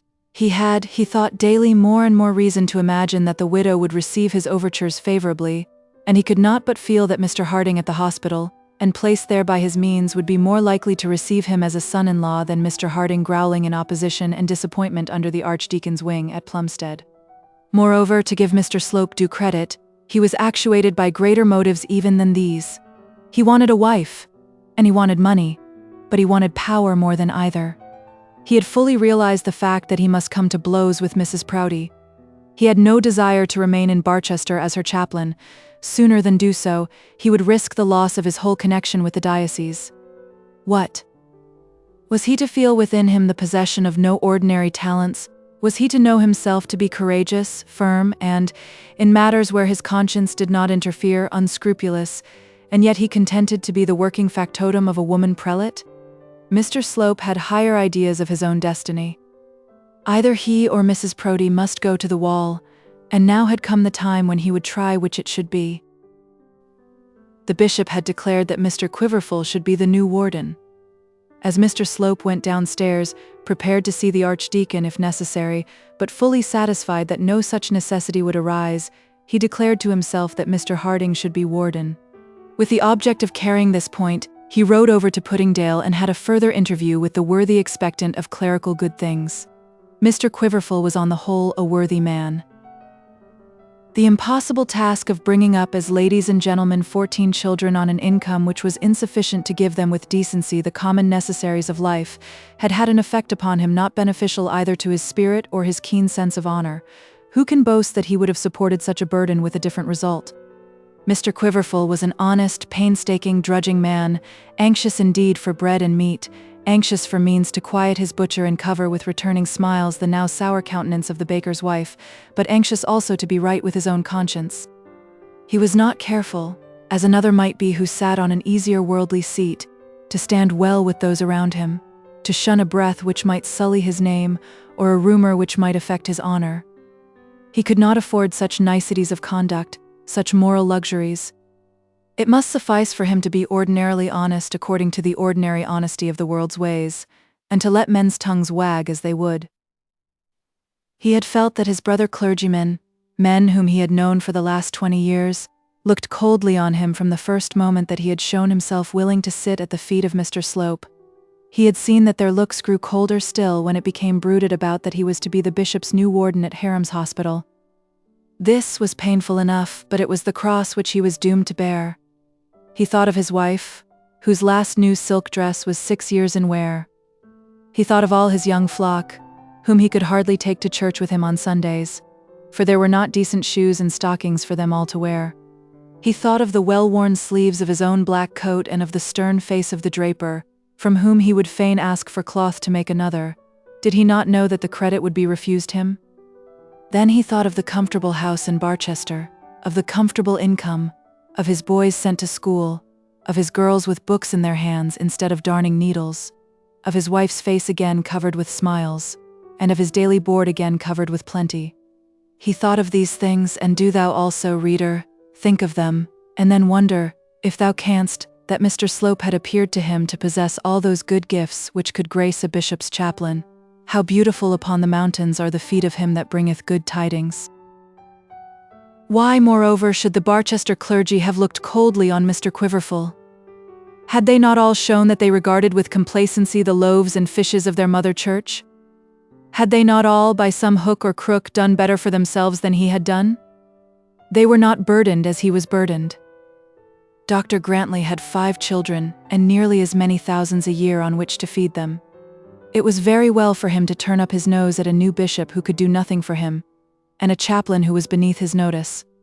But it was cruel in a man so circumstanced to set the world against the father of 14 children because he was anxious to obtain for them an honorable support. He, Mr. Quiverful, had not asked for the wardenship. He had not even accepted it till he had been assured that Mr. Harding had refused it. How hard then that he should be blamed for doing that which not to have done would have argued a most insane imprudence. Thus in this matter of the hospital poor Mr. Quiverful had his trials, and he had also his consolations. On the whole, the consolations were the more vivid of the two. The stern draper heard of the coming promotion, and the wealth of his warehouse was at Mr. Quiverful's disposal. Coming events cast their shadows before, and the coming event of Mr. Quiverful's transference to Barchester produced a delicious shadow in the shape of a new outfit for Mrs. Quiverful and her 3 elder daughters. Such consolations come home to the heart of a man, and quite home to the heart of a woman. Whatever the husband might feel, the wife cared nothing for frowns of dean, archdeacon, or prebendary. To her the outsides and insides of her husband and 14 children were everything. In her bosom every other ambition had been swallowed up in that maternal ambition of seeing them and him and herself duly clad and properly fed. It had come to that with her that life had now no other purpose. She recked nothing of the imaginary rights of others. She had no patience with her husband when he declared to her that he could not accept the hospital unless he knew that Mr. Harding had refused it. Her husband had no right to be quixotic at the expense of 14 children. The narrow escape of throwing away his good fortune, which her lord had had, almost paralyzed her. Now, indeed, they had received a full promise, not only from Mr. Slope, but also from Mrs. Proudie. Now indeed they might reckon with safety on their good fortune. But what if all had been lost? What if her 14 bairns had been re-steeped to the hips in poverty by the morbid sentimentality of their father? Mrs. Quiverful was just at present a happy woman, but yet it nearly took her breath away when she thought of the risk they had run.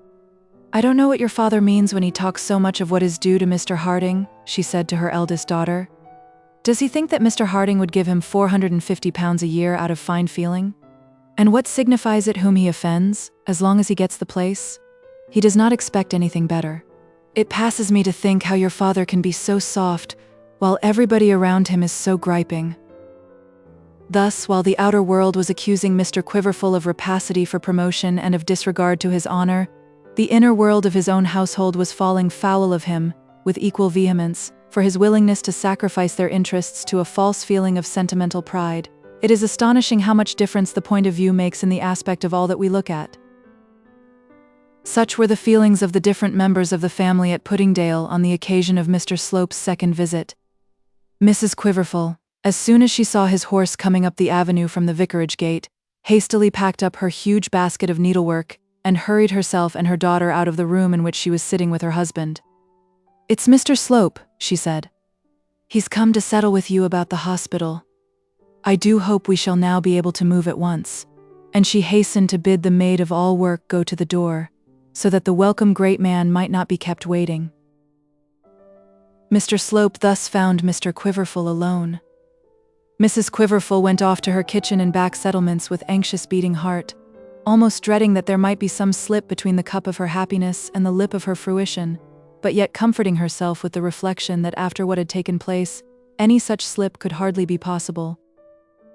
Mr. Slope was all smiles as he shook his brother clergyman's hand, and said that he had ridden over because he thought it right at once to put Mr. Quiverful in possession of the facts of the matter regarding the wardenship of the hospital. As he spoke, the poor expectant husband and father saw at a glance that his brilliant hopes were to be dashed to the ground, and that his visitor was now there for the purpose of unsaying what on his former visit he had said. There was something in the tone of the voice, something in the glance of the eye, which told the tale. Mr. Quiverful knew it all at once. He maintained his self-possession, however, smiled with a slight unmeaning smile, and merely said that he was obliged to Mr. Slope for the trouble he was taking. "It has been a troublesome matter from first to last," said Mr. Slope, "and the bishop has hardly known how to act. Between ourselves, but mind this of course must go no further, Mr. Quiverful." Mr. Quiverful said that of course it should not. "The truth is that poor Mr. Harding has hardly known his own mind. You remember our last conversation, no doubt?" Mr. Quiverful assured him that he remembered it very well indeed. "You will remember that I told you that Mr. Harding had refused to return to the hospital." Mr. Quiverful declared that nothing could be more distinct on his memory. "And acting on this refusal, I suggested that you should take the hospital," continued Mr. Slope. "I understood you to say that the bishop had authorized you to offer it to me." "Did I? Did I go so far as that? Well, perhaps it may be that in my anxiety in your behalf I did commit myself further than I should have done. So far as my own memory serves me, I don't think I did go quite so far as that, but I own I was very anxious that you should get it, and I may have said more than was quite prudent. But," said Mr. Quiverful in his deep anxiety to prove his case, "my wife received as distinct a promise from Mrs. Proudie as one human being could give to another." Mr. Slope smiled and gently shook his head. He meant the smile for a pleasant smile, but it was diabolical in the eyes of the man he was speaking to. "Mrs. Proudie," he said, "if we are to go to what passes between the ladies in these matters, we shall really be in a nest of troubles from which we shall never extricate ourselves. Mrs. Proudie is a most excellent lady, kind-hearted, charitable, pious, and in every way estimable, but, my dear Mr. Quiverful, the patronage of the diocese is not in her hands." Mr. Quiverful for a moment sat panic-stricken and silent. "Am I to understand, then, that I have received no promise?" he said as soon as he had sufficiently collected his thoughts. "If you will allow me, I will tell you exactly how the matter rests. You certainly did receive a promise conditional on Mr. Harding's refusal.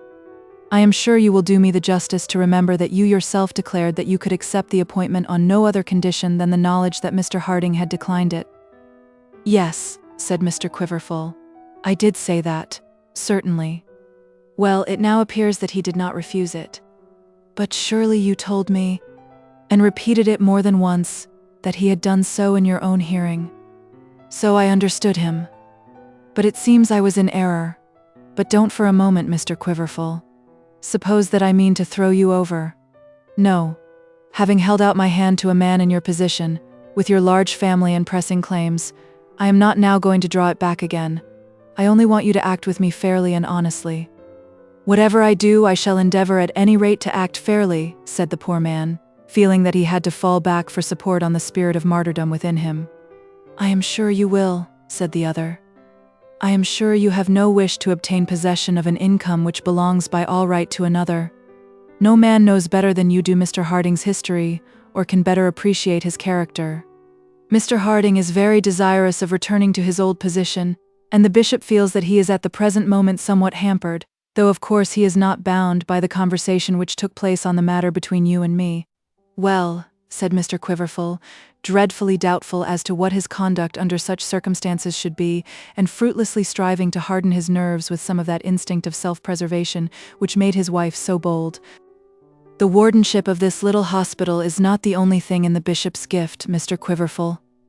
Nor is it by many degrees the best. And his lordship is not the man to forget anyone whom he has once marked with approval.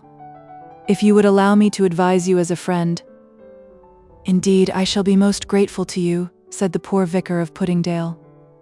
"I should advise you to withdraw from any opposition to Mr. Harding's claims. If you persist in your demand, I do not think you will ultimately succeed. Mr. Harding has all but a positive right to the place. But if you will allow me to inform the bishop that you decline to stand in Mr. Harding's way, I think I may promise you, though, by the by, it must not be taken as a formal promise, that the bishop will not allow you to be a poorer man than you would have been had you become warden." Mr. Quiverful sat in his armchair, silent, gazing at vacancy. What was he to say? All this that came from Mr. Slope was so true.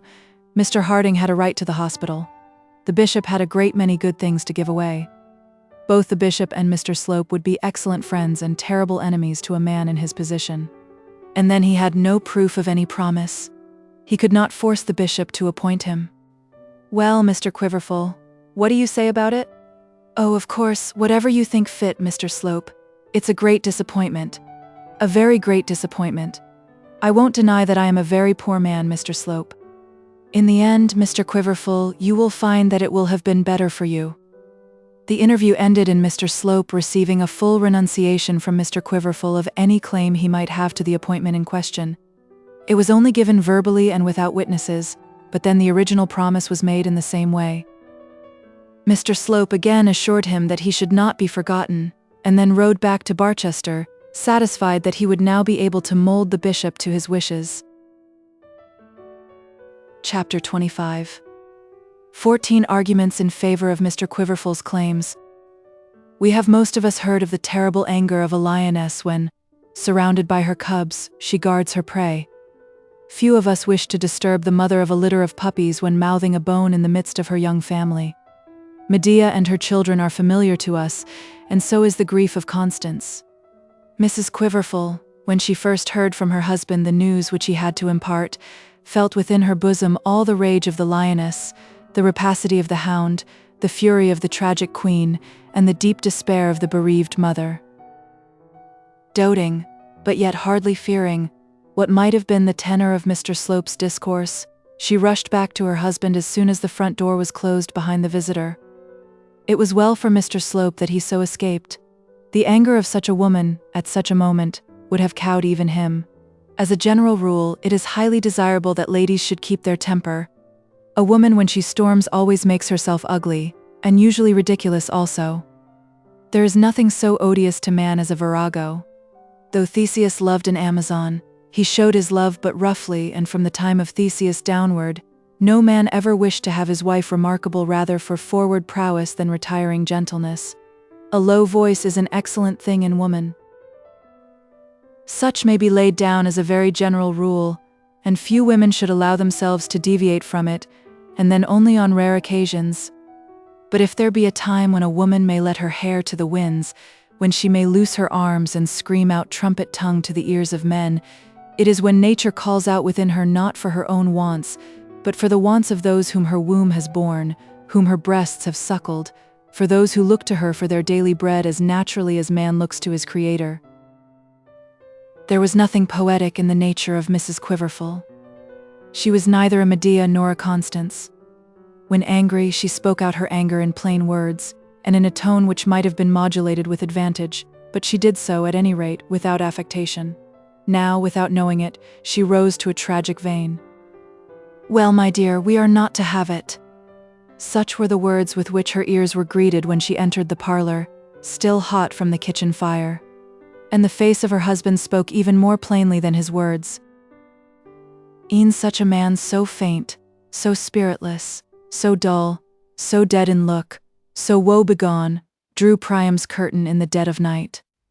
"What?" said she, and Mrs. Siddons could not have put more passion into a single syllable. "What? Not have it? Who says so?"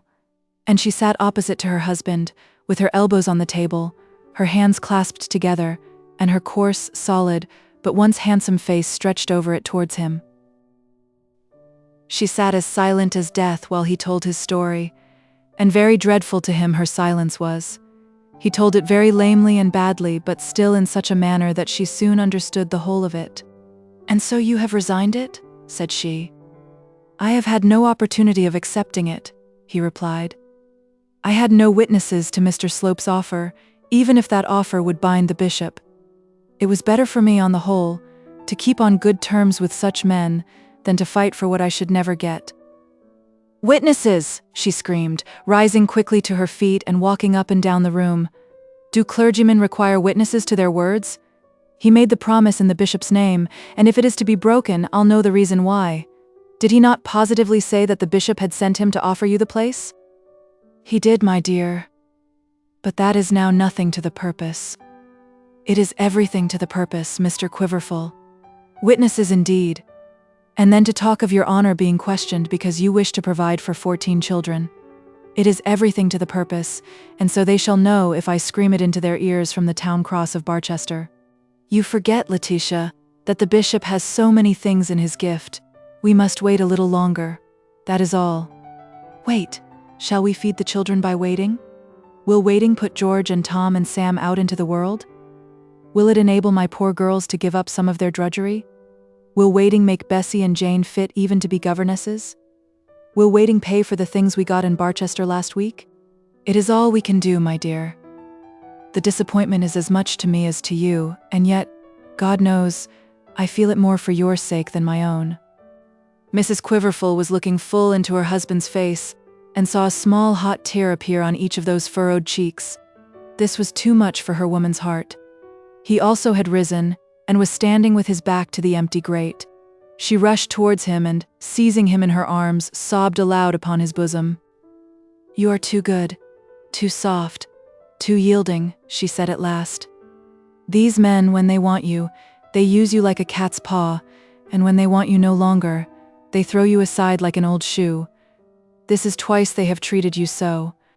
In one way this will be all for the better," argued he. "It will make the bishop feel that he is bound to do something for me. At any rate he shall hear of it," said the lady, again reverting to her more angry mood. "At any rate he shall hear of it, and that loudly, and so shall she. She little knows Letitia Quiverful, if she thinks I will sit down quietly with the loss after all that passed between us at the palace. If there's any feeling within her, I'll make her ashamed of herself." And she paced the room again, stamping the floor as she went with her fat, heavy foot. Good heavens, what a heart she must have within her to treat in such a way as this the father of 14 unprovided children. Mr. Quiverful proceeded to explain that he didn't think that Mrs. Proudie had had anything to do with it. "Don't tell me," said Mrs. Quiverful. "I know more about it than that. Doesn't all the world know that Mrs. Proudie is Bishop of Barchester and that Mr. Slope is merely her creature? Wasn't it she that made me the promise, just as though the thing was in her own particular gift? I tell you, it was that woman who sent him over here today, because, For some reason of her own, she wants to go back from her word. My dear, you're wrong. Now, Q, don't be so soft, she continued. Take my word for it. The bishop knows no more about it than Jemima does. Jemima was the 2-year-old. And if you'll take my advice, you'll lose no time in going over and seeing him yourself.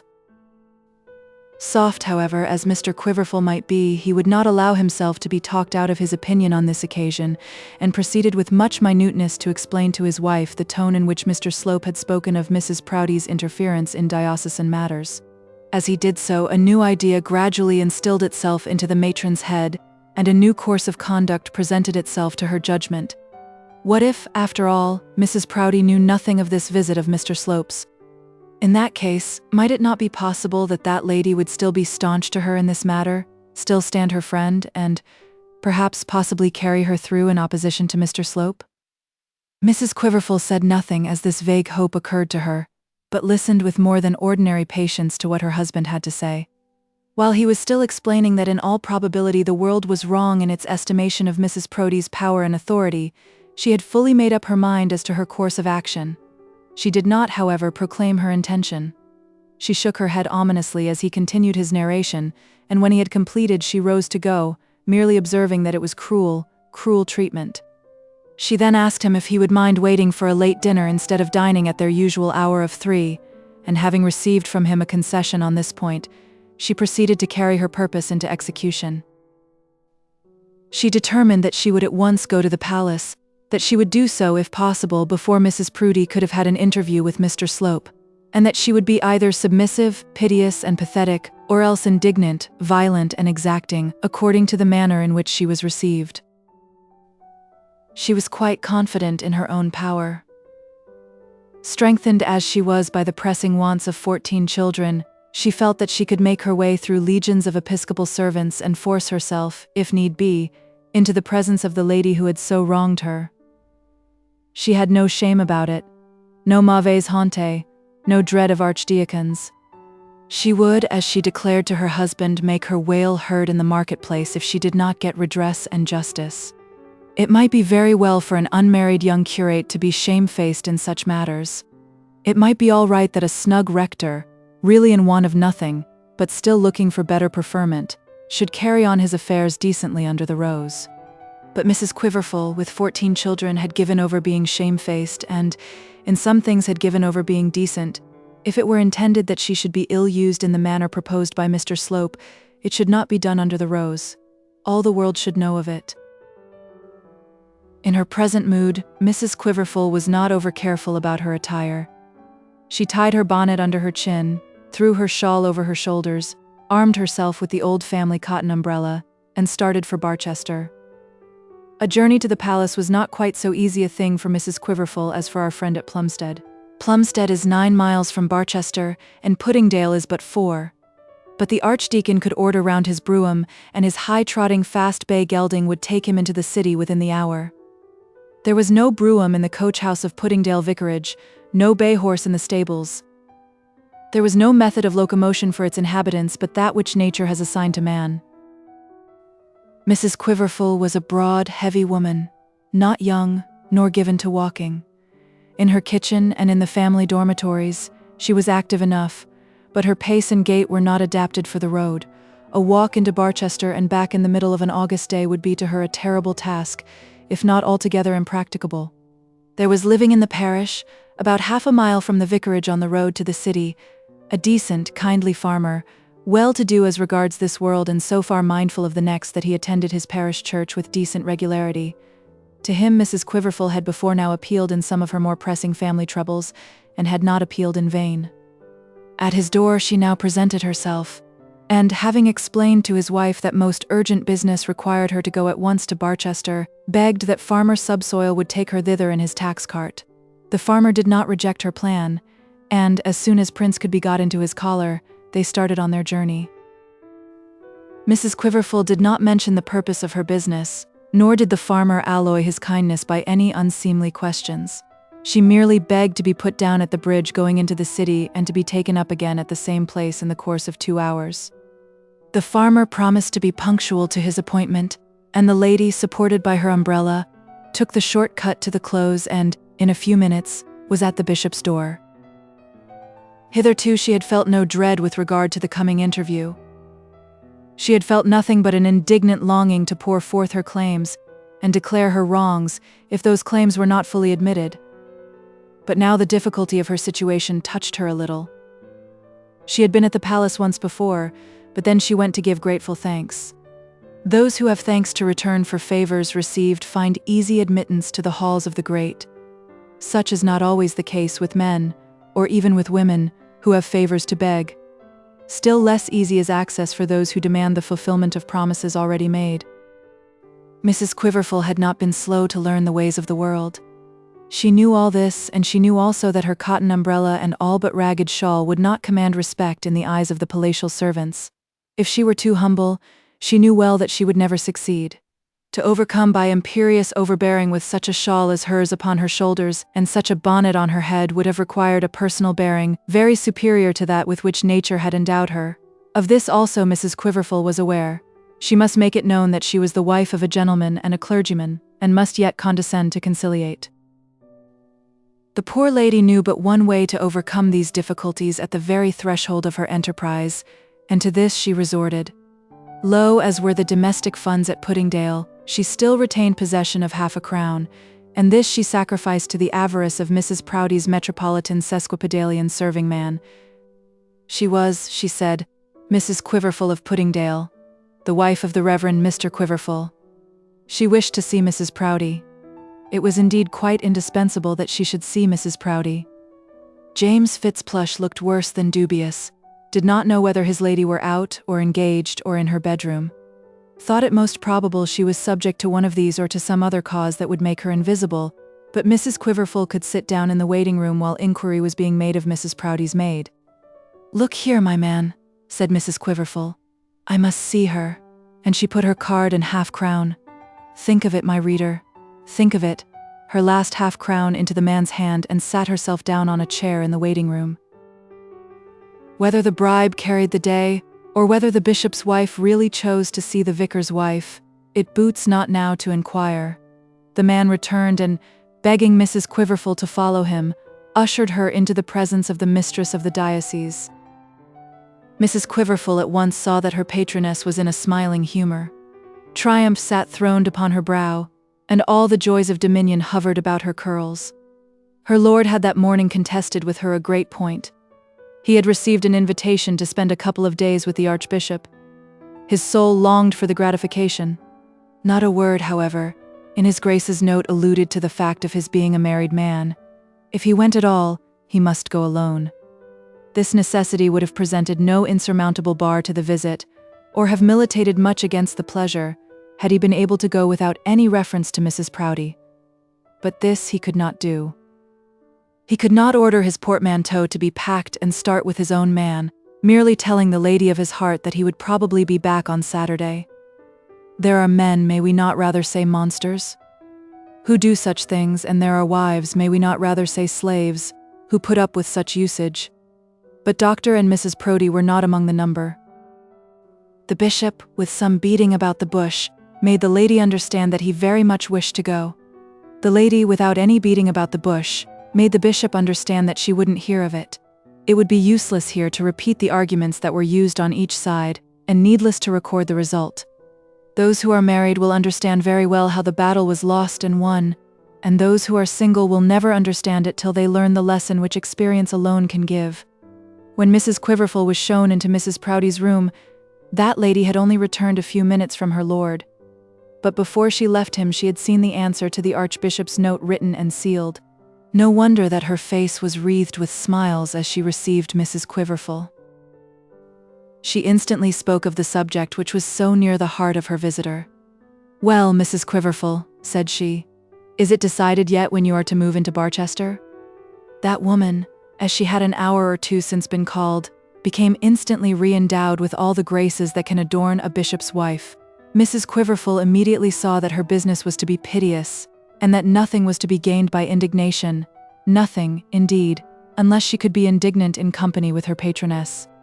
"Oh, Mrs. Proudie," she began, "I fear we are not to move to Barchester at all. "Why not?" said that lady sharply, dropping at a moment's notice her smiles and condescension, and turning with her sharp, quick way to business which she saw at a glance was important. And then Mrs. Quiverful told her tale. As she progressed in the history of her wrongs, she perceived that the heavier she leant upon Mr. Slope, the blacker became Mrs. Proudie's brow, but that such blackness was not injurious to her own case. When Mr. Slope was at Puddingdale Vicarage that morning, she had regarded him as the creature of the Lady Bishop. Now she perceived that they were enemies. She admitted her mistake to herself without any pain or humiliation. She had but one feeling, and that was confined to her family. She cared little how she twisted and turned among these newcomers at the bishop's palace so long as she could twist her husband into the warden's house. She cared not which was her friend or which was her enemy, if only she could get this preferment which she so sorely wanted. She told her tale, and Mrs. Proudie listened to it almost in silence. She told how Mr. Slope had cozened her husband into resigning his claim, and had declared that it was the bishop's will that none but Mr. Harding should be warden. Mrs. Proudie's brow became blacker and blacker. At last she started from her chair and, begging Mrs. Quiverful to sit and wait for her return, marched out of the room. "Oh, Mrs. Proudie, it's for 14 children. For 14 children." Such was the burden that fell on her ear as she closed the door behind her. Chapter 26. Mrs. Proudie wrestles and gets a fall. It was hardly an hour since Mrs. Proudie had left her husband's apartment victorious, and yet so indomitable was her courage that she now returned thither panting for another combat. She was greatly angry with what she thought was his duplicity. He had so clearly given her a promise on this matter of the hospital. He had been already so absolutely vanquished on that point. Mrs. Proudie began to feel that if every affair was to be thus discussed and battled about twice and even thrice, the work of the diocese would be too much even for her. Without knocking at the door, she walked quickly into her husband's room and found him seated at his office table, with Mr. Slope opposite to him. Between his fingers was the very note which he had written to the Archbishop in her presence, and it was open. Yes, he had absolutely violated the seal which had been made sacred by her approval. They were sitting in deep conclave, and it was too clear that the purport of the Archbishop's invitation had been absolutely canvassed again, after it had been already debated and decided on in obedience to her behests. Mr. Slope rose from his chair and bowed slightly. The two opposing spirits looked each other fully in the face, and they knew that they were looking each at an enemy. "What is this, Bishop, about Mr. Quiverful?" said she, coming to the end of the table and standing there. Mr. Slope did not allow the bishop to answer, but replied himself, "I have been out to Puddingdale this morning, ma'am, and have seen Mr. Quiverful. Mr. Quiverful has abandoned his claim to the hospital because he is now aware that Mr. Harding is desirous to fill his old place. Under these circumstances, I have strongly advised his lordship to nominate Mr. Harding." "Mr. Quiverful has not abandoned anything," said the lady, with a very imperious voice. "His lordship's word has been pledged to him, and it must be respected." The bishop still remained silent. He was anxiously desirous of making his old enemy bite the dust beneath his feet. His new ally had told him that nothing was more easy for him than to do so. The ally was there now at his elbow to help him, and yet his courage failed him. It is so hard to conquer when the prestige of former victories is all against one. It is so hard for the cock who has once been beaten out of his yard to resume his courage and again take a proud place upon a dunghill. "Perhaps I ought not to interfere," said Mr. Slope. "But yet—" "Certainly you ought not," said the infuriated dame. "But yet," continued Mr. Slope, not regarding the interruption, "I have thought it my imperative duty to recommend the bishop not to slight Mr. Harding's claims." "Mr. Harding should have known his own mind," said the lady. "If Mr. Harding be not replaced at the hospital, his lordship will have to encounter much ill will, not only in the diocese but in the world at large.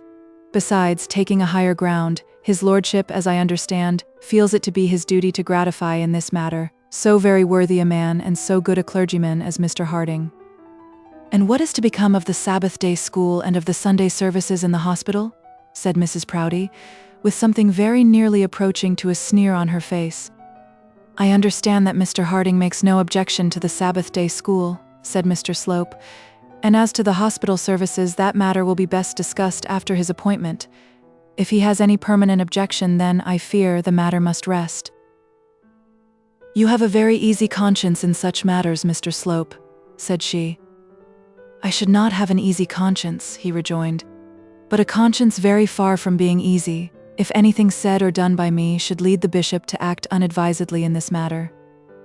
It is clear that in the interview I had with Mr. Harding I misunderstood him.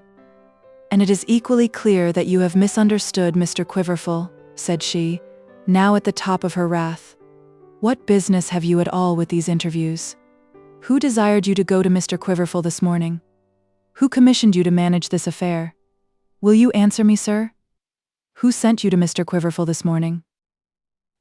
There was a dead pause in the room.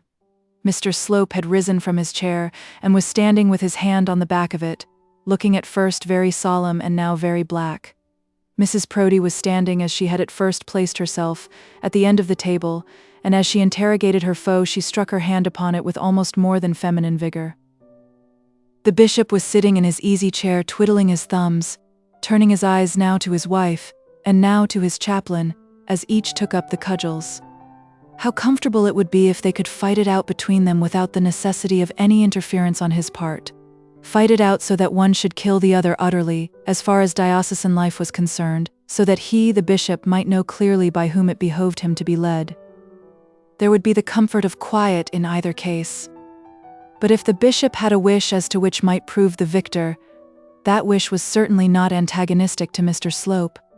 "Better the damn you know than the damn you don't know," is an old saying and perhaps a true one.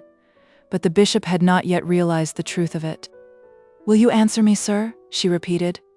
"Who instructed you to call on Mr. Quiverful this morning?" There was another pause. "Do you intend to answer me, sir?" "I think, Mrs. Proudie, that under all the circumstances it will be better for me not to answer such a question," said Mr. Slope. Mr. Slope had many tones in his voice, all duly under his command. Among them was a sanctified low tone and a sanctified loud tone. He now used the former. "Did anyone send you, sir?" "Mrs. Proudie," said Mr. Slope. "I am quite aware how much I owe to your kindness. I am aware also what is due by courtesy from a gentleman to a lady.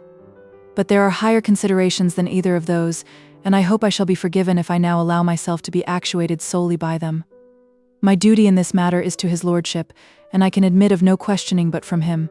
He has approved of what I have done, and you must excuse me if I say that, having that approval and my own, I want none other." What horrid words were these which greeted the ear of Mrs. Proudie? The matter was indeed too clear. There was premeditated mutiny in the camp. Not only had ill-conditioned minds become insubordinate by the fruition of a little power, but sedition had been overtly taught and preached. The bishop had not yet been 12 months in his chair, and rebellion had already reared her hideous head within the palace. Anarchy and misrule would quickly follow unless she took immediate and strong measures to put down the conspiracy which she had detected.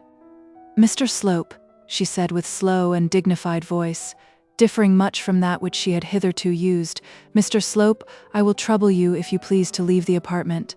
I wish to speak to my lord alone." Mr. Slope also felt that everything depended on the present interview. Should the bishop now be repetticoated, his thraldom would be complete and forever. The present moment was peculiarly propitious for rebellion. The bishop had clearly committed himself by breaking the seal of the answer to the archbishop. He had therefore feared to influence him. Mr. Slope had told him that no consideration ought to induce him to refuse the archbishop's invitation. He had therefore hoped to influence him. He had accepted Mr. Quiverful's resignation, and therefore dreaded having to renew that matter with his wife. He had been screwed up to the pitch of asserting a will of his own, and might possibly be carried on till by an absolute success he should have been taught how possible it was to succeed. Now was the moment for victory or rout. It was now that Mr. Slope must make himself master of the diocese, or else resign his place and begin his search for fortune again. He saw all this plainly. After what had taken place, any compromise between him and the lady was impossible. Let him once leave the room at her bidding and leave the bishop in her hands, and he might at once pack up his portmanteau and bid adieu to episcopal honours, Mrs. Bold, and the Signora Neroni. And yet it was not so easy to keep his ground when he was bidden by a lady to go. or to continue to make a third in a party between a husband and wife when the wife expressed a wish for a tête-à-tête with her husband. "Mr. Slope," she repeated, "I wish to be alone with my lord. His lordship has summoned me on most important diocesan business," said Mr. Slope, glancing with uneasy eye at Dr. Proudie. He felt that he must trust something to the bishop, and yet that trust was so woefully ill-placed. "My leaving him at the present moment is, I fear, impossible." "Do you bandy words with me, you ungrateful man?" said she. "My lord, will you do me the favor to beg Mr. Slope to leave the room?" My lord scratched his head, but for the moment said nothing. This was as much as Mr. Slope expected from him, and was on the whole, for him, an active exercise of marital rights. "My lord," said the lady, "is Mr. Slope to leave this room, or am I?" Here Mrs. Proudie made a false step. She should not have alluded to the possibility of retreat on her part.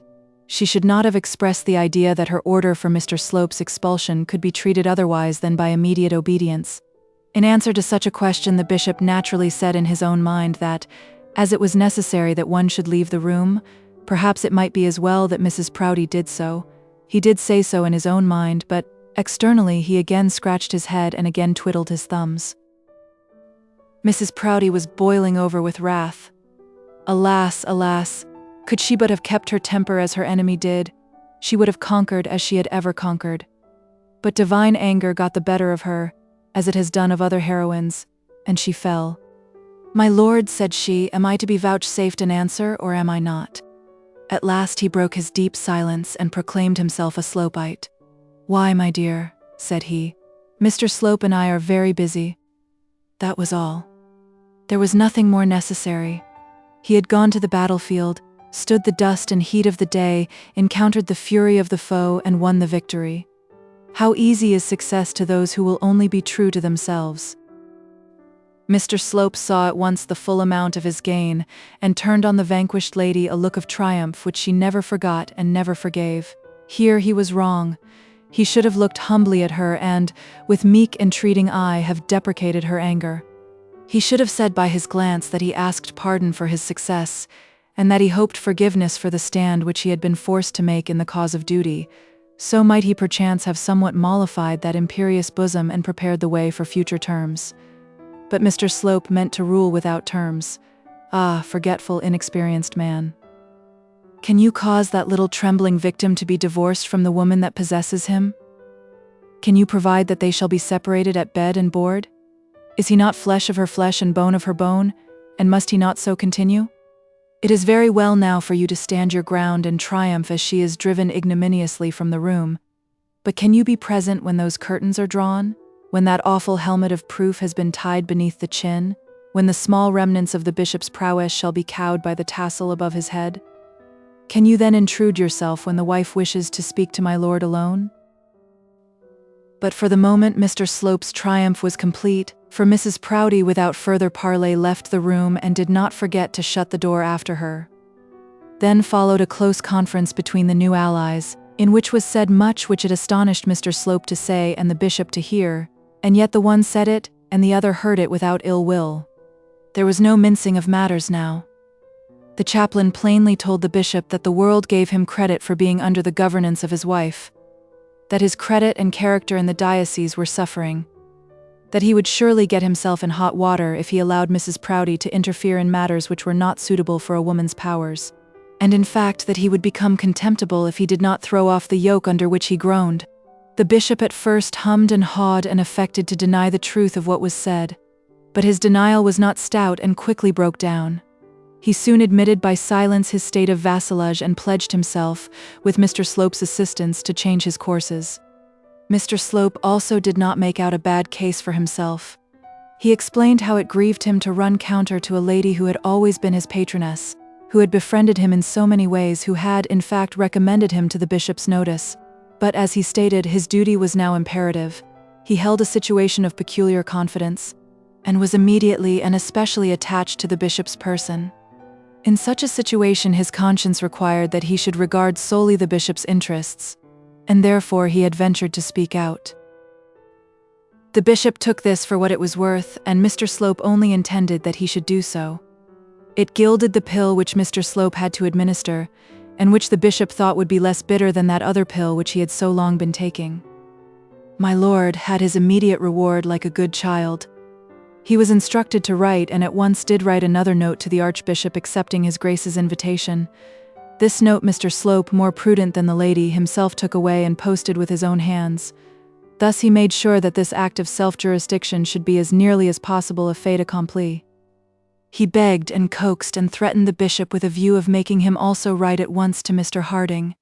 But the bishop, though temporarily emancipated from his wife, was not yet enthralled to Mr. Slope, he said, and probably said truly, that such an offer must be made in some official form, that he was not yet prepared to sign the form, and that he should prefer seeing Mr. Harding before he did so. Mr. Slope might, however, beg Mr. Harding to call upon him. Not disappointed with his achievement, Mr. Slope went his way. He first posted the precious note which he had in his pocket, and then pursued other enterprises in which we must follow him in other chapters. Mrs. Proudie, having received such satisfaction as was to be derived from slamming her husband's door, did not at once betake herself to Mrs. Quiverful. Indeed, for the first few moments after her repulse she felt that she could not again see that lady. She would have to own that she had been beaten, to confess that the diadem had passed from her brow, and the scepter from her hand. No, she would send a message to her with a promise of a letter on the next day or the day after. Thus resolving, she betook herself to her bedroom, but here she again changed her mind.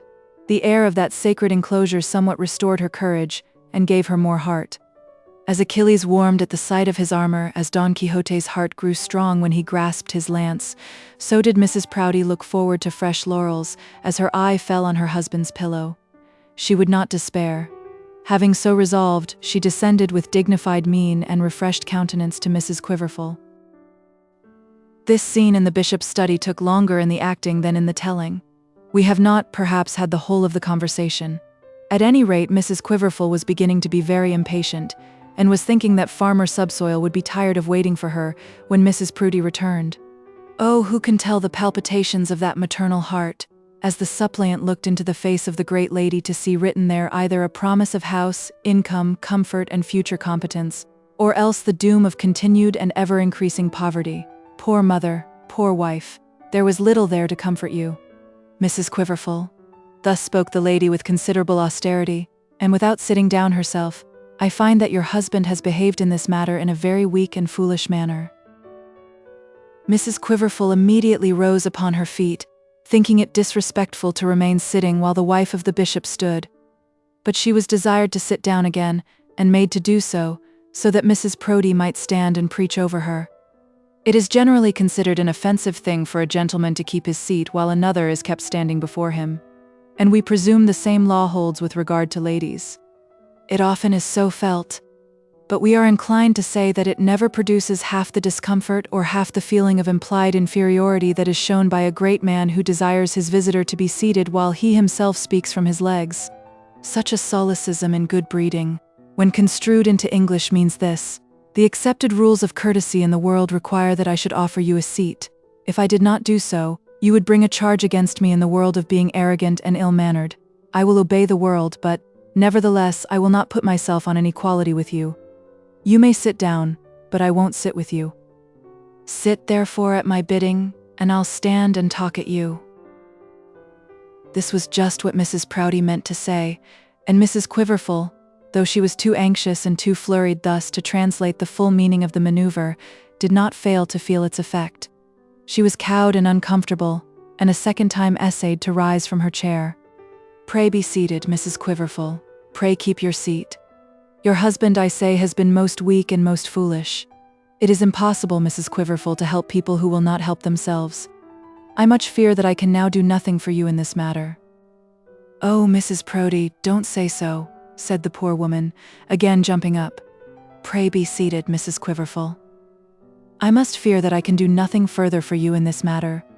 Your husband has, in a most unaccountable manner, taken upon himself to resign that which I was empowered to offer him.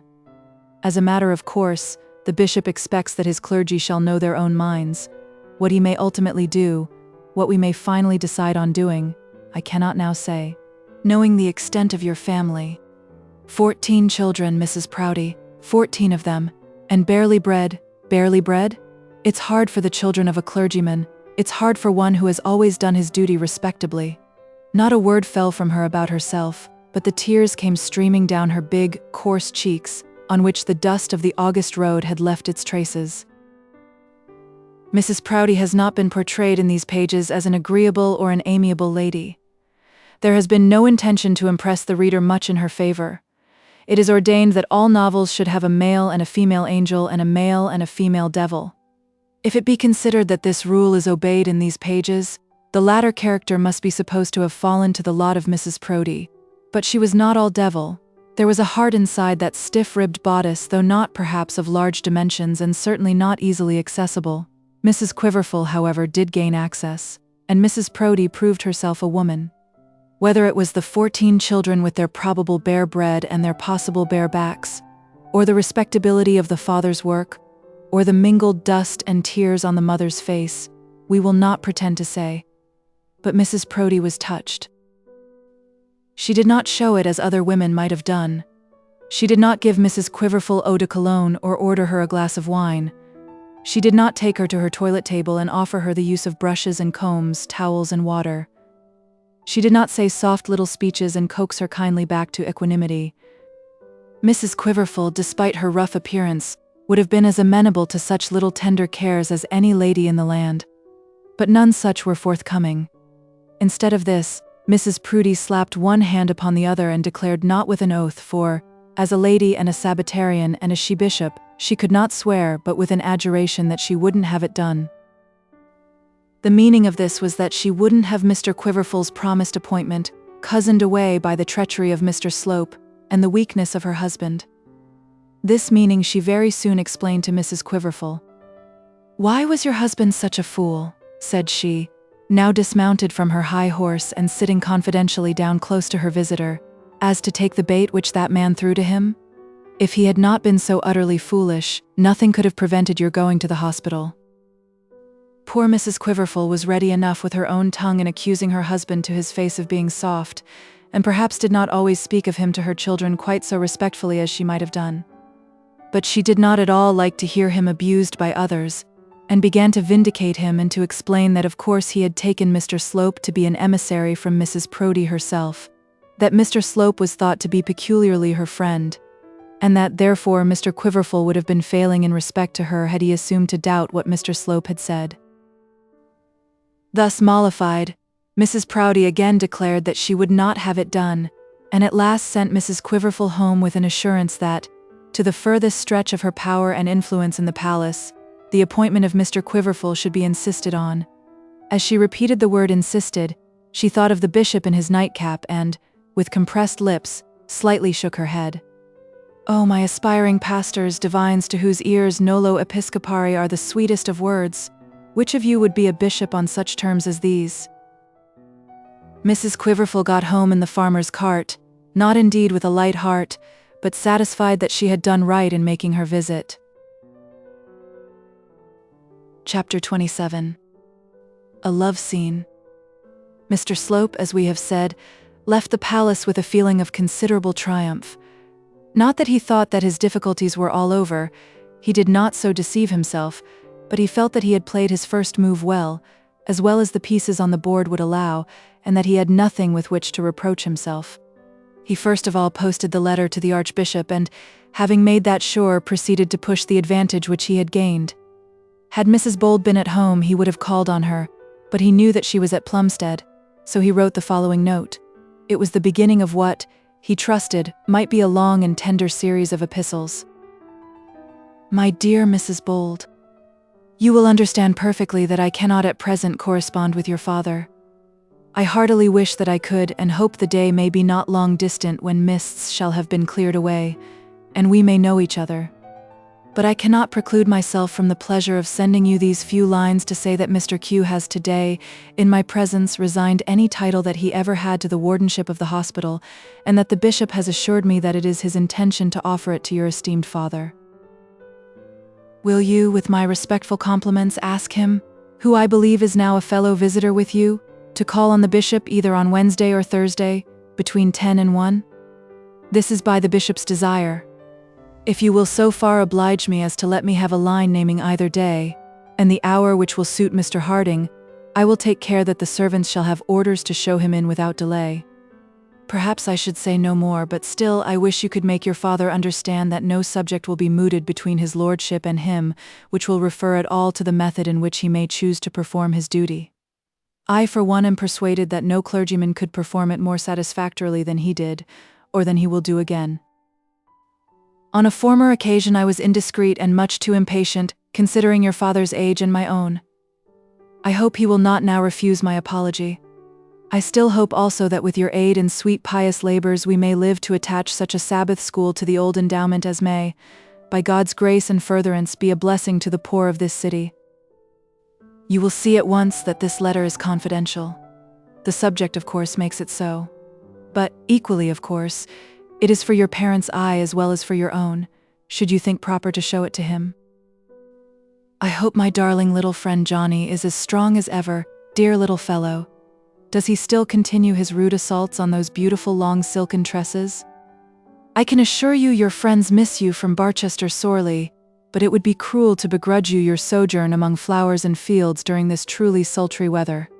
Pray believe me, my dear Mrs. Bold, yours most sincerely, Obadiah Slope. Barchester, Friday. Now this letter, taken as a whole, and with the consideration that Mr. Slope wished to assume a great degree of intimacy with Eleanor, would not have been bad but for the allusion to the tresses. Gentlemen do not write to ladies about their tresses unless they are on very intimate terms indeed, but Mr. Slope could not be expected to be aware of this. He longed to put a little affection into his epistle, and yet he thought it injudicious, as the letter would, he knew, be shown to Mr. Harding. He would have insisted that the letter should be strictly private and seen by no eyes but Eleanor's own, had he not felt that such an injunction would have been disobeyed.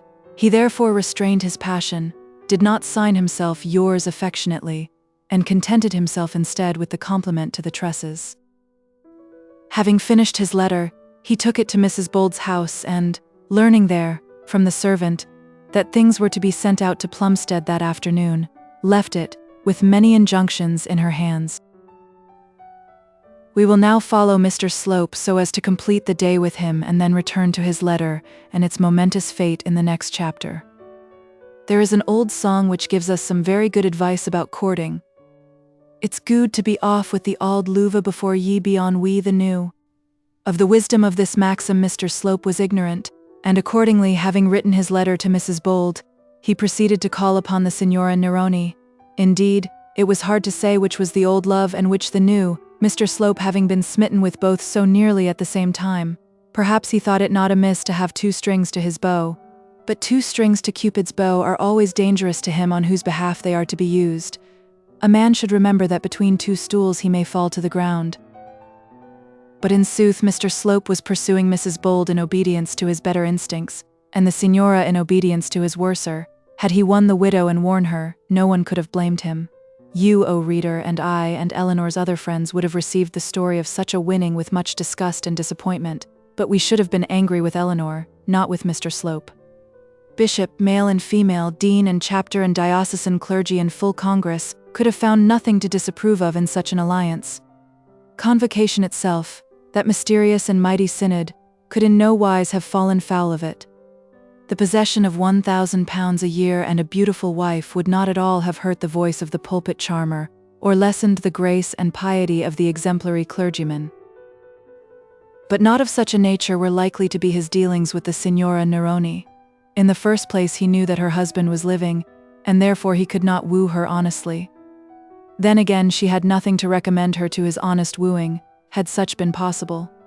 She was not only portionless, but also from misfortune unfitted to be chosen as the wife of any man who wanted a useful mate. Mr. Slope was aware that she was a helpless, hopeless cripple. But Mr. Slope could not help himself. He knew that he was wrong in devoting his time to the back drawing-room in Dr. Stanhope's house. He knew that what took place there would, if divulged, utterly ruin him with Mrs. Bold. He knew that scandal would soon come upon his heels and spread abroad among the black coats of Barchester some tidings, exaggerated tidings of the sighs which he poured into the lady's ears. He knew that he was acting against the recognized principles of his life, against those laws of conduct by which he hoped to achieve much higher success, but as we have said, he could not help himself. Passion for the first time in his life, passion was too strong for him. As for the Signora, no such plea can be put forward for her, for in truth she cared no more for Mr. Slope than she did for 20 others who had been at her feet before him. She willingly, nay greedily, accepted his homage. He was the finest fly that Barchester had hitherto afforded to her web, and the Signora was a powerful spider that made wondrous webs, and could in no way live without catching flies. Her taste in this respect was abominable, for she had no use for the victims when caught. She could not eat them matrimonially, as young lady flies do whose webs are most frequently of their mother's weaving. Nor could she devour them by any escapade of a less legitimate description. Her unfortunate affliction precluded her from all hope of levanting with a lover. It would be impossible to run away with a lady who required 3 servants to move her from a sofa.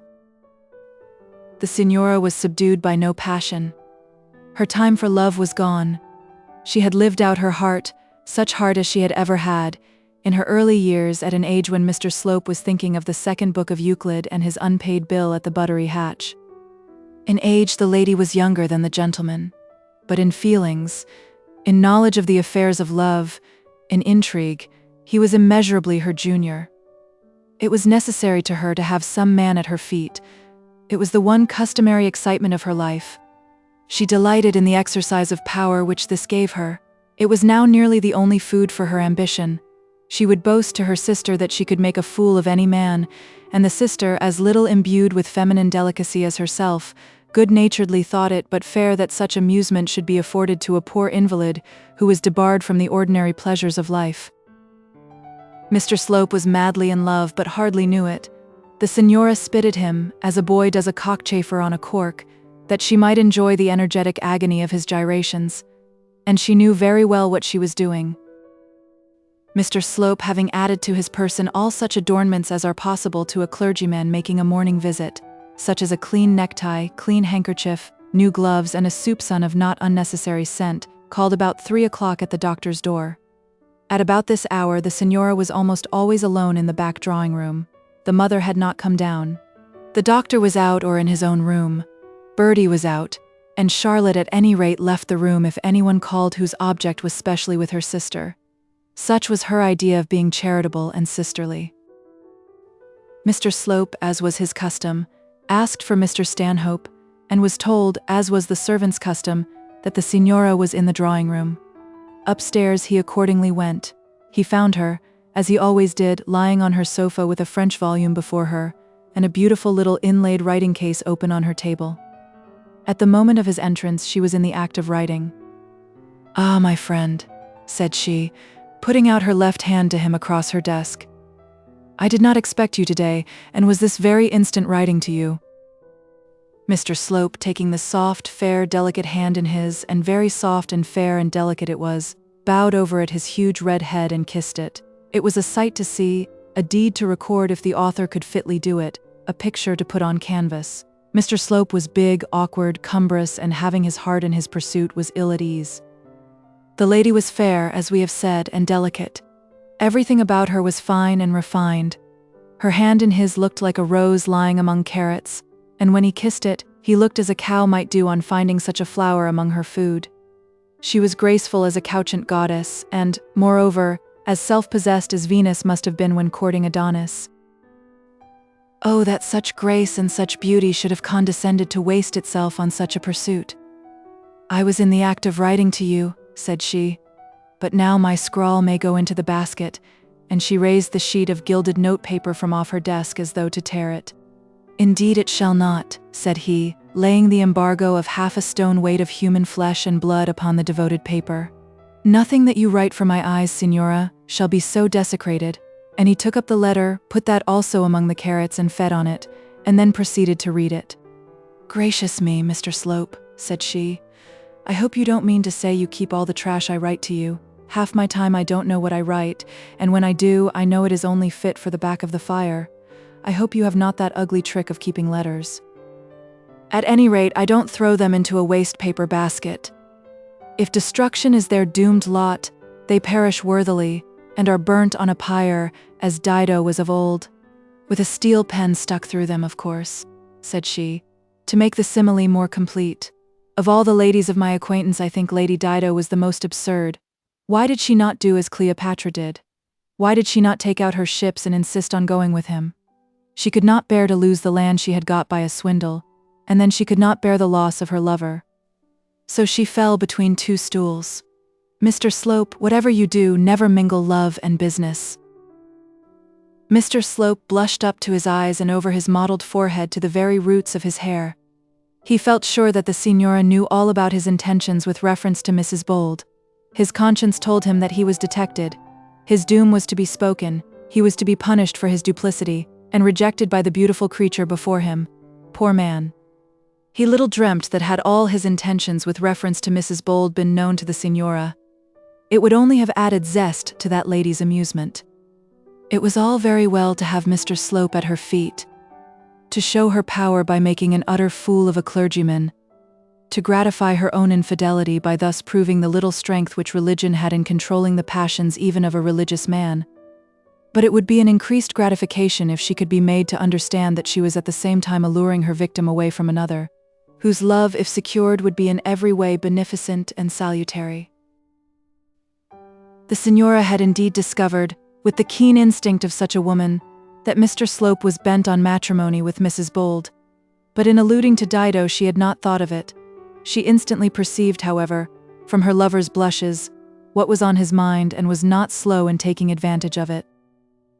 She looked him full in the face, not angrily, nor yet with a smile, but with an intense and overpowering gaze. Then, holding up her forefinger and slightly shaking her head, she said, "Whatever you do, my friend, do not mingle love and business. Either stick to your treasure and your city of wealth, or else follow your love like a true man. But never attempt both. If you do, you'll have to die with a broken heart, as did poor Dido. Which is it to be with you, Mr. Slope, love or money?" Mr. Slope was not so ready with a pathetic answer as he usually was with touching episodes in his extempore sermons. He felt that he ought to say something pretty, something also that should remove the impression on the mind of his lady love. But he was rather put about how to do it. "Love," said he, "true overpowering love, must be the strongest passion a man can feel. It must control every other wish and put aside every other pursuit. But with me love will never act in that way unless it be returned." And he threw upon the Signora a look of tenderness which was intended to make up for all the deficiencies of his speech. "Take my advice," said she. "Never mind love. After all, what is it? The dream of a few weeks? That is all its joy. The disappointment of a life is its nemesis. Who was ever successful in true love? Success in love argues that the love is false. True love is always despondent or tragical. Juliet loved, Heidi loved, Dido loved, and what came of it? Troilus loved and ceased to be a man. Troilus loved and was fooled, said the more manly Chaplain. A man may love and yet not be a Troilus. All women are not Cressidas. No, all women are not Cressidas. The falsehood is not always on the woman's side. Imogen was true, but how was she rewarded? Her lord believed her to be the paramour of the first he who came near her in his absence. Desdemona was true and was smothered. Ophelia was true and went mad. There is no happiness in love, except at the end of an English novel. But in wealth, money, houses, lands, goods, and chattels, in the good things of this world, yes, in them there is something tangible, something that can be retained and enjoyed. "Oh no," said Mr. Slope, feeling himself bound to enter some protest against so very unorthodox a doctrine. "This world's wealth will make no one happy." "And what will make you happy, you?" said she, raising herself up and speaking to him with energy across the table. "From what source do you look for happiness? Do not say that you look for none. I shall not believe you. It is a search in which every human being spends an existence. And the search is always in vain," said Mr. Slope. "We look for happiness on earth, while we ought to be content to hope for it in heaven." "Pshaw! You preach a doctrine which you know you don't believe. It is the way with you all. If you know that there is no earthly happiness, why do you long to be a bishop or a dean? Why do you want lands and income?" "I have the natural ambition of a man," said he. "Of course you have, and the natural passions, and therefore I say that you don't believe the doctrine you preach. St. Paul was an enthusiast. He believed so that his ambition and passions did not war against his creed. So does the Eastern fanatic who passes half his life erect upon a pillar. As for me, I will believe in no belief that does not make itself manifest by outward signs. I will think no preaching sincere that is not recommended by the practice of the preacher. Mr. Slope was startled and horrified, but he felt that he could not answer. How could he stand up and preach the lessons of his master, being there as he was on the devil's business? He was a true believer, otherwise this would have been nothing to him. He had audacity for most things, but he had not audacity to make a plaything of the Lord's word.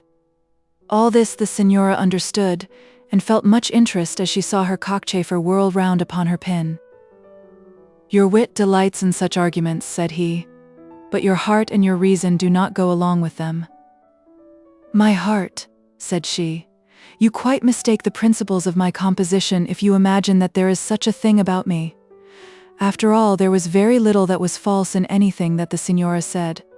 If Mr. Slope allowed himself to be deceived, it was his own fault. Nothing could have been more open than her declarations about herself. The little writing table with her desk was still standing before her, a barrier, as it were, against the enemy. She was sitting as nearly upright as she ever did, and he had brought a chair close to the sofa, so that there was only the corner of the table between him and her. It so happened that as she spoke her hand lay upon the table, and as Mr. Slope answered her he put his hand upon hers. "No heart," said he. "That is a heavy charge which you bring against yourself, and one of which I cannot find you guilty." She withdrew her hand, not quickly and angrily, as though insulted by his touch, but gently and slowly. "You are in no condition to give a verdict on the matter," said she, "as you have not tried me. No, don't say that you intend doing so, for you know you have no intention of the kind, nor indeed have I either. As for you, you will take your vows where they will result in something more substantial than the pursuit of such a ghost-like, ghastly love as mine. Your love should be sufficient to satisfy the dream of a monarch," said Mr. Slope, not quite clear as to the meaning of his words. "Say an archbishop, Mr. Slope," said she.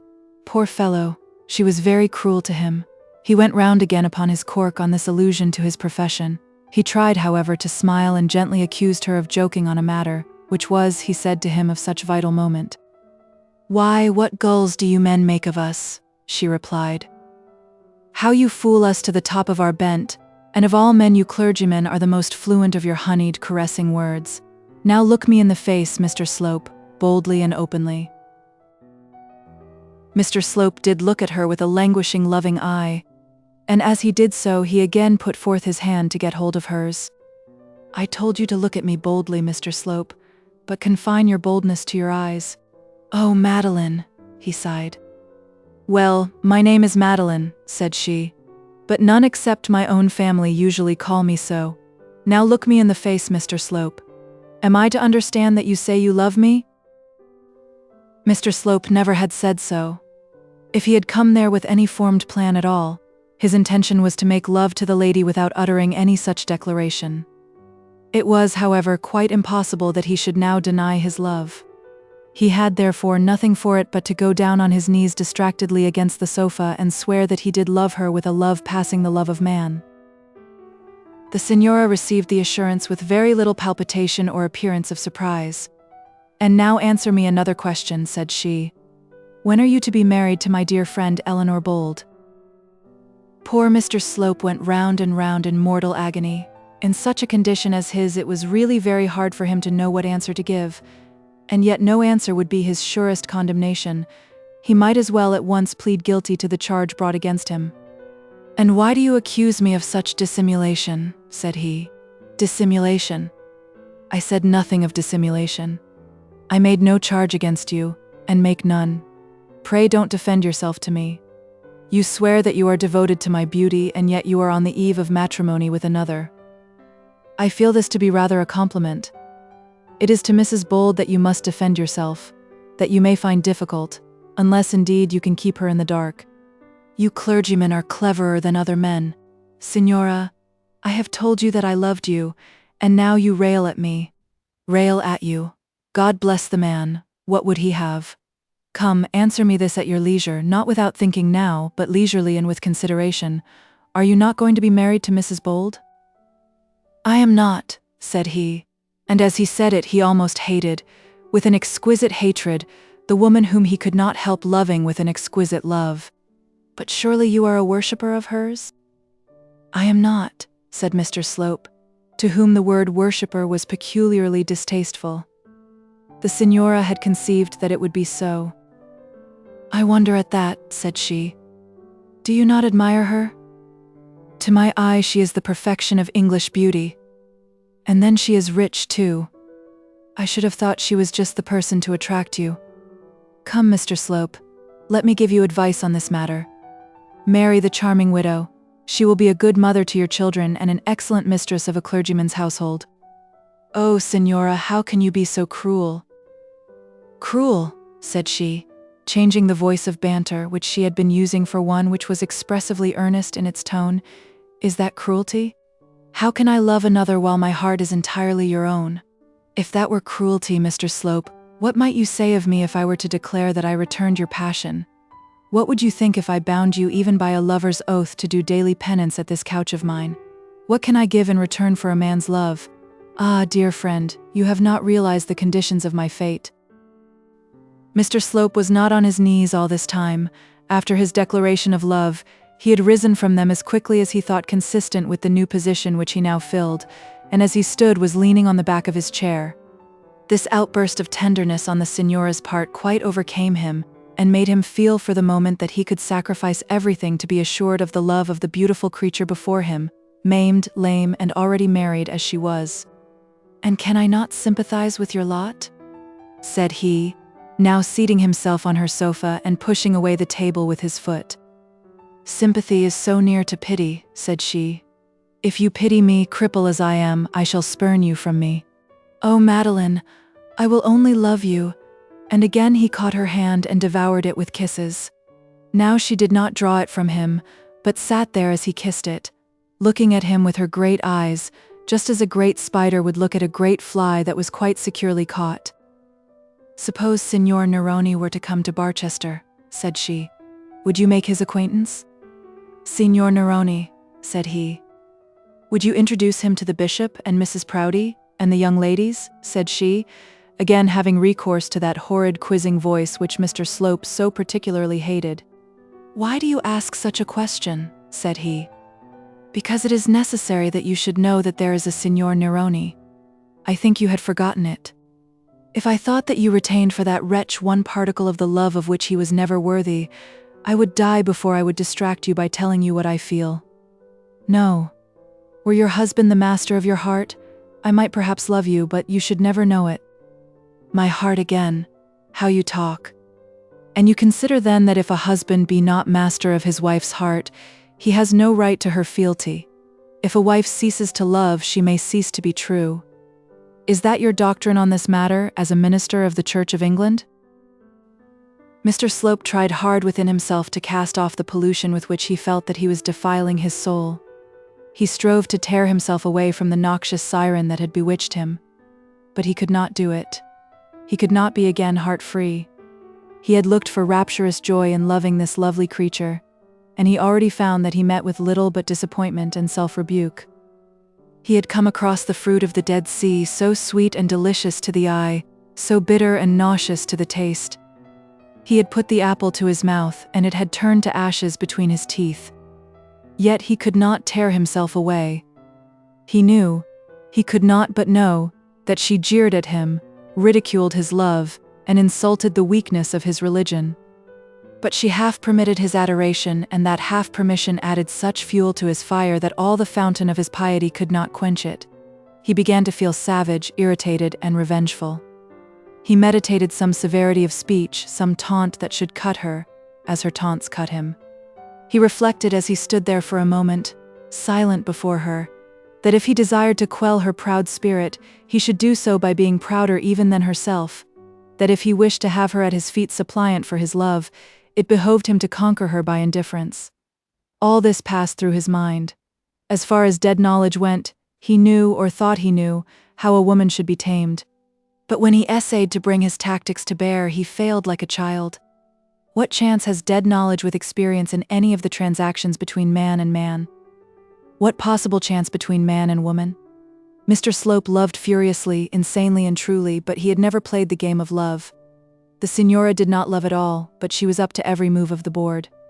It was Philidor pitted against a schoolboy. And so she continued to insult him, and he continued to bear it. "Sacrifice the world for love," she said in answer to some renewed vapid declaration of his passion. How often has the same thing been said, and how invariably with the same falsehood? "Falsehood," said he. "Do you say that I am false to you? Do you say that my love is not real?" False? Of course it is false. False is the father of falsehood, if indeed falsehoods need a sire and are not self-begotten since the world began. You are ready to sacrifice the world for love? Come, let us see what you will sacrifice. I care nothing for nuptial vows. The wretch, I think you were kind enough to call him so, whom I swore to love and obey, is so base that he can only be thought of with repulsive disgust. In the council chamber of my heart I have divorced him. To me that is as good as though aged lords had gloated for months over the details of his licentious life. I care nothing for what the world can say. Will you be as frank? Will you take me to your home as your wife? Will you call me Mrs. Slope before bishop, dean, and prebendaries? The poor tortured wretch stood silent, not knowing what to say. What? You won't do that? Tell me then, what part of the world is it that you will sacrifice for my charms? Were you free to marry, I would take you to my house tomorrow and wish no higher privilege. I am free, said she, almost starting up in her energy, for though there was no truth in her pretended regard for her clerical admirer, there was a mixture of real feeling in the scorn and satire with which she spoke of love and marriage generally. I am free, free as the winds. Come, will you take me as I am? Have your wish, sacrifice the world, and prove yourself a true man. Mr. Slope should have taken her at her word. She would have drawn back, and he would have had the full advantage of the offer. But he did not. Instead of doing so, he stood wrapped in astonishment, passing his fingers through his lank red hair and thinking, as he stared upon her animated countenance, that her wondrous beauty grew more wonderful as he gazed on it. Ha ha! Ha! She laughed out loud. Come, Mr. Slope, don't talk of sacrificing the world again. People beyond 21 should never dream of such a thing. You and I, if we have the dregs of any love left in us, if we have the remnants of a passion remaining in our hearts, should husband our resources better. We are not in our première jeunesse. The world is a very nice place. Your world, at any rate, is so. You have all manner of fat rectories to get and possible bishoprics to enjoy. Come, confess. On second thoughts, you would not sacrifice such things for the smiles of a lame lady? It was impossible for him to answer this. In order to be in any way dignified, he felt that he must be silent. Come, said she, don't bloody with me. Don't be angry because I speak out some home truths. Alas, the world as I have found it has taught me bitter truths. Come, tell me that I am forgiven. Are we not to be friends? And she again put out her hand to him. He sat himself down in the chair beside her, took her proffered hand, and leant over her. There, said she with her sweetest, softest smile, a smile to withstand which a man should be cased in triple steel. There, seal your forgiveness on it, and she raised it towards his face. He kissed it again, and stretched over her as though desirous of extending the charity of his pardon beyond the hand that was offered to him. She managed, however, to check his ardor. For one so easily allured as this poor chaplain, her hand was surely enough. Oh, Madeline, said he, tell me that you love me. Do you? Do you love me? Hush, said she. There is my mother's step. Our tête-à-tête has been of monstrous length. Now you had better go. But we shall see you soon again, shall we not? Mr. Slope promised that he would call again on the following day. And Mr. Slope, she continued, pray answer my note. You have it in your hand, though I declare during these 2 hours you have not been gracious enough to read it. It is about the Sabbath school and the children. You know how anxious I am to have them here. I have been learning the catechism myself on purpose. You must manage it for me next week. I will teach them at any rate to submit themselves to their spiritual pastors and masters. Mr. Slope said but little on the subject of Sabbath schools, but he made his adieu and betook himself home with a sad heart, troubled mind, and uneasy conscience. Continued in the next part.